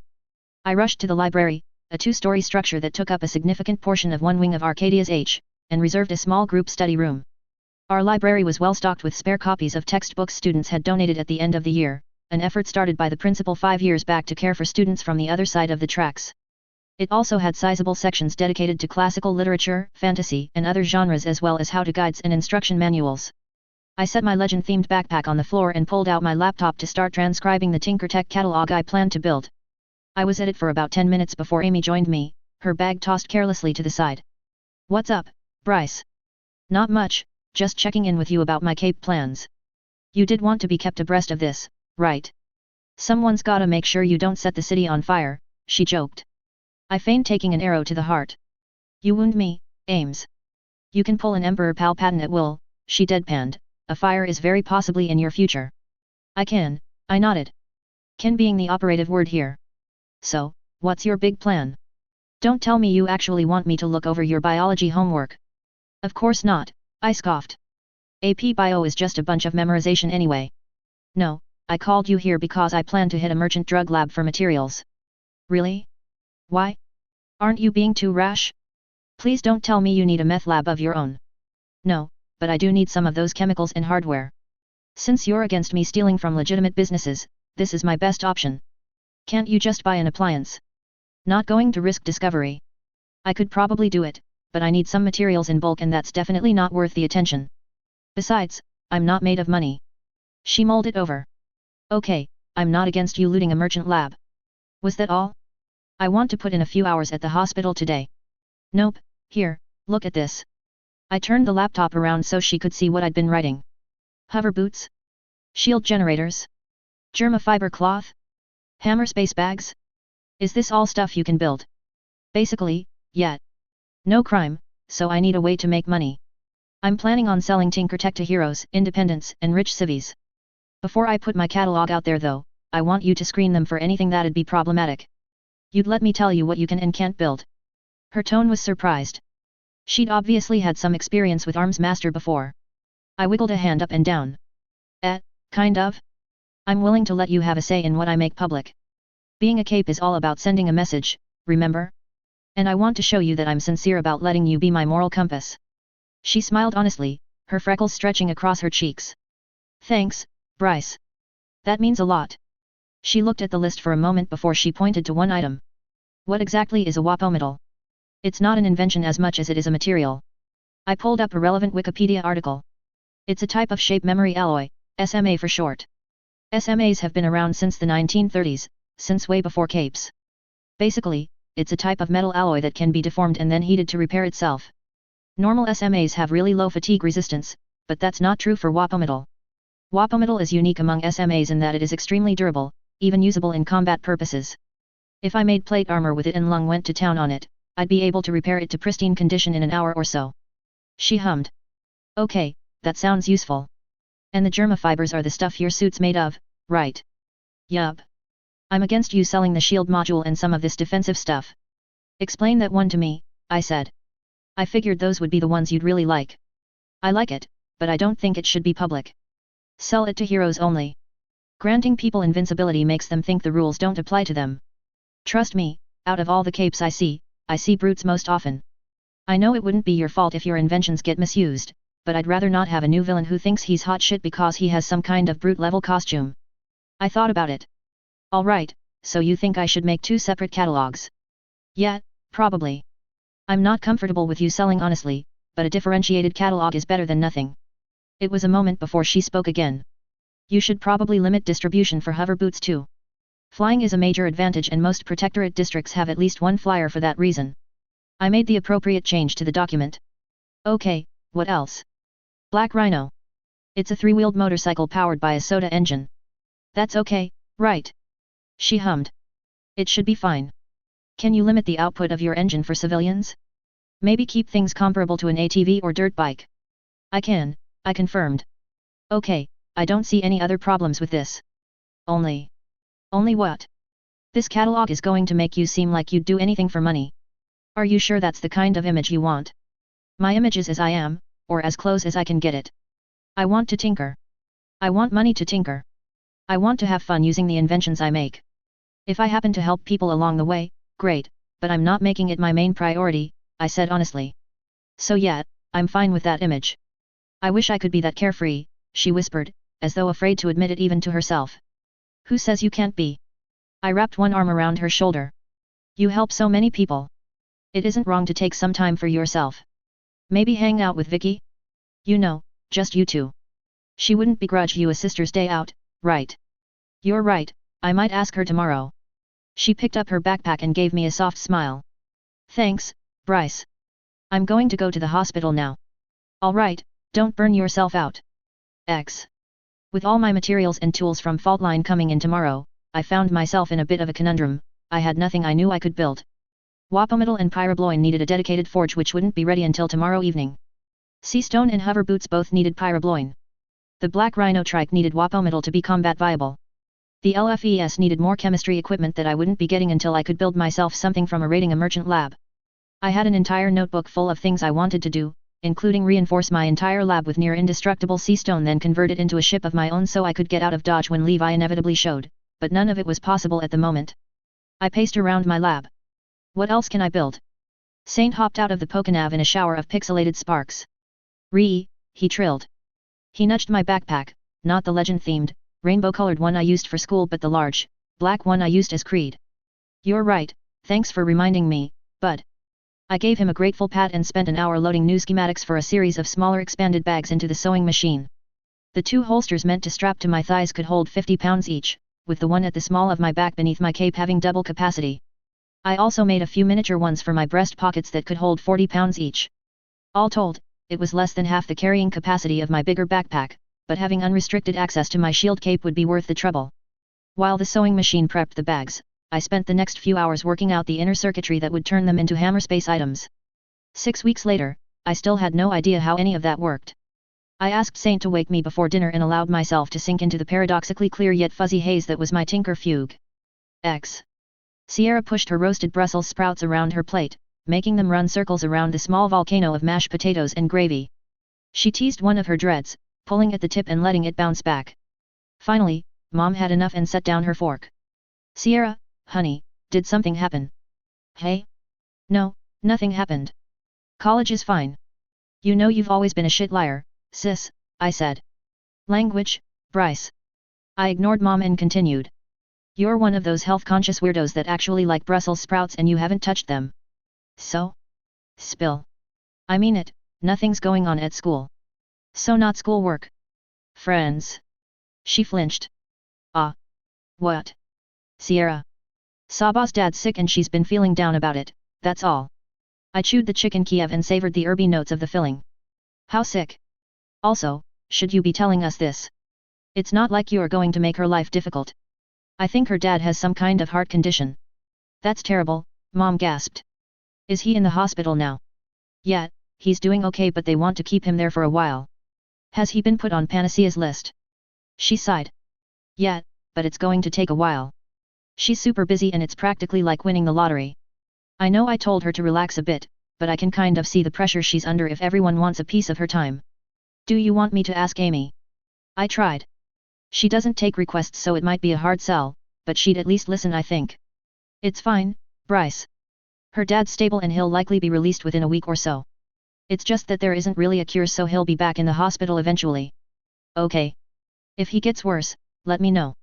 You can apologize to Saba for sharing family secrets after I have a chat with Amy. She smiled uneasily.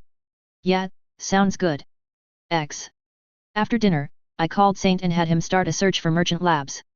He wasn't an amazing hacker, not compared to Dragon, but gathering information from the city government was no issue.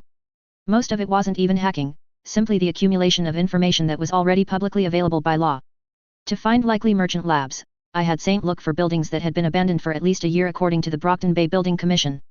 Then, I narrowed that list to only those buildings within the core of merchant territory. I couldn't imagine Skidmark would place a major lab in the outskirts of his turf where it could be more easily discovered. Third, using information from the same commission, I had Saint exclude all buildings smaller than 4,000 square feet. That way, if it did turn out to be a merchant holding, it would be more likely to be a big one with sizable investment. I had no intention of wasting my time raiding some idiot's basement. It was possible the merchants dug out some space themselves, but I remembered that the bay sat on an aquifer. Add in the pipes and sewer system and there really wasn't much real estate below ground. The only real hacking I asked him to do was with the Brockton Bay Police Department's Central Records Division. There, he was to look for police reports that originated from merchant territory and also complained about the smell. I suspected that most of those claims hadn't even been investigated, but that was fine, simply knowing a rough location would allow me to cross-reference the reports with the map obtained from the building commission. Setting the little guy to work, I turned in early for the night. I had a feeling it'd be a long weekend. 2010, October 8th, Brockton Bay, NH, USA. I awoke to 8 possible locations. There were others, but none exceeding 4,000 square feet in area. With the background research done, there was nothing left but to scout out each of those labs in person. I was jogging to school when I received an email from Faultline. Creed. Good morning. The final touches to Harvey's Bar and Grill will be made during the day. I was informed that they expect to be finished at approximately 2 in the afternoon. You should check on your lab this evening and tell me if there is anything that needs adjusting. I am sending this email in lieu of calling you directly so you have my email address for the future. We have accepted a job out of town and expect to be gone for the week. I will find time to keep in contact, but correspondence may be sporadic. Lastly, I want you to know that I've sent out some feelers through my contacts for people who would be interested in purchasing Tinker Tech. I'll have a full contract ready for you when I get back. Regards. Faultline. I hummed in thought and slowed my pace to a swift walk. It wasn't ideal, I'd planned to get the catalog set up as soon as possible, but it'd have to do. Well, guess I know what I'm doing after school. Harvey's Bar and Grill had gotten a full makeover that wouldn't have been amiss in a reality TV show. The red brick building had been thoroughly washed until the whites of the mortar could be seen clearly. A crimson awning shaded the entrance to the restaurant. The sign nailed to the wall was replaced, from a generic green and white to a sunny yellow framed with twisting 4-leaf clovers. A smaller sign on the ground proclaimed its grand opening tomorrow, a 50% discount on all menu items for the opening weekend. I'd changed into my costume then disguised myself once again, this time into a Thai native with bronze skin and almond eyes. If anyone was keeping track of Faultline's investments, they'd get nothing from me. I inputted the passcode into the keypad and let myself in. The ground floor was now an old Timmy bar. I knew everything was brand new, but the decor still had the look and feel of a dive bar that had seen some decades of service. Varnished cedar and oak tables lent the place a warm ambience. In one corner was a jukebox from the 80s, along with a retrofitted microphone. Behind the counter, I could see shelves of top-quality liquor. There was an emphasis on Scotch and malt beer.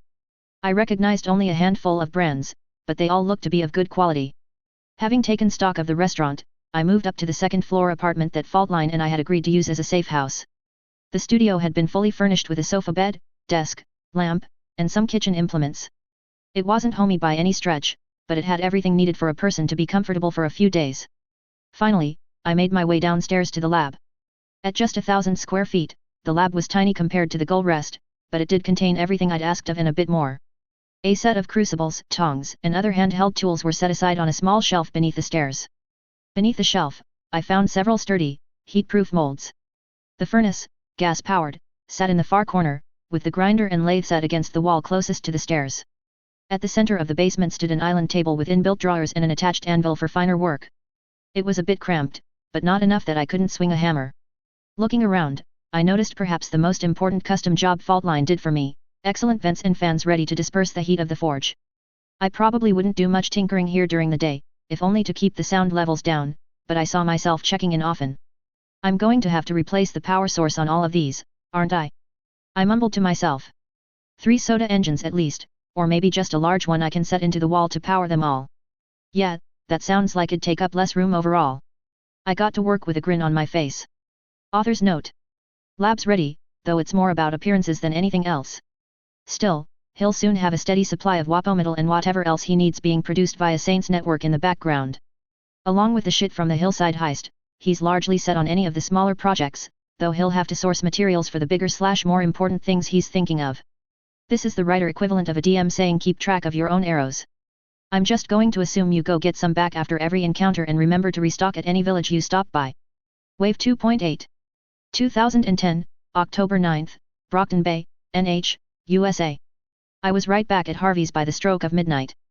I dashed back and forth between the workshop beneath Harvey's and the lab in the Gull Rest, building an extra-large soda engine. It took me 2 hours even with the blueprints all but memorized. In the end, I had an engine that weighed over 400 pounds, one I struggled to move even with the guess strength enhancement. Instead of trying to drill a hole into the basement wall to find a place for it, I removed some of the drawers from the central island and placed the engine there. I must have phased in and out of a fugue without even noticing because when I next regained my senses, the forge and lathe looked a bit different. On one side of the forge, I could see a vat of some chemical fluid that definitely wasn't there before. According to my power, it was a solvent that would bind to most chemicals and minerals in the volcanic ash once heated to extreme temperatures, all except pyrobloin. It was the perfect way to separate the miracle mineral from the rest of the chaff without a convoluted process. Pyrobloin of course did not truly exist on Earth, but I suspected that this solvent allowed my power to synthesize the material somehow rather than filter it out. Still, the specifics were irrelevant beyond that I needed volcanic ash from a coastal volcano. Preparations finished, I could finally work on the fun stuff, the tech that would let me progress forward. I made one final trip to the main lab to get the volcanic ash that Faultline supplied me with earlier in the week and started to load it into the crucibles. That was the last thing I could remember before I woke up to all 8 crucibles glowing a cherry red. One by one, I poured the molten liquid into the vat and smiled at the satisfying hiss of evaporation. It would take a while for the pyrobloin to separate out and settle in little beads to the bottom. While that was settling, I went back to my lab to pick out several bits of metal I'd stashed in the DSS. One day, I'd build another port in here. Titanium golf clubs, bicycle frames, scissors, and other scrap were brought in, all to melt them down into raw titanium for the creation of Wapometal. I'd gotten home at 6 then enjoyed a power nap for 3 hours. When I woke up, I ate a spoonful of enchanted honey to clear the grogginess from my head and joined my family for breakfast. We were having a French omelette, or at least an approximation of it as made by my mother. She wasn't a terrible chef, but nor did she possess any particular talent in it.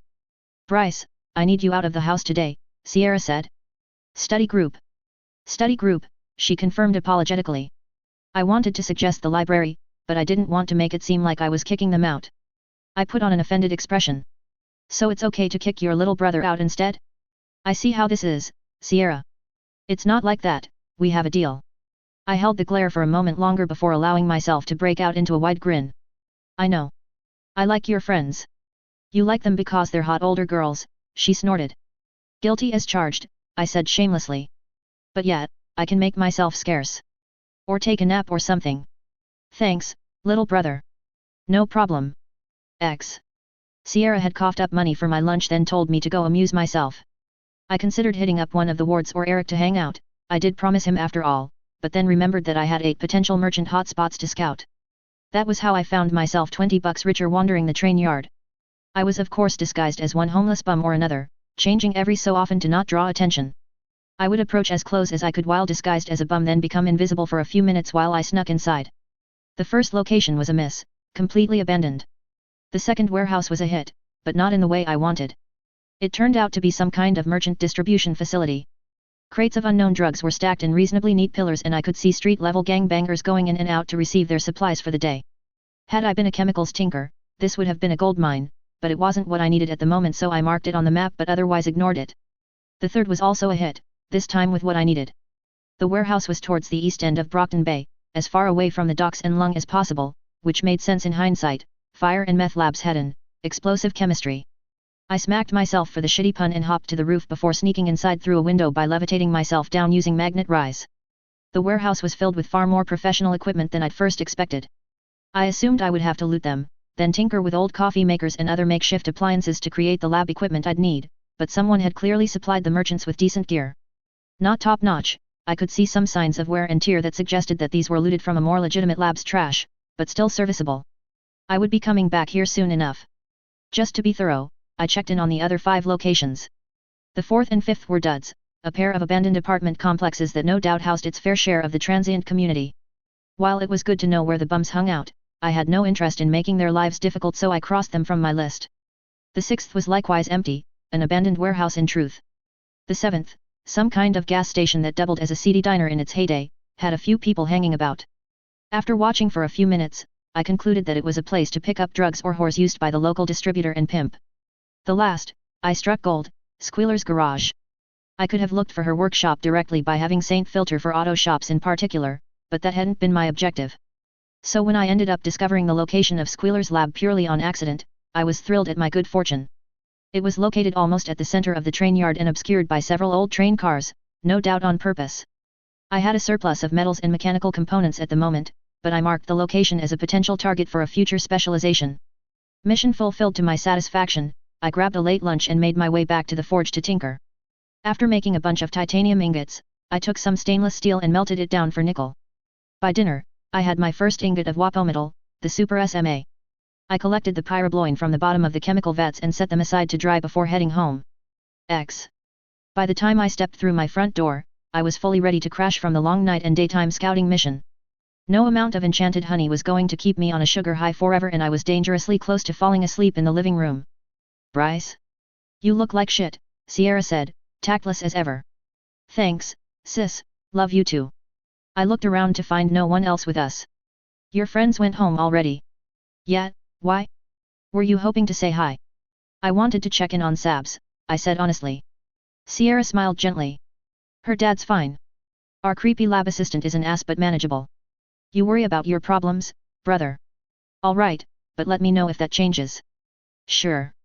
With that, she turned back to the TV, some drama about a cape infiltrating the Irish mob but falling in love with the boss daughter. That was something I noticed about Earthbet. Everything was tied to capes or cape culture in some way. Cop drama? We had PRT Miami instead of the CSI series. Sitcoms? At least one of the main cast was guaranteed to have powers. The genre didn't matter, cape culture fully dominated every facet of entertainment. To be fair, some of those shows were honestly interesting, but I found most to be subpar. The problem with powers was that writers tended to use them as cop-outs to railroad the plot or get themselves out of a corner they'd written themselves into. I desperately wanted to go to sleep, but I still had some work to do. I went up to my room and booted up my computer. Art was never my thing, certainly not graphic design, but I did my best to pretty up the catalogs. I also made a faux handle for my cape persona to be used in future businesses. I sent it off to Faultline, then let Morpheus take me. 2010, October 10th, Brockton Bay, NH, USA. With less than 2 weeks of my specialization left, I was starting to feel the time crunch. The moment Mom went off to church, I was out the door and on my way to the goal rest. I had pyrobloin, the same material that could miraculously condense water vapor to varying densities, somehow without forming ice crystals, and form solid clouds. It took me much of the day, but I now had hover boots. Yes, I could fly using magnet rise, but I still wasn't agile enough to make use of it in combat. Repeated losses against Saint proved that. Besides, anything that could improve my mobility while conserving my aura reserves would be a godsend. I also forged myself several nuggets of sea stone, each only as large as a nut or ball bearing. Those I stitched to the knuckles of my costume. Don Krieg once boasted to Luffy that his armor had diamond knuckles. Now, that was true of me as well. Add in the physical enhancements of the raid suit and I hit considerably harder than a scrawny boy of 5'2" had any right to. I was as ready as I could be for my first gang raid. In an ideal world, I would have received the One Piece specialization months or even a full year later. I would have had a full set of large-scale fabricators so I could convert the Gull Rest into a true pirate ship. I would have had an organic chemistry lab ready to go, along with a room on the ship dedicated to hydroponics so I could experiment with each successive generation of artificial devil fruits. I would have had a larger forge so I could build my own General Frankie to tackle an Endbringer. This wasn't that world. As beneficial as the hillside heist was for me, I was still lacking in a lot of infrastructure. So, I chose to give up on all of that for the time being. Instead, tonight was about laying the foundation. I didn't need to perfect a devil fruit in the next 2 weeks, but I did need to teach myself the essence of One Piece biology. This wasn't about an immediate power-up, this was about engraving the School of Science into my repertoire for future use. Going out tonight to bust some merchant heads would probably leave me a zombie tomorrow at school, but it'd be worth it for the tech I'd get my hands on. If I wanted to do anything more with the specialization, I needed to move tonight. Time was not my friend. It was 10 at night when my mom turned in. Sierra was locked in her room, doing something or other on a CAD software she'd bought for class. I snuck out and headed to the train yard, settling behind a shipping crate in an isolated lot. From there, I disguised myself as yet another homeless vagrant and made my way to the drug lab on foot. I slowly elevated myself to the rooftop with a series of midair hops and looked down from the skylights. As expected of the nocturnal elements of the city, the lab seemed to have just stirred to life. Unlike during the day, there were a dozen shirtless merchants working on one task or another. A part of me wanted to come back during the day, presumably when there would be fewer people, but I told myself that I didn't know that for sure. For all I knew, Skidmark kept these guys on a guard rotation of some sort. It was what I'd do after all and he had to have a brain somewhere. I was momentarily taken aback. These weren't like the merchant stereotypes. They weren't filthy, with eyes glazed over from whatever drug they'd taken last. I wouldn't go as far as to say they were clean, certainly not professional, but all 12 lab techs were in passable shape, each wearing gas masks and goggles to protect themselves from the fumes. They moved with an intention and purpose that was usually absent among their fellows. Clearly, these were some of Skidmark's finest, or at least the most sober. I also saw a pair of guards leaning against each of the 2 entryways. 4 seemed like remarkably few for what appeared to be a major operation, but Skidmark seemed to be relying on anonymity as his first line of defense. I counted 16 potential enemies, but I couldn't discount the possibility of a few being in the second-floor offices or even reinforcements nearby. Too many, I thought. It was one thing to consider raiding a major gang's holdings, another thing entirely to actually go through with it. Intellectually, I knew I was all but invincible as far as the merchant roster was concerned. Barring some extraordinary circumstance, they weren't breaking through a germasuit. They had no hope of catching someone who could run on air under normal circumstances. I could retreat at any time. Still I hesitated. Something told me this was a bad idea. Yet, probably my good sense, I scoffed. Then I remembered that I had 2 weeks left to manipulate the lineage factor of a subject, to apply that research for the creation of something truly wondrous and cement it into my repertoire or be in danger of losing the possibility forever. If I don't do it today, I'm fucked. With that, I made a hasty plan. Saint would emerge, eviolite around his neck, to cause a distraction. Using Thunder Wave and Psychic, he would disable as many merchants as he could while I ran around the building under stealth to steal everything that wasn't nailed down. With only a few 100 pounds of carrying capacity, it was possible that I would run out of room. Saint, you ready for this? Pori, he nodded. He wasn't eager exactly, he lacked the battle lust that was so common among many organic Pokemon, but the impression I got from the bond was that he'd be willing to fight if it meant I wouldn't take the bulk of enemy aggression. Touched, I gave the little guy an encouraging scratch. Okay, remember, no lethal attacks, but don't be afraid to get a bit rough. If you're in danger, use Protect and Agility to get out then catch your breath. He let out a reassuring trill. Then, he nodded and began to glow with the light of agility.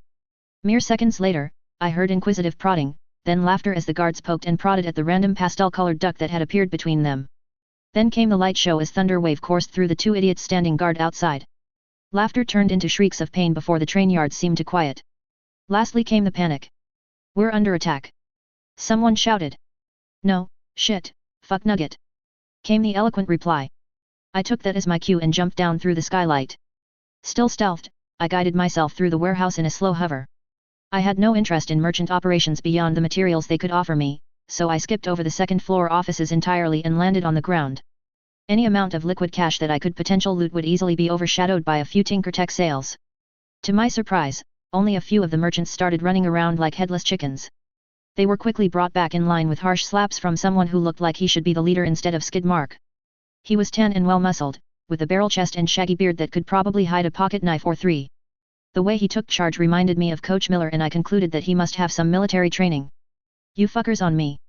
he shouted in an accent I couldn't place. I mentally named him Shaggy.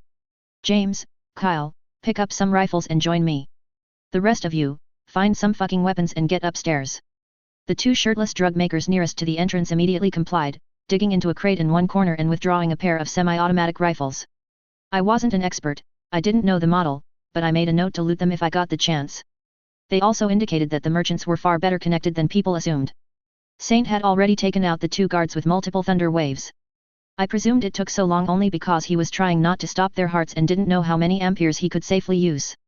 My loyal Porygon started to charge forward, though I didn't see the telltale shine of Sharpen. He was holding back as I'd told him to. He must want to save his power, I thought.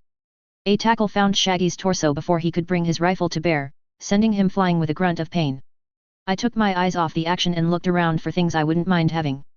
A filtration machine that had been used to make higher purity drugs was the first thing to go into my expanding bag.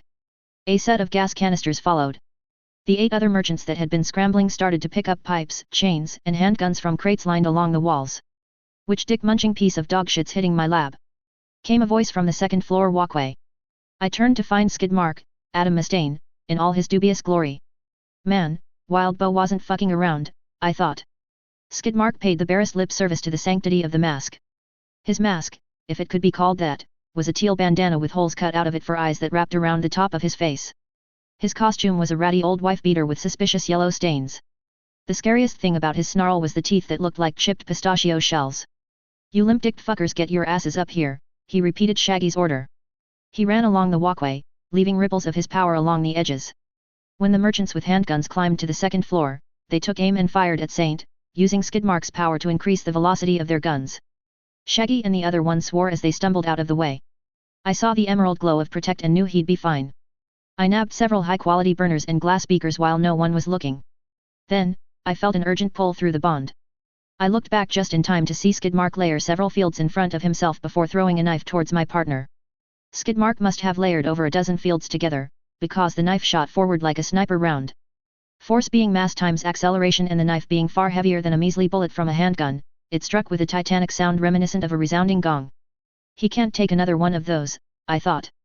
"Saint, withdraw," I commanded.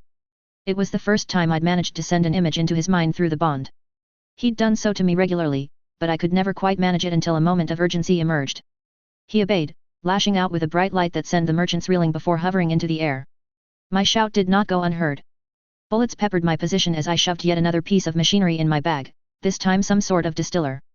The rounds missed but struck the tables, beakers, and several tools I could have used. One bullet punctured a tank of coolant I would have liked to have. Isn't some of this stuff flammable? That thought panicked me for a moment before I remembered seeing some of these merchants move the finished products to the side. Still a hazard, but not nearly as urgent as if they'd left the stuff lying around. Who knew merchants of all people would practice lab safety? "Shit, there's a fucking stranger!" Skid Mark shouted. He started spraying bullets down randomly, almost hitting some of the merchants still on the ground. "What the fuck are you cocksuckers doing? Close the fucking doors!" The 6 or so merchants on the ground rushed to obey, or perhaps to get out of the sporadic gunfire peppering the warehouse floor randomly. Either way, I'd have to get through them if I wanted to leave through the entrance. Blocking the way out meant nothing to someone who could fly out the skylight again, but Skid Mark didn't know that was an option for me. He'd issued commands upon recognizing a stranger based on the best information he had. Not for the first time, I wondered how capable Skid Mark would be if he wasn't high off his ass half the time. Before Skid Mark could continue firing down at me, Saint came through with a strafing run of thunder waves. The electrical attacks bypassed Skid Mark's repulsion fields as though they weren't there, knocking out 2 more merchants. One thunder wave struck the metal railing, electrifying the metal and shocking the bare feet of several more. I heard vicious cursing before Skid Mark shouted again. "Mush! Where the fuck are you?" he swore. Shit, he was here too. Still invisible, I was about to steal another set filtration machines when Mush's garbage golem made his way in from somewhere outside. "Here, boss, I was beefing up a bit," he growled. His voice came out jumbled, muffled through the trash as it was. He shoved aside the two guarding his door and stepped inside the warehouse. Good, box the fucker in, the merchant leader shouted from above. And one of you call Trainwreck to get his ass here. Mush extended his tendrils outward, lashing out in wide, horizontal sweeps to keep an invisible foe at bay. He started to advance, and while I doubted he could hurt me, I wasn't in any mood to actually touch the trash man. Instead, I decided to try and stop Skidmark from calling for more reinforcements. I saw several merchants fumble with their phones as Saint made another sweeping pass, this time with tackle. I rushed to the nearest support beam and grabbed hold of an aluminum vent. Thunder wave, I growled, sending quite a bit of electricity surging up the vent and onto the walkway. I held nothing back. I didn't need nuanced waves of electricity that would paralyze one person without harming them, I needed as much juice as I could produce. The indirect electrical attack made them spasm with pain before dispersing amongst all that metal. I couldn't hold the attack for long before two of the merchants who'd gone to bar the entryway finished rubbing their 6 brain cells together and picked up the semi-automatic rifles the guards had dropped. They started spraying in sweeping patterns and I felt the sting of several bullets strike my back. One even glanced off my helmet, making me yelp, though more in surprise than pain. As it turned out, I wasn't spared the impact of the bullets just because the suit was bulletproof. Most of it was dispersed by my suit, but I'd still have a few small bruises in the morning. He's over there, one of them shouted, pointing in my general direction. At the same time, another merchant from the second floor must have grabbed his phone, because he screamed, Trainwreck, get your ass to the lab. We're being attacked by capes. I couldn't hear what the Case 53 Tinker said in response because I took a second to focus on another set of burners in one corner of the room and dashed there using agility to steal it along with a butane canister. The light of the move gave me away though and I was forced to hunker down behind my cape. Even without the active shield function, it was more than up to the task of stopping bullets. There you are! Mush screamed. His tendrils seemed to coil in on themselves, forming a giant mallet out of odds and ends before crashing down on me. That activated the shield, a series of concentric yellow hexagons sprouting from the point of impact. It also finally brought down my invisibility module, revealing me to the rest of the warehouse. What the fuck? Kill that Sentai wannabe! Someone screamed. I felt my eyebrow twitch with irritation. Before the bullets started to fly, I dashed a few feet to my right to snag a few weights and scales. Fuckers stealing our shit, another merchant yelled. Seeing my cover blown, I no longer felt a need to stay silent. No I'm not, I shouted back. I'm just recycling. I dove out of the way of Mush's trash lash. I swear this is a public service, guys. A salvo of bullets struck where I stood, but I jumped up into the air, activating my hover boots and dashing towards them. I landed on the railing with one boot extended in an approximation of a heroic kick. I couldn't help but think that if Sanji could see me right now, he'd have kicked my ass on principle. There was neither form nor technique, only the flailing of an inexperienced amateur who'd seen one too many kung fu movies. The physical boosts that I received from the suit were my only saving grace. I tried to copy his signature diable jam in a downward axe kick, charged with electricity instead of heat. It struck one merchant's bat, shocking him through the metal and making him drop the weapon with a pained yelp. I stomped that foot down, then tried to transition into a side kick but whiffed horribly and struck the railing. The resulting sparks made the merchants flail but the impact knocked me off balance, sending me on my ass. Ah, shit. Taekwondo lied to me. Skidmark recovered before me. He shoved one of his underlings aside before layering a field and taking aim with his pistol. A power-enhanced bullet struck my forehead dead center with a reverberating crack that snapped my head back. One moment I was trying to recover from my own stupidity, and the next I was staring at the ceiling, unsure of what had happened. My head rang and it was only the supports built into the raid suit that had kept my neck from breaking from the force. My distracted state let the merchants gather themselves and the mooks charged me in force. I felt bats, knives, and chains strike my body but my suit held against those impacts with not even a wrinkle to show for it. I could have died, I thought in a daze. I barely felt the impact of the gangbangers. Skidmark, motherfucking Skidmark, almost killed me. If he had enough fields layered, he could have killed me. My shock was broken by Saint's almost birdsong-like roar, a trill that sounded distinctly ominous despite his stature. Porygon. He was by my side in an instant, his usually expressionless eyes glowing blue with the light of aura. Rah! My voice joined his and a massive telekinetic push tossed the merchants off of me. Was it Saint's psychic? Or did I learn to project on my own? It didn't matter. I couldn't tell. I was too pissed off by the indignity of nearly dying to Skidmark to make any rational observations. A few of them fell from the second-story railing and onto the floor below, but I couldn't afford to pay attention to the cracks of breaking bones. Surprise turned to rage and my mind focused on Skidmark, his field still standing between us. Okay, fine. You want to go lethal? Let's get lethal, I shouted. I tossed out an arc of electricity towards him with thunder wave before grabbing the bullets in his gun with magnet rise while he was distracted. The ambient electrical current I used ignited the gunpowder, turning his pistol into so much scrap. Shards of his gun shot into his hand, eviscerating it into bloody ribbons. Gah! He roared in pain. Saint grabbed hold of his filthy wife beater with psychic and dragged him forward. He passed through his own layered fields, accelerating dramatically. My sea stone-crusted knuckles found his face and I felt his pistachio teeth shatter with a series of satisfying snaps. His momentum took a sudden 180 from my enhanced punch and tossed him to the metal walkway floor. He wasn't getting up from that anytime soon. I carefully scanned his from to make sure he was still breathing, if barely. My satisfaction was short-lived. A colossal fireball, twice my admittedly diminutive size, struck me in the side, launching me with the force of a cannonball from the second floor. Perhaps it was the adrenaline, but I managed to get my boots beneath me, puffs of condensed vapor acting as my footholds. I looked to see who had struck me. Trainwreck had arrived. Trainwreck was, to the best of my ability to describe, a steam golem. He was a Case 53, a blob-like creature who could form rudimentary tools with junk. Considering that he made his steampunk suit without hands and out of old autos, it honestly looked damn impressive. He was what Optimus Prime would look like if Optimus landed in a junkyard. His chest piece was the cow catcher of an old locomotive. 2 rows of 3 exhausts came out of his collar to spread over his back like wings, and I had to admit that the trails of steam coming from behind him made for a cool image. His arms looked like he took 2 motorbikes and added joints to them. One ended in a flamethrower, likely a modified exhaust, and the other ended in the shovel of an old crane, or at least, half of one as a full shovel head would have been too cumbersome. "You must be Trainwreck," I tried. "Any chance you can leave and let me get to my stealing all peaceful like?" Another fireball was his response. I dashed in midair, even running along the wall for a short time. "Saint, Thunderbolt! Shut him down!" "Gone!" my partner shouted, his trilling wark rejoined by the flash of electricity. The blast struck true, and for a moment, I thought that would be the end of it, but Trainwreck let out a guttural roar and powered through the attack. Must be insulated somehow, I thought. Or maybe his Case 53 body reacts differently to electricity. I made short work of the merchants still left standing on the railing, sticking with the basics this time. No fancy tricks or spinning kicks, just quick jabs to the chin or stomach to take them out of the fight. I didn't doubt that my form was sloppy there too, but my raw speed and strength carried me through. Trainwreck and Saint were trading blasts of fire and lightning while Mush tried ineffectually to swat at a flying opponent. Seeing how both were ignoring me for the moment, I took time to take stock and gauge my adversaries. On one hand, I could go straight back to looting, it was what I came here for after all. There were still plenty of things that had not been broken in the scuffle and I had some room left. On the other hand, my cover had been thoroughly blown and I really wanted to kick their asses. I checked to make sure I had what I needed. Satisfied that I could build the LFES with what I'd taken, I gleefully joined the fighting. "Saint," I called, "freeze him."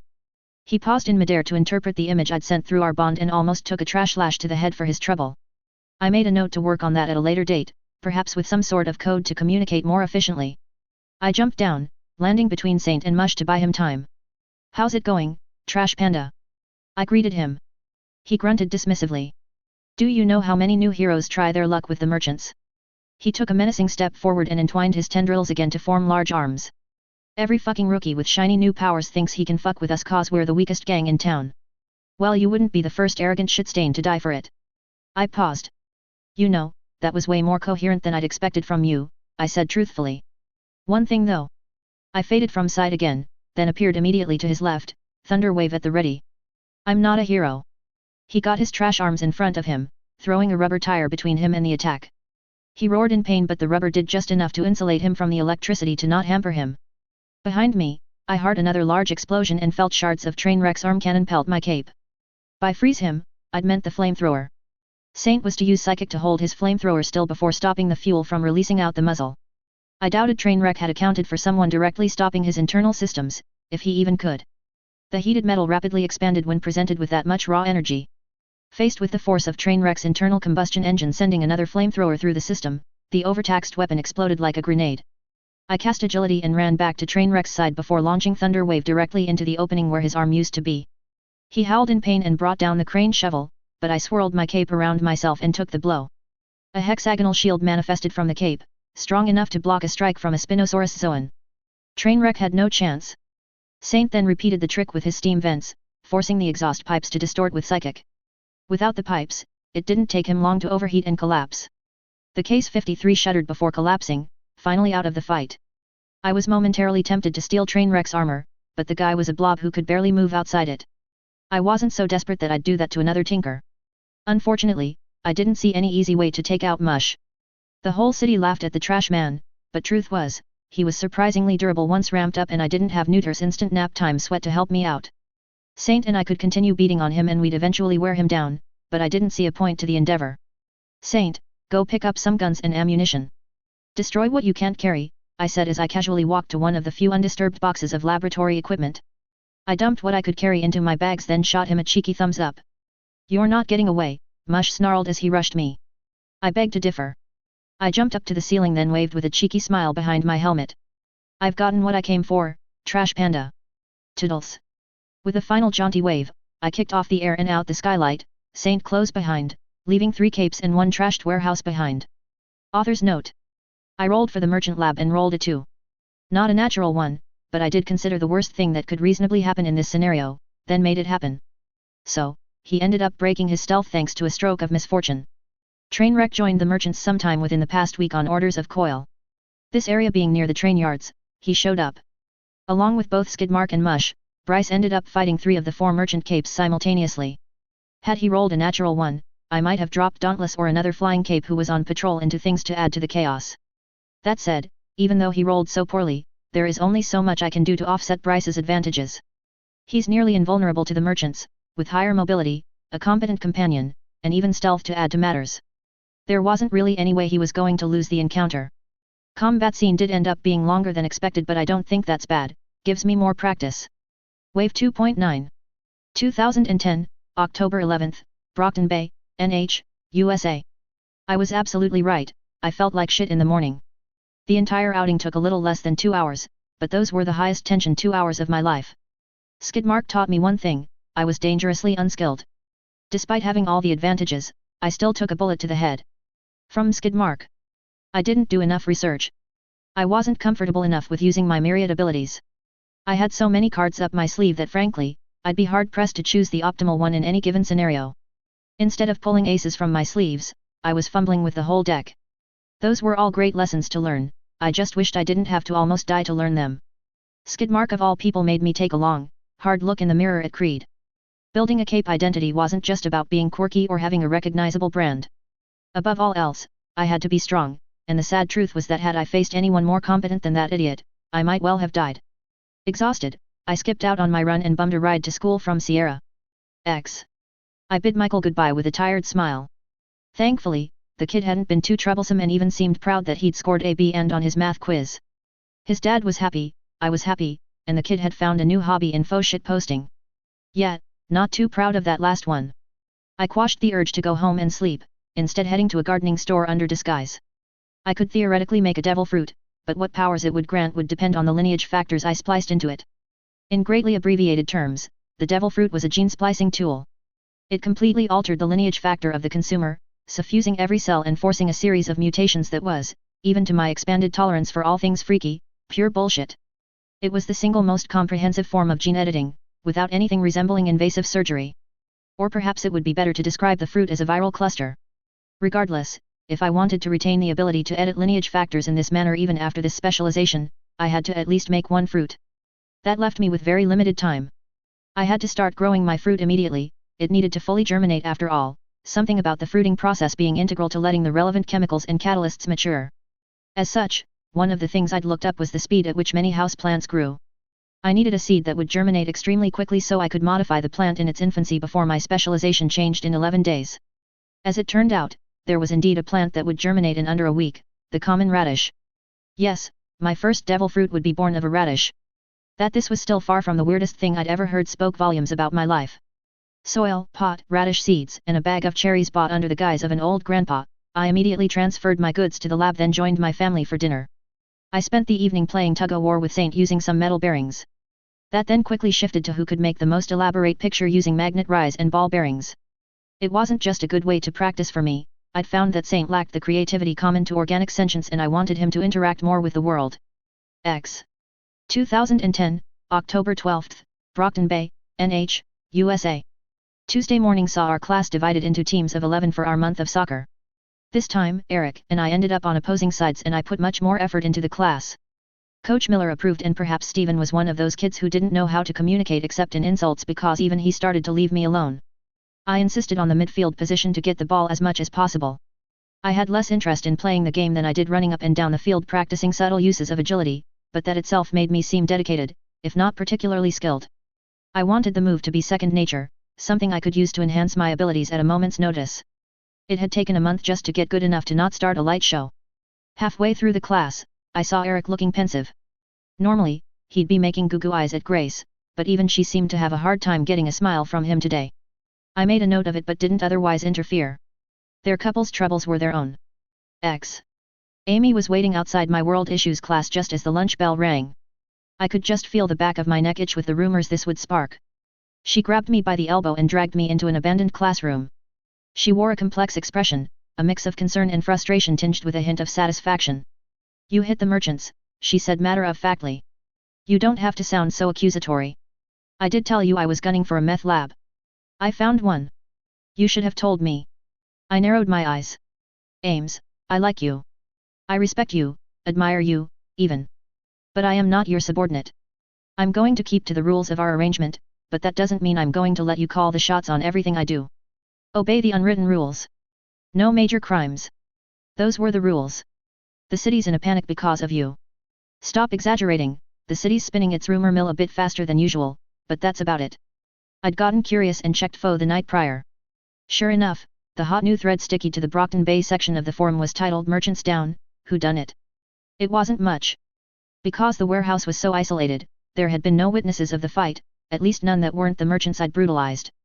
Bagrat had heard down the grapevine that a pair of thieves had hit a major production facility, stealing practically everything that wasn't nailed down and leaving skid mark, mush, and train wreck in their dust. The event overshadowed Trainwreck's induction into the merchants, something Coyle no doubt appreciated. Because there was no footage of me or Saint, all the online community had to go on was the incoherent ramblings of druggies. I would have to assume any capability I showed with the merchants would be public knowledge, but I could live with that. As for Saint, they thought he was either a Case 53 or some kind of projection. A blocky pastel duck with lightning powers, suffice to say, I'd yet to earn the notoriety for that outlandish acclaim to be believed. "Okay, the city's not about to burn down, but the PRT put us on notice," Amy said. "You remember how those druggies got their asses beat by Faultline a week ago?" I nodded and couldn't help the smirk that spread across my face. My allies were pretty damn impressive. Yeah, that was a fun watch. Well, Skidmark took another major hit on Sunday. The PRT eggheads think he's going to have to prove his leadership, whatever that might mean among merchants. They asked New Wave to show the flag a bit. Well, that explains why Eric's been so distracted today. I hummed ambivalently. This wasn't an unexpected response, though one I could do without. They think he's going to lash out. I doubt it's going to lead to a gang war though. I'm not loyal to any faction, so Skidmark doesn't have anyone he can attack for revenge. She let out an exasperated sigh. It's not about revenge, Bryce. It's about proving he's still a player. Why didn't you call the PRT to arrest him? Because I'm not a hero, I said. Believe it or not, I did think about this. The ideal scenario was for no cape to be at the facility, but barring that, I decided going in that I wouldn't try to arrest anyone. As much as you think Skidmark lashing out is bad, the Empire and ABB duking it out for what used to be merchant territory as remnants of their dealers and hookers scatter across the city would be immeasurably worse. If I cut off the head, I want the body to die too, not wriggle around causing problems. This isn't ideal, but it's also not a disaster. I know, but I still wish you'd have told me beforehand.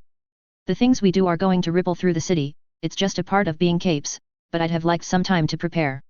Intelligence on the ground can change, Ames. I can't always keep you abreast of every single thing I do. Fine, but I want you to help if something happens because of this. Help how? Fight. Tell them you got contracted to fight for the heroes. Ames, how is that believable? The PRT doesn't negotiate with villains, I said in a mocking newscaster voice. No one else in the city would have anything close to the kind of resources to hire a mercenary group, and if they could, they'd go to Faultline, not some unknown. She looked at me with an exasperated glare. Then what? I can't be seen siding with heroes, not until I have the kind of clout Uppercrest does. You caused this mess. I did. Tell you what? I'll intervene to save lives. I'll keep a situation from getting worse and actively try to end fight as they happen. It'll do me some good to advertise, lock in the idea that I'm a wild card in the minds of the gangs, and I'll be helping the city keep a lid on this mess. Deal. She thought about it, then began to nod slowly. No fighting heroes. Maybe. Definitely no crippling damage. A few bruises at the absolute most. I'm going to run if I have an option. I don't like this. I sighed and pulled her into a hug. I know. That's what compromises are, grumbles. A good compromise leaves everyone pissed off. She leaned into my shoulder, then jabbed me in the ribs with a bony finger. You better not start a gang war. I won't, I promised. I'm a thief, not a monster. I don't want people to suffer from the things I do either. You have my number. She stared at me disbelievingly. Wait, you're a tinker and you didn't make a cape phone? You're an idiot, Bryce. You give me too little credit, Ames. My phone is configured in a very specific way that integrates with both my suit and powers. A big advantage of this is that it runs on rules that no other computer uses. It's almost impossible to hack conventionally. I wouldn't put it past Dragon's abilities, but then, she's Dragon. I purposely didn't mention the AI living in my Pokenav. Anyone trying to hack it would provide a convenient door into their own systems for Saint to fly through. He had extensive instructions on what to do should that happen. Okay, fine. I'll call you if something major happens. Try not to stir the pot too much in the meantime. I have what I needed. I won't need to go out for at least the next 2 weeks, I said with a soft smile. Let's go to lunch before your sister thinks we're making out behind the bleachers or something. She punched my shoulder. Don't even joke about that. You really know how to ruin a guy's self-esteem, Ames. I made for the door but Amy caught my sleeve. Wait, Bryce. The duck. Info. They said there was a duck. Do you have a partner you're not telling me about? I turned to her and flicked her nose. No partner. Lone wolf, remember? So the druggies were all having a shared vision, were they? Tinkortech creation. Really? Really? Hey. You're not going to tell me more, are you? Nope, of course not. And you're just going to have to be happy with that. She stared at me pointedly but nodded. Fine, keep your secrets. But, why a duck? Because ducks are great. Did you know ducks have corkscrew-shaped pneumatic rockets for penises? She let out a snorting laugh. Fuck. Bryce. You're fucking gross. I grinned and let her slap my shoulder. Distraction successful, I led her out of the classroom, avoiding any uncomfortable questions about Saint for the moment. We walked out into the now empty hallway and made our way to the cafeteria. And Ames. Yeah. Thanks for caring, in your own bitter, bitchy way. You're welcome, asshole. X. After school found me back at the forge beneath Harvey's. I'd snuck in while invisible, ignoring the now operational restaurant. The general manager, some Canadian guy named Martin, had been told in no uncertain terms that both the upstairs studio and the basement were off limits, but I didn't want to test his curiosity for too long. For that matter, I wouldn't put it past one of the part-timers to look for a cozy place to grab a smoke or something. I quickly made a mold of a lock and filled it with liquid sea stone to set. Eventually, I'd replace the whole door with sea stone. Was it paranoid? Possibly. I didn't even have my main lab here, but I couldn't help but want the extra security. That was the work of a mere 30 minutes thanks to the super-efficient forge powered by cola. Once the forge was free, I taught Saint how to make ingots of sea stone and wapometal, then let him at it while I moved back to my main lab to build the LFES. The new radishes now occupied a central place of honor on my counter.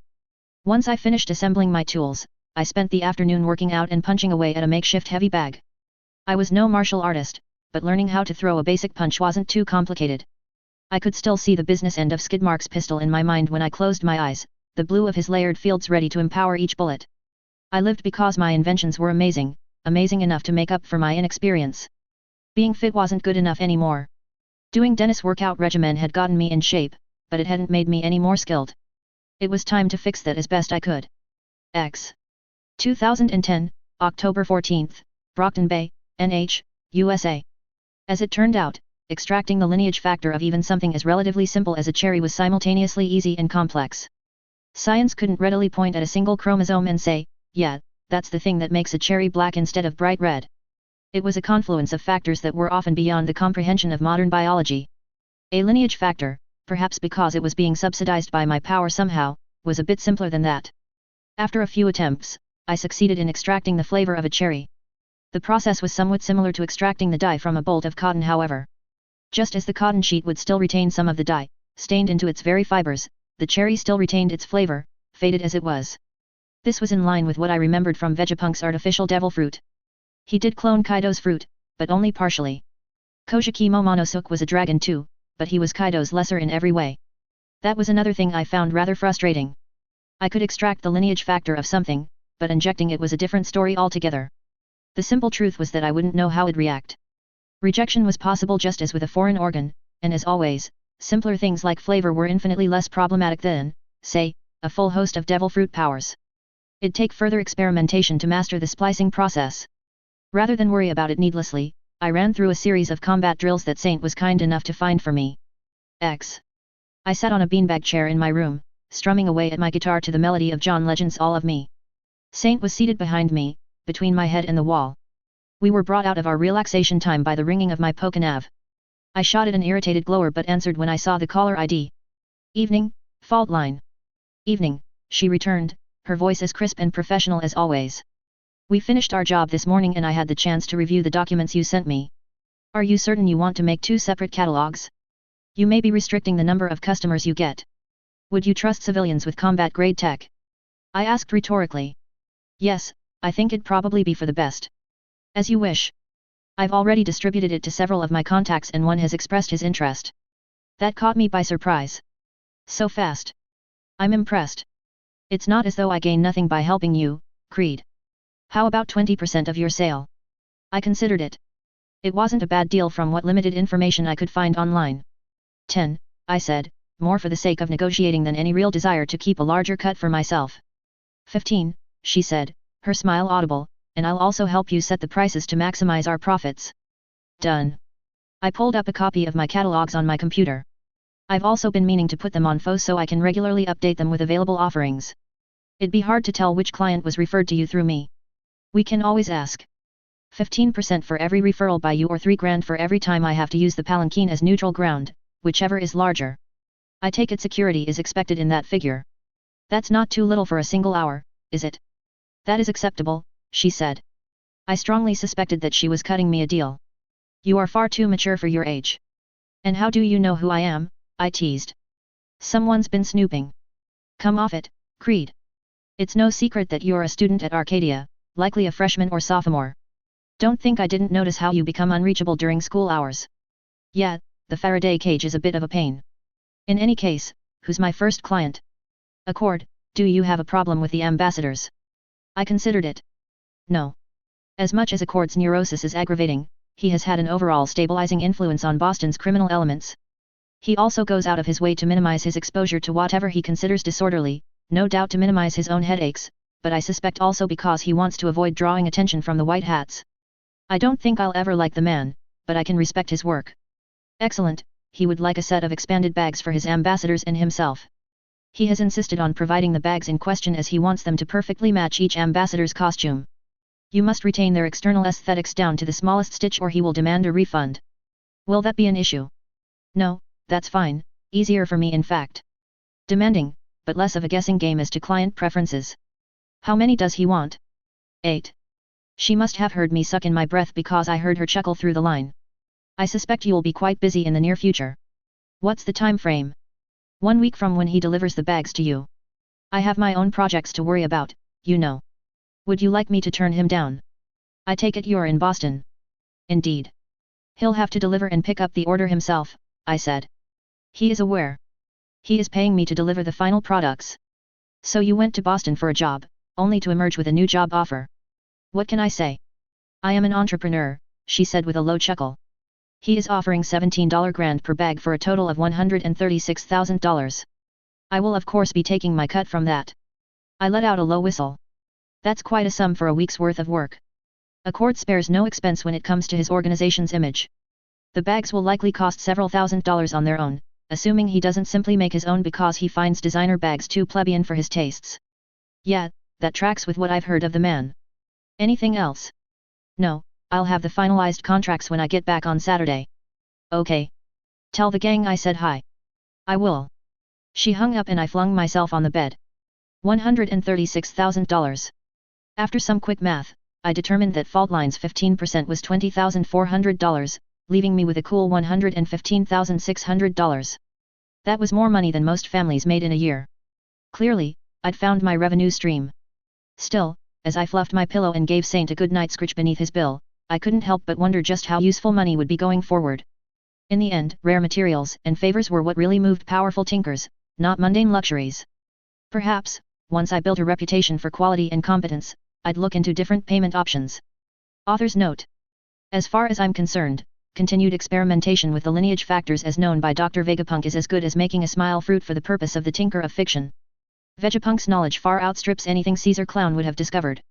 Assume he can make one if he wants, though with Leviathan all but guaranteed to hit the bay, it's easy to see why he wouldn't bother, nor is drawing Cauldron's eye as a rival power creator worthwhile.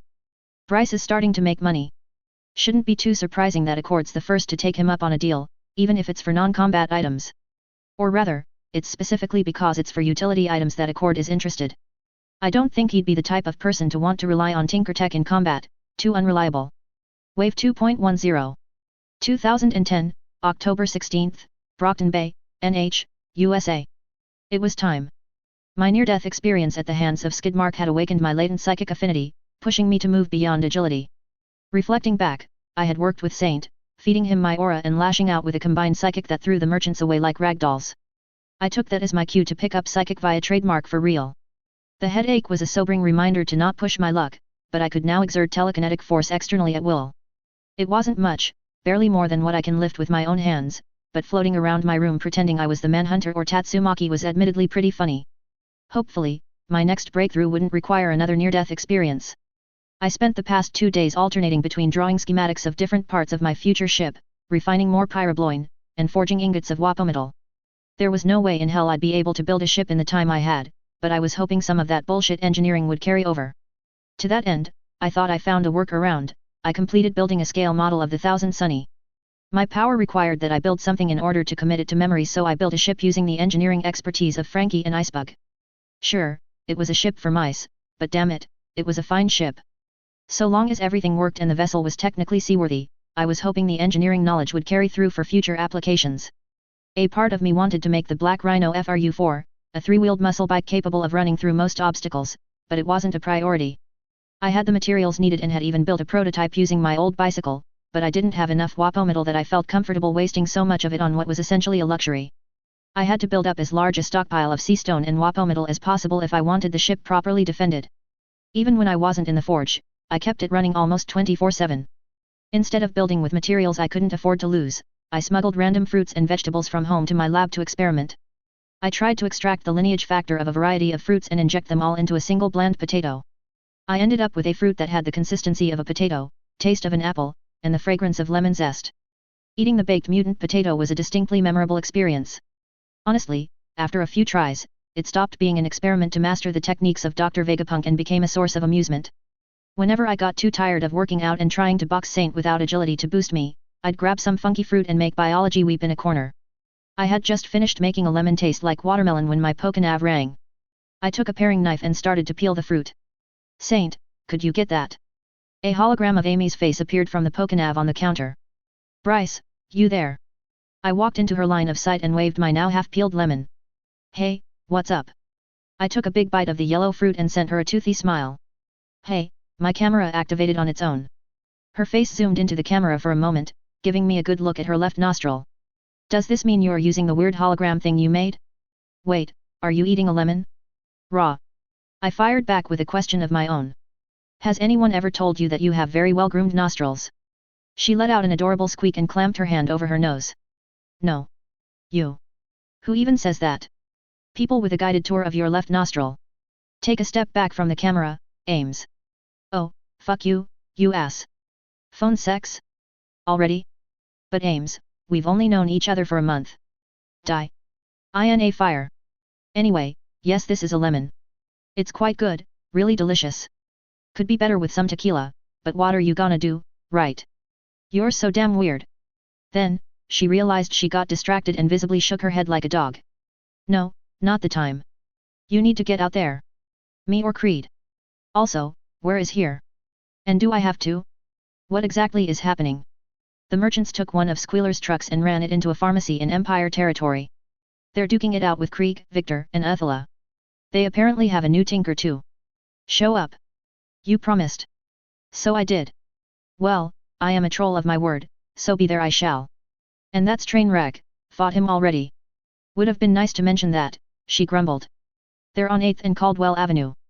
I expect you to help. Still not a hero, I felt I had to point out. But I already said I'll be there, Ames. If nothing else, I'll keep things from getting worse.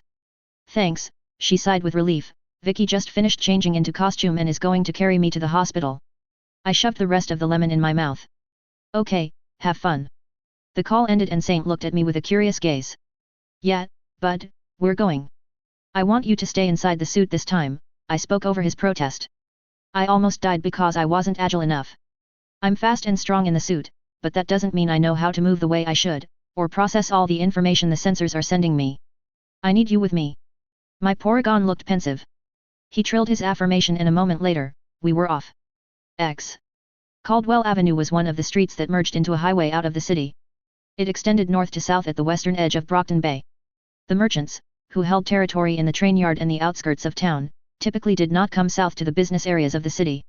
However, with Squealer's mobility and Skidmark's need to wave his dick around, they'd taken Caldwell all the way to 8th, the edge of Empire turf.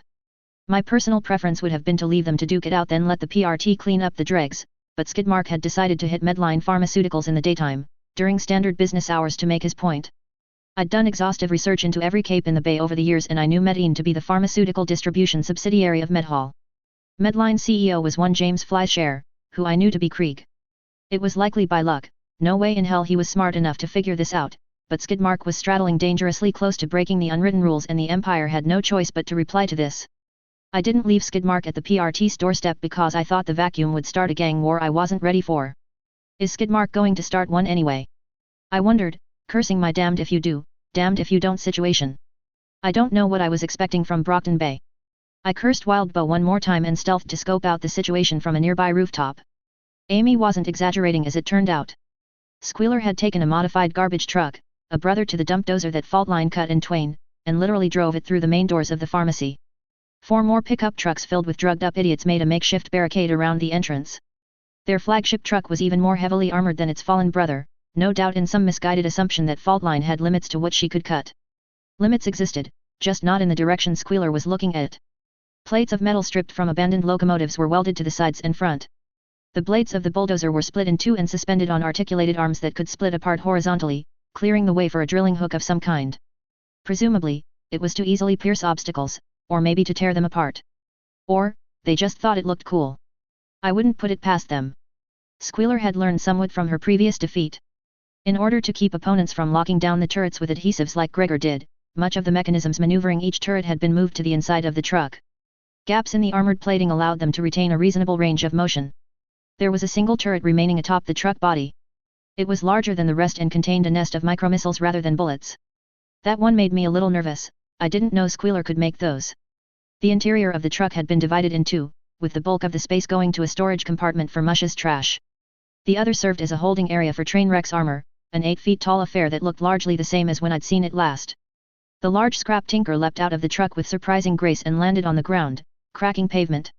He'd attached a pair of doors from cargo trains to his arms, allowing him to act as a mobile barricade for the merchant fodder. Mush took the other side, lashing out with tendrils of garbage to keep the Empire at bay. About 2/3 of the merchants were outside keeping everyone busy while the rest were busy looting the pharmacy with Skidmark. The Empire presence was largely as Amy described, with Krieg holding the line against merchant gunfire and Victor returning fire from behind Krieg with far more accuracy. Every time Victor stood up, one of the merchants fell with a fatal wound. I could see his wife, Uthila, towards the back behind a car surrounded by Empire flunkies. She touched one grunt and he suddenly stood before he unleashed a torrent of flames towards the cowering merchants. As for the police, they'd retreated to the end of the block, closing off the street to the best of their ability. Brockton Bay being Brockton Bay, I could see several civilians standing around filming instead of getting to cover. The police shouted at them to stand back, but they wouldn't be Brocktonites if they had anything resembling common sense. It appeared as though I'd arrived before the heroes. Coils meddling. Or was Velocity busy? Doesn't matter. Civvies first. Sighing, I leapt down from the 6-story building, catching myself with the hover boots to avoid falling too quickly. I ran through the air, ignoring the gunfire, and swept up a man who'd gotten a bit too close to the action. Let's not try for the Darwin Awards, bud, I growled, depositing him behind the police cordon. Cabe. Someone called. I rolled my eyes and pretended to look around.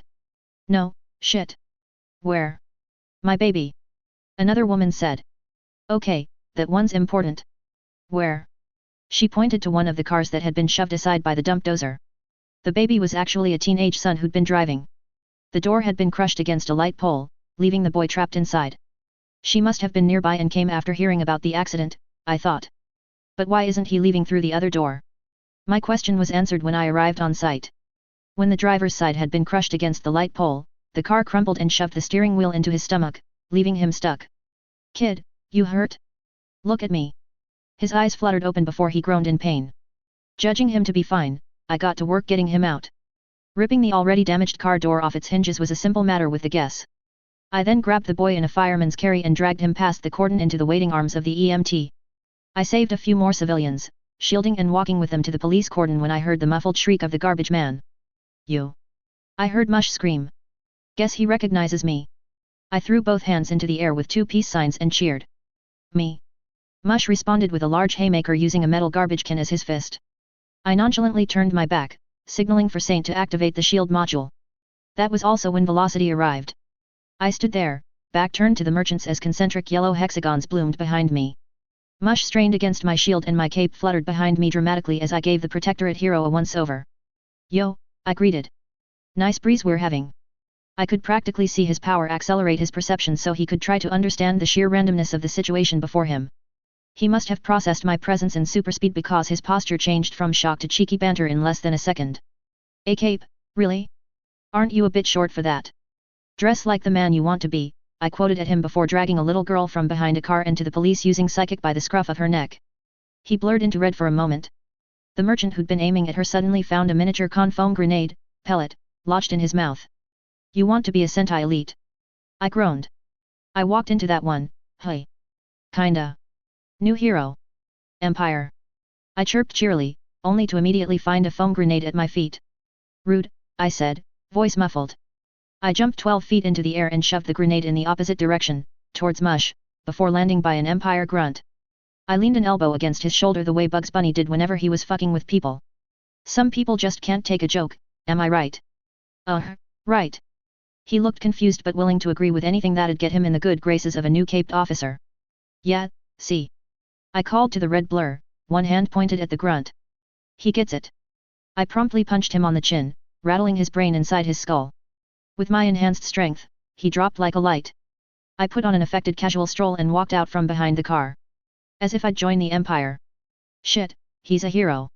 Came the cry from one of the grunts. I dashed over and slapped the gun out of his hand. Not a hero. I shouted back, laying him out with an exaggerated headbutt. With the civilians behind police riot shields and Velocity making quick work of the grunts on both sides using liberal quantities of con-foam, the capes were free to focus on me. It does not matter who you are, Krieg said in an obviously fake German accent. You will fall before the Empire. Did you come from Gesellschaft because they bullied you for your terrible accent? I shot back.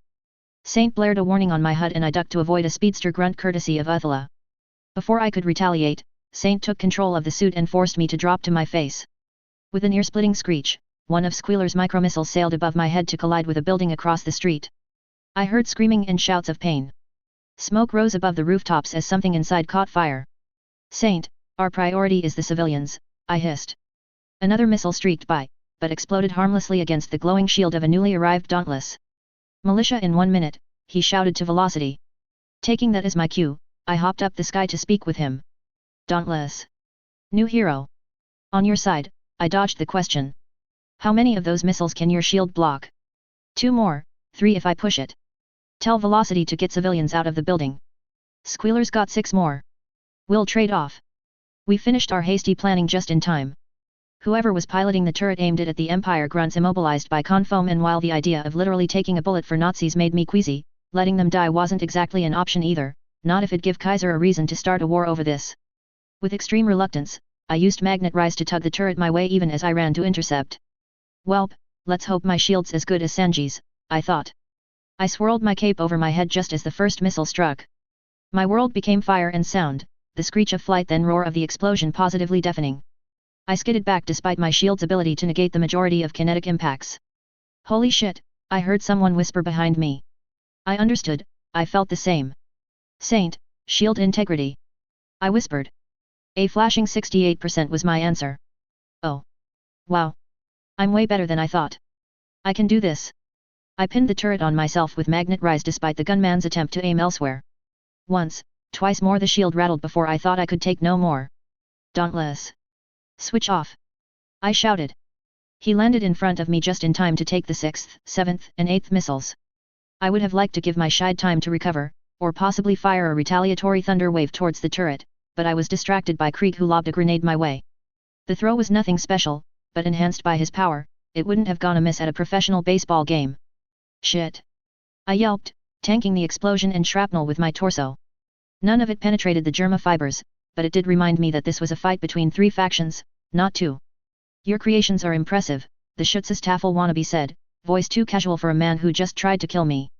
Thanks, you wouldn't believe how many hours went into this, I chirped back, quashing my adrenaline with the weight of snark alone. You could do so much good for the cause. Sorry, I'm a Jew, I lied. My great-grandmother on my mother's side was in this life, but I didn't think that counted. I dashed to close the distance but every step felt heavy. I'd like to say I fought him on even ground even in his telekinetic field, but I'd be lying. I threw a textbook straight. He knocked it aside with his left hand, opening my guard for a jab of his own. The blow felt like a light tap on my chin. There was no chance of him hurting me through it, but nor could I do much to him in a physical confrontation. He must have hurt his hand on my helmet because he snarled something unfit for children in German then kicked me like a sack of potatoes out of his field. The kick shot me over Dauntless and on a collision course with train wreck. Out of the corner of my eye, I saw a floating bus land and deposit more Empire goons. Rune had arrived with reinforcements. Victor immediately went to take command of them, leading them to form a firing line against the police. Their goal wasn't to actually down any cops, only to force them to stay behind their riot shields and protect the civilians. It was no wonder the BBPD never got anything done if all the civvies kept insisting on trying out for the Darwin Awards like this. Uthula ran inside with 3 of her own minions. She must have empowered one of them, because he launched a salvo of fireballs at Dauntless that the hero deftly dodged. Rune took off again, turning the bus into a flying artillery platform. I finally landed against train wreck, my weight crumpling the car door he'd been using as a shield. Hey, bud, fancy meeting you here, I quipped. He grunted then dropped the now useless shield, instead opting to bring down both hands on my prone form. I rolled out of the way with less grace than I'd like. You again? Yeah, someone asked me to save the civvies. Can we not do this? Another grunt and a pointed look elsewhere was his answer. Fuck yeah, mutual tinker respect. That, or he was a lot more pragmatic than the other merchants, Coil's influence no doubt. That gave me the chance to dash up onto the pharmacy rooftop and fade from the visible spectrum to take stock of the situation again. Victor and the grunts had switched focus and were firing on the merchants. The remaining merchant grunts not dead or confoamed were holding out thanks to mush and the turrets set inside the truck. Thankfully, Squealer seemed to have run out of micromissiles for the moment. Krieg, Dauntless, and Trainwreck were having their own 3-way showdown. Trainwreck's insulated armor gave the hero a much harder time than anyone would expect. Sometime between now and our last meeting, Trainwreck had restored his flamethrower and was trying to bathe Dauntless in flames, but Dauntless was too agile, flight too great an advantage for him to take more than glancing blows. I paused at that. Is my job done? All the civilians are saved, or as saved as can be given the circumstances. I feel like if anyone sticks around, it's on them. I was about to head out when Skidmark emerged from the pharmacy with his own fresh troop of merchants. He was sporting some kind of makeshift jaw brace, probably cobbled together by Trainwreck. The merchants began to load the trucks quickly and I saw Skidmark's blue fields layer themselves atop the roof of their flagship dump dozer next to the micromissile turret. He hadn't said a word to announce his presence, atypical for the usually foul-mouthed man. Because he kept his trap shut, people were ignoring him in favor of more immediate threats. After 8 layers, he shouted, "You cockmunchers want to fuck with the merchants? Fucking suck on this." At least, that's what I thought he said. His speech was a bit garbled at the moment. Something triggered his fields then flashed into a car the Empire was using for cover, causing it to explode spectacularly. Victor. I heard Uthula scream for her husband. Rune, Krieg snapped, block the monkey. On it. Rune rushed to obey. Descending for a moment, she drew her sign on a broken car and raised it into the air. It was the right call on Krieg's part. Skidmark's fields were one way so predicting its vector was simple. The car Rune held in the way exploded much like the first, sending shrapnel everywhere. Shit, I cursed. Rune might keep Skidmark from finishing off the Empire grunts and Victor, but the shrapnel was almost as dangerous as active gunfire for the civilians. I'm going to have to break the truck, aren't I?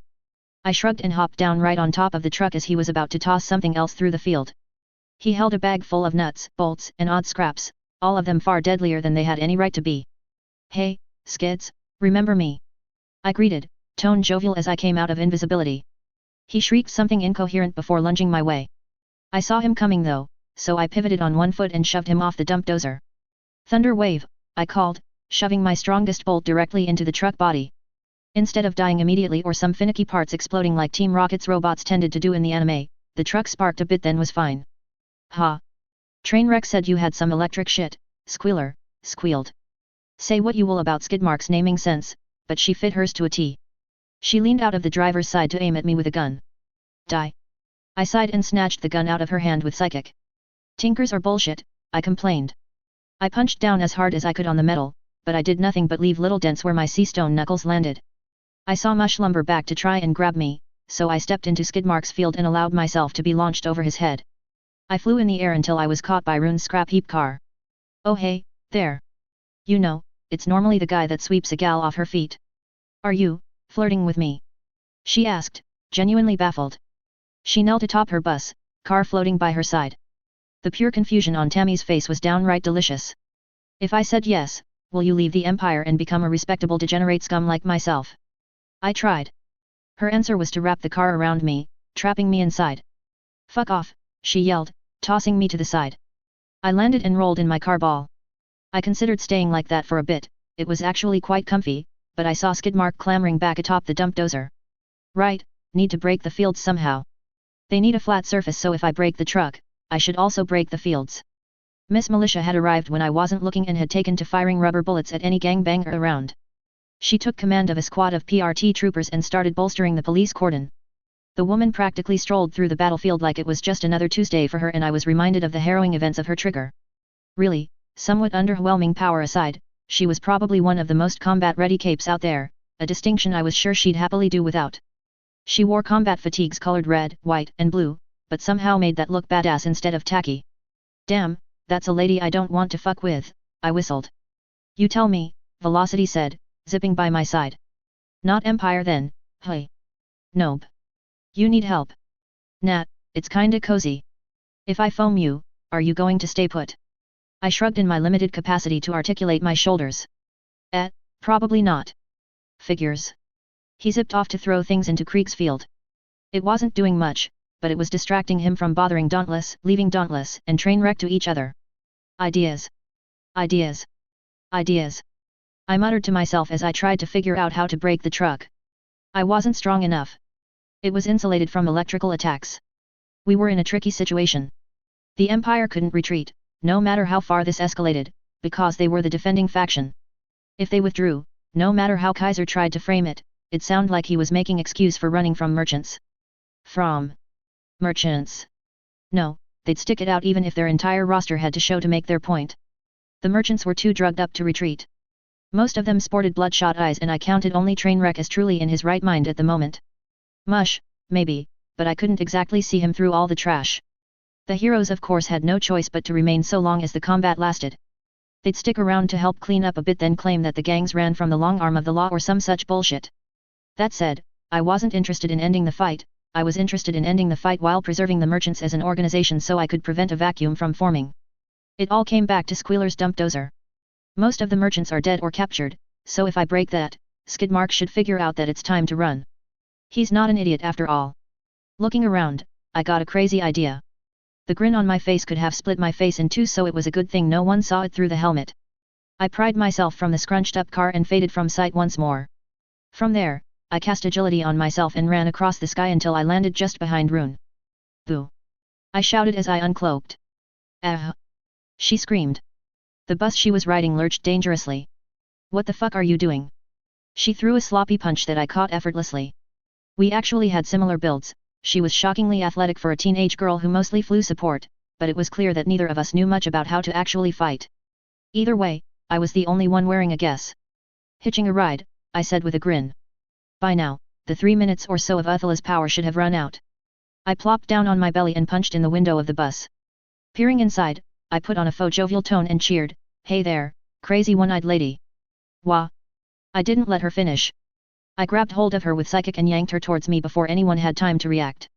Once she was within arm's reach, it was over, she wasn't out-muscling me. I rolled her into a ball and pulled her through the broken window before shooting up higher into the sky. Hang tight. Kya. By the time I stopped, I stood several hundreds of feet in the air and had her in an awkward bridal carry. So, how's the view? Let go of me! She shrieked. I complied. She fell a few feet. She screamed some more. I hopped down and caught her. You sure you want me to let go? Let me down and I won't have the entirety of the Empire skin you alive, she gritted out. Can't. I jumped into the air several more times, climbing far out of anyone's ability to aim. With Victor out of commission, I doubted there was anyone currently on her side who could help her. Rune was far too slow. Although she could theoretically give chase, she wasn't immune from the forces of inertia. She'd fall off her mount long before she picked up the speed needed to keep up with me. Seriously, enjoy the view and hear me out. She punched me then immediately regretted her decision as her bare knuckles cracked against my helmet. Wow, I'm all for ruining a Nazi's day, but I genuinely don't know who to root for right now, a feminine voice said. When I looked to my right, I saw a pair of women flying towards me. One was middle-aged but in good shape, wearing a white costume with purple accents. The other was several years older than myself with a white-red theme and red headband to keep the hair out of her dazzling blue eyes. Sierra's hero crush. My sister had great taste. New wave had arrived. I should have expected it considering how close this was to the college, but their presence still caught me by surprise. Photon Mom. Sparkles. I greeted, cheering exuberantly. Lady Photon, Sarah Pelham said tiredly. Who are you and what are you doing to Uthula? Giving those idiots down there a reason to stop fighting. I hopped into the air again to keep my altitude. I swear Kaiser will have your head for this, Uthula glared.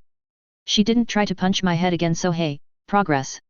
He'll try, Wazowski. Seriously, hear me out. I need you to give me invulnerability. Why the hell would I help you? Well, I could always suplex your face into pavement. The two heroines glared at me disapprovingly. But since I'm a gentleman, and totally not because the two scary ladies would shoot me, here's another reason, you should help me because this would end the fighting. Explain, Lady Photon said in that no-nonsense tone. Has anyone ever told you that your no-nonsense voice reminds you of their mother? Seriously, you sound almost exactly like my mom.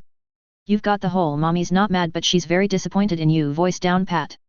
I could see Laser Dream stifle a giggle before turning serious. Yes, I have told her that. Then again, she is my mother. Now explain. Alright, the Empire won't run from this fight even if they have to call down their entire roster of capes. This is their turf. If they run, they look weak. Hell, they'd be running from skid mark. You try to work out the optics of that one. I took their collective win CE as cue to continue.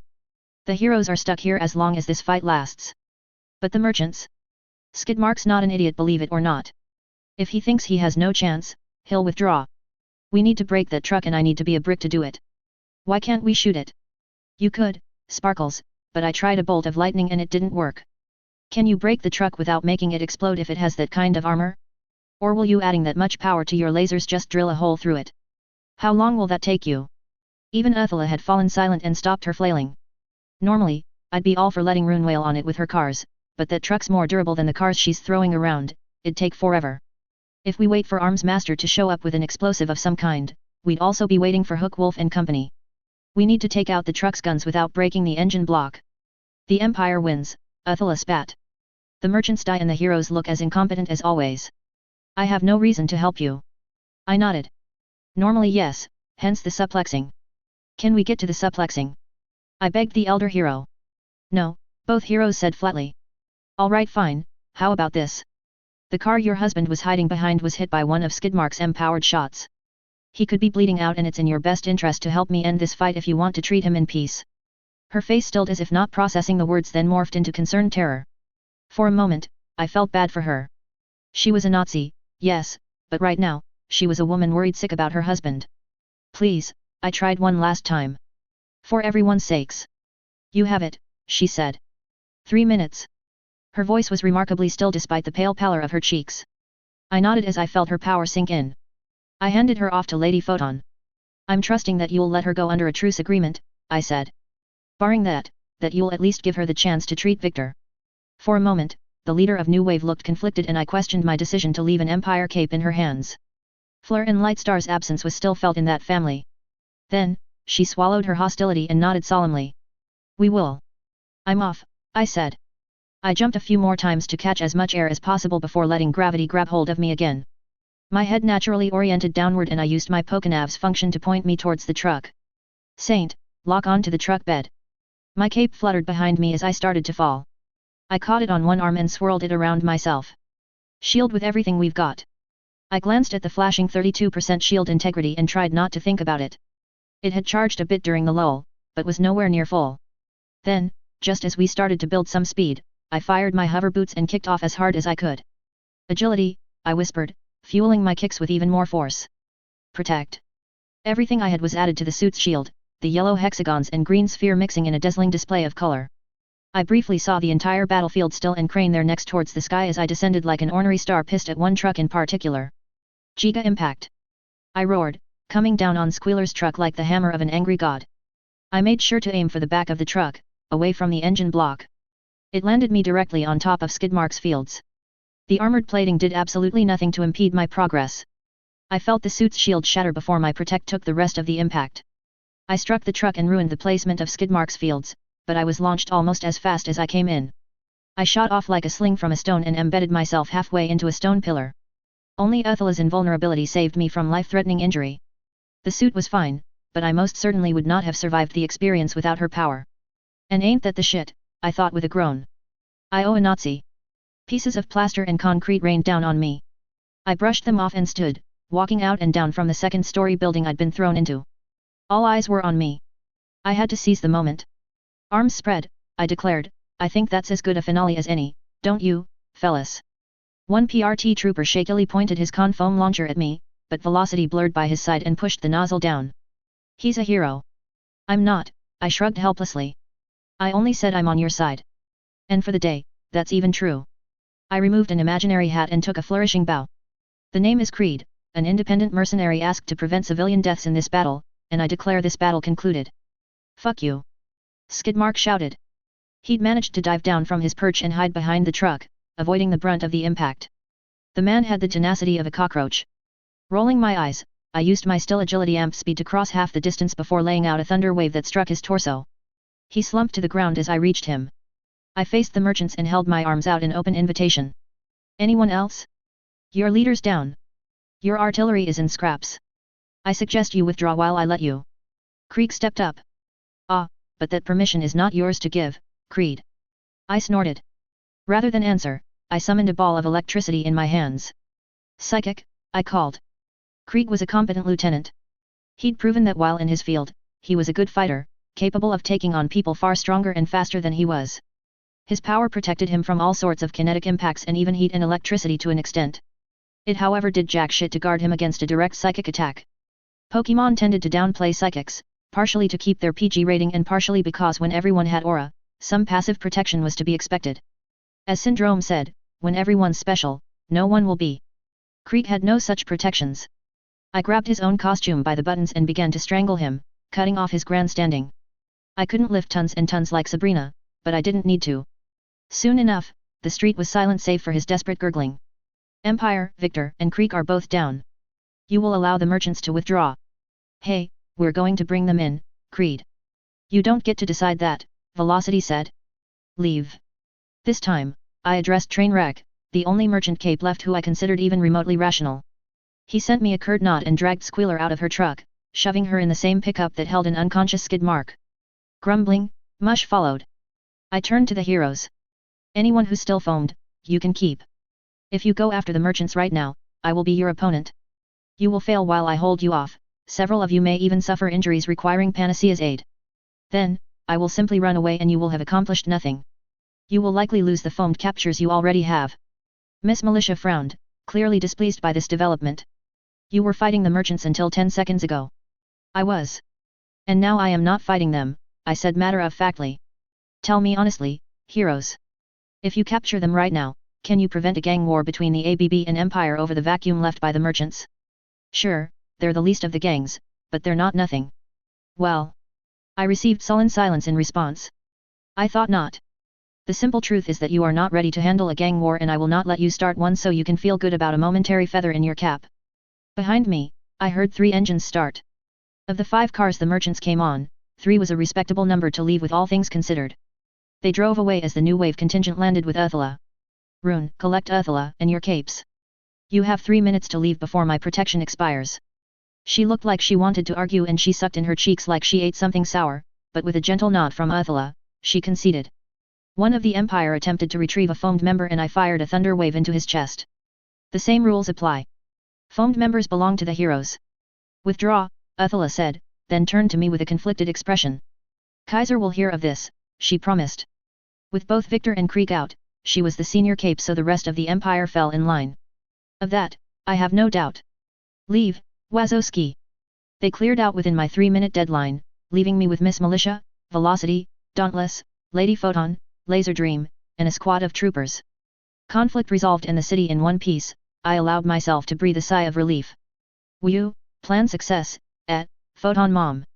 Please don't call me that, she said with a strained smile. You planned this? Miss Militia whirled. He did, he asked me to watch Attila while he did his best impression of a meteor. This is highly unusual. And that's the problem with soldiers, Minutigal, I said.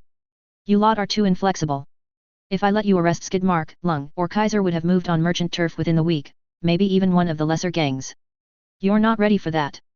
She frowned, but before she could reply, Dauntless stepped between us.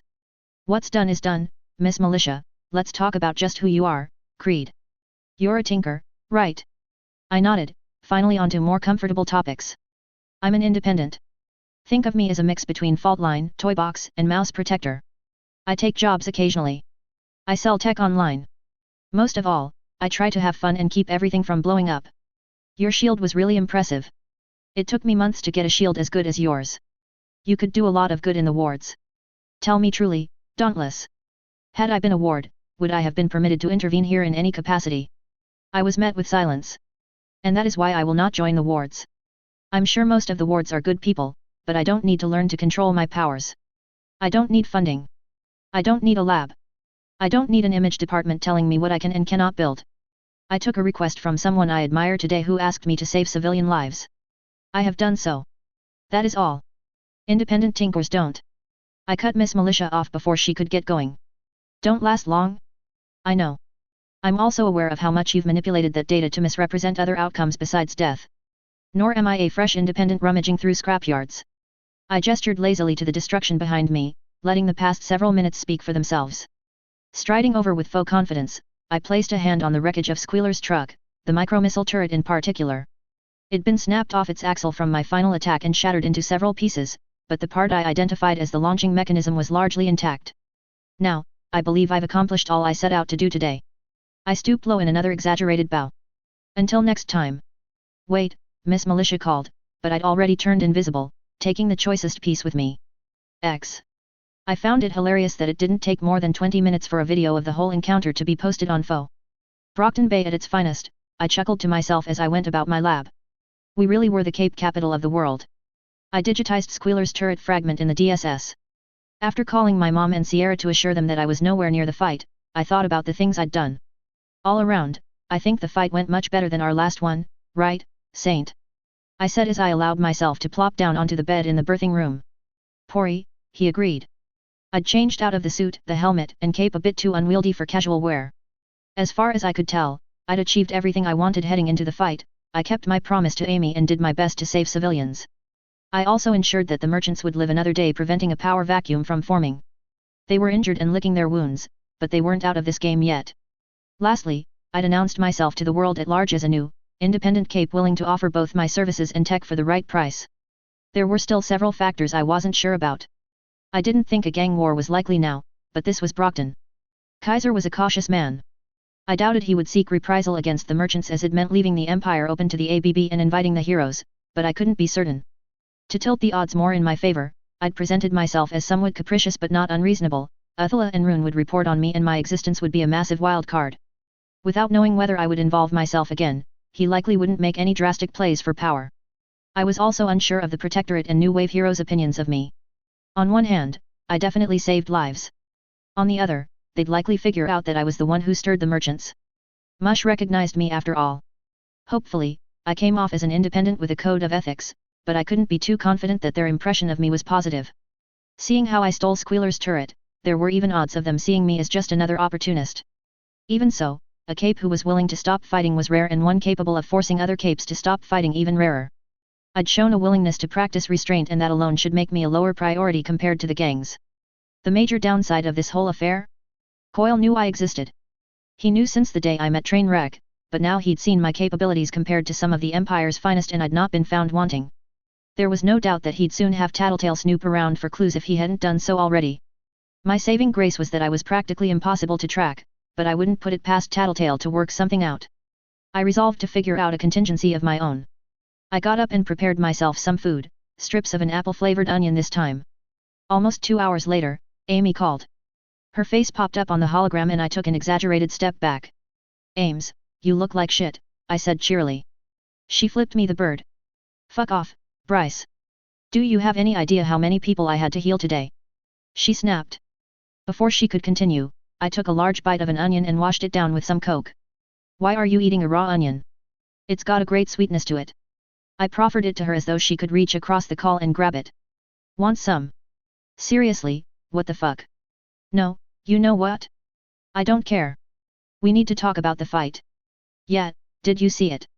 The whole city saw it by now. And? Thoughts? She took a deep breath. Thank you for saving the civilians. I didn't know you could fight like that. Hold my own against so many capes? Yeah, I told you I'm strong, didn't I? I said with a confident grin.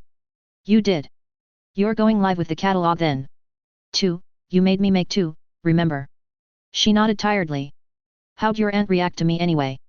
I'm not that concerned about public perception, I'm more interested in what the different factions think. We didn't really talk about it, but she called you a heroic rogue, so I guess it's good? She also said you were unpredictable, and a bit of an opportunist. Did you have to steal Squealer's turret? Call it right of conquest. It's not illegal, is it? Very, she said flatly. Stealing Tinker Tech is different from stealing a few $100 from a druggie. You also violated a crime scene. The PRT can legitimately call you a villain for that. I did say I initially planned on being a villain, Ames. I'm not too hung up over it. I saved lives and forced everyone to back off. I shrugged nonchalantly. I don't do anything for free, and as far as I'm concerned, the turret's payment. She sighed but didn't push. Just be careful. I don't want you to steal from heroes. I won't, I promise. Good. I'm going to go take a shower and crash now. You know, that sounds nice. Cheers. Author's note. A 100-pound girl can break a car door if she shoves it past the widest point. In a crash, actually detaching the car door from the hinges only becomes a big problem when the chassis warps around the door, sealing it shut. I tried to write Krieg in a German accent, but I just couldn't. It feels weird writing yet another fight scene after the merchant heist, but it fits. I had 2 goals. First, I wanted to show that Bryce's actions have consequences, even if he tries to leave as small a ripple as possible by not arresting the merchant leadership. Second, I wanted to write a more public fight, where Bryce has to act as Creed and be as bombastic as possible. I wanted to capture a bit of the sheer anarchy of a one-piece fight scene, though I don't think I quite managed. Thought about breaking the fight scene in half, but nah. It's better whole. Interlude 2.10.5, Lisa Wilburn and Foe. 2010, October 16, Brockton Bay, NH, USA. Tattletale, Lisa out of costume, leaned back onto the couch with tired sigh. She massaged her scalp full well knowing that it would only provide her minor comfort against the mounting thinker headache. She grabbed a cushion and groaned pitiably into it. There was a new tinker, some poor sap coil had his eye on. A set of footsteps sounded over hardwood. Don't even think about it, Alec, she said, not even bothering to look up. You can't prove anything, Alec, Regent said. He was the most problematic of her teammates. He wasn't just ambivalent, that'd be manageable. He was a sociopath, damaged in ways she couldn't fully understand even with her power by that rapist shit he called a father. He was, frankly, gorgeous in that pretty boy, male pop idol kind of way, with a smirk that made him look self-assured rather than condescending. Wants to get a rise out of you, her power helpfully informed. Yeah, no shit. Sure enough, he was standing a foot away from her sipping from a cup of ice-cold water. He'd probably have dumped it on her to help her cool her head. Lisa, you see it yet? Brian, their nominal leader, called. He was a tall, black man with hair held in neat cornrows. He'd just returned from his session at his father's gym. Her teammates were handsome, she could admit that much even if her power made the idea of romance problematic at the best of times. She clamped down on her power before it could tell her how many calories Brian lost in his workout or some equally trivial factoid. Yes, I saw the fight. Hell of a debut. Not a debut. He was the one who did the hillside heist. He was also the one who fucked up Skidmark a few days back. Boss has you looking into him already? She nodded. Yeah, he's considering recruitment, she lied smoothly. He was, just not in any way Brian would be comfortable with. She stood and snagged a pear from the communal fruit bowl before heading to her room. I'm going to try and figure out just what his deal is. X. Her room at the loft had the best amenities available, top-of-the-line desktop, external hard drive, and a fan so silent it was borderline tinker tech greeted her. She couldn't have asked for better, and the fact that it was all provided by the man who held her leash made her want to hurl. She shimmied out of her jacket and tossed it across the room onto an alarm clock, covering the face. It contained one of several cameras she knew for a fact were monitoring her. Coyle had at least 2 more she'd found in her room alone, never mind the ones in her apartment. Still, this small token of rebellion made her feel better, a reminder that she had yet to surrender. Sighing again, she twisted and cracked her back before sitting down in her chair. The video of today's 4-way fight was already loaded, she'd watched it twice through. One more time before I take a nap, she thought. A second monitor was opened up to a word processor so she could take rapid notes. Readying herself for another night of migraines, she clicked play. The video started with Squealer's abomination already halfway embedded into Medline Pharmaceuticals. A crowd of unwashed merchants jumped from the backs of their pickups and ran into the store, whooping like a bunch of baboons. Holy shit! Yo, Jack, you getting this? The cameraman shouted. She wished for the 5th time that she could mute the idiot, but muting the video might mean missing out on important dialogue. Started filming because of the crash. Merchant trucks made it to Caldwell and 8th without being stopped by cops. Main truck has stealth capabilities. Lisa dutifully jotted down the information. Invisibility wasn't a common power, even for tinkers, one that'd be highly sought after. Maybe the boss will be happy with this, she thought, then scoffed. Coyle would never be happy until he had the new tinker on a leash like hers.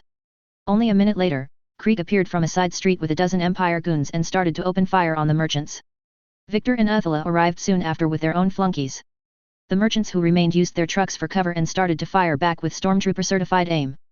If it wasn't for Mush and Trainwreck jumping down to help them, they would have been picked off in a minute or two at best. As it was, Lisa winced as Victor casually shot one overeager idiot in the head. Merchants were expecting a fight. Trucks arranged specifically for cover. Trainwreck prepared mobile barricades. She shook her head and focused instead on the Empire. Response time is too good. Invisible trucks. Not tipped off. Already nearby. Medline Pharma associated with the Empire. Medhall associated. She cut off that rabbit trail. She already knew Kaiser was Max Anders. His was practically the first name Coyle had her search out. Uthula touched one grunt who then stood and shot fire at the merchant line with what should have been a valiant roar. Instead, it sounded a little high-pitched and cracked a bit. Shouting to drown out his fear. Not quite done with puberty, her power helpfully supplied. I didn't need that, she gritted. Give me something useful, damn it. Grunt has pyrokinesis. Lasts for 3 minutes. Better. Then came the star of the show. Creed dropped down from a 6-story building, his ridiculous black cape fluttering in the background. The indie wasn't the focus of the cameraman, but he did manage to catch the cape in frame towards the right corner. Creed stopped his fall with a series of midair kicks that let him jump on the air. He dashed across the sky and swooped up one idiot who'd ignored the police cordon to get close to the action. He landed with the idiot in question behind the police cordon, mere feet from the cameraman. Tinker Tech shoes, her power said. Creates platforms. Platforms, not hard light or other esoteric particles. Visible vapors. Platforms of water. Condensed water somehow into solid, but not frozen state. Lisa winced as she nursed an oncoming migraine. That was interesting, but wasn't useful information on its own. For whatever reason, examining Tinker Tech always seemed to accelerate her oncoming migraines. She gritted her teeth and resigned herself to a night of misery. Let's not try for the Darwin Awards, he growled. His voice was low and came out with a bit of a breathy hiss. Cape. The police officer who shouted that took an elbow to the gut from her partner. No, shit. Where? Creed replied with faux surprise that wouldn't have fooled a 5-year-old. My baby. Another woman said. Okay, that one's important. Where? Intentionally affected voice. Has a voice modulator. Wants to appear older than he is, Lisa snorted, judging by his height, he was at least 3 years her junior. Intentionally jovial and sarcastic. Actually introverted. Managing his image. He then dashed off to where the woman pointed and rescued the civilian by ripping the car door off its hinges. He saved a few more civilians before Mush screamed and tried to flatten him into the ground. A shield of golden concentric hexagons bloomed from his cape. It made for an impressive sight to greet Velocity with, cape billowing in the background, Mush being unable to budge him an inch. Lisa couldn't suppress an impressed whistle. She paused the video there. Suit enhances strength and speed. Shield is not taxed by Mush at all. Upper limits unknown. Uninterested in combat but prepared for the possibility. Brian would like him, she thought. He was looking a bit like her leader in miniature, but with more powers and an irreverent attitude. He was building an image for himself, avoided conflict, but could clearly handle himself. Not altruistic. Shield negates approximately 95% of all energy transference. Creed has a small stature. By mass, he should still have been flung away by mush. Shield dampens inertia. Some people have all the luck, she grumbled but obligingly noted the observation. Did not plan for the encounter with velocity. Happy with his first impression. Creed then pulled a little girl from behind a car using some kind of telekinetic power and deposited her with the police. Improved perception. Wide area vision and / or audio scanning abilities. Found girl without turning around. Thanks, power. Here, she stopped the video and switched to a different one filmed by someone closer to Creed. He must have had a better microphone because she was able to catch the tail end of their conversation. New hero. She heard Velocity ask. Empire. He stated proudly. Velocity reacted by tossing a grenade at his feet, attempting to foam him before he could react. Not Empire. She paused the video and took her eyes off the screen. Sometimes, she found it helped to physically reset her power to keep it from going down stupid tangents. The following minute showed Creed run to an Empire flunky, then punch him out in a slapstick routine that proved the earlier comment an obvious lie.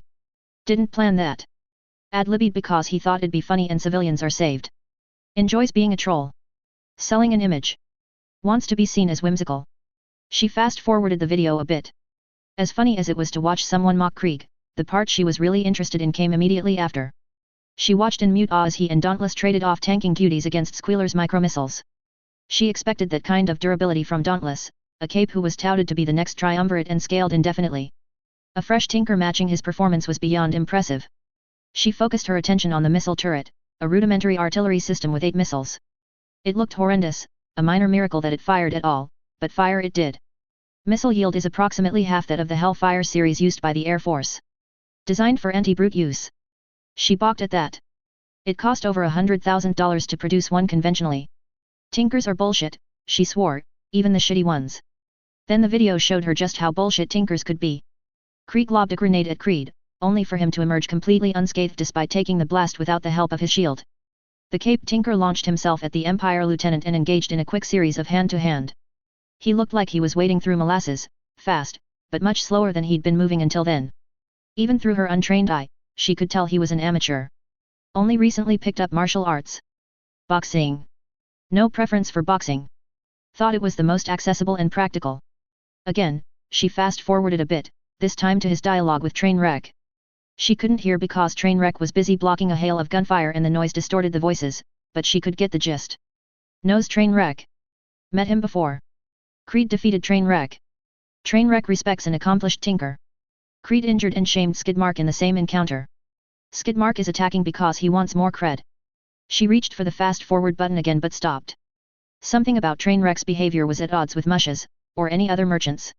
He was too calm, too composed. Trainwreck is sober. Does not do drugs. No interest in drugs. Merchant.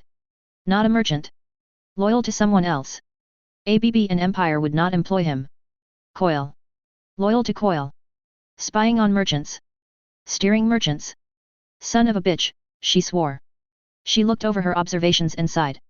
Anything she could have given Coil on the merchants, Trainwreck would be able to verify or deny, including their invisible trucks. She just became a lot less valuable on that front.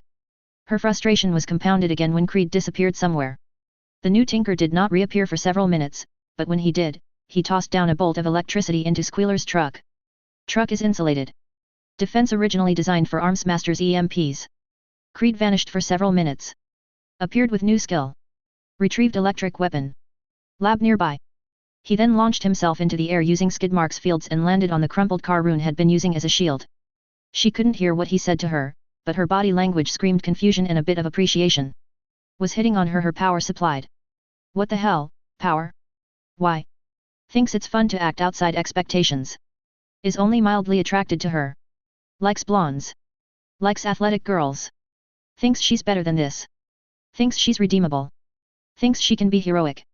She paused. Creed had no way of knowing that. Or, he shouldn't have. Was that just a spot judgment?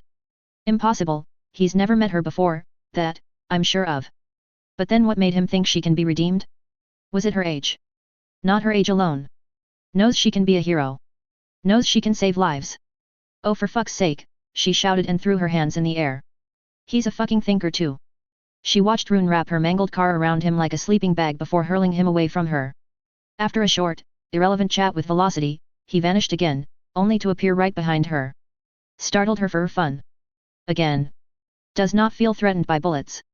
Does not feel threatened by the present capes. Then, to her shock, he grabbed Uthila and rushed off into the sky. Here, the video became unreliable. The cameraman was more interested in filming the action, the fight between Dauntless and Trainwreck getting particular attention. She switched off to another recording but got the same result. Figures, she muttered, ignore the mysterious tinker with enough powers to make Halbeard jealous. Look. Pretty lights.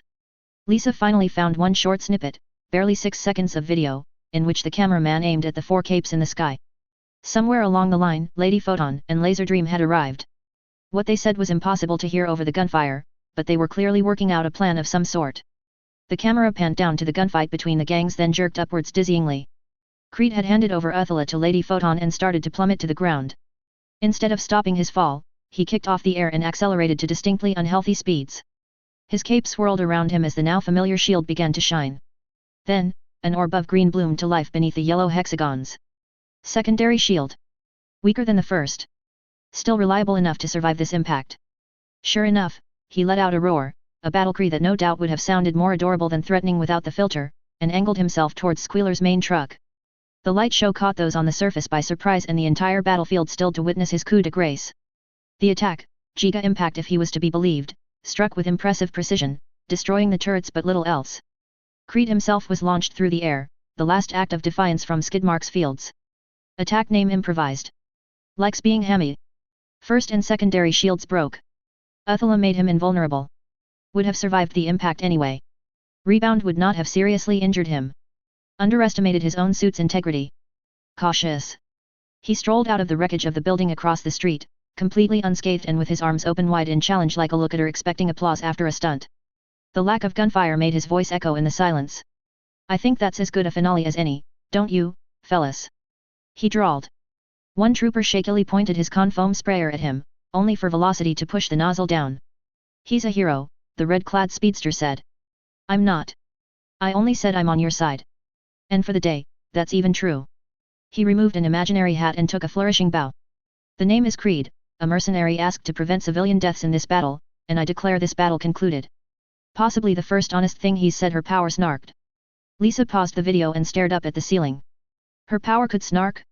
Unpausing the video, she watched with satisfaction as he sent Skidmark to La La Land. Your leader's down. Your artillery is in scraps. I suggest you withdraw while I let you. He spoke to the merchants at large, but mostly looked at Trainwreck. Sees Trainwreck as the logical member of the group. Knows Trainwreck is sober. Creed stepped up next. Ah, but that permission is not yours to give, Creed. It took him just as long to incapacitate the Empire lieutenant. Apparently, he'd been holding back a great deal with his telekinetic powers. Empire, Victor, and Creek are both down. You will allow the merchants to withdraw. Hey, we're going to bring them in, Creed. You don't get to decide that, Velocity said. Curiously, for someone declaring himself an independent, he did not attack the hero. Instead, he chose to bargain with them. Anyone who still foamed, you can keep. If you go after the merchants right now, I will be your opponent. You will fail while I hold you off, several of you may even suffer injuries requiring Panacea's aid. Then, I will simply run away and you will have accomplished nothing. You will likely lose the foamed captures you already have. Militia is fresh and uninjured. Would fight him. Would lose. Would reignite conflict. Creed does not want to reignite conflict. Worried the Empire will arrive with more reinforcements. Empire reinforcements are being harried by Arms Master, Battery, and Assault her power provided. Tell me honestly, heroes. If you capture them right now, can you prevent a gang war between the ABB and Empire over the vacuum left by the merchants? Sure, they're the least of the gangs, but they're not nothing. Well. He continued. The simple truth is that you are not ready to handle a gang war and I will not let you start one so you can feel good about a momentary feather in your cap. Truly believes this. Thinks that letting the merchants go free is the best way to prevent a gang war in the immediate future. Likes to think he has a good understanding of Brockton's geopolitics. Of the 5 trucks the merchants arrived with, 3 were still in working order. Trainwreck and Mush collected their minions and forced Squealer in the back of one truck before driving off. Nearby, Lady Photon, Laser Dream, and Uthila landed. Uthula moved to Rune's side on shaky legs. Flight does not agree with her. Will likely develop mild acrophobia. Lisa clamped down on her power. Creed spoke again. Rune, collect Uthula and your capes. You have 3 minutes to leave before my protection expires. The same rules apply. Foamed members belong to the heroes. Whatever Rune wanted to say in response, Uthula reined in her cousin. As the senior member of the Empire roster still conscious, she was able to corral the mooks into an organized retreat. Soon, only the heroes and the new indie were left. Once the gangbangers were gone, he visibly slumped with a sigh of relief. Whew, plan success, Photon Mom. He said with an audible smile. Please don't call me that. Thinks he's a competent tinker and a heroic indie. Impressed with his ability to end the battle. Thinks he is likely correct concerning gang wars. Suspects he has a prediction algorithm that allowed him to come to this conclusion. That's not unreasonable, Lisa muttered. She took a drink and one painkiller pill to stave off the mounting migraine. It's what I'd think if my power didn't confirm the thinker ability. Wishes he'd call her a Lady Photon. Has resigned herself to the nickname. You planned this? Miss Militia World. He did, he asked me to watch Uthula while he did a meteor impression. This is highly unusual. Lady Photon knew he wanted to end the battle. Did not expect him to send both sides off. And that's the problem with soldiers, Minutigal, Creed said. You lot are too inflexible. If I let you arrest Skidmark, Lung, or Kaiser would have moved on merchant turf within the week, maybe even one of the lesser gangs. You're not ready for that. Has decided to adopt embarrassing nicknames for every cape he meets. Thinks it'll improve his image as a quirky, spontaneous character. Dauntless stepped in before she could argue further. What's done is done, Miss Militia, let's talk about just who you are, Creed. You're a tinker, right? I'm an independent. Think of me as a mix between Faultline, Toybox, and Mouse Protector. I take jobs occasionally. I sell tech online. Most of all, I try to have fun and keep everything from blowing up. Wants this to be true. Conflicted between being a hedonist and being a hero. Will help those he meets but not seek out danger to perform heroic acts. She'd already opened up his faux thread and browsed the catalogs. One for heroic capes. One for anyone. Planned meticulously. Did so upon suggestion from someone else. That someone is a hero concerned about dangerous tech being made available to villains. Miss Militia did not recognize Creed. That someone is not likely to be in the Protectorate. Lady Photon did not recognize Creed. That someone is equally unlikely to be from New Wave. That someone is unlikely to be Dovetail or another independent. That someone is from out of the city. Creed has contacts not native to Brockton Bay. Lisa whistled. Somehow, this new tinker had forged external contacts without letting the rest of this city's factions know he existed until today. That took extensive planning. Or really good luck. She wasn't sure which yet. The rest of the conversation only confirmed what she'd already known, he had no interest in the ward's program. He then stepped forward and snatched up the mangled remains of Squealer's micromissile turret before vanishing. The video continued for a minute or two after he'd vanished, but Lisa had what she wanted. Lisa closed the video player and leaned back into her sinfully soft chair. All right, she told herself, what have we learned about the new guy? She started with a broad list of his tech. His gear gives him brute and mover ratings, limited aerial mobility, invisibility, telekinesis, electrokinesis, and enhanced sensory capabilities. On top of that, he's got a thinker power of some sort and has already made an ally of some out-of-town hero. Having a sponsor would explain how his gear can be so refined despite this being his third appearance. His personality is a bit all over the place. He's an introvert trying to act like Mouse Protector and the whole bombastic shtick isn't how he behaves when he's not on camera. He sucks at hand-to-hand but he'd be dangerous up close anyway thanks to his telekinesis and enhanced strength. His lab is potentially nearby, but with his speed, nearby could be pretty far. She got up and went to the kitchen for another cup of water. There, she decided she wasn't drunk enough to deal with him and grabbed the wine bottle. Day drinking, tats? Alex said with a cheeky grin. She flipped him the bird and poured herself a glass. Fuck off, Alec. Anything we should be aware of? Brian shot her a concerned look. She only started drinking when the migraines got bad. He's heroic but doesn't want to admit it, she said. Or he's got some sponsor from out of Brockton who's making him be heroic. Either way, he's not a recruitable candidate. Would he be willing to sell us some tech? She laughed at that. Unlikely. Someone vetted his catalogs before he posted them, it's why he's got one for the heroes and one for the civvies. So we try to avoid him then, Brian said. He was off in one corner applying leather oil to his jacket. He took surprisingly good care of his possessions and it wasn't uncommon for him to be found polishing his cape gear. Her power said his meticulous habit came from a desire to be respected, to manage his image, but it was nonetheless something she admired about him. She'd seen far worse motivations than prestige. If we had to fight, what do you think our odds are? We can take him, Rachel growled. She was brushing Brutus and combing through his fur for ticks. Lisa rolled her eyes. We can't, she countered, not in any meaningful way. Your dogs can't hurt him without taking a lightning bolt to the face. If we manage to corner him, he just flies away. Brian is the better boxer, but that doesn't mean much when his suit makes him faster and stronger by far. Our best bet is to avoid a fight and run while Brian smokes him. He nodded. Happy that you think he's the better boxer. Proud of his skill. Man. She had to grant it to him, his pride wasn't entirely unwarranted. He'd made boxing his outlet for stress and frustration for years and his skill was the real deal. She took her glass of wine back to her room and typed up the report for Coyle before going to bed. Whatever plans Coyle had could be future Lisa's problem. X. Para-Humans Online. Interlude 2.10.5, Faux. Topic, New Cape Introduction, Creed, the Masked Admiral. In, Boards America's United States Brockton Bay General. Creed_official, original poster, verified cape. Posted on October 16, 2010. Hello world.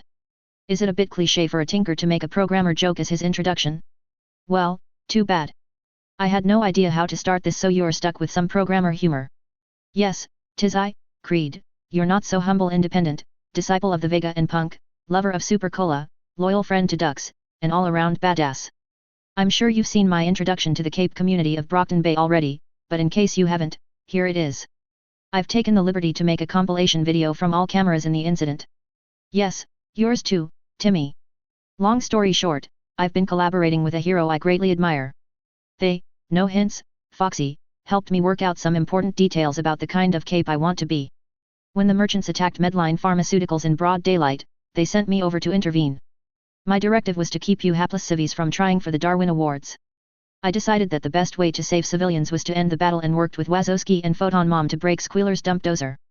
So what does that say about me? Well, to start, I'm not a hero.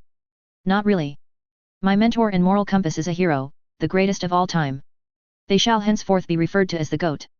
Anyway, I wanted to introduce myself, stir up foe, and also advertise my 2 catalogs. Yes, you read right, you shitty keyboard monkeys. Most, of the fantastic things you saw earlier today can be bought from yours truly for the right price. This is a catalog for capes of a heroic inclination. Yes, I will check. Creed is dedicated to responsible abuse of capitalism. Or, you know, the GOAT will chew off my dick. Either or, really. This is a catalog for anyone who wants tinker tech of their own. That's right, civvies. You too can pretend you matter. As you can see, some of my tech is missing. They are not for sale. The GOAT ate them, saying they shouldn't be put on the open market. Message me with the 949th prime number divided by your birth year and multiplied by its reciprocal in your header, and a verification of your heroic identity, if applicable, and we can talk. Now, I did say I'd stir up foe a bit, so. 1 mini V, your specialization can easily be discovered if you just sit down and play with a box of Legos. You're welcome. We should totally race sometime.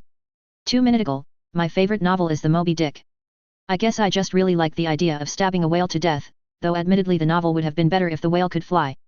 You know, going on a grand adventure to murder a sky whale sounds like a great movie plot.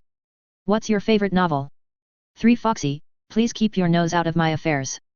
Who knows? I might just pluck off some whiskers. I think that's all for now. There's a lot more I can say, but I do want to keep some secrets back, you know? Stay flashy. Creed. Edit, thanks for reminding me, Bagrat. Here is the thread for discussions about the battle. Here is the PRT's official statement so you can pretend it matters. Here is my favorite list of animal facts so you plebeians can broaden your horizons. For example, did you know ducks have pneumatic corkscrews for penises? Explains why Donald doesn't wear pants, Showing page 1 of 12. Giver of gifts, unverified cape. Replied on January 1, 2000. What the hell? Why am I tagged? What even is a Wazowski? Creed_official, original poster, verified cape. Replied on January 1, 2000. This is a Wazowski. Get it? Because you have only one eye and your entire society is a joke? Also, guess you can change the tag to, verified cape, now, smog_mama. Tin_mother, moderator. Replied on January 1, 2000. Creed_official, stop it. If you're going to tag people, use their proper names. I also do not approve of my reference. Giver of gifts, verified cape, E88. Replied on January 1, 2000. Fuck you, Creed_official, what the hell? Bothad, veteran member. Replied on October 16, 2010. What the hell? Is this for real? And Creed_official, I think you misspelled smug. Buchan. Replied on October 16, 2010. Holy shit, the fight was sweet. Unai-chan, can I have Tinker Tech? Deepwell 5. Replied on October 16, 2010. You, just you. Glitzglam, verified cape, new wave. Replied on October 16, 2010. Thanks for helping save the civilians, Creed_official. I'm not sure how I feel about you selling Tinker Tech though. I think that's illegal. Bothad, he didn't. Smog is a reference to a dragon from Lord of the Rings, because a lot of people think dragon is secretly a mod on the site. But Smog was evil and our scaly overlady is good. Miraclemic. Replied on October 16, 2010. I just looked through your catalogs, but the lightning blaster isn't there. Sad face, did the _goat eat it? Also, how is the _goat a taggable username already? Is that their actual cape name? Well, hero or not, I don't like the _goat. Give me back my lightning blaster. Q_Q. Miss_militia, verified cape, protectorate ENE. Replied on October 16, 2010. Indeed, Glitzglam, what Creed_official is doing is highly illegal. The sale of Tinker Tech has a great deal of oversight for the safety of both the tinker and consumers. That said, I appreciate the _goat for keeping Creed's more dangerous tech off the civilian market. On another note, I do not appreciate being called Minitigal. Please use my proper name. If you joined the wards, we could have a long conversation about classical literature and your unhealthy fascination with cetaceans. Fairy_sister. Replied on October 16, 2010. LOLOL Wazowski. It's from an Aleph movie about monsters. It's a great children's flick actually. Tactless though. I hope it doesn't catch on. Who am I kidding? This is the internet. It'll totally catch on. Non-deceptive. Replied on October 16, 2010. Another tinker in Brockton. How many is that? Arms Master, Kidwin, Squealer, Trainwreck, Leet, and now Creed. Isn't 6 in a small city way above the national average? Miraclemic. Replied on October 16, 2010. It is, but this is Brockton. What did you expect? Non-deceptive. Replied on October 16, 2010. True, true. At least this one is heroic. Creed_official, original poster, verified cape. Replied on October 16, 2010. I take offense to that, non-deceptive. I am not a hero. Bothad, you are an uncultured plebeian. Read more of the classics. Non-deceptive. Replied on October 16, 2010. Alright, sure, but if you say so. Creed_official, original poster, verified cape. Replied on October 16, 2010. Didn't you hear Glitzglam and Minitigal? Selling of Tinker Tech is illegal without proper oversight. I also stole Squealer's missile turret. That's both larceny and tampering with evidence. I also threatened to suplex Wazowski into the pavement if she didn't help me, so you could tack on blackmail and coercion to that list. See? Definitely not a hero. Want me to prove it? Glitzglam, verified cape, new wave. Replied on October 16, 2010. Why are you so against being labeled a hero? You were pretty light on the threats.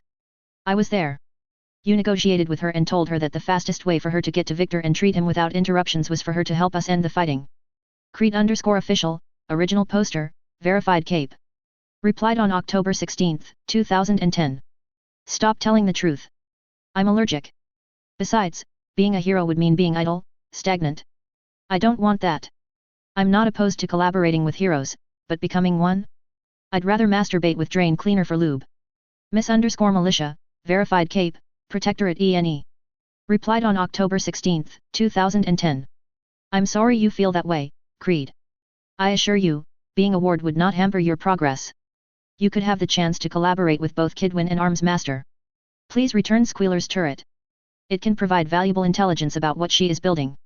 Creed_official, original poster, verified cape. Replied on October 16, 2010. Not worth it, Minitigal. Being a ward means answering to PR, the Youth Guard, and civilian committees who frankly wouldn't understand the simplest of my tech. It also mean a limited budget. No sane tinker would choose the Protectorate if he could go indie instead. And, shameless brag, I'm definitely strong enough to stay indie. I refuse to return Squealer's turret. Kronos can tell you all you need to know about the missiles.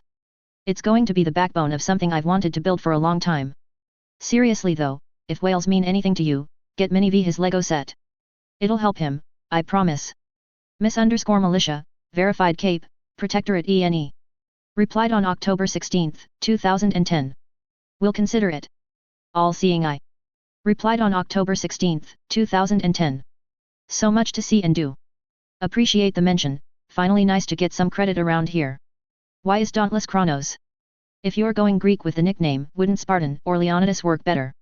Say, Creed_official, sent you a DM so we can talk prices. How about we talk about that bulletproof cape? Fairy_sister. Replied on October 16, 2010. Okay, all the nicknames are those of capes, right? Who's all-seeing eye? Doesn't that mean he's a cape?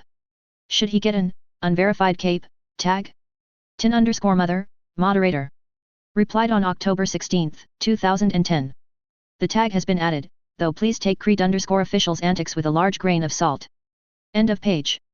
1, 2, 3, 10, 11, 12. Showing page 2 of 12. All-seeing eye, unverified cape. Replied on October 16, 2010. Ah, I'm a girl though. White collar, cape wife. Replied on October 16, 2010. I'm curious about Foxy now too. Is it Rune? All the others were capes at the scene, right? Thsvoid_cowboy. Replied on October 16, 2010. No, Kidwin is Mini V and he wasn't there. Like Little Victory I guess. I bet Foxy is a thinker who's trying to uncover Creed's secret identity. Why else would he talk about poking her nose into things? That makes Foxy all-seeing eye. Fairy_sister. Replied on October 16, 2010. Wait, did Void just make sense? Miraclemic. Replied on October 16, 2010. LOLOL yeah, I think so. Stopped clock, twice a day, am I right? All-seeing eye, unverified cape. Replied on October 16, 2010. Who knows? But if I were a thinker, I would be respectful of the unwritten rules. Creed_official, original poster, verified cape. Replied on October 16, 2010. Cute, Foxy. No shield for you. I will pull all the whiskers if you keep digging. As for Kronos. If it happens, it happens. Asterisk have an infraction. Tin_mother, moderator. Replied on October 16, 2010. No threats, even comedic ones. Take an infraction. Bagrat, the guy in the know, veteran member. Replied on October 16, 2010. Dude, can't believe I came so late to this thread. I got caught up with work and couldn't get away. Here is the thread for discussions about the battle. Here is the PRT's official statement. Creed_official, I have so many questions, but I'll start us off with one. Why is your engine powered by Coke? Creed_official, original poster, verified cape.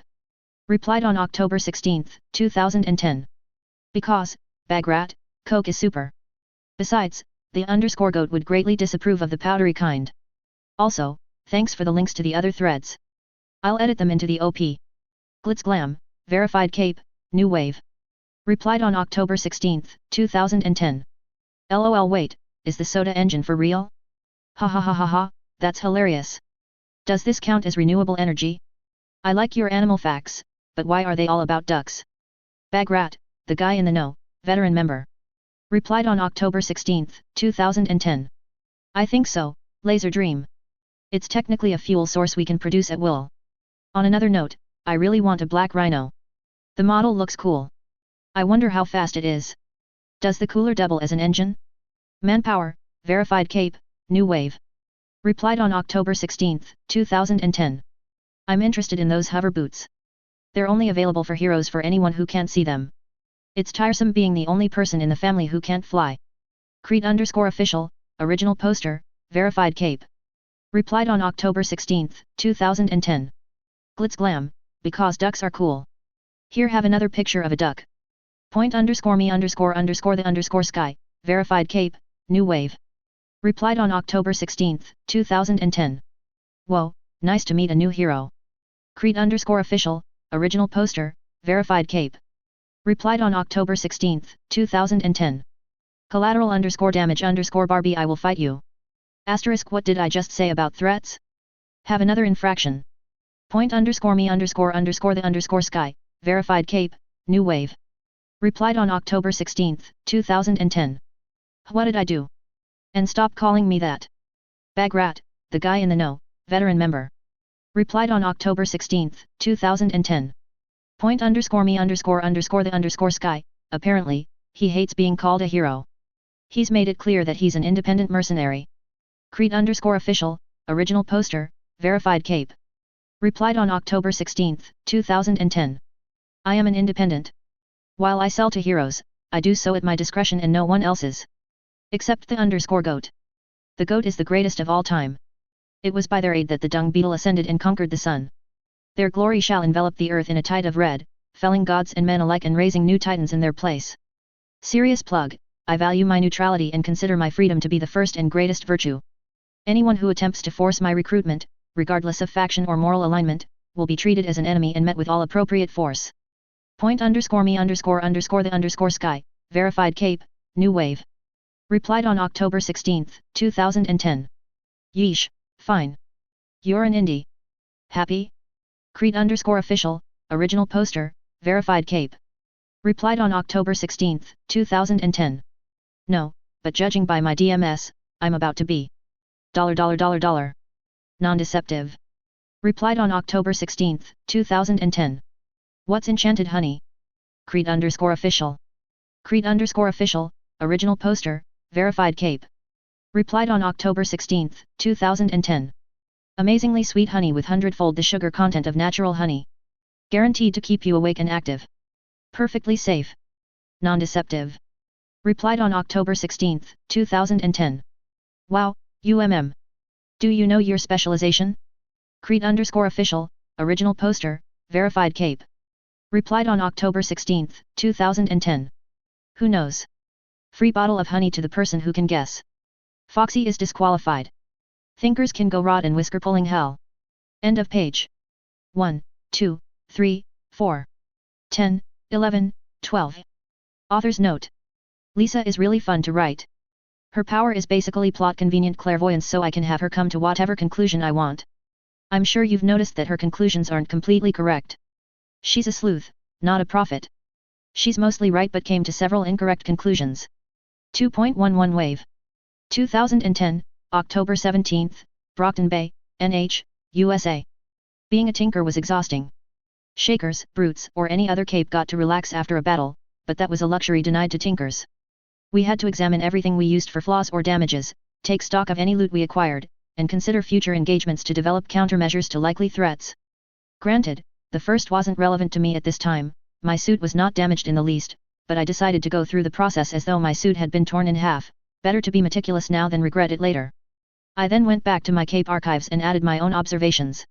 Sunday morning flew by. By the time I woke up and returned from my jog, my inbox was filled with requests and questions concerning my tech.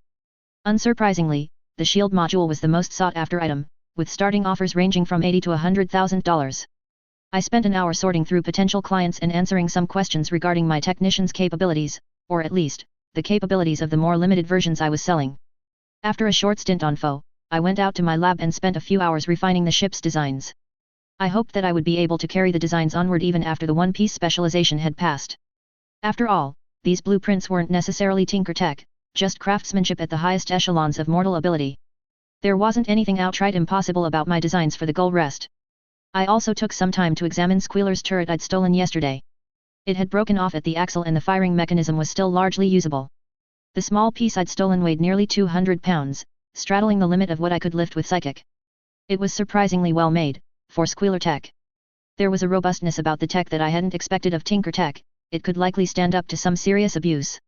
I wondered if that was a result of Squealer's power compensating for her general Squealerness, or a result of her being a vehicle's tinker. Either way, it was sturdily built, so much so that I could conceivably just integrate it onto a cannon of my own if I wanted to. I really didn't want to though. It looked terrible, like it belonged in a Mad Max flick. Despite its functional state, I couldn't imagine dragging it into battle against Lung. Was I being a diva about my appearance? Yes. Would I use this? No. Instead, I took note of some of its more robust design elements, then cut it down with a focused torch to recycle.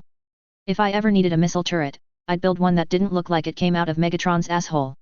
That's what a Transformer's anus was, right? A waste ejection chute?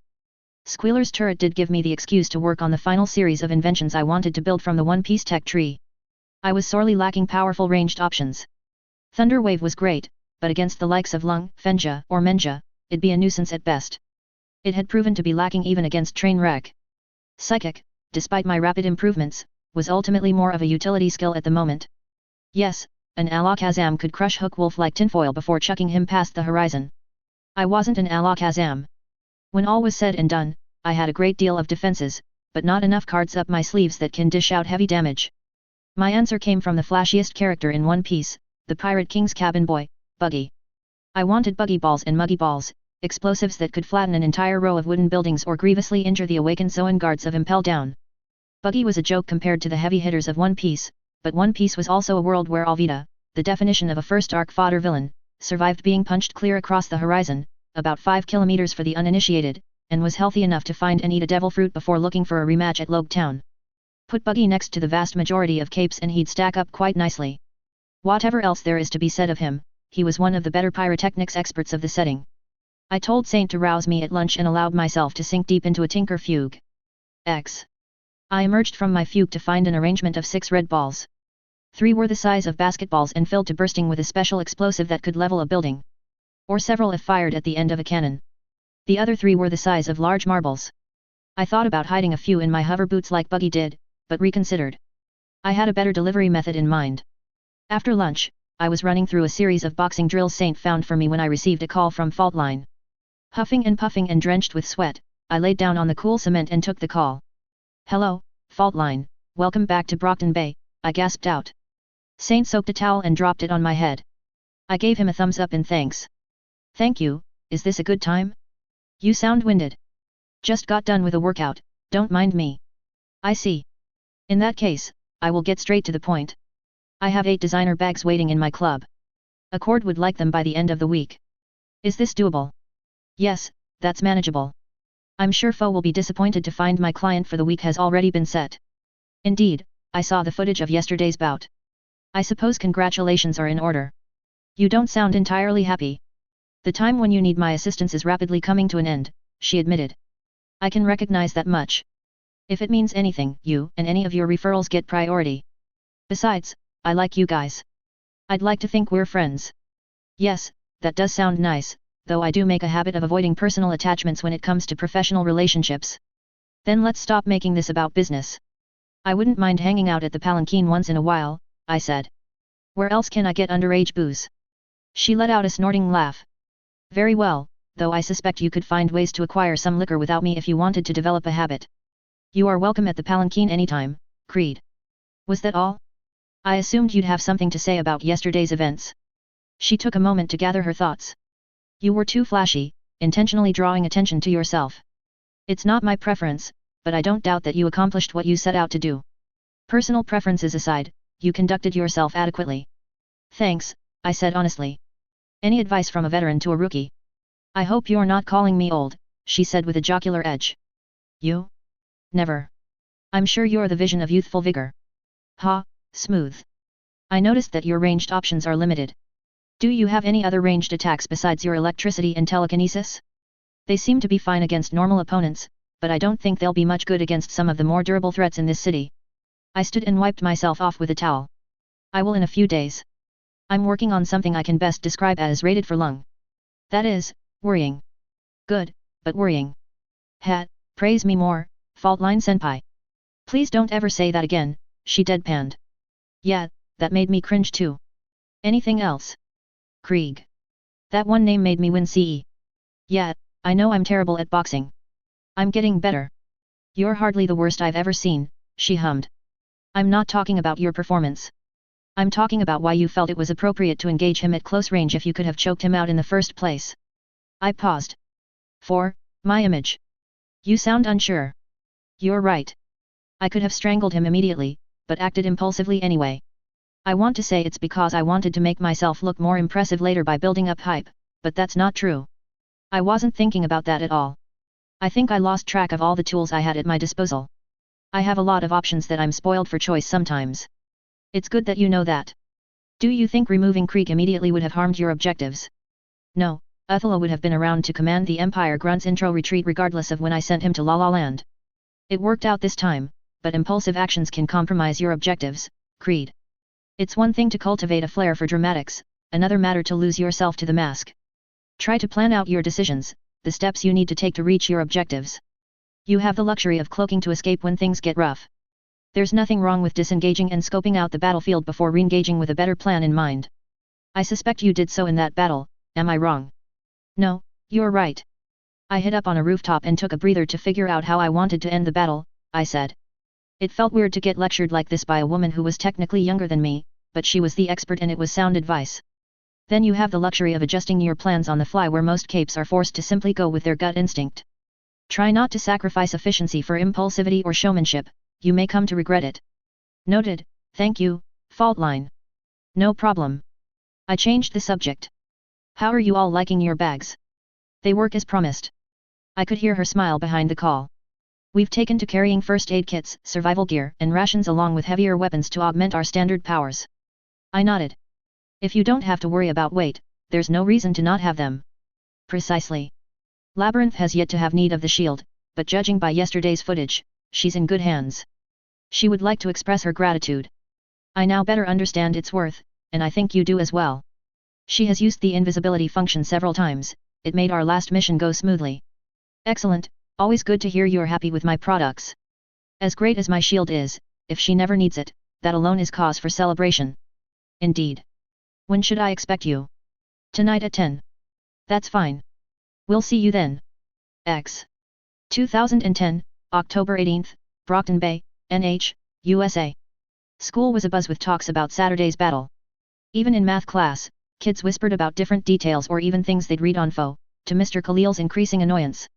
The most popular subject of discussion was of course, me. Or rather, whether what I'd done was right. The heroes had every cape in the merchant roster dead to rights. They had Kaiser's right hand, his most skilled all-rounder, and the only villainous healer in the Bay ready to arrest. Had I not intervened, Brockton Bay could have been down one of its three major gangs and at least 3 capes of the Empire. It wasn't surprising then that so many condemned my actions. That was in fact the exact tone taken by the PRT public statement. The faux thread discussing the battle had to be muted 4 times over the weekend until Alethea, the original Brockton Bay moderator, finally threw her hands up in the air and permanently locked down the thread. My own introductory thread was undergoing the same thing from the spillover, with what started as mostly light-hearted joking becoming a giant flame war between those who supported my actions and those who called me a villain. Some were saying that the Empire had more resources to throw at the battle and that it was a good thing for me to stop the whole affair, even if it meant letting the capes go. They drew on my original argument, that a gang war would erupt between the ABB and E88. Most of this crowd seemed to be older, they were the ones who remembered the rampant violence of the Teeth way back when the Butcher was the dominant cape in the city. Things could get far uglier than the status quo, they said, and it was a good thing that I acted as a mediator. Others claimed, not incorrectly, that those were hypotheticals. They said that I forced the heroes to release tangible gains in the fight against the gangs because I was too afraid of what might happen. They called me a coward. Most of this crowd were younger, those who were passionate and ready for a change, even if it meant inciting more violence in the short term. Still others didn't care, pointing out that I was an independent mercenary and had no obligation to help the heroes shut down the gangs. They were largely uninterested in the fight itself and focused their speculations on my tech and just who the GOAT could be. The general consensus seemed to be that I was too advanced to be a new cape, just new to the town, and that I had out-of-town contacts. Unsurprisingly, my friend circle in particular was not spared from this discussion. Creed could do so much in the wards, Dean pointed out. He said the wards would limit him, but those limitations exist for people's safety, not just PR. Imagine if PRT troopers had access to his shielding technology. Or what if the troopers had those hover boots? What would response rates look like then? Maybe, Vicky said, my aunt's pretty conflicted about him. Crystal says he seemed nice enough. He's got a point though, Amy spoke up. It was atypical of the normally quiet girl, enough so that she drew attention from even the tables surrounding us. I wasn't sure if she spoke up because she wanted to side with her sister, disagreed with Dean simply because he was Dean, or felt invested in the cape persona she'd helped create, but her support was appreciated. He wouldn't have been able to intervene to save lives in that battle if he'd been a ward. You make it sound like the restrictions placed on wards are all benign, but they seriously hamper the impact capes can have. If I joined the wards, I wouldn't be able to donate as much of my time to the hospital because as a ward, I'd be bound by laws governing underage employment. Aren't you underage anyway? Stefan sounded confused. It's not like you're magically older because you're new wave and not a ward, right? Yes, but that's not what I mean, she explained. As a ward, I'd be employed by the state, the government. Wards receive wages and stipends, insurance, training, etc. Those are all nice, but they come with strings attached. Because I'd be an employee of the state in a para-human capacity, any volunteer hours I put in wouldn't be volunteer hours, they would be a part of my CAPE activity as a ward, my job in other words. Right now, I can sleep at the hospital and heal all night if I want to. She gamely ignored Vicky's concerned frown. I don't do it often, but I could. As a ward, my hours would be much more restricted. We're not talking about that though, Dean argued. We're talking about Creed as a tinker. If he had enough control to force the gangs apart, he had enough control to make the arrests stick. If he supported the heroes completely, they could have put them all under arrest. Again, if he were a ward, he wouldn't have even been allowed into that fight in the first place. Amy's right, Dean, Carlos said. As the leader of the wards, I was mildly surprised to hear him support that argument. Then again, perhaps he was just playing devil's advocate. They probably didn't want to be seen to be too in support of the wards. Wards are kept out of the fighting. Still, even if he doesn't join the wards, I hope he transitions more into being an indie hero like New Wave instead of whatever he is. He could do a lot for the heroes. Isn't he selling his tech online? Dennis said. Man, I want those hover boots. Yeah, I saw the catalogs, Chelsea chirped. I didn't see the boots though. Aw man, he's not selling the boots. He is, Vicky said. They're in the heroic version of the catalog. See. She held out a saved PDF file of the catalog. I got to see the full thing. The two made noises of appreciation as they leaned over Vicky's phone. I didn't know if Dennis had already seen the heroic catalog as Clock Blocker, but if he had, he was a great actor. He winced. Oof, damn. The starting price for the boots is $30,000? Who can afford that? The shield cape thingy starts at 45 grand, Vicky said dryly. He's definitely not going to be hurting for money.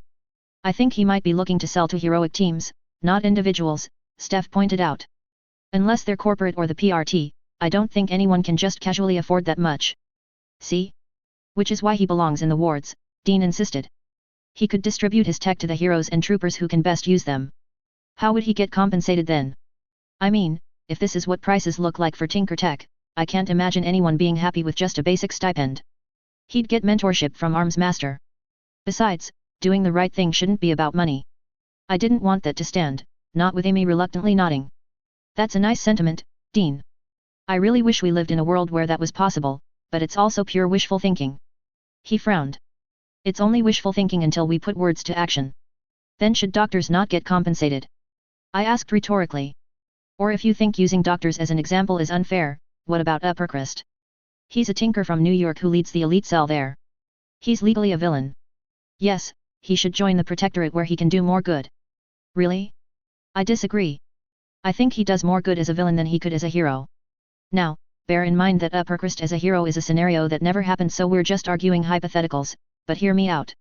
Uppercrest has heroic clients. Hell, he built the shield system that defends the rig. It's not as though he doesn't support heroes despite being legally defined as a villain. He could do more as a hero though. Why does he need to be a villain? Here's a different question for you then. In a city with legend, the fastest flyer and one of the most offensively powerful capes in the world, why is someone so high value still free? His criminal record isn't up for debate after all. Legend could arrest him anytime. He might have to break a few buildings, but if you're right and he could do more good for the world as a hero, a broken building or two is nothing, right? Why is he free? Legend isn't an idiot. The New York PRT director isn't an idiot. So, why? He was silent, so I answered my own question. Because he does what I think Creed wanted to do here, he stabilizes New York's criminal underworld. I did a lot of research on this for a project last year, I lied through my teeth. See? New York isn't one of the safest cities in the country because of legend, at least not completely. New York is safe because the heroes and villains have an understanding. Think about it. New York has the teeth, a literally unkillable A-class threat in the Butcher, the Adepts, Lost Garden, the Elite, and independent villains like March. On paper, it sounds like Brockton, but somehow with more villains. And New York is mostly fine. New York is mostly fine because Uppercrust and Epoch, the leader of the Adepts, work together with the Protectorate to suppress the Teeth and any other murderous psychos that crop up. Villain doesn't mean psychopath, it means someone who doesn't obey the law. Conflating the two only pressures the milder villains into more and more dangerous crimes. And you think they can't do that as part of the Protectorate? By this point, I'd grabbed the attention of nearby tables. Unfortunate, but I was in too deep to pull out now. They can't, I confirmed. The Protectorate answers to laws and the public.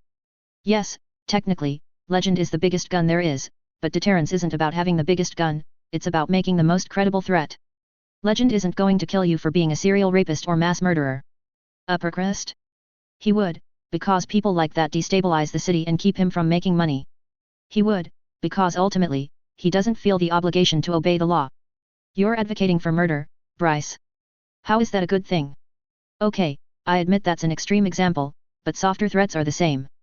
The Protectorate need PRT approval for a major raid on a gang. They need to operate on set patrol schedules and routes. They are predictable. The elite are not. Uppercrust, as far as anyone can tell, hasn't killed anyone in years, if ever. But everyone in New York understands that he's a major player in the underworld. No villain wants to push too hard in his territory, and because he's focused on making money, his section of New York is largely peaceful with one of the lowest crime rates in the country. So you think that's what Creed's going for? A villainous lawbringer? Victoria said, skeptical. Why hasn't he taken territory then?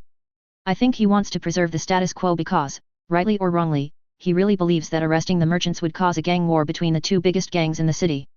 You're making him out to be some mastermind, Dean said sullenly. I laughed. Sorry, Dean, I don't mean to rag on you.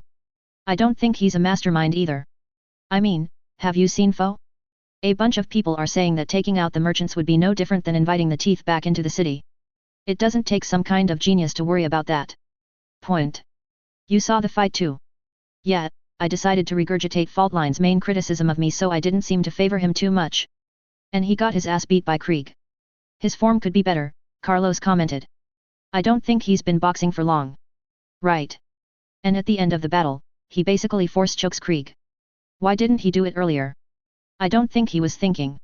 Or, maybe he was arrogant enough to think he could fight Krieg in hand to hand. Or he trusts too much in his shield. My point is, he could have removed Krieg from the battle immediately, but didn't. Charlotte grinned as she stole one of my tater tots and popped it into her mouth. Hey, you're a pretty big cape nerd, hey, Bryce. I shrugged. What can I say? I find them fascinating. The rest of lunch passed without any real resolution to our debate. Dean seemed frustrated with me because I disagreed with him, though he was gentlemanly enough to not truly pick a fight over the matter. Amy seemed thoughtful. Truthfully, so was I. I'd always liked to imagine that I was a person unmoved by public opinion, but seeing so many people disagree with my actions, I wasn't entirely unaffected. I started to question my actions. Would it have been better to let the merchants get arrested? That would have left me free to loot Squealer's garage. Shouldn't the gang war be handled as quickly as possible, like a band-aid being ripped off? Was it wishful thinking on my part to think I could avoid the gang war if I wanted to make Brockton Bay a better place? I'd initially done so because I wanted to wait until I was stronger, until I was the biggest damn gorilla in the room, but how long would that take? When would I feel comfortable kicking the hornet's nest if not now? I didn't know. All I knew was that I had to remain resolute. It was too late to go back and undo my actions. I snuck into my lab after dinner and made 2 of Accord's bags. As Faultline said, they were exquisite in craftsmanship. Even a fashion-blind idiot like me could appreciate their artistry. They would not have gone amiss on walkways in Paris but still held the element of functionality so critical for a cape. Each bag was uniquely designed. Even without the portraits provided, I would have had no trouble matching each bag to their future owners. Citron's was a handbag with a shoulder strap in the lightest tan leather. A line of orange jewels, her namesake citrines, decorated the outer face of the bag, dripping like dewdrops and catching the light in a way that would no doubt highlight her stunning dress and curves. By contrast, Othello's were a series of 6 small pouches meant to be hidden inside his suit jacket. They blended perfectly with the black fabric, perfect for concealing weapons or a day planner. I wondered what Saba would make of their designs and took pictures to show her. Not immediately, but one day. Author's note. Nothing to say, so have a random animal fact: pandas are not wildlife rescue or conservationist missions. They physically cannot be released back into the wild because they will all starve to death. Why? Well. So, you know that bamboo is grass, right? Well, grass kind of, clone themselves. It's why one blade of grass is linked to lots of other blades of grass by an underground network of roots. This isn't a big issue for your lawn, actually makes mowing much easier since they all grow at the same rate, but it's got huge implications for bamboo forests as an ecological system. Basically, when a bamboo patch, cause they're all one plant, lives out its life cycle, it withers and dies. But, the entire fucking forest will die. And this is cyclical, as predictable as the new year.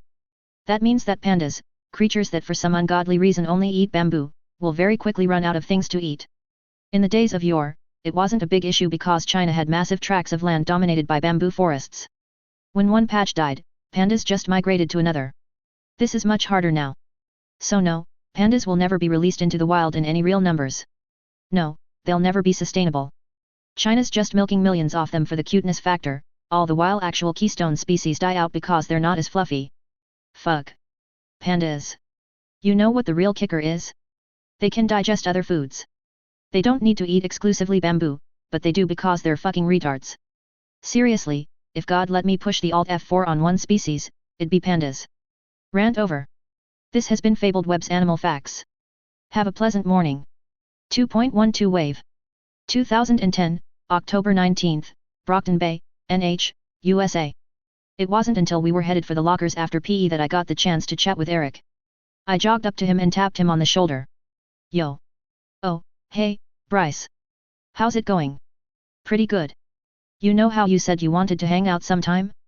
You have some free time to go to the arcade today. He looked surprised at that but smiled. You know what? Yeah, sure. I could use the break. Mind if Grace comes too? Sure, why not?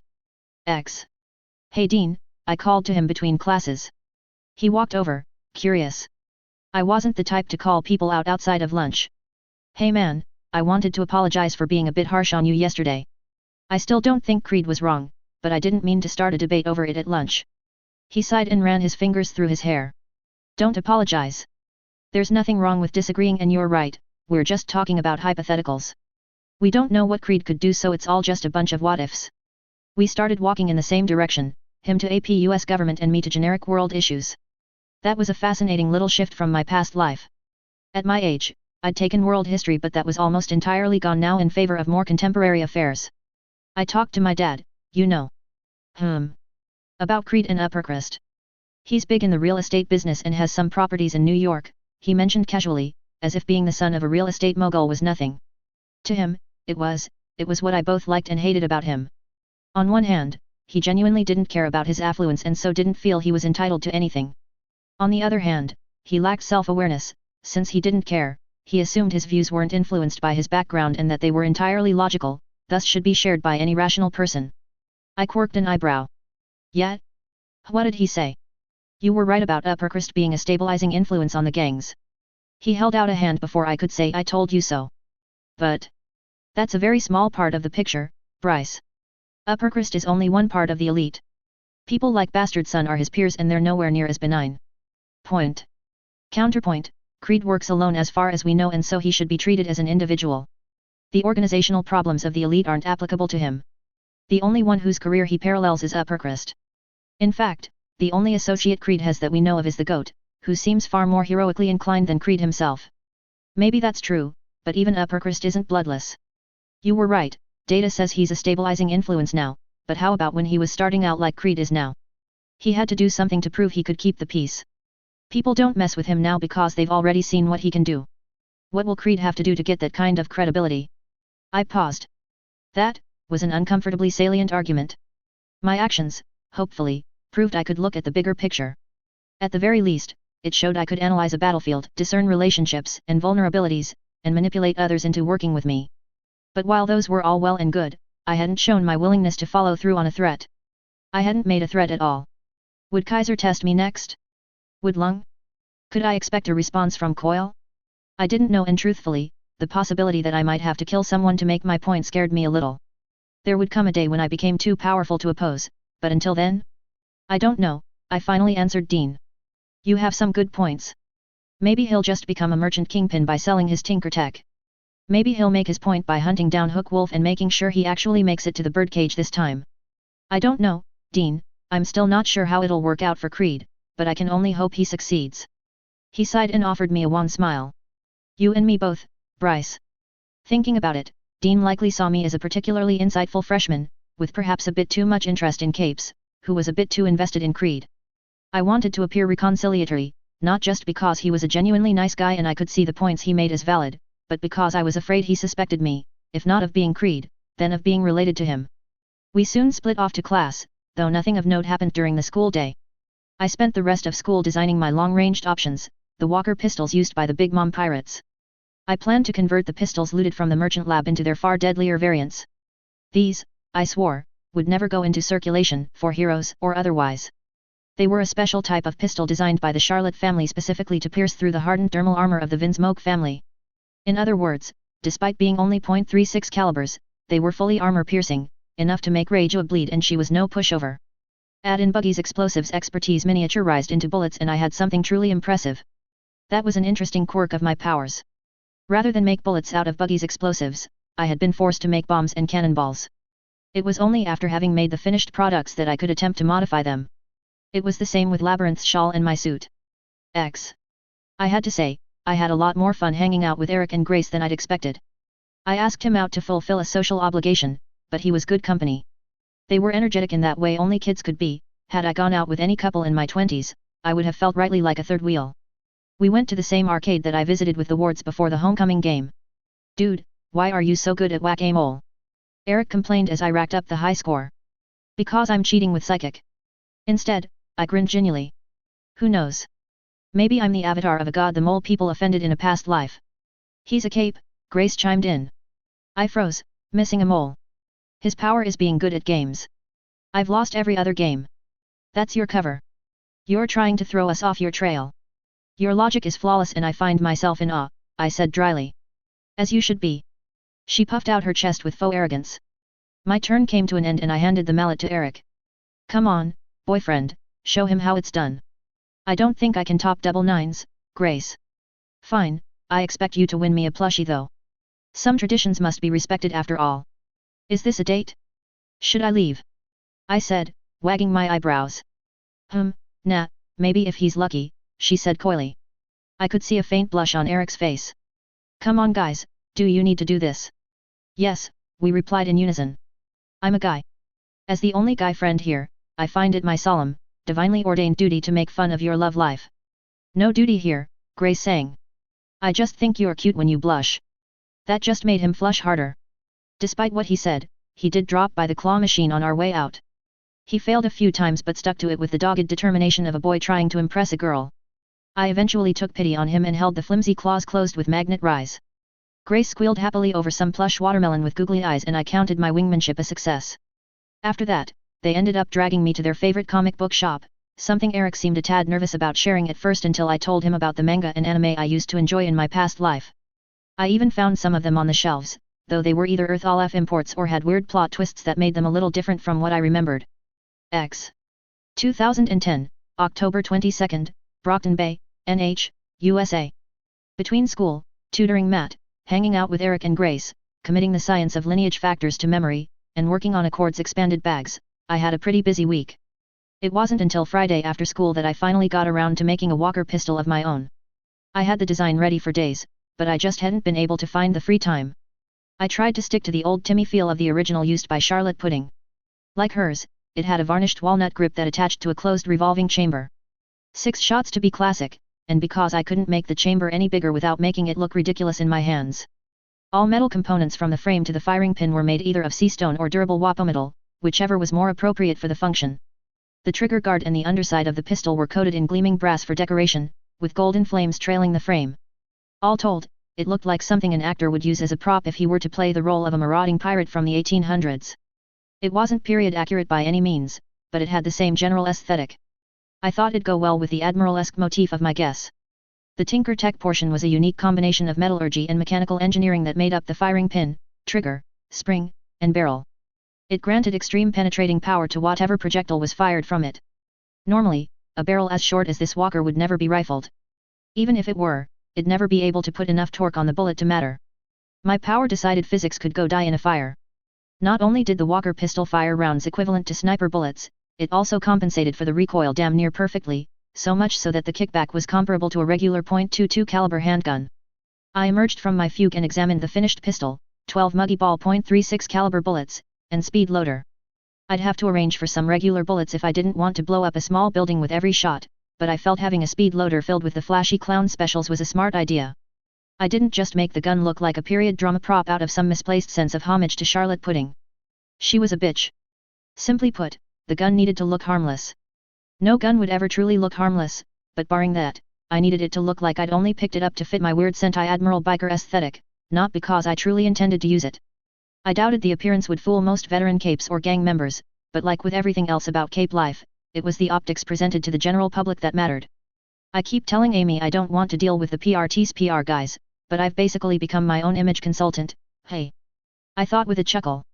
I'd agonized over whether or not I should keep it in a hammerspace pouch on my thigh or design an external holster to keep it on display. Ultimately, I was a craftsman and wanted my art on display, so that was the last thing I made during the one-piece specialization, a holster for my left hip. All things considered, I was reasonably happy with the way I'd spent my specialization. Could I have done more? Definitely. But in the end, I lacked the resources and supply network to truly upscale my designs.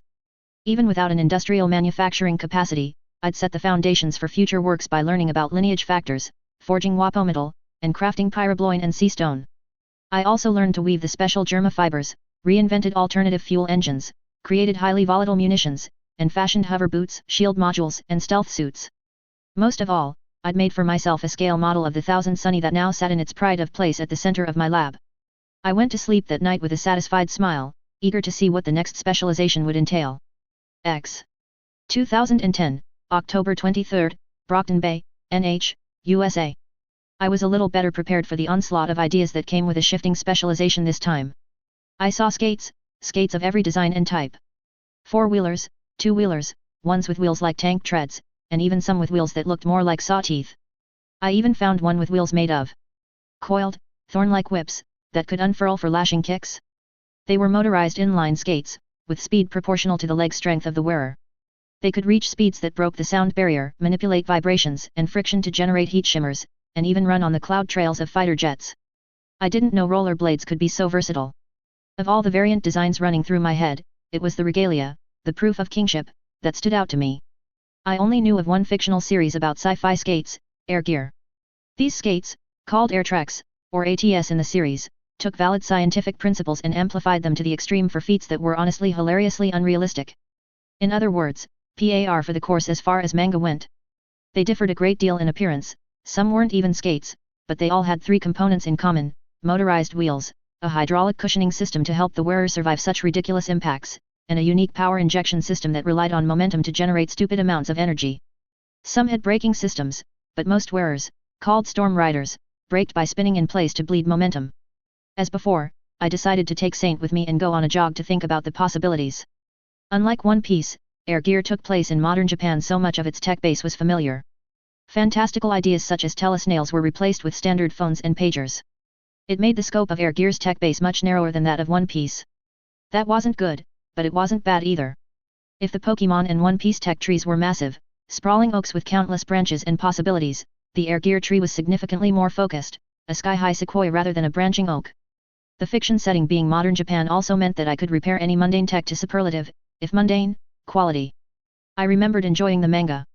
There was that time Kururu, the Pledge Queen, took over the systems of an entire aircraft carrier with some pseudo-scientific bullshit that amounted to vibration control, but fuck logic. And there it was. Modern shipbuilding. I knew how to tear apart a fucking aircraft carrier screw by screw. It was honestly a fascinating subject, one I set aside so I could compare it with the shipbuilding principles pioneered by Iceberg and Frankie. I'd blend the best of both worlds later. Like before, I decided to divide my tech tree into things I needed, things I wanted, and things I wouldn't be touching with a 10-foot pole. The first thing I absolutely had to have from this tree wasn't a basic IT. While my hover boots were slower in every way, I could do without them for the moment. No, what I wanted was the Rumble Regalia, Ramjet. To be specific, I didn't need the regalia itself to skate on, as hilarious as it would be to show up to the next Cape fight with two jet engines strapped to my feet. I wanted it to empower my Frankie model soda engine to new heights. The Ramjet was named after jet turbines because it worked according to the same basic principle. It sucked in air, compressed it to high temperature and pressure, and converted it into a supercritical fluid to use as fuel. The soda engine used the carbonation and sugar content of cola to achieve a comparable effect, but with more fantasy bullshit because One Piece. I felt giddy just thinking about trying to fuel it with supercritical cola. The second must-have was a bioengineering project. The mad scientists of Air Gear tried to make genetically engineered children capable of using ATS to their full potential. Because the goal was to create a human body designed for movement in zero-gravity conditions, these children were called gravity children. The project was, as far as I could recall, perhaps the tamest and most user-friendly illegal genetic experimentation program in any fictional setting. Gravity children looked largely the same as normal humans, discounting the wacky hair colors of your generic manga world, and weren't too strong compared to other bioengineered experiments in fiction such as Marvel's Captain America, Halo's Master Chief, or Prototype's Black Light. They weren't tailor-made for combat, but movement. They had an inbuilt biomass gyroscope, vastly improved and reconfigured eyes, enhanced proprioception and resistance to inertia and air pressure. In other words, they looked mostly normal but were more agile than dragonflies. As appealing as it was to dedicate my entire specialization to the creation of the Sky Regalia, I didn't want to rely entirely on my raid suit, so the genetic modifications came first. Frankly, without a way to process all the information that came with owning a regalia, I'd never be able to use one of those to its fullest potential. Thankfully, with the lineage factor research I retained from Dr. Vegapunk, it would be a simple if tedious matter to make myself a serum. Last on my wish list was the pledge regalia used by Kururu Sumeragi. It was one of the few regalia that wasn't a pair of inline skates, instead taking the form of multiple cross-like structures one might find on headstones. It granted masterful control of sonic vibrations bordering on telekinesis. She able to install the wind regalia core mid-battle in under 3 seconds. While falling, she was also able to completely shut down at-based mechanical armor during an assault on an aircraft carrier, literally disassembling it down to the screws and bolts via precise manipulation of subsonic vibrations in a single pass. The girl wielded her screwdriver like my hawk wielded a sword, and I wanted that ability so badly. In other words, the pledge regalia was technopathy thinly disguised as sonic manipulation. I wanted it. Yes, I'd need it if I wanted to tune my own regalias in the future, but the truth was that its use as a tuner paled in comparison to its ability to repair and deconstruct mechanical objects at will. It would more than triple my working speed, not that I was slow compared to other tinkers before.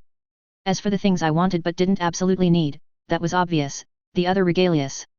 There were 28 originals, but several characters combined and mixed them like Legos. And while they were most often used in skates, they didn't need to be. I could think of several ways to incorporate something like Ramjet into my costume without sticking turbines to my feet. If I remembered right, the original Rumble King used his in a giant boombox he carried over his shoulder like a bazooka. I'd likely still upgrade my hover boots a great deal, but they wouldn't be my priority. The last thing I wanted stemmed from something called the inorganic net. In Air Gear, the memory sticks incorporated into ATS recorded the tricks of the Storm Rider. This recording was stored in a giant database called Skylink. Some riders, specifically the owner of the Flame Regalia, could download the tricks of others and copy them perfectly. I didn't know how exactly, it'd take some doing, but I felt that I could use this process of digitalizing memory to teach myself the skills I was lacking. I was already doing something similar with the trademark downloader, so this should be well within my abilities. Surprisingly, there was nothing I'd consider forbidden. I was aware that a month ago, I'd been hesitant to perform any sort of bioengineering, but it wasn't as though I was going to turn myself into a grotesque mutant or create self-replicating monsters. Yes, Air Gear didn't have characters who could cleave tsunamis or punch mountains, but that weakness and relative moderation was honestly rather appealing. After my run, I received a call from Marshall Brown, the father of Matthew Brown, the kid I'd been tutoring. He told me that his son's grades were now caught up and he was happy with his new interest in math. Thanking me, he cancelled our tutoring sessions and told me that he'd keep me in mind if a friend needed my services. It being Saturday, most of the parents were home, so it didn't take me long to set up another client, an 8th grade girl named Hannah Chong. I spent the rest of the morning with Saint, drafting designs for the Ramjet-inspired engine. The regalia itself came to me easily. Of all the regalia, it was the one used most often throughout the canonical timeline, by no less than 4 kings. I had plenty of examples to draw from. Hell, one was even a cyborg who'd had his lungs replaced with the special turbines. And of course, the soda engine of One Piece was one I'd perfected weeks ago. The trouble came with fusing the two together. The principle of Ramjet was designed for gaseous input, namely air, but there was no real reason that it couldn't be adjusted for liquid. Still, my power didn't want to cooperate. That wasn't to say that it was impossible, the science of both specializations were clear to me, but my power had stopped feeding me blueprints, stopped holding my hand. The sad truth among tinkers was that we weren't special, not really. It was our powers that held our hands, guiding us through one physics-melting discovery after another. I still had no idea if I had a traditional shard or if the tinker of fiction merely aped at it, but I did know that it at least functioned in a comparable manner to the tinkers of this world. I had my own Manton limit of sorts. The Manton limit colloquially referred to the self-others divide or the inorganic-organic divide among capes, but it could technically refer to any arbitrary limitations enforced by powers. Mine seemed to be that for whatever reason, my power would stop assisting me if I tried to fuse two pieces of tech from two separate fictions together. It wasn't directly opposing me, merely removing the guide rails. It could be done. I felt it. I knew it, but I wouldn't have the Tinker fugue to draw upon. A part of me wanted to look into a different project, but I stubbornly stuck to this one. Was it wise? Probably not, but I felt the stirrings of pride. I was a maker. I felt that I wouldn't be able to call myself a craftsman if I couldn't expand beyond my own power. It took me the full morning to even come up with a prototype. It would break. It was guaranteed to be a failure. A mundane ramjet worked the way it did because the jet plane it was part of was flying forward at high speed, compressing the air by virtue of enormous forward momentum. I was trying that with a stationary engine using a feedback loop made of cola of all things. Impossible. And yet, I attempted it. Unlike with the designs derived from my powers, this was entirely original. I would not be spared from the grueling process of trial and error that defined the production process of any revolutionary technology. It would fail, but I would learn something new and be pushed one step further along the development process. I joined my mom and sister for lunch, meatloaf sandwiches made from last night's leftovers. I grabbed a ciabatta roll and toasted it before fixing myself a quick slaw of mayo, mustard, vinaigrette, cabbage, and onions. I held the slaw mix out to my sister. Want some? She dipped a finger into the bowl and gave it a lick. Yeah, that's pretty good. Mom, try it. I will, go ahead and help yourselves, my mom said, looking over a letter she'd received at the office. I took my plate to the living room and turned on the TV, some sort of Saturday cartoon about a heroic team called the Trinity. It depicted a black-clad woman who was super strong, a blue man with super speed and lasers, and a green man whose power was to make wishes come true. They battled the calamities, three giants of tremendous power who could only be opposed by the might, friendship, and chivalry of the Trinity. Subtle, the PRT was not. You haven't watched this stuff in years, Mom said. MMHM. I watched not Alexandria unravel not Simurgha's convoluted plan to blow up the moon before punching her through a mountain. It's definitely got its entertainment value. Besides, I still remember Sierra deciding she was going to marry Legacy. Then she found out Legacy was just off-brand Legend and swore she'd marry Legend. My sister's cheeks flushed red to match her dreads. I was 12. And you were adorable, dear. Seriously cute, I nodded with a shit-eating grin. She shoved me. Shut up, Bryce. Why don't you have any embarrassing stories? She complained. Because shame is for lesser minds, sister dearest. Oh, I don't know, Mom said with a coy smile, I remember your postmodern macaroni portrait of me you did for Mother's Day. Oh yeah, Sierra crowed, you were supposed to bring it home but tripped in front of the school and it scattered all over the sidewalk. You stood up with a straight face, looked Mom square in the eyes, and swore it was supposed to be postmodern art. Hey, you gotta own your mistakes. Sometimes, that means apologizing. Other times, it means sticking to your guns and working with the hand you're dealt. Mom liked it, right? She leaned over and gave me a hug. I loved it, sweetie. My phone vibrated with a text. I opened it to find a message from Faultline asking me if I was finished with the 8 bags for Accord. She intended to drive over to Boston tomorrow and wanted to deliver them while she had business there. Creed, yeah, I'm done with them. I can drop them off in an hour or two. Faultline, great, the club doesn't open until 5 so feel free to let yourself in. Creed, will do. Who's that? My sister tried to lean over my shoulder. I pulled my phone out of her reach and locked it. None of your business, sis. Was it Amy? She asked, her eyes twinkling with mischief. Oh right, how's that going, Bryce? Mom asked. It was the duty and privilege of mothers to be nosy about their sons' love lives, real or imagined. I understood. I still swore vengeance upon Sierra. That doesn't exist because we're not going out, I repeated for the 1000th time. Amy and I went to homecoming together because she can't stand the random blind dates her sister tries to set her up with. I could at least hold a conversation with her without asking for a bigger dick or something equally idiotic. Don't be crude. Sorry, Mom. So if it wasn't Amy, who was it? A friend. I promised to meet up with them after lunch. I intentionally left them vague.